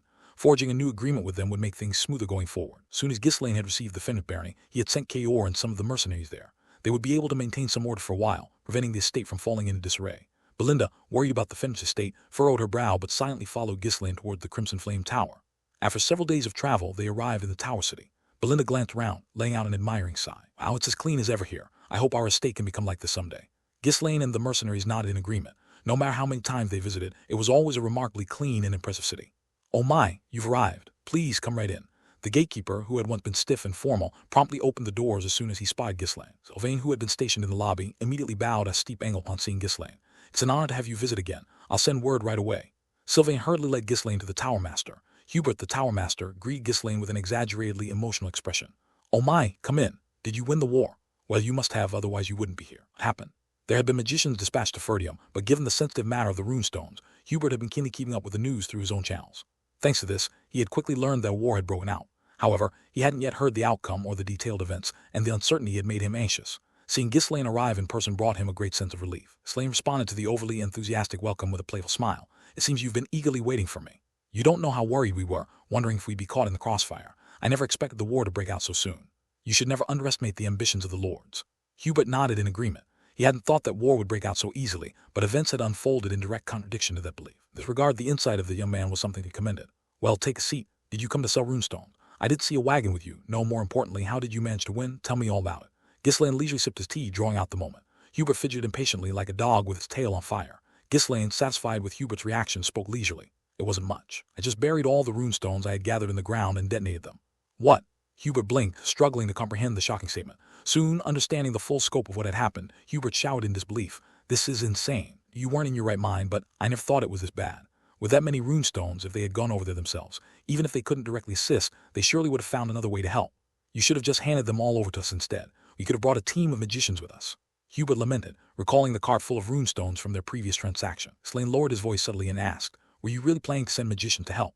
Hubert hesitated for a moment before nodding vigorously. Of course, we would have found a way to assist without a doubt. Now that the war was over, there was no harm in saying whatever sounded good. Flattering Ghislaine a bit and keeping the flow of runestones was all that mattered. Ghislaine responded with a knowing smile at Hubert's confident words. A voice as smooth as a serpent, Ghislaine said, I'm truly moved by the Tower Master's generosity. I never imagined you'd think of me so fondly. It's really reassuring. Well, it's nothing. We've established a good working relationship after all. I'd be disappointed if you didn't see it that way, right? As expected from the master of the Crimson Flame Tower. To think you're such an honorable figure, clearly I must have misunderstood you before. Apologize for any disrespectful behavior on my part. I'd be thrilled if we could continue our mutually beneficial relationship in the future. Ghislaine's words were as slick as oil, smooth and flattering. Hubert, feeling a bit embarrassed, coughed awkwardly. He had tossed out some empty words just to keep Ghislaine in good spirits, but now Ghislaine was turning the praise back on him. Ghislaine added with a broad grin, with such an understanding nature it makes it easier for me to speak openly. I was worried about how to bring this up, but it's great to see we're on the same page. Hubert suddenly felt a twinge of unease. Come to think of it, the last time he made offhand remarks, it had cost him. Why did he come here anyway? The contract with the tower still had plenty of time left. Be that he had just come to boast about winning the war. No, that can't be. He's strange, but he wouldn't come all this way for such a trivial reason. He learned that much from their previous dealings. Ghislaine Ferdium was not the kind of person to accept a loss. He wouldn't waste days talking about something that wouldn't profit him. With a trembling voice, Hubert asked, W, what is it? What did you come here to say? It seems I won't be able to sell any more runestones. I'm terribly sorry about this. Hubert's face crumbled instantly at those words. I mean, what are you talking about? You can't sell the runestone. This isn't what we originally agreed on. Why do you think we went to the trouble of sending the mages in the first place? We even offered to pay triple the mark price. Can't just change your mind like this. Ghislaine let out a sigh, emphasizing that he was in a difficult position as well. As you know, we narrowly avoided disaster this time. There will likely be more lords targeting the runestone from now on. Hubert glared at Ghislaine fiercely, but he couldn't deny the truth in his words. If the rumor spread, more lords could set their sights on it. Ghislaine nodded. We lack soldiers and resources, or we could make a lot of money by selling the runestone, but in the end it's still a limited resource. That's why I'm telling you to sell it to us. If that's the issue, I'll pay you 5 times the mark price. Hubert shouted urgently. However, Ghislaine shook his head with a somber expression. It's not about the money. Even if we secure funds, it takes time to train troops and gather supplies. If someone invades again during that time, it would mean another war. It seemed unthinkable, yet a war had already broken out earlier than expected. Hubert couldn't be certain about anything anymore. Seeing Hubert's reaction, Ghislaine inwardly smirked. That's why disc-bound people were like this. If war breaks out, we'll have to use the runestone again. There's no other way to stop a large army. Hubert's eyes widened in shock. Are you out of your mind? It's the runestone again? If you keep using it like that, it'll run out in no time. There's no other choice. Do you think I don't find it regrettable? With that money, we could expand our army, improve our facilities, and greatly develop the territory. But if we lose the war, it's all meaningless. We have no choice. Ah, where's the logic in that? I'm spouting nonsense. And selling the runestone leading to the destruction of our territory is logical. Hubert gritted his teeth, having no counter-argument. There was no flaw in Ghislaine's reasoning. He couldn't suggest making money when the very survival of the territory was at stake. Still, he had to convince him somehow. Without the runestone, the Crimson Flame Tower would also fall. Then, use the money from selling the runestone to strengthen your forces. He tried to come up with a solution, but Ghislaine scoffed. Ha, Tower Master, how long do you think it would take to gather thousands of soldiers? Soldiers don't just fall from the sky. Territory is a small population. Then why not hire mercenaries? I've already spent the money from the last runestone sale hiring mercenaries all across the north, and it barely got me a little over 300. Before that, I had already hired nearly 200 more, so now mercenaries are nearly impossible to find. Isn't that enough? It's not a small number, but it's not large either. We're attacked by thousands last time. With a deliberately regretful expression, Ghislaine continued. I like money too, and I'd love to sell all of this. Didn't I say before that I wanted to maintain a good business relationship? But if the territory falls, what good will that do? Hubert's vision blurred with despair. Still, he couldn't suggest that Ghislaine abandon his territory and move elsewhere. And the land inherited from his ancestors would lead to being scorned and ridiculed as dishonorable wherever he went. No, more than that, leaving Ferdium would mean losing the runestone as well. We'll vouch for you and help as much as possible. How about offering the runestone to the royal family in exchange for their protection? Hubert hastily rattled off whatever solution came to mind. Or how about forming an alliance with other lords? Could even cooperate with the temple. Becoming a vassal of the Delphine Duchy would also guarantee safety. Ghislaine nearly let out a snort at the last suggestion, but managed to hold it back. He couldn't reveal them as enemies. If he did, the Crimson Flame Tower would change its stance immediately. That could certainly have some effect. But other lords could do the same, couldn't they? They promised to offer the runestone after winning a war. Who would object? Ghislaine shook his head, putting on a deliberately bare expression. I've thought about this a great deal, but no matter how I look at it, there's no solution. It's an ongoing cycle of war, and the only option is to detonate the runestone whenever an invasion occurs. In the end, there was only one thing Hubert could say. Mages. We'll send you more mages. You don't want support from the royal family, other lords, or the temple. Will step in. At that moment, Ghislaine quickly covered his mouth with his hand to hide the smile creeping up his lips. If he was going to play his part, he had to see it through. Oh, now that you mention it, that is an option. If the Crimson Flame Tower sends powerful mages, we can feel secure. Are you sure it's all right? We've already dispatched mages, so we're practically in the same boat. If rumors spread, the other lords will find out eventually. But it hasn't come to that yet, has it? Hubert glared at Ghislaine. Can you swear that there won't be any rumors, that you won't let it slip? What are you saying? Do you think I would do such a thing? Ghislaine shrugged, feigning indignation. Yet Hubert's sharp gaze didn't waver. Detonate the runestone, a mage was necessary. And in a place like Ferdium, where mages were scarce, such a blast would practically advertise their presence. Undoubtedly, some would investigate, and once they did, the mages' identities could be exposed at any moment. Excuses could get them out of trouble, but Hubert let out a deep sigh. All he had wanted was to buy the runestone, yet the deeper he got entangled with this man, the more convoluted things seemed to become. Seeing this, Ghislaine offered a reassuring smile, as if trying to put him at ease. What kind of man do you take me for, saying such things? I also want a long and fruitful relationship with the Crimson Flame Tower. You certainly have a way with words. Ghislaine pretended not to hear that and changed the subject, taking a risk by sending more mages, and I'm moved by the Tower Master's determination. So then will the runestone sale proceed as planned? Ghislaine lowered his voice subtly as he responded. If you're willing to take on the risk, why not invest a little more? What? Invest more in what? When Hubert questioned him, Ghislaine's expression turned serious. You should establish a branch of the tower in our territory. What? Branch? Hubert's face filled with disbelief. We don't set up branches. No, in fact, none of the magic towers across the continent do that. It's not just the towers. Every organization aiming to reach transcendence is the same. As a noble, you should be well aware of this. Those who shared a vision gathered in one place, helping each other train in order to advance their mastery more quickly. If they spread out in an attempt to increase their influence, they might actually become weaker. Another reason was their desire to keep their unique knowledge from leaking outside. I understand that, but since you're going to be sending more mages anyway, wouldn't it be a good idea to establish a branch while you're at it? Even so, officially setting up a branch would go against the founding principles of the tower. You're worried that rumors might spread about the mages you've dispatched, aren't you? Establishing a branch would prevent such controversies. What? If people think the presence of the mages is simply due to the tower having a branch here, then no one else can really object to it, can they? Hubert's expression grew complicated. Since this had never been done before, it hadn't even crossed his mind. That's true. Secure the runestone up close, sending a few people to make it look like a branch might work. He wondered why he had never considered setting up a branch before. It was because he believed in the long-standing traditions. The magic towers never allied with political forces or got involved in conflicts. They took no sides, yet made no enemies either. Their focus was solely on elevating their own mastery. This unwritten rule had been passed down since the time the first magic tower was established. Since everyone naturally assumed this was the way, no one had even thought of forming alliances with them. But just because it's the right thing, doesn't mean it's right in every situation, does it? Words like tradition and custom often became rigid beliefs that bound people. Yet Ghislaine Ferdium showed none of that rigidity, simplified the complex and pushed things forward in his own way. To put it nicely, he was visionary. Put it bluntly, he was a beast that disregarded custom. But to revive the Crimson Flame Tower, which was corner, a mindset as flexible as Ghislaine was necessary. Better to survive and endure the criticism of being shameless than to uphold traditions and perish. Lost in his thoughts, Hubert snapped back to reality when he heard Ghislaine's voice. If you're not interested, I'll be on my way. Once I've built up my forces and secured my safety, I'll come back for the runestone if it's still around. Ghislaine got up, as if ready to leave. Hubert, no longer surprised by Ghislaine's unpredictable words, quickly stood up and blocked the door. Hey, that's just how things have been until now. If I, the Tower Master, decide to do it, then we'll do it. Might as well go ahead and set up a branch while sending a few more people. And it'll be a good chance to train that Foy kid as a successor. Mages are a breed that prioritize their own achievements over loyalty to the tower. If they couldn't continue receiving the runestone supply, the tower would crumble. In that scenario, the intentions of their predecessors would mean nothing. If you framed it this way, the elders and the other mages would undoubtedly agree without objection. Thank you for your generous decision.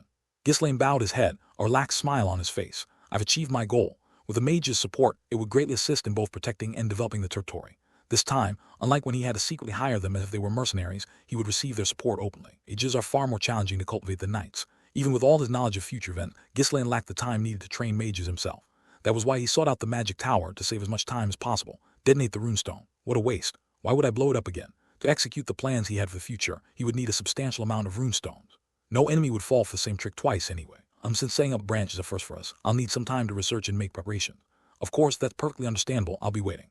Is there suitable land in Ferdium? Even if it's just a branch, a magic tower will attract people. It needs to be spacious, have good transportation access, and be in a scenic area with fertile land.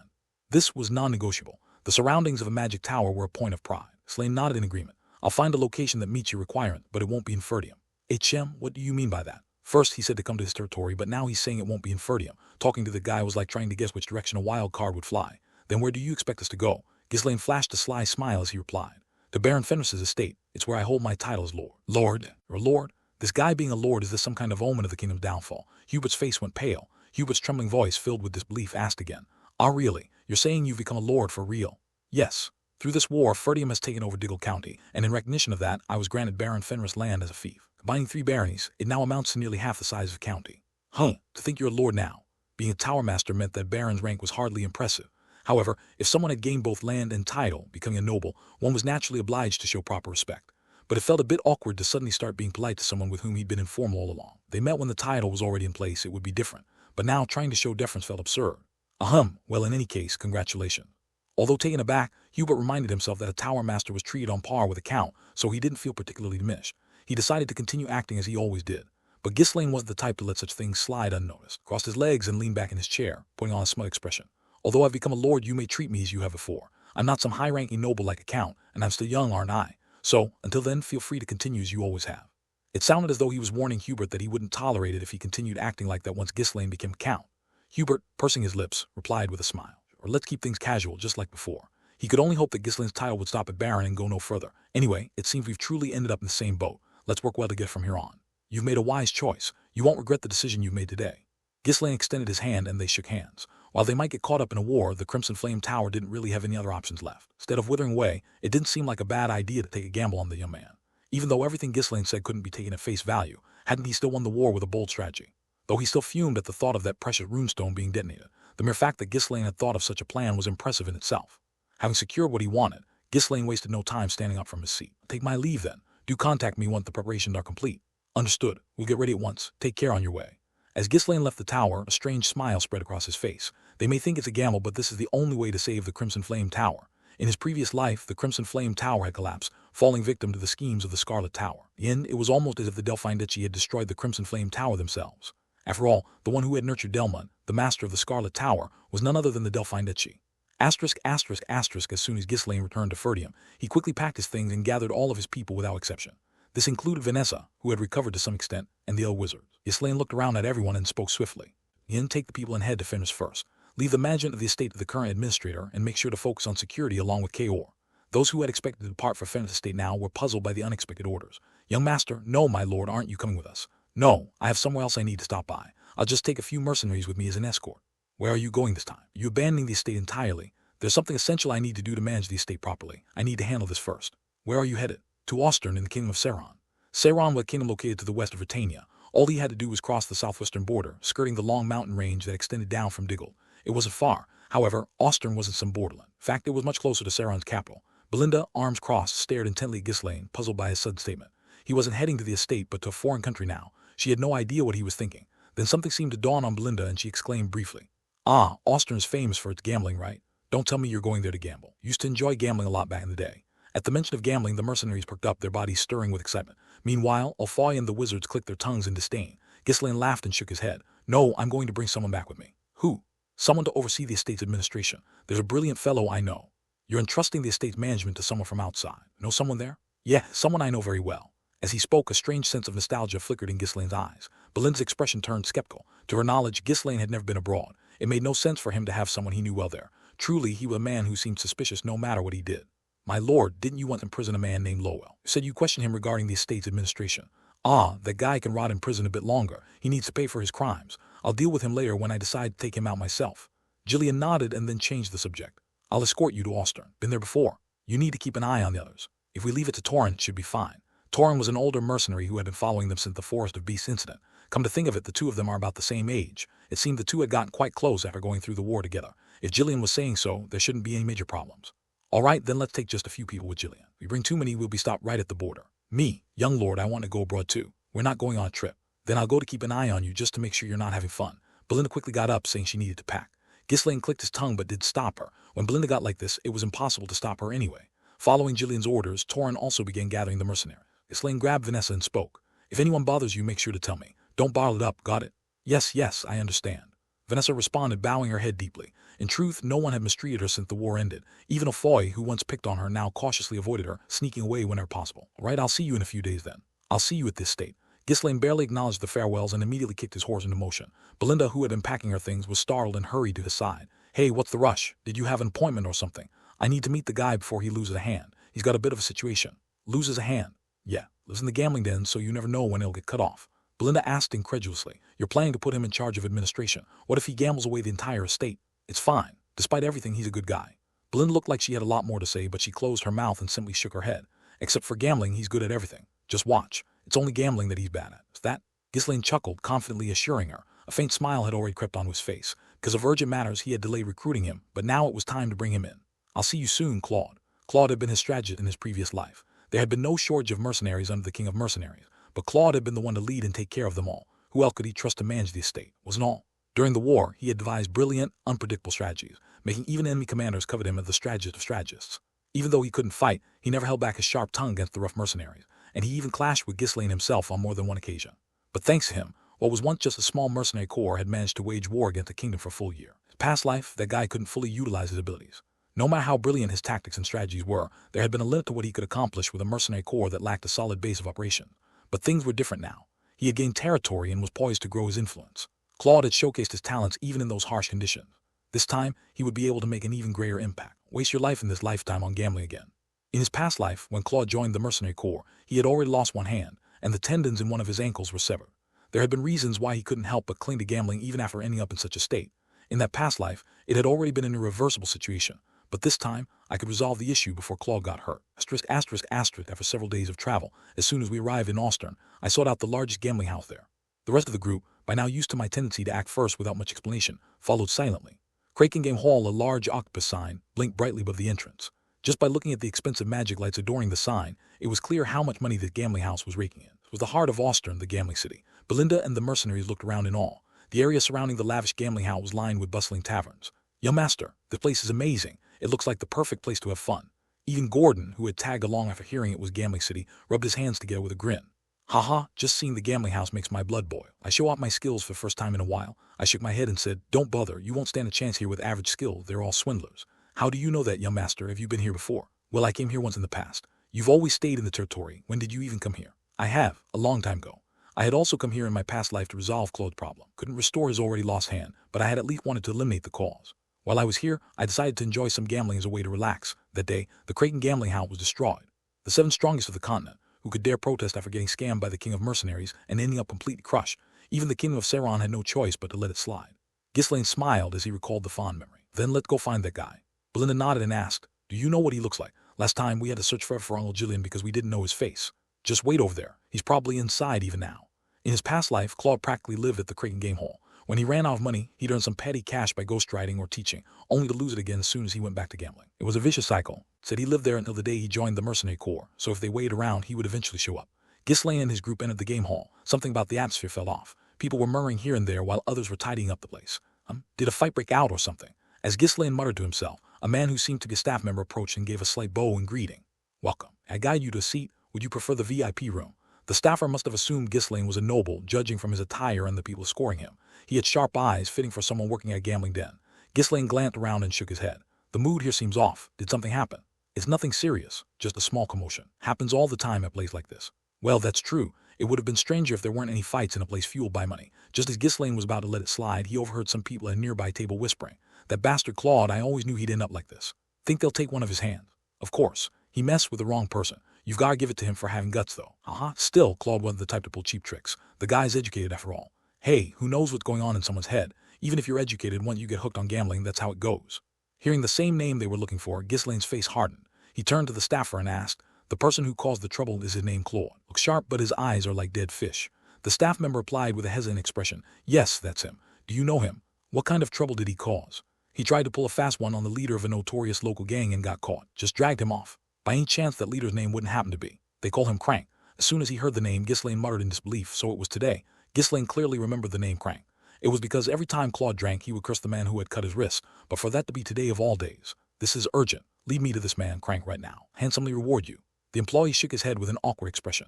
I have my duties to attend to. Please find someone else to guide you. Hey, nobleman, seems like you're not from around here. Why are you looking for our boss? A mocking voice interrupted the employee's words from the next table. Ghislaine slowly turned his head. 3 thugs were lounging around a table. They were the ones who had been cleaning up earlier. Ghislaine approached them and spoke in a low voice. I need to meet your boss immediately. Do you even know who you're talking to? You think you can just waltz in and see the boss without telling us who you are? It's urgent. You'll be compensated well.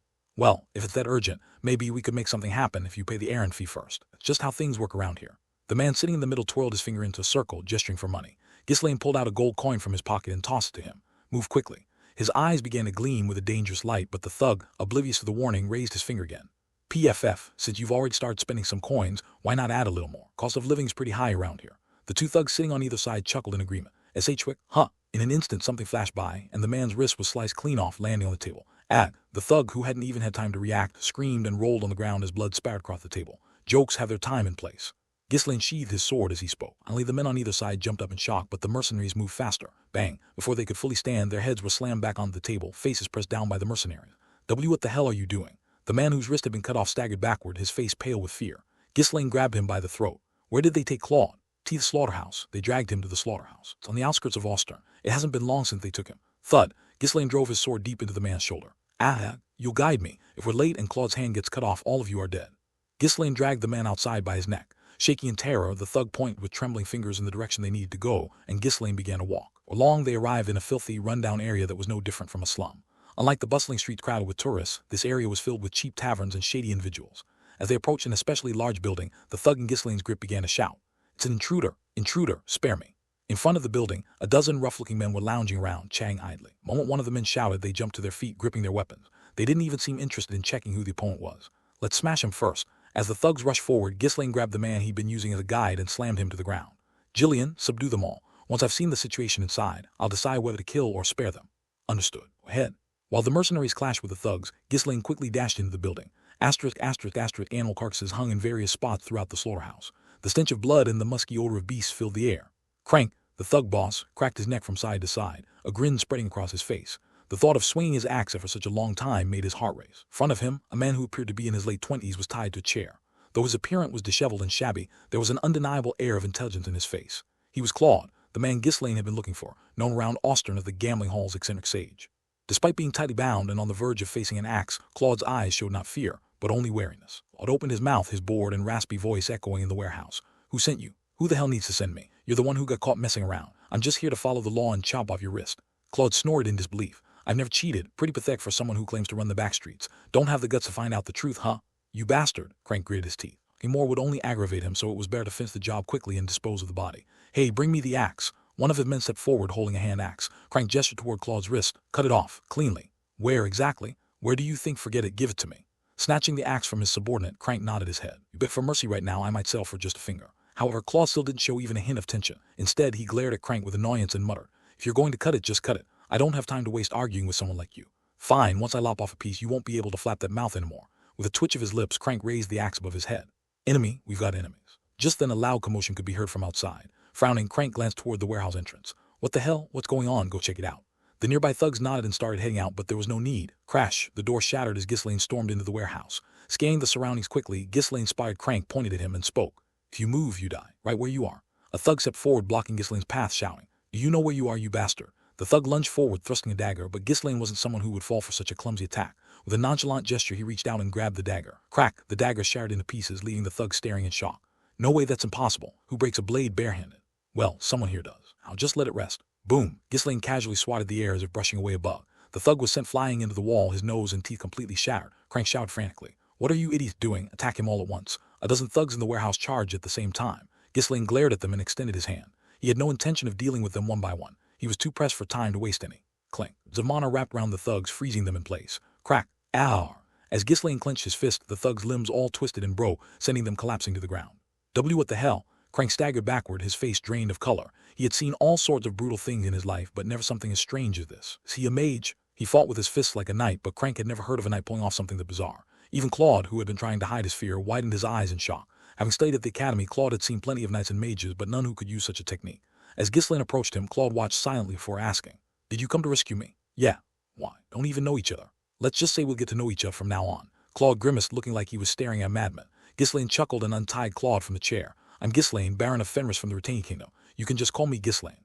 At that moment, Crank, who had been watching dumbfounded, finally stammered and interrupted. What's a foreign noble doing here? And if you're a noble, you can't just do as you please. But even Crank himself doubted whether this guy would listen. Everyone in Auster knew that indulgence wasn't just for commoners. There was an unspoken agreement among nobles not to disturb each other's playgrounds to avoid losing their own. Yet this man had stormed in without a care for that understanding. Would he back down just because Crank spoke up? Ghislaine's answer was exactly what Crank feared. Taking Claude with me. That man cheated. The law here is to cut off the hand of someone like him. Don't play dumb. You really think I came here without knowing anything? Ghislaine had heard Claude's lament about having his limbs unfairly severed more times than he could count.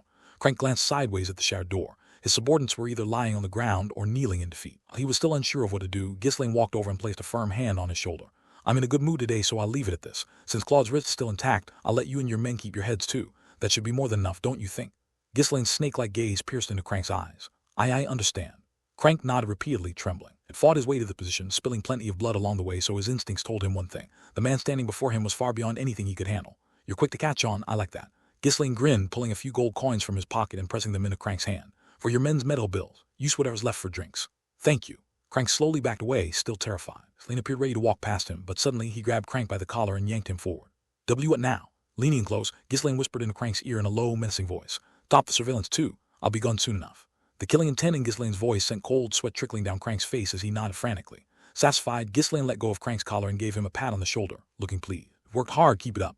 Thank you. Safe travels. Claude followed Ghislaine, glancing back at Crank. It was the first time he had ever seen Crank look so terrified. Wasn't Crank supposed to be the strongest thug in the back streets? Claude quickly shook his head and caught up with Ghislaine. He had narrowly escaped having his hand chopped off, and he didn't want to get involved in anything else strange. The cool air outside hit him. It finally sank in that he had been freed. Claude bowed his head to Ghislaine. Thank you for saving me, but why would you go out of your way to help someone like me? I'm not worth the trouble. Ghislaine studied Claude's face carefully in response to his self-deprecating words. Sunken, lifeless eyes. A hollow, exhausted expression. He looked like a withered tree, someone who had given up on everything and lost the will to lie. Reminded Ghislaine of the day he had first met Jillian. Jillian had worn that same expression. Before Ghislaine could reply, Claude spoke again. Well, whatever the reason, I guess it doesn't really matter. Since it's come to this, would you mind buying me a drink? I rescued him, yet he barely expressed any gratitude and instead asked for a drink. Jillian, unable to bear the brazenness any longer, stepped forward. Show some respect. Person is none other than Baron Fenris of the Retaining Kingdom. At that, Claude twisted his lips and replied, So what? This is just how I live. If you don't like it, kill me. Jillian frowned, but he didn't say anything further. Claude's reckless attitude was oddly familiar to him. Before meeting Ghislaine, Gillian had probably carried the same look in his eyes. Ghislaine, watching the two of them, nodded as if he had expected this. His past life, Ghislaine had spent a lot of time with Claude. He knew better than anyone why Claude was acting this way. It's fine for now. No need to stand on ceremony. For now. Claude furrowed his brows, tilting his head in confusion. Ghislaine simply smirked without answering. Though Ghislaine might have thought it was fine, those who followed him couldn't hide their displeasure. For all, they'd saved a man from losing his hand, and instead of gratitude, he was acting defiant. It was only natural they felt irritated. They couldn't shake the feeling that this had all been a waste of time. Why did the captain even bother meeting a guy like this? He just seemed like a gambling addict. He doesn't even know how to be thankful after being saved. Reading their expressions, Ghislaine defended Claude. This guy's been through a lot recently. They made you happen. He's hurting. Claude's expression hardened even more at that. You know what I've been through? Just who the hell are you? Oh, I just heard some rumors. Don't be so tense.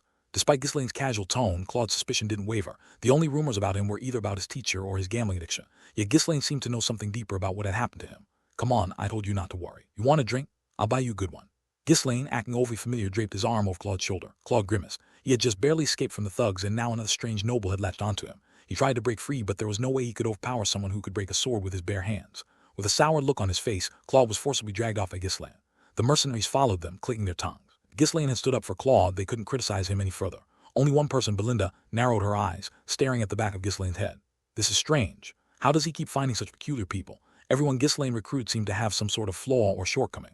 Even if he was deliberately seeking out defective people, it shouldn't be to this extent. Gambling addict of all things. Belinda let out a sigh as she recalled the people Ghislaine had gathered around him, one by one. As I thought, I'm the only normal person around the young lord. Shaking her head, she quickly followed Ghislaine, ignoring the fact that she herself was far from normal. Ghislaine led Claude into a lavishly decorated tavern. Everyone, feel free to sit and have a drink. Need to have a private chat with his friend.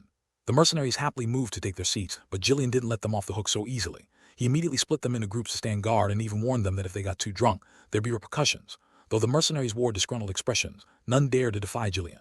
Meanwhile, Ghislaine dragged Claude over to a corner and sat him down. The table filled with fine liquor and appetizers, a spark of life returned to Claude's eyes. Seeing him up close, he looks even worse. Ghislaine lifted his glass and carefully observed Claude. Despite nearly losing his hand, Claude didn't seem to care about that at all. Instead, he was reacting passionately to the sight of alcohol. This was a sign that his mental state was in complete disarray.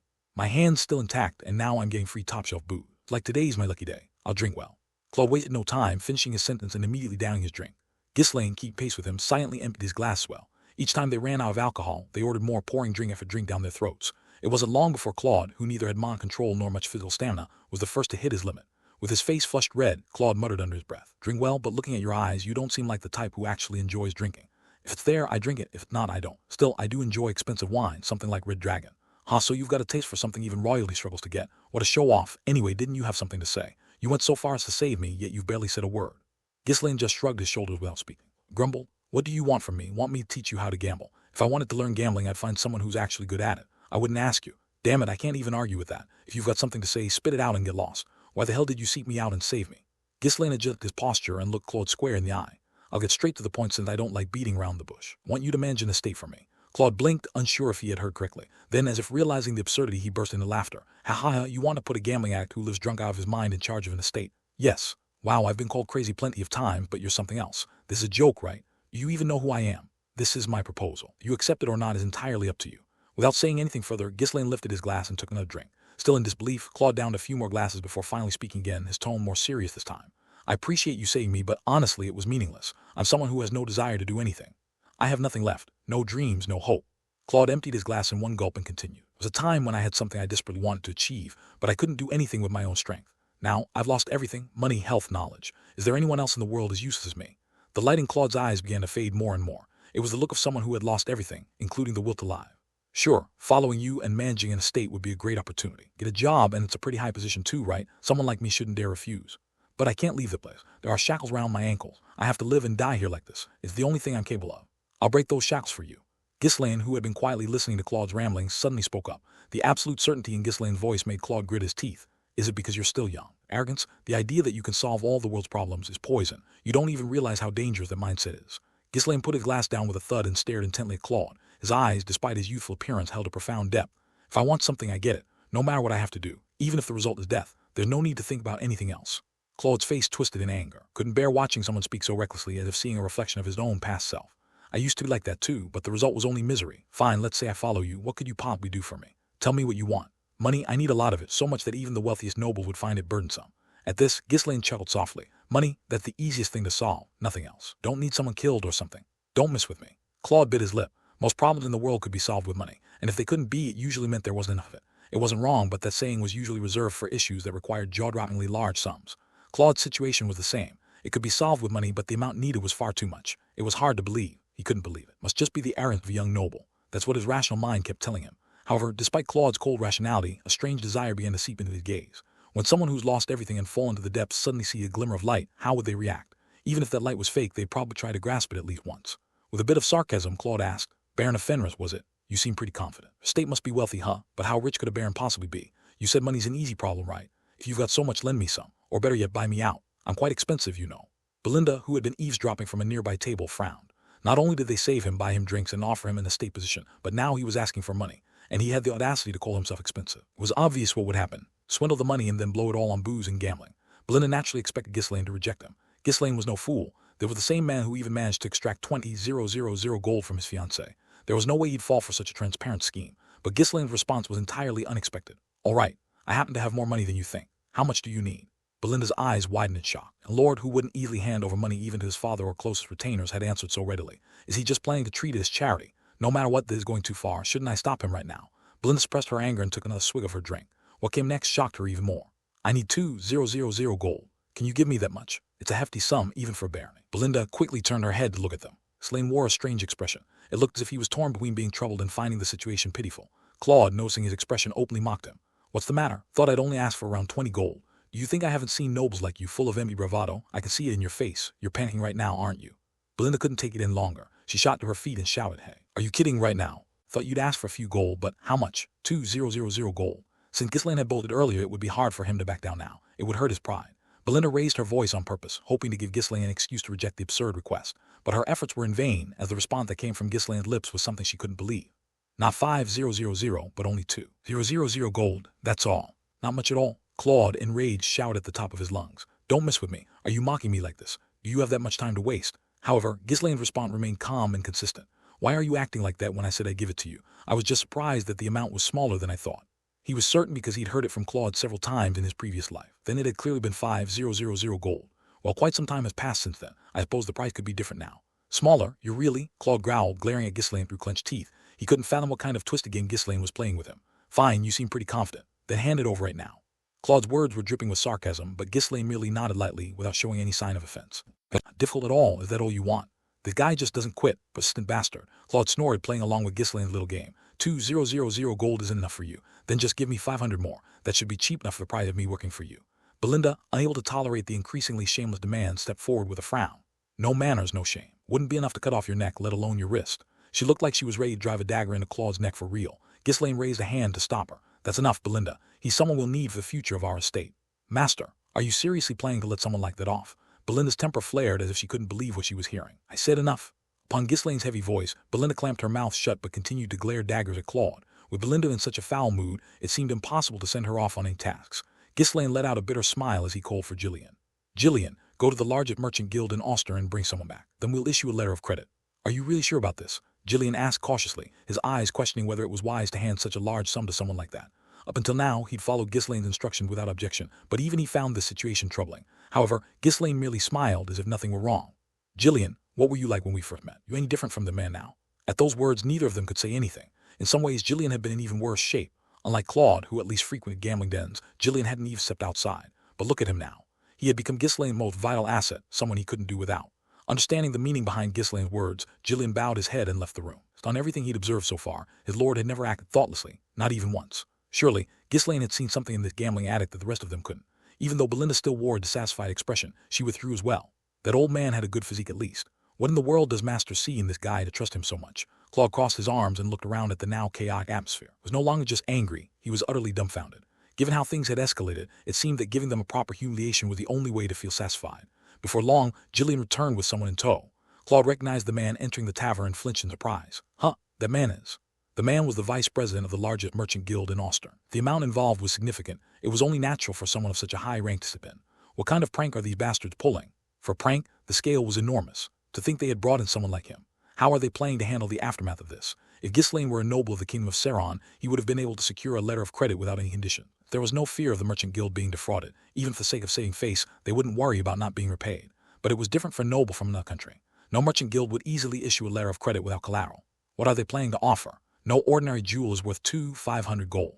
From what he could see, Ghislaine didn't seem particularly wealthy. Clothes were neat, but the fabric wasn't anything luxurious and there were no expensive accessories to be seen. If the noble was like that, his subordinates were not even worth considering. Most likely, the vice president of the merchant guild would leave once it became clear there was no collateral. Claude chuckled inwardly, imagining Ghislaine's humiliation. It was then. One of the mercenaries rummaged through his bag and plopped a stone onto the table. The stone emitted a faint blue glow. Claude involuntarily parted his lips, mesmerized by the soft blue light. The vice president of the merchant guild picked up the runestone and examined it closely, a servile smile spreading across his face as he bowed deeply. "Oh, this is truly a top-grade runestone. Do you happen to have more? I'll offer a price well above market value. Not only in Ostern but throughout this region, our merchant guild offers the best rates." "What?" Claude was taken aback by how things were unfolding, completely different from what he had expected. The vice president's eyes were brimming with greed. For someone who had handled countless goods to be so captivated, it meant that the runestone Ghislaine had offered was of exceptional quality. "Is it real?" Just then, Ghislaine frowned, waving his hand dismissively as if annoyed. "I have no intention of selling more, so just finish the transaction quickly. Please reconsider. I'm offering you a really good price. No other merchant guild will offer as much as we do. How much have you been quoted so far?" The vice president, who had been persistently clinging to Ghislaine with a desperate expression, finally clicked his tongue and opened his bag when the mercenaries began to draw their weapons. As he wrote out the letter of credit, regret was clearly etched on his face. Claude, seeing the expression, suddenly shouted out, "Wait." Everyone turned to look at him in bewilderment. Swallowing hard, Claude spoke in a trembling voice. "If you're going to do it, make it 2 letters. One for 2,000 gold and another for 500 gold. Can you do that?" Belinda pouted her lips while the vice president glanced over at Ghislaine. It was a silent question, asking for his approval. Ghislaine gave a slight nod. "With that way? The paper has been magic treated, so we usually don't do this, but since you're handling such a large transaction, I'll make an exception without any extra charge." The deputy merchant leader, hoping to secure a future deal with Ghislaine, eagerly accepted Claude's request. He didn't forget to emphasize his generosity as much as possible. "Please come to our merchant guild again next time. Do our best to serve you." Even as he groveled, he continued bowing deeply to Ghislaine. Finally, when the mercenaries couldn't bear it any longer and glared at him, the deputy merchant leader left the room. He left behind a credit note worth a staggering 500 gold. "Take it." Ghislaine gave a small nod toward the credit note lying on the table. Claude's eyes widened as he looked back and forth between Ghislaine and the note. It asked for money, but he hadn't really believed he would get it. On top of that, Ghislaine hadn't even asked why he needed such a large amount or how he planned to repay it. Claude's hands began to tremble. The thing I've been dreaming about for years just happened this easily. He couldn't believe it. It was so unbelievable that he even wondered if the deputy merchant leader was in on some cruel joke, trying to fool him. 000 gold was enough money for an ordinary person to live comfortably without working for the rest of their life. It was such a large sum that even wealthy nobles wouldn't hand it over lightly. And yet, the young man in front of him had casually given that enormous sum to a mere gambler. Claude had spent years living in gambling halls, trying desperately to raise that kind of money. Something he couldn't achieve through all his hard work had come so easily to someone else. As his mind swirled in shock, a sense of emptiness slowly crept in. Claude, who had been standing dazed, suddenly snapped out of it and shook his head, dispelling his thoughts. His pride didn't matter. He had finally got the money he had been willing to sacrifice his life for. What did pride have to do with anything? "Wait right here for a moment."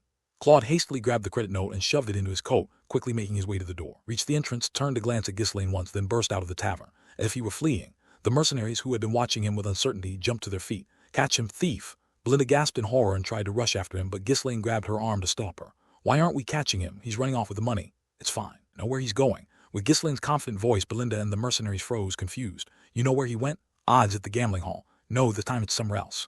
Ghislaine stood up from his seat, moving leisurely. "Still, he won't be able to handle this alone. Let's follow him."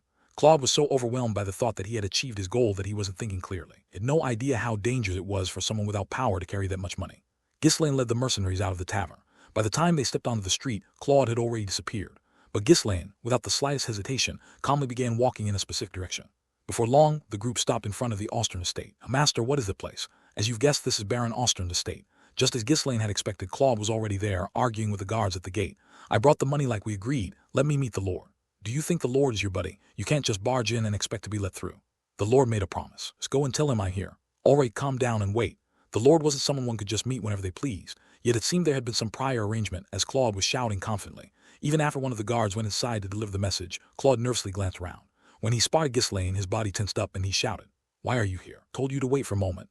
I was curious about what you were up to. It's my business. Once I finish up here, I'll come back, so why did you follow me?" Before Ghislaine could respond, Belinda snapped back with irritation.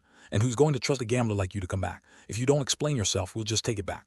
"Who said I'm running away? Just wait a little longer." As the two of them snarled at each other, one of the guards turned to Ghislaine and asked, "Who might you be?" Ghislaine casually slung his arm around Claude's shoulder and smiled. "Oh, I'm this guy's friend. We came here to meet with the Lord together." "Friend? What are you talking about?" Before Claude could argue, Ghislaine whispered into his ear, "Are you out of your mind? You're planning to go in there alone with that much money. Baron Ostern is notorious for his greed." Only then did Claude snap back to reality, as if cold water had been poured over him. He had got so excited at the thought of achieving his lifelong goal. It seemed his brain had completely frozen over after years of being consumed by alcohol and gambling. In fact, it was practically a miracle that he had made it here safely with that much money. He had been under watch, after all. Shook his head vigorously, trying to clear his mind, and bit his lip. I've been living like a wreck for too long. At least going in with a noble might give me some protection. Forcing himself to maintain a calm expression, Claude finally spoke. Yeah, he's my friend. We're going in together. The guard still looked suspicious, but he sent a message inside to inform them that Claude had company. A short while later, they received permission to enter. Of course, the mercenaries, after surrendering their weapon, had to wait in the reception room. Only Claude and Ghislaine were allowed to meet with the Lord.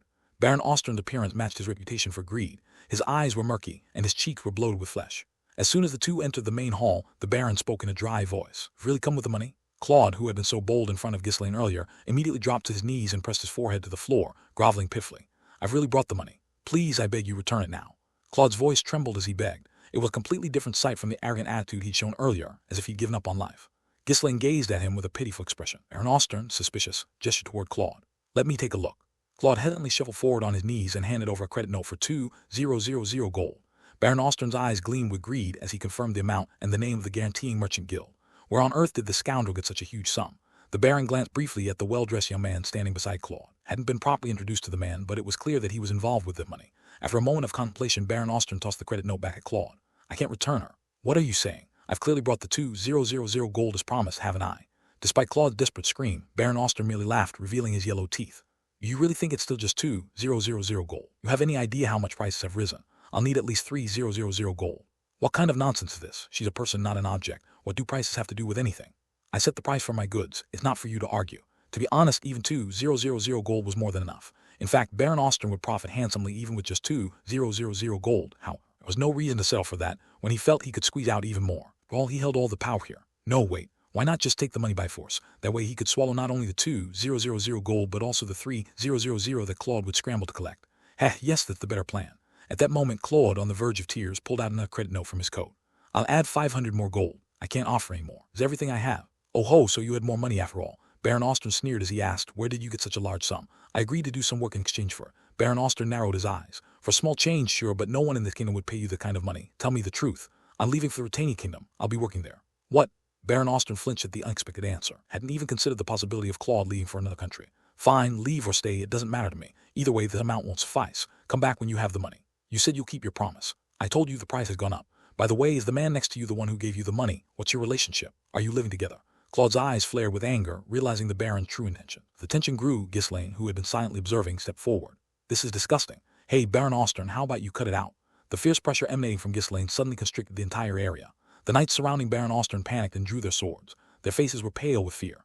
To suppress the atmosphere with sheer presence alone was something only a truly skilled individual could do. Though the knights were just from a minor barony, they weren't so ignorant as to be unaware of the vast difference in skill. However, it wasn't like the knights could simply tuck their tails and flee in front of their lord.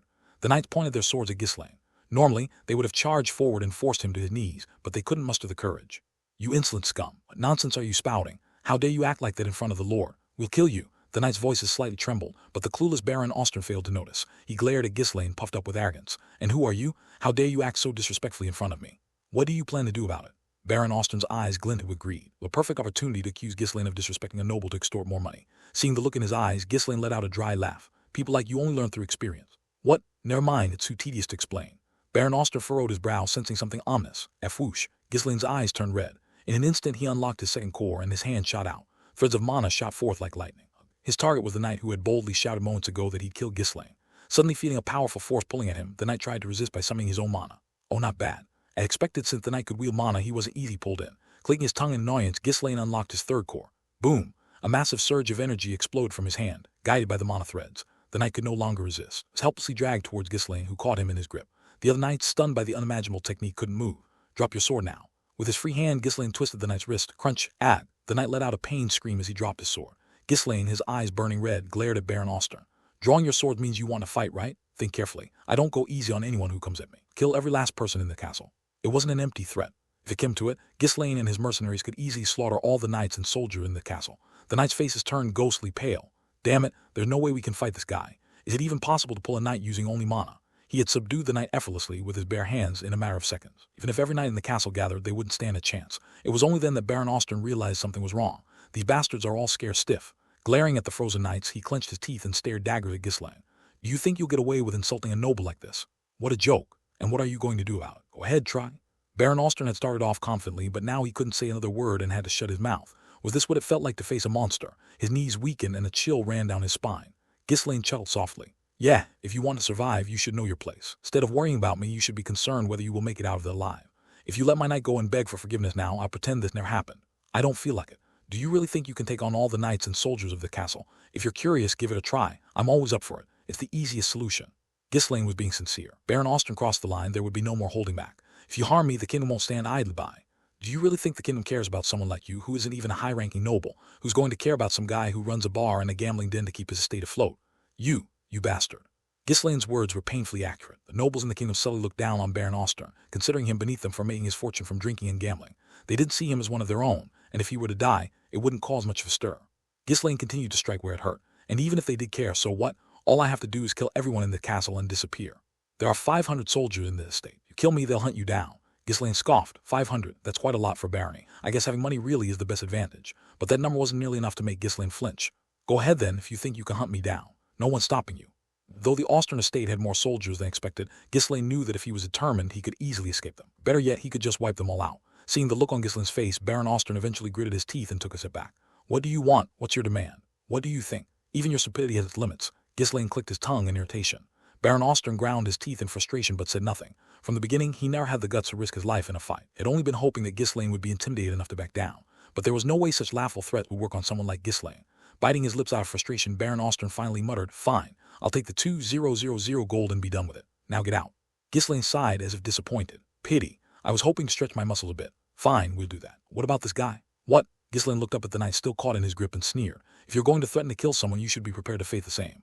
Ghislaine tightened his grasp. Ugh. The knight gasped for air, growing in pain as he struggled to break free. If Ghislaine applied just a bit more pressure, the knight's neck would snap, killing him instantly. Baron Austin shouted urgently. What are you doing? The deal is already settled. Settled? Nothing settled. That and this. If you want me to spare the man, cough up 3,000 gold. Then I'll let him go. 3,000 gold? Don't be ridiculous. You were the one who started being ridiculous first. Do you have any idea how much it costs to train a knight? 3,000 gold is a bargain. Or maybe this guy isn't even worth that much to you. That's nonsense. Baron Austin started to respond but hesitated. With 3,000 gold, he could easily recruit a knight far more skilled than the one Ghislaine held captive. He wanted to refuse, of course, but too many eyes were watching. If he rejected the offer and the knight ended up dead, the other knights might also turn their backs on him. A knight would serve a lord who put a price on loyalty and calculated the cost. Ghislaine had clearly aimed for the vulnerability with his proposal. It was a devilish trap with no escape. In the end, Baron Austin gritted his teeth and accepted Ghislaine's demand. Fine. Consider the 2,000 gold is paid. I'll make up the difference. I'll be taking back what's mine too, right? Baron Austin spat his order at a nearby knight. The knight nodded silently and left the room. Ghislaine walked over to Claude, grabbing him by the arm and lifting him up effortlessly. He also didn't forget to scoop up the 2,000 gold credit note from the ground, tucking it into his coat. Huh. Claude looked bewildered, to which Ghislaine grinned. It's mine, isn't it? Claude, quick to realize, hurriedly snatched up the remaining 500 gold and stuffed it into his coat, fearing he might lose that as well. Ghislaine didn't stop him.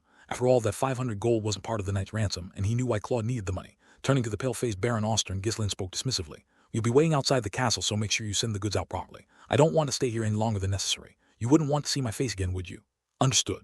With that, Ghislaine dragged Claude out of the audience chamber. Before stepping out the door, Ghislaine turned back to Baron Austin with a mocking smile. If you've got any complaints, feel free to come visit me at the Fenris estate in the Britannia Kingdom. I'll make sure to give you a warm hospitality. What?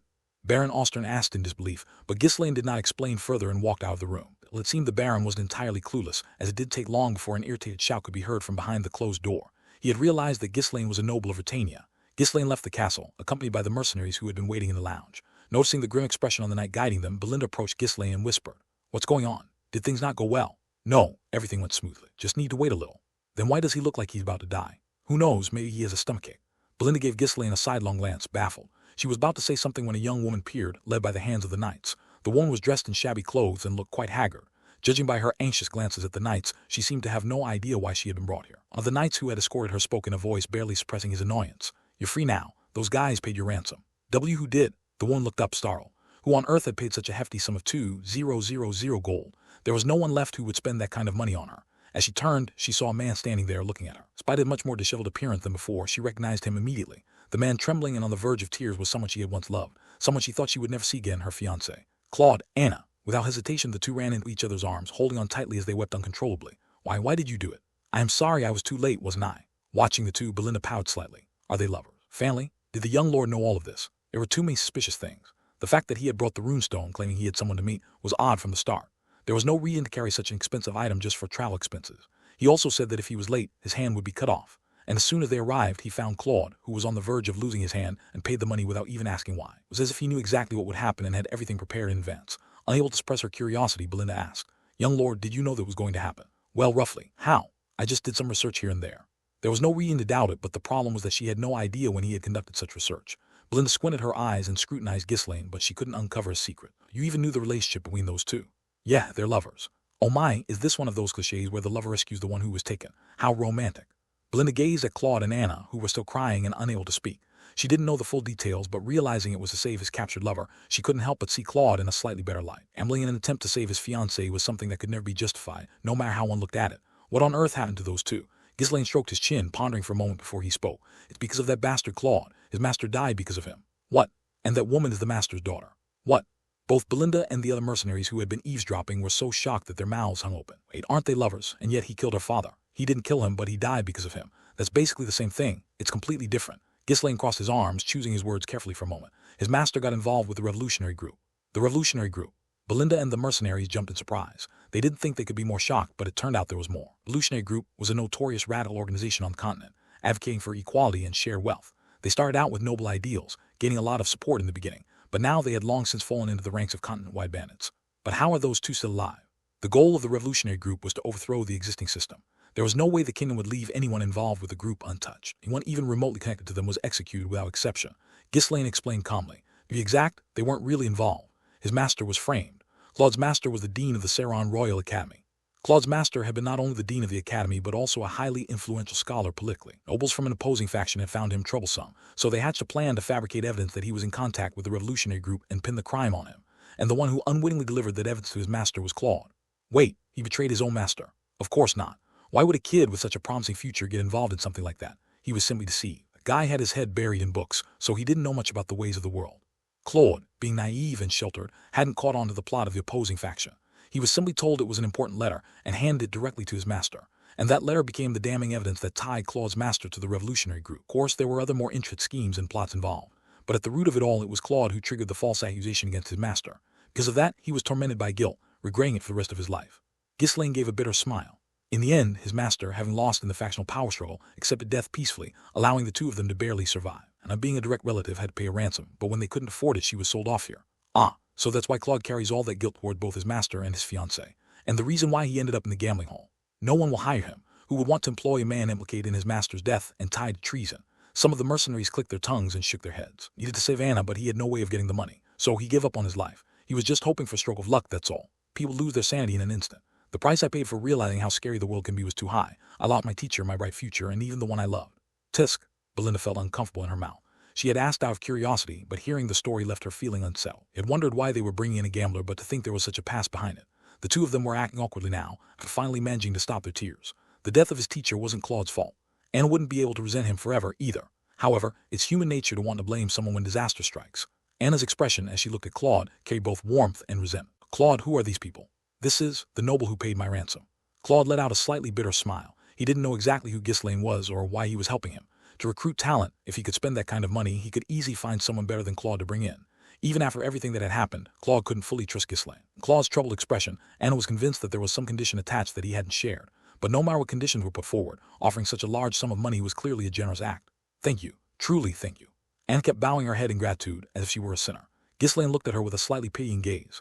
Anna was likely thinking that Ghislaine had placed an impossible condition on Claude. In this kingdom, no one would employ Claude. After all, he had been indirectly involved in treason. Even if someone did hire him, they would surely attach conditions favorable to themselves in exchange for taking on the risk.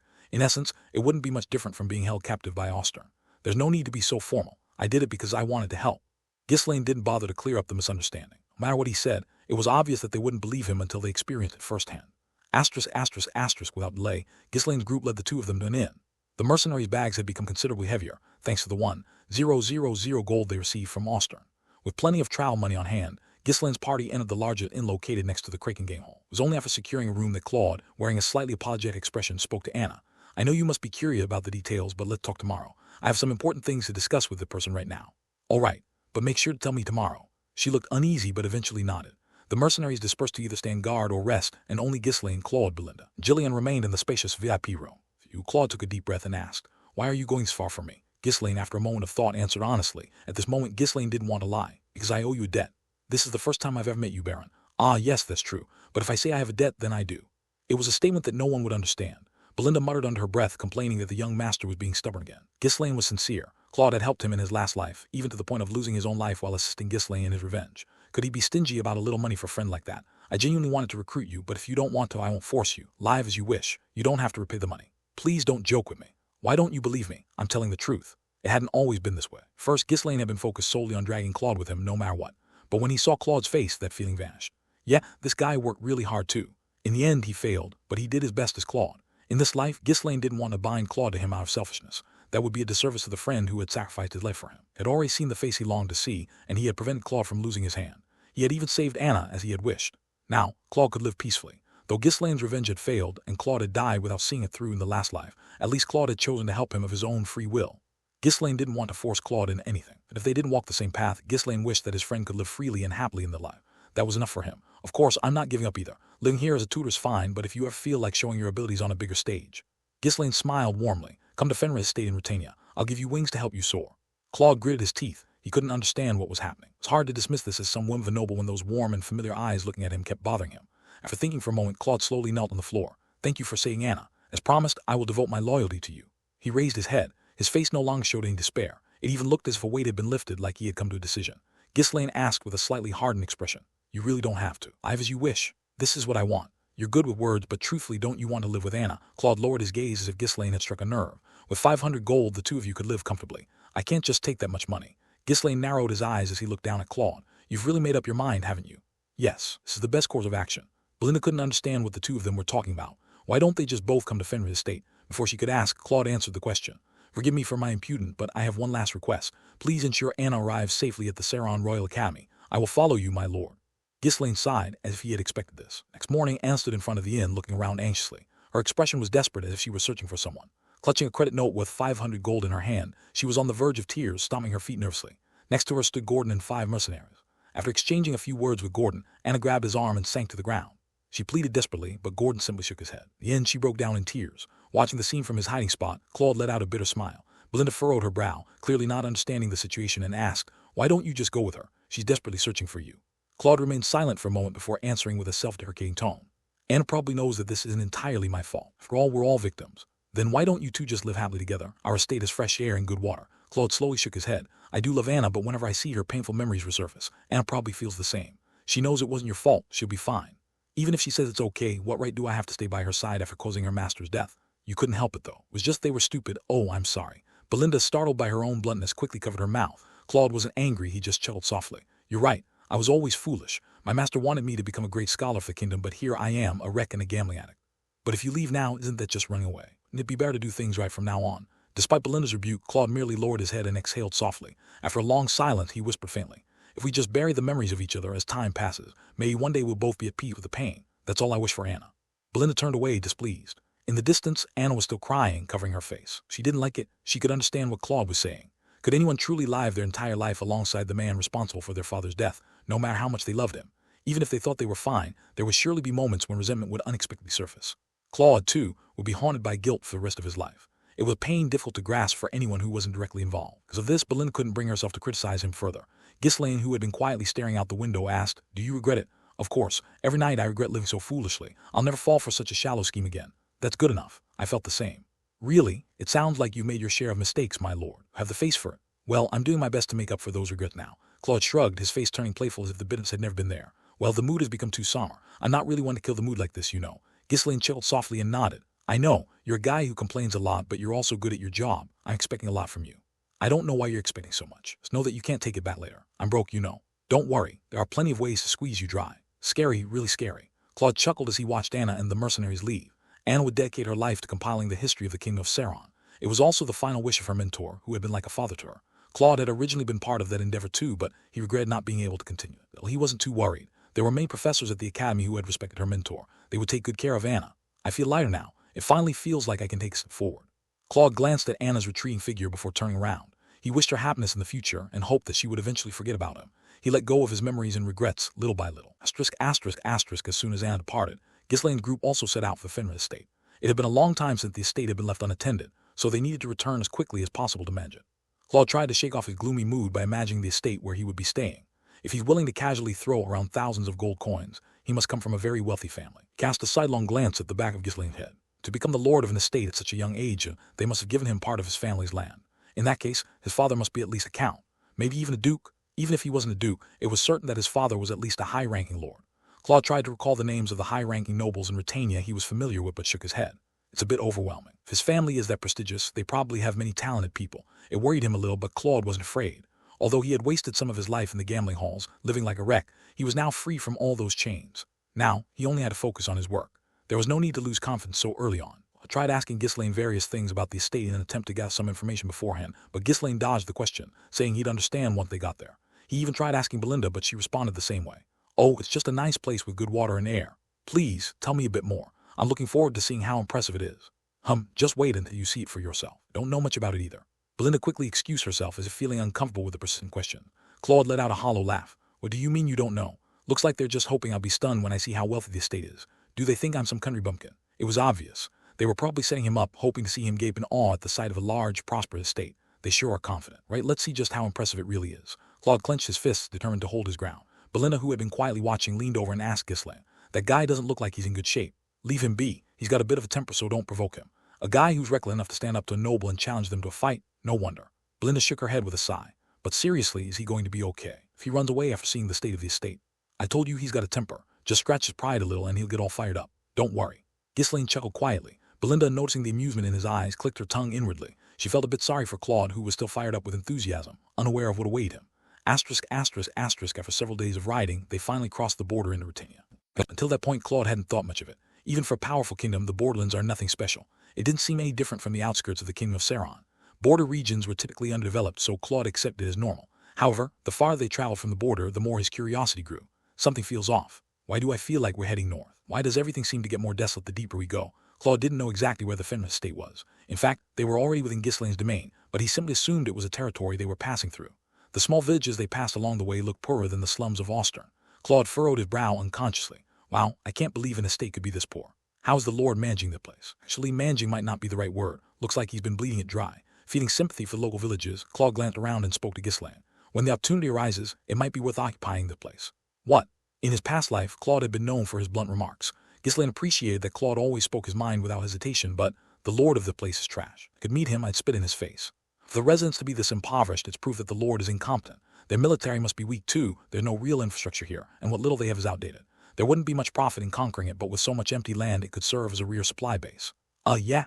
Of course, we need to gradually raise the standard of living here. It'll be tough and expensive at first, but in the long run, it'll be worth it. All right, you're thinking along the same lines as me. Glad to hear it. Let's see the chance and cut off the lord's head. Maybe not that. Claude's eyes gleamed as he passionately argued his point. Ghislaine made an awkward expression. The lord's head you want to cut off is mine, though. You must come from a rich estate, so I guess a poor one like this doesn't catch your eye. But a high lord should pay attention to even a single grain of rice on his land. I didn't exactly grow up in wealth. Ghislaine tried to object, but Claude was too focused on saying what he wanted, completely ignoring Ghislaine's words. If you just give me permission, I can come up with a pretext for war. Claude pressed his opinion strongly, but Ghislaine did seem to have much to say. Sure, I'll be looking forward to it.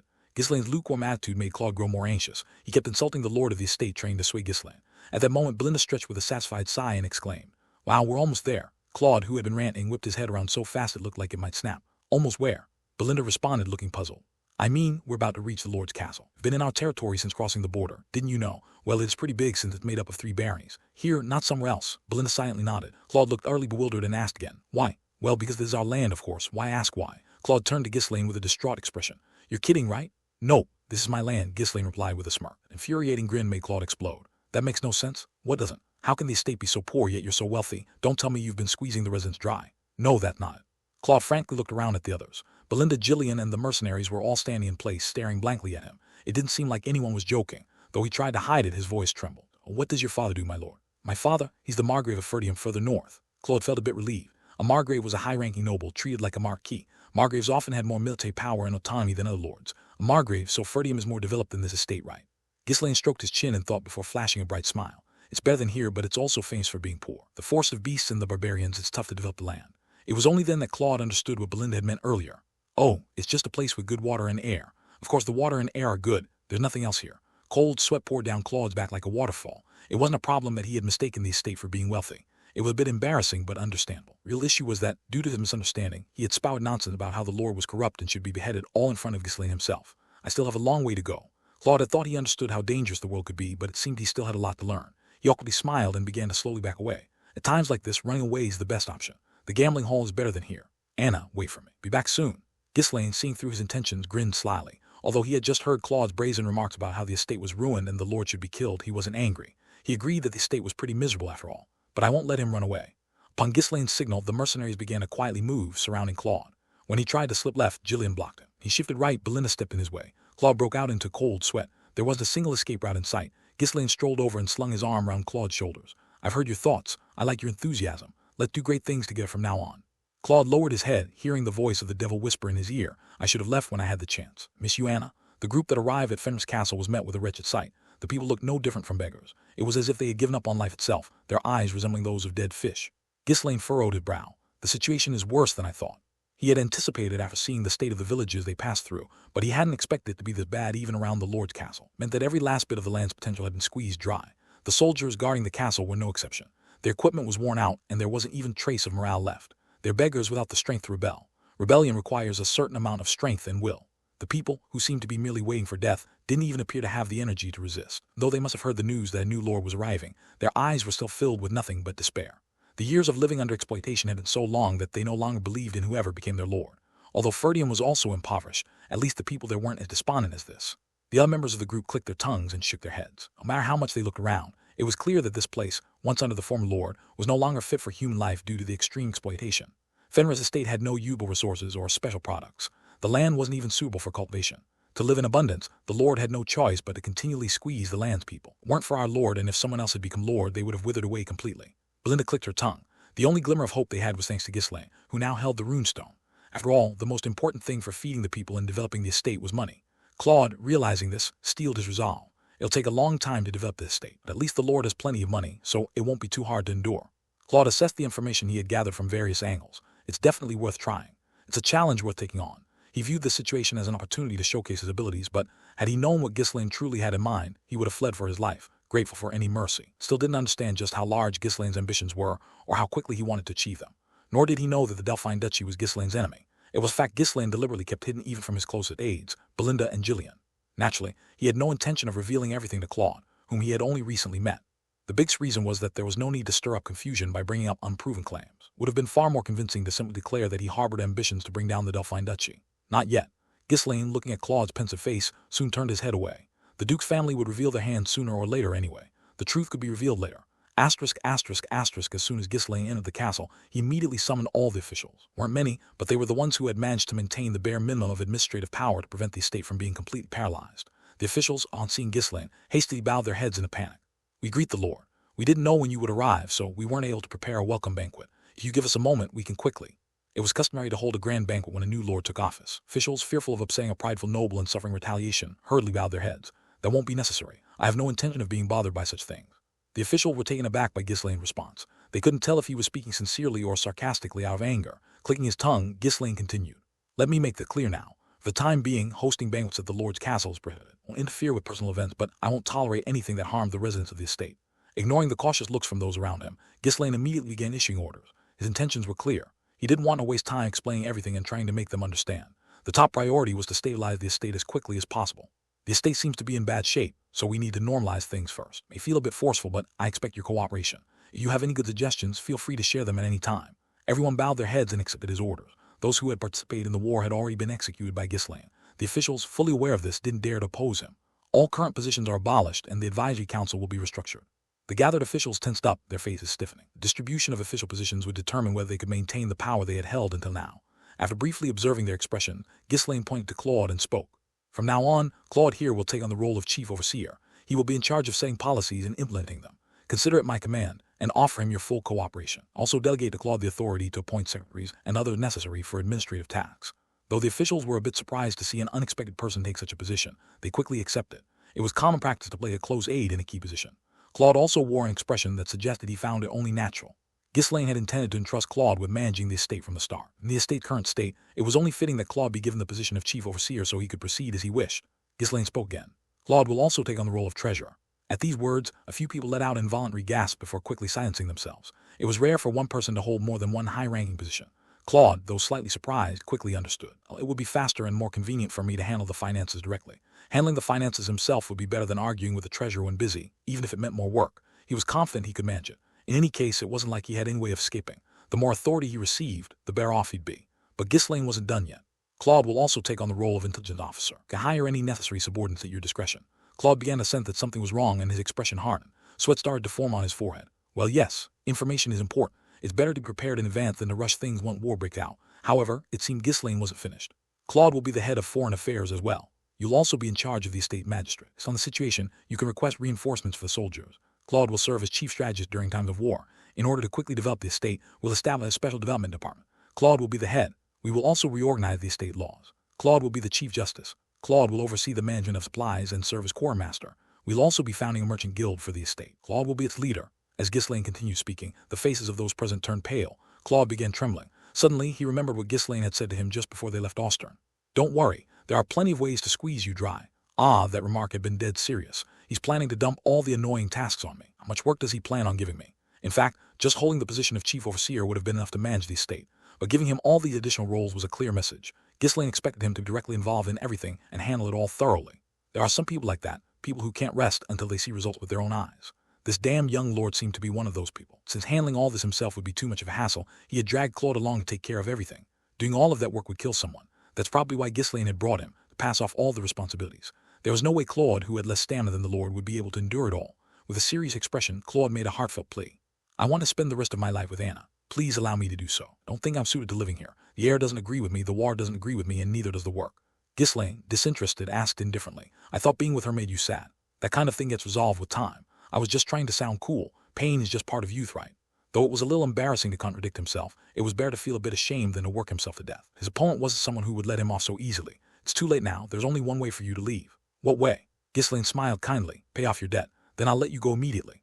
Ugh, Claude clenched his fists, unable to respond. He had wasted several years in the gambling halls, all because of that cursed money. After barely managing to escape the world of gambling, now his life was once again being pawned off because of money. Can't back down like this. Claude gritted his teeth. If he was going to die anyway, he might as well say what he wanted. Just as he made up his mind, Belinda started furiously ranting from behind him. Young master, why are you dumping so much work on him? Claude turned to look at Belinda with a glint in his eyes. She was an irritating woman who could cut people down with her words, but right now he was incredibly grateful. A gambling addict, a bum, a man who's given up on life, a fool, a runaway, and a pathetic guy who doesn't even understand women. He probably can't even clean the toilet properly. Well, it's not that bad. Claude was sure if she was really helping him or not. His face twisted into a mix between a smile and a frown. He glanced around.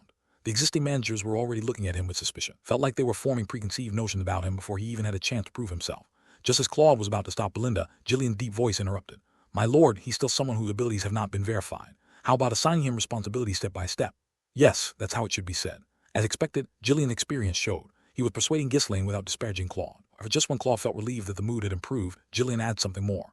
He is someone who fell into gambling. It's well known that gambling can ruin a person's mind. He may have even forgotten how to read. Hey, Claude glared at Jillian with dead, lifeless eyes. But Jillian, unfazed, continued speaking. Even if that's not the case, his body and mind won't be able to keep up. He hasn't studied or worked in years. More authority you give him, the more likely he'll misuse it, wasting time on gambling again. Though more polite in tone than Belinda, Jillian's roundabout criticism stung even more. Claude, flustered, glanced around again. By now, everyone's gazes were filled with doubt. Claude's eyes, which had been darting around, finally landed on one person. A man with fiery red hair, standing with a cocky tilt to his head, was glaring at him. Name was Kaor. Kaor had been in charge of maintaining order in the Fenris territory while Ghislaine had been away in Austern. Today was the first time Claude had ever met him, but Kaor's gaze was far too challenging for someone meeting him for the first time. Why is he staring at me like that? It was as if Kaor was trying to assert his dominance, glaring at Claude without blinking. Seeing that, Claude couldn't help but chuckle. Had spent his days rolling around with thugs in gambling halls and had even been involved in a rebellion. After everything he had been through, there was no way he'd be intimidated by just a mere glare. Take this. Claude discreetly raised his middle finger, hidden from the others. Kaor's face twisted in rage, his hand instinctively reaching for sword at his waist. Or despite trembling as if he was ready to pounce, he kept glancing at Ghislaine, unable to make a move. Frustrating, isn't it? You can't act in front of the Lord, can you? Claude went a step further and made an even rude gesture, sticking his thumb between his fingers and wiggling it mockingly. You bastard. In the end, Kaor couldn't hold back anymore. He drew his sword and charged at him. Claude jumped back in surprise as Kaor charged at him without warning. He hadn't expected him to actually attack. There's not a single sane person in this estate. It wasn't just Ghislaine. Even his subordinates were completely out of their minds. Kaor's sword flew at Claude with enough force to sever one of his arms in a single blow. Clang! But before the sword could reach him, Jillian's axe intercepted it, blocking the strike. What the hell? Man, you're not gonna move. I need to teach this bastard some manners. Or do you want a taste of my fist too? Don't be ridiculous. Drawing your sword in front of the Lord, do you have a death wish? Oh, and using an axe is fine. It's fine because I'm stopping you. The two began to growl at each other. Belinda, covering her mouth with her hand, pretended to be shocked, though her eyes were clearly laughing. Claude, watching the scene unfold, let out a hollow laugh. They had already forgotten about him and were now bickering among themselves. Enough. Ghislaine quietly uttered the word and threw a sword toward the two. Thud. Both of them simultaneously leapt back without a word. The sword buried itself deep into the spot where they had stood. There are a lot of people here, aren't there? You want to fight? Take it outside and do it later.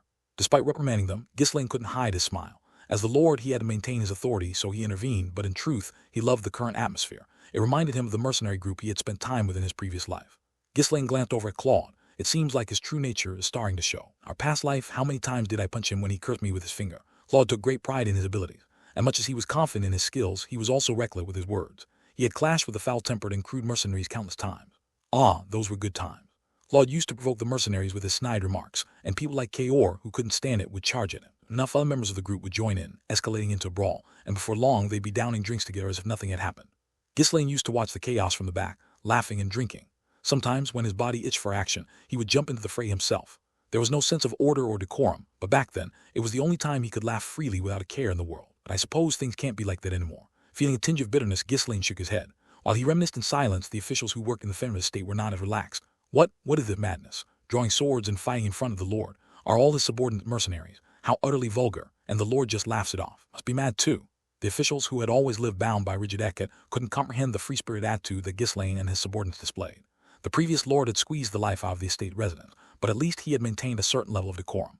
The other retainers had engaged in polite verbal disputes when dealing with the Lord. No one had ever acted so disgracefully as these people. Like a gang of bandits has taken over. The Lord is no better than a mercenary scum. This estate is truly finished now. They all bowed their heads and pretended not to see anything, sweat dripping down their faces. No one had the courage to bring up etiquette to a Lord who had already decapitated several people. Ghislaine misunderstood the reason for the official's unease and calmly continued speaking. I understand your concern about entrusting so many responsibilities to someone whose abilities haven't been fully proven yet, but he'll do just fine, so there's no need to worry. Right, Claude? Ugh. Claude stood up, dusting off his pants, and glanced around. Everyone in the hall was sneaking glances at him, pretending not to.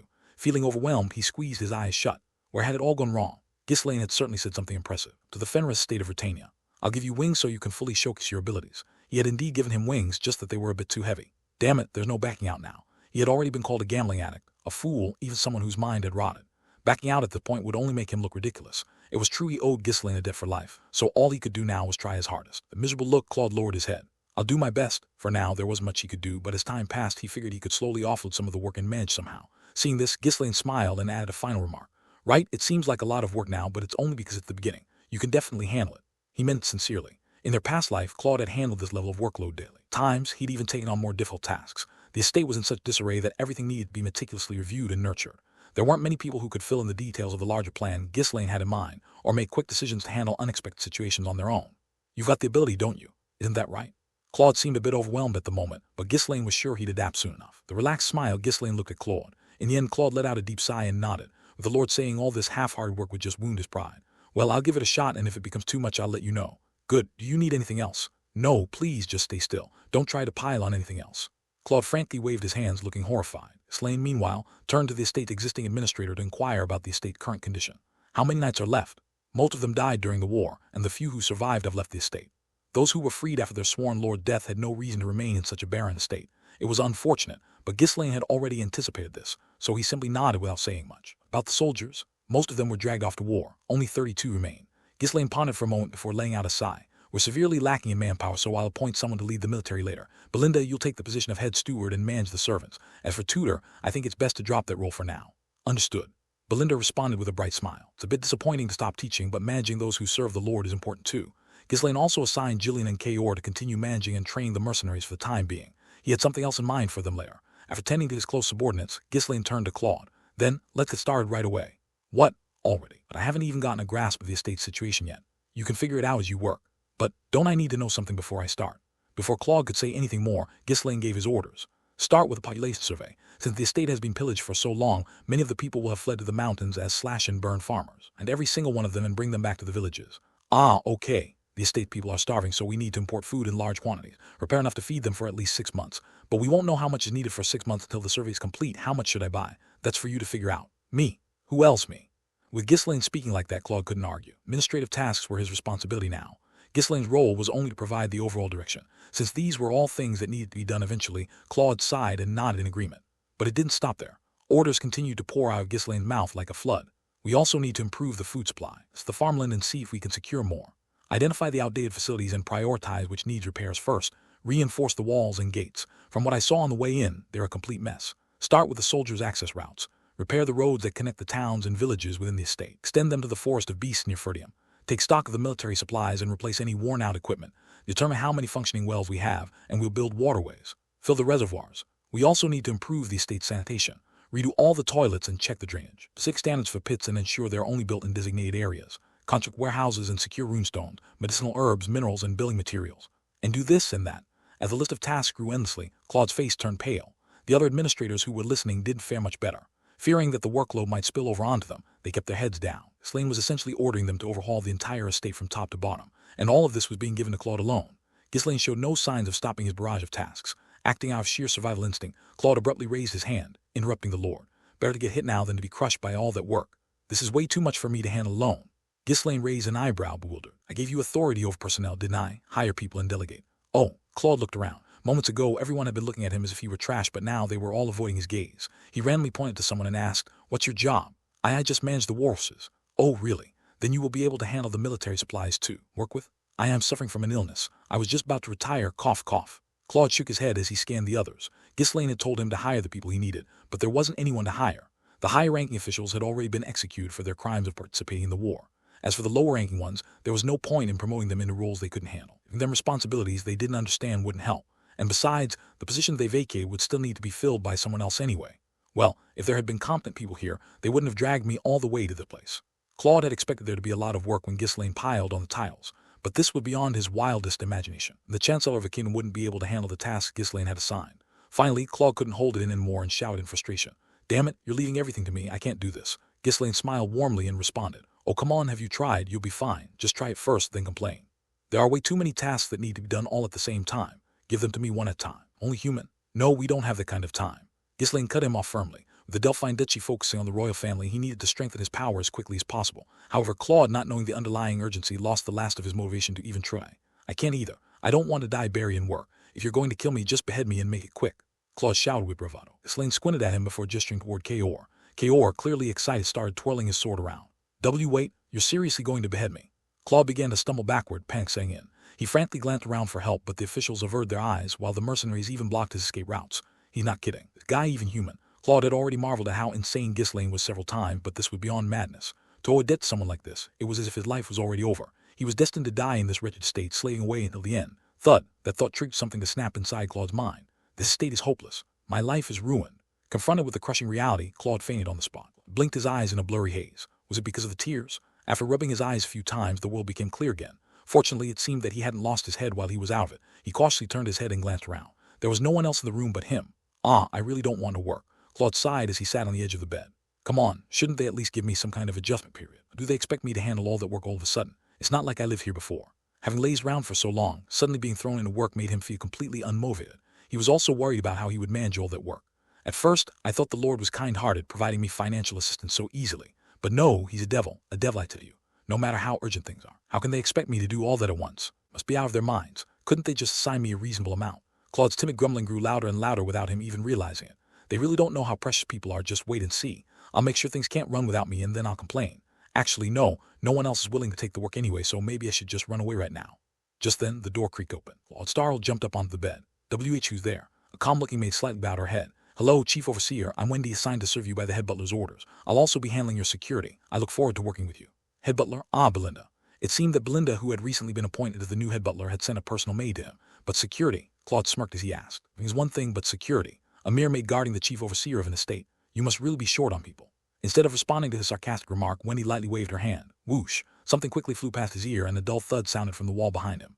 Claude slowly turned his head, cold sweat forming on his forehead. A cockroach, pinned to the wall by a dagger, twitched feebly. With the same calm expression, Wendy spoke again. "Castle is old, so there are many pests. Please take care of this issue as well, Chief Overseer." "Understood." A maid, she said. "Nothing is normal in the estate." Claude held back his tears internally. "The Lord has ordered that you start working as soon as you wake up. Please get moving."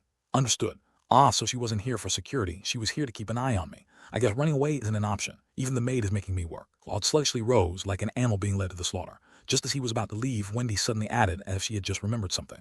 The head butler had one more message to convey. What is it? She said to wash up before you start working. If you bring even a single flea near the Lord, she'll kill you. Got it. It had been a few days since he'd had a proper wash after coming all the way from Austern. He had been feeling grimy. Washing wasn't a bad idea, but could they not choose their words kindly? He couldn't tell if he was a chief overseer or a slave. Ugh, they're all just dying to eat me alive. Who said I wouldn't do it? Fine, I'll do it. Should I just break everything while I'm at it? I grumbled to myself. I had no desire to end up skewered by a dagger. Even while we were heading to the prepared office, Wendy remained silent. Claude, who had been watching us carefully, cautiously asked, do all the servants here throw knives as well as you do without even batting an eye? No, sir. A few of us were trained by the head butler from a young age. I originally served Miss Alina, but I was rotated to my current position. Miss Alina? Ah, the Lord's sister. Well, it's a relief not all of you are like that. If all the maids were like this, it was clear that just eating a meal would become a nerve-wracking experience, likely leading to indigestion. Claude arrived at the office with a heavy heart, laying out a sigh as he surveyed the room. Piles of documents were stacked high on the desk. The lower officials had dumped all the backlog tasks there. That wasn't even all of it. He still had to add the tasks Ghislaine had assigned. Well, what can I do? I'll just have to work myself to death. Claude, half out of obligation and half by choice, had been so buried in work that within a few days he had lost weight. With darkened eyes, he flipped through the documents, falling into deep thought. Can the place really be saved? The estate completely ruined? Or the men in charge might be competent, but that alone? The tasks Ghislaine had assigned were all things essential for the estate's prosperity. It was surprising how a noble knew such things. Most lords didn't even know how their own estates operated. At best, they might care about their wealth or military strength. But Ghislaine had meticulously given him a considerable amount of work to do. That meant he had a complete grasp of how the estate functioned. Most of the tasks Ghislaine assigned required pouring money into them. Even in construction, while it would take some time, it wouldn't be too difficult if mages assisted. However, the Fenris estate was like a bottomless pit. As much as they spent, they would have to find a way to earn it back from somewhere. But at the moment, the Fenris estate had no means of generating income. Only valuable thing Lord Fenris owns is the runestone. But even the runestone wasn't an infinite resource. For now, there was no immediate problem, but without a sustainable source of funds, maintaining the status quo in a few years would be impossible. Yet, no matter how many times Claude reviewed the situation and inspected the estate, he couldn't come up with a solution. Money. How do we make money? Claude fell deep into thought. In this state inevitably heading towards ruin, he couldn't ignore it as the chief overseer. It wasn't that he wanted to escape from the seemingly endless swamp of work. Suddenly, Claude's eyes gleamed and he smiled. This is a good idea. Ha ha ha.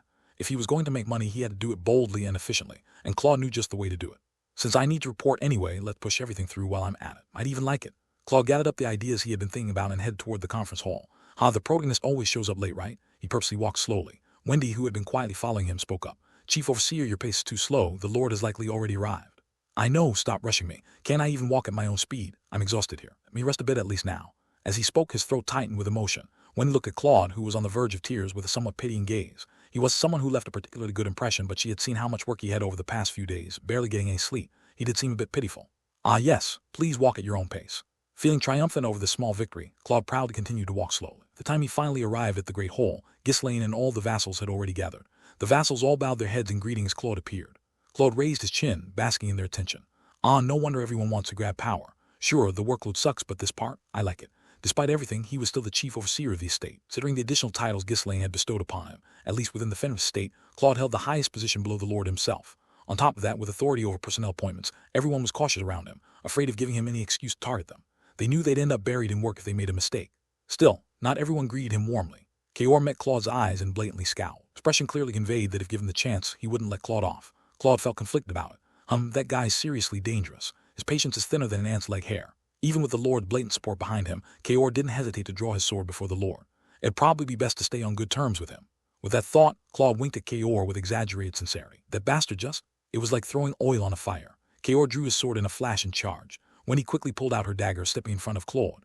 Belinda moved to stand next to Wendy, while Jillian gripped his axe and aimed it at Kaor. The soldiers guarding the hall, unaware of what was happening, rushed to the Lord's side. The only ones panicking were the vassals. These lunatics are drawing weapons in front of the Lord again. Where on earth did the Lord gather all these lunatics from? At that moment, Ghislaine lightly stomped his foot. A deadly, heavy mana spread throughout the room. Everyone froze in place as if time had stopped. Ghislaine spoke in a dry, emotionless voice. Enough. What do you think you're doing in the middle of a meeting? Upon hearing his words, everyone had no choice but to put away their weapons and return to their original seats. Kaor, still fuming, glared at Claude until the very last moment. Only after Kaor turned his head away did Claude let out a sigh of relief. Wow, even when I try to be friendly, it turns into a mess. I bet my hair that jerk probably doesn't have any friends. Once the chaotic atmosphere settled down, Ghislaine turned to Claude and asked, "How are things going?" "Well, we're slowly gathering food supplies and materials. We've also posted recruitment notices for workers, and we're currently looking for slash-and-burn farmers. However, the tasks you ordered, my lord, will need to be completely withdrawn, and you'll have to come up with a new plan." The retainers turned pale. They had already spent a huge amount of money, starring various projects. Now they were being told to scrap everything, and it was Ghislaine himself who had issued those orders. Claude was essentially pointing out that the Lord had made a mistake. Ghislaine, rather than showing any anger, responded with an intrigued expression. Why? Is there a problem? Of course there is, not just one problem, there are tons of them. Narrowing his eyes, Ghislaine gestured for Claude to continue. Claude swallowed once and opened his mouth. First of all, this land is too barren. No matter what farming techniques we improve, the yield can't be increased. If there's no food, the population won't grow, and naturally, neither will the tax revenue. Ghislaine nodded calmly. And what? You've ordered all sorts of facilities to be built, but where are you planning to get the maintenance funds when the taxes don't come in? If the farming situation were merely difficult, that would be one thing, but there are no resources at all. Can't produce handicrafts as special products because there are no people, and since we're not a transportation hub, we can't rely on trade. Really, there's not even a single viable way to make money. Just listening to this is depressing. That's exactly what I'm saying. It's so hopeless that there's nothing we can do. The retainers who had lived in the Fenris state nodded their heads without realizing it. The previous lords hadn't ignored the problem either. They tried everything they could from generation to generation, but all attempts had ended in failure. Even the recent war had been an effort by the previous lord to find some kind of breakthrough, but in the end he was defeated and lost his life. As the others showed agreement, Claude, feeling more confident, spoke with greater vigor. There are some facilities we absolutely need, I acknowledge that, but the rest, they're useless for now. There's no reason to build them on such a large scale. I mean, what's the point of putting up so many facilities in an estate that's practically penniless? Why are you crushing our young master's spirit like this? Belinda suddenly shouted. I'm not criticizing, I'm just saying that's the reality. We have plenty of runestones, why not use those? I already told you the problem is the upkeep. Do runestones multiply on their own? We recklessly expand just because we have money now, we'll be left with nothing but dust when the runestones run out. That's why we brought you in, to fix these problems. Claude, flabbergasted, let out a dry laugh. What, do you think I'm a god? Can I just touch barren land and turn it into fertile soil? Do you think mines will suddenly pop up if I dig around? Oh, this land is beyond hope unless a god comes down and rebuilds it. Why aren't you a god then? Yay, why am I not God? Honestly, I wish I could just blow up this whole estate. Claude muttered in frustration but then caught himself and quickly glanced at Ghislaine's reaction. And no, my lord, I didn't mean it like that. Ghislaine chuckled softly and nodded. I didn't expect you to perform miracles. Judging by the way you're talking, it sounds like you've thought of a different solution. Yes, that's right. The core problem is the lack of steady income. We need to stop spending money on pointless things and focus on securing a stable sort of revenue. And I've come up with an idea, a quick and easy way to make money. When you hear it, you'll be amazed.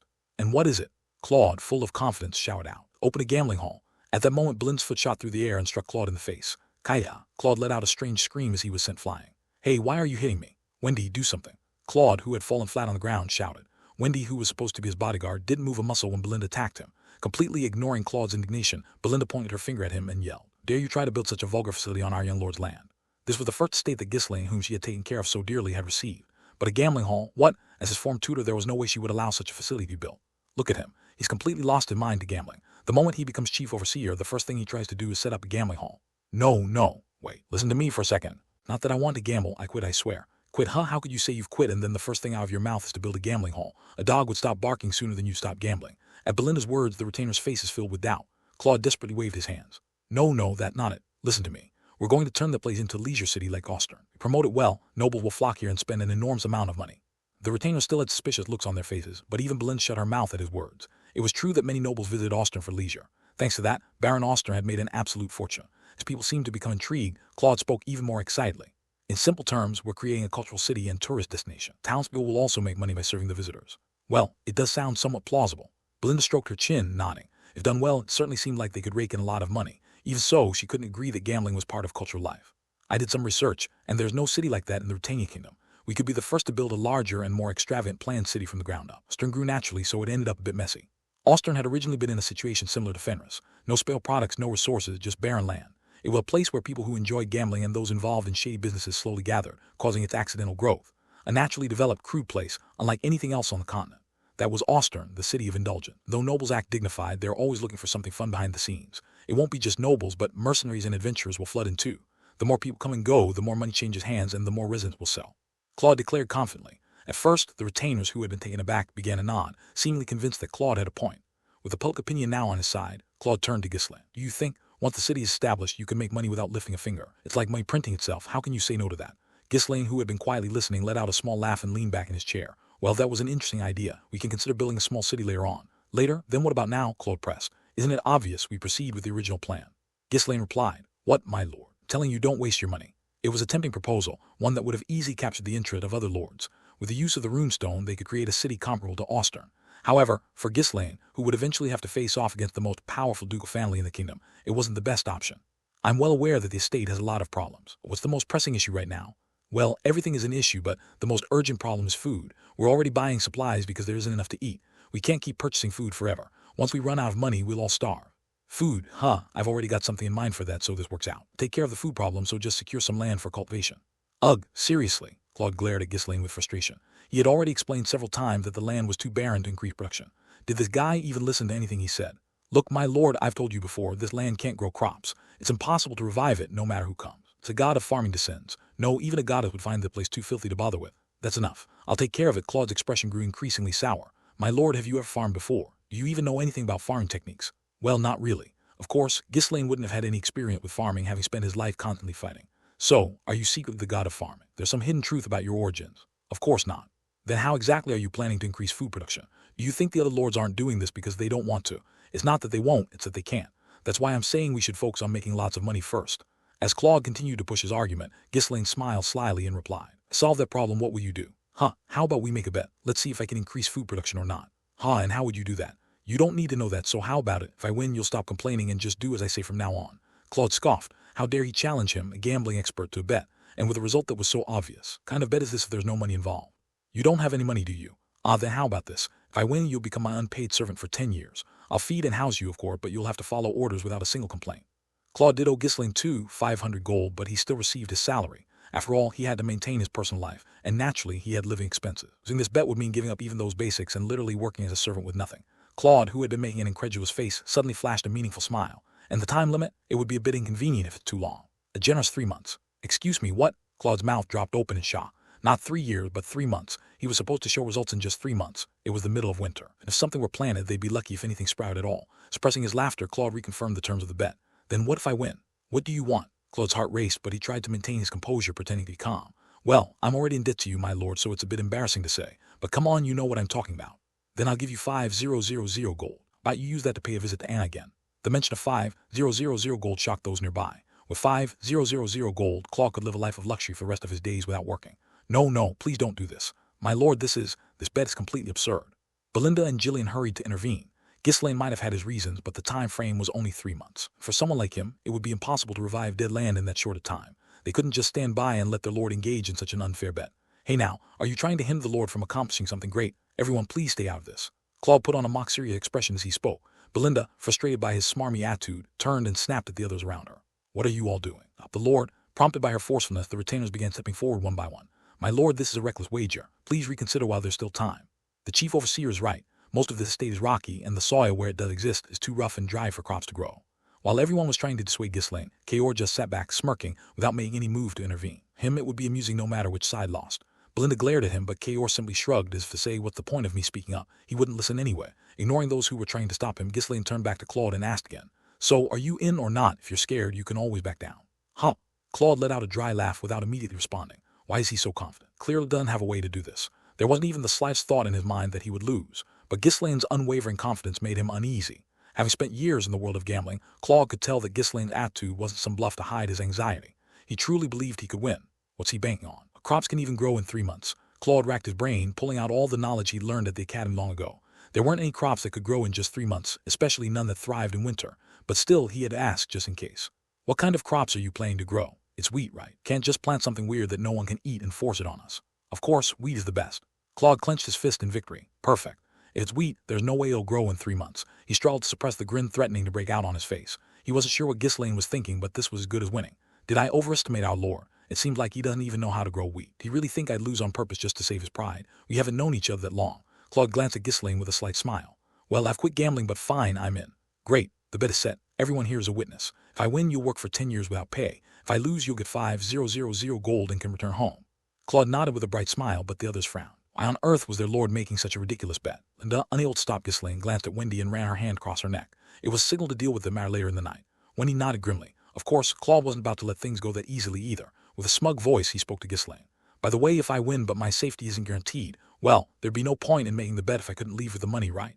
Ghislaine chuckled. Claude is the chief overseer of the estate, so everyone will ensure his safety. If anything happens, I'll hold each of you responsible.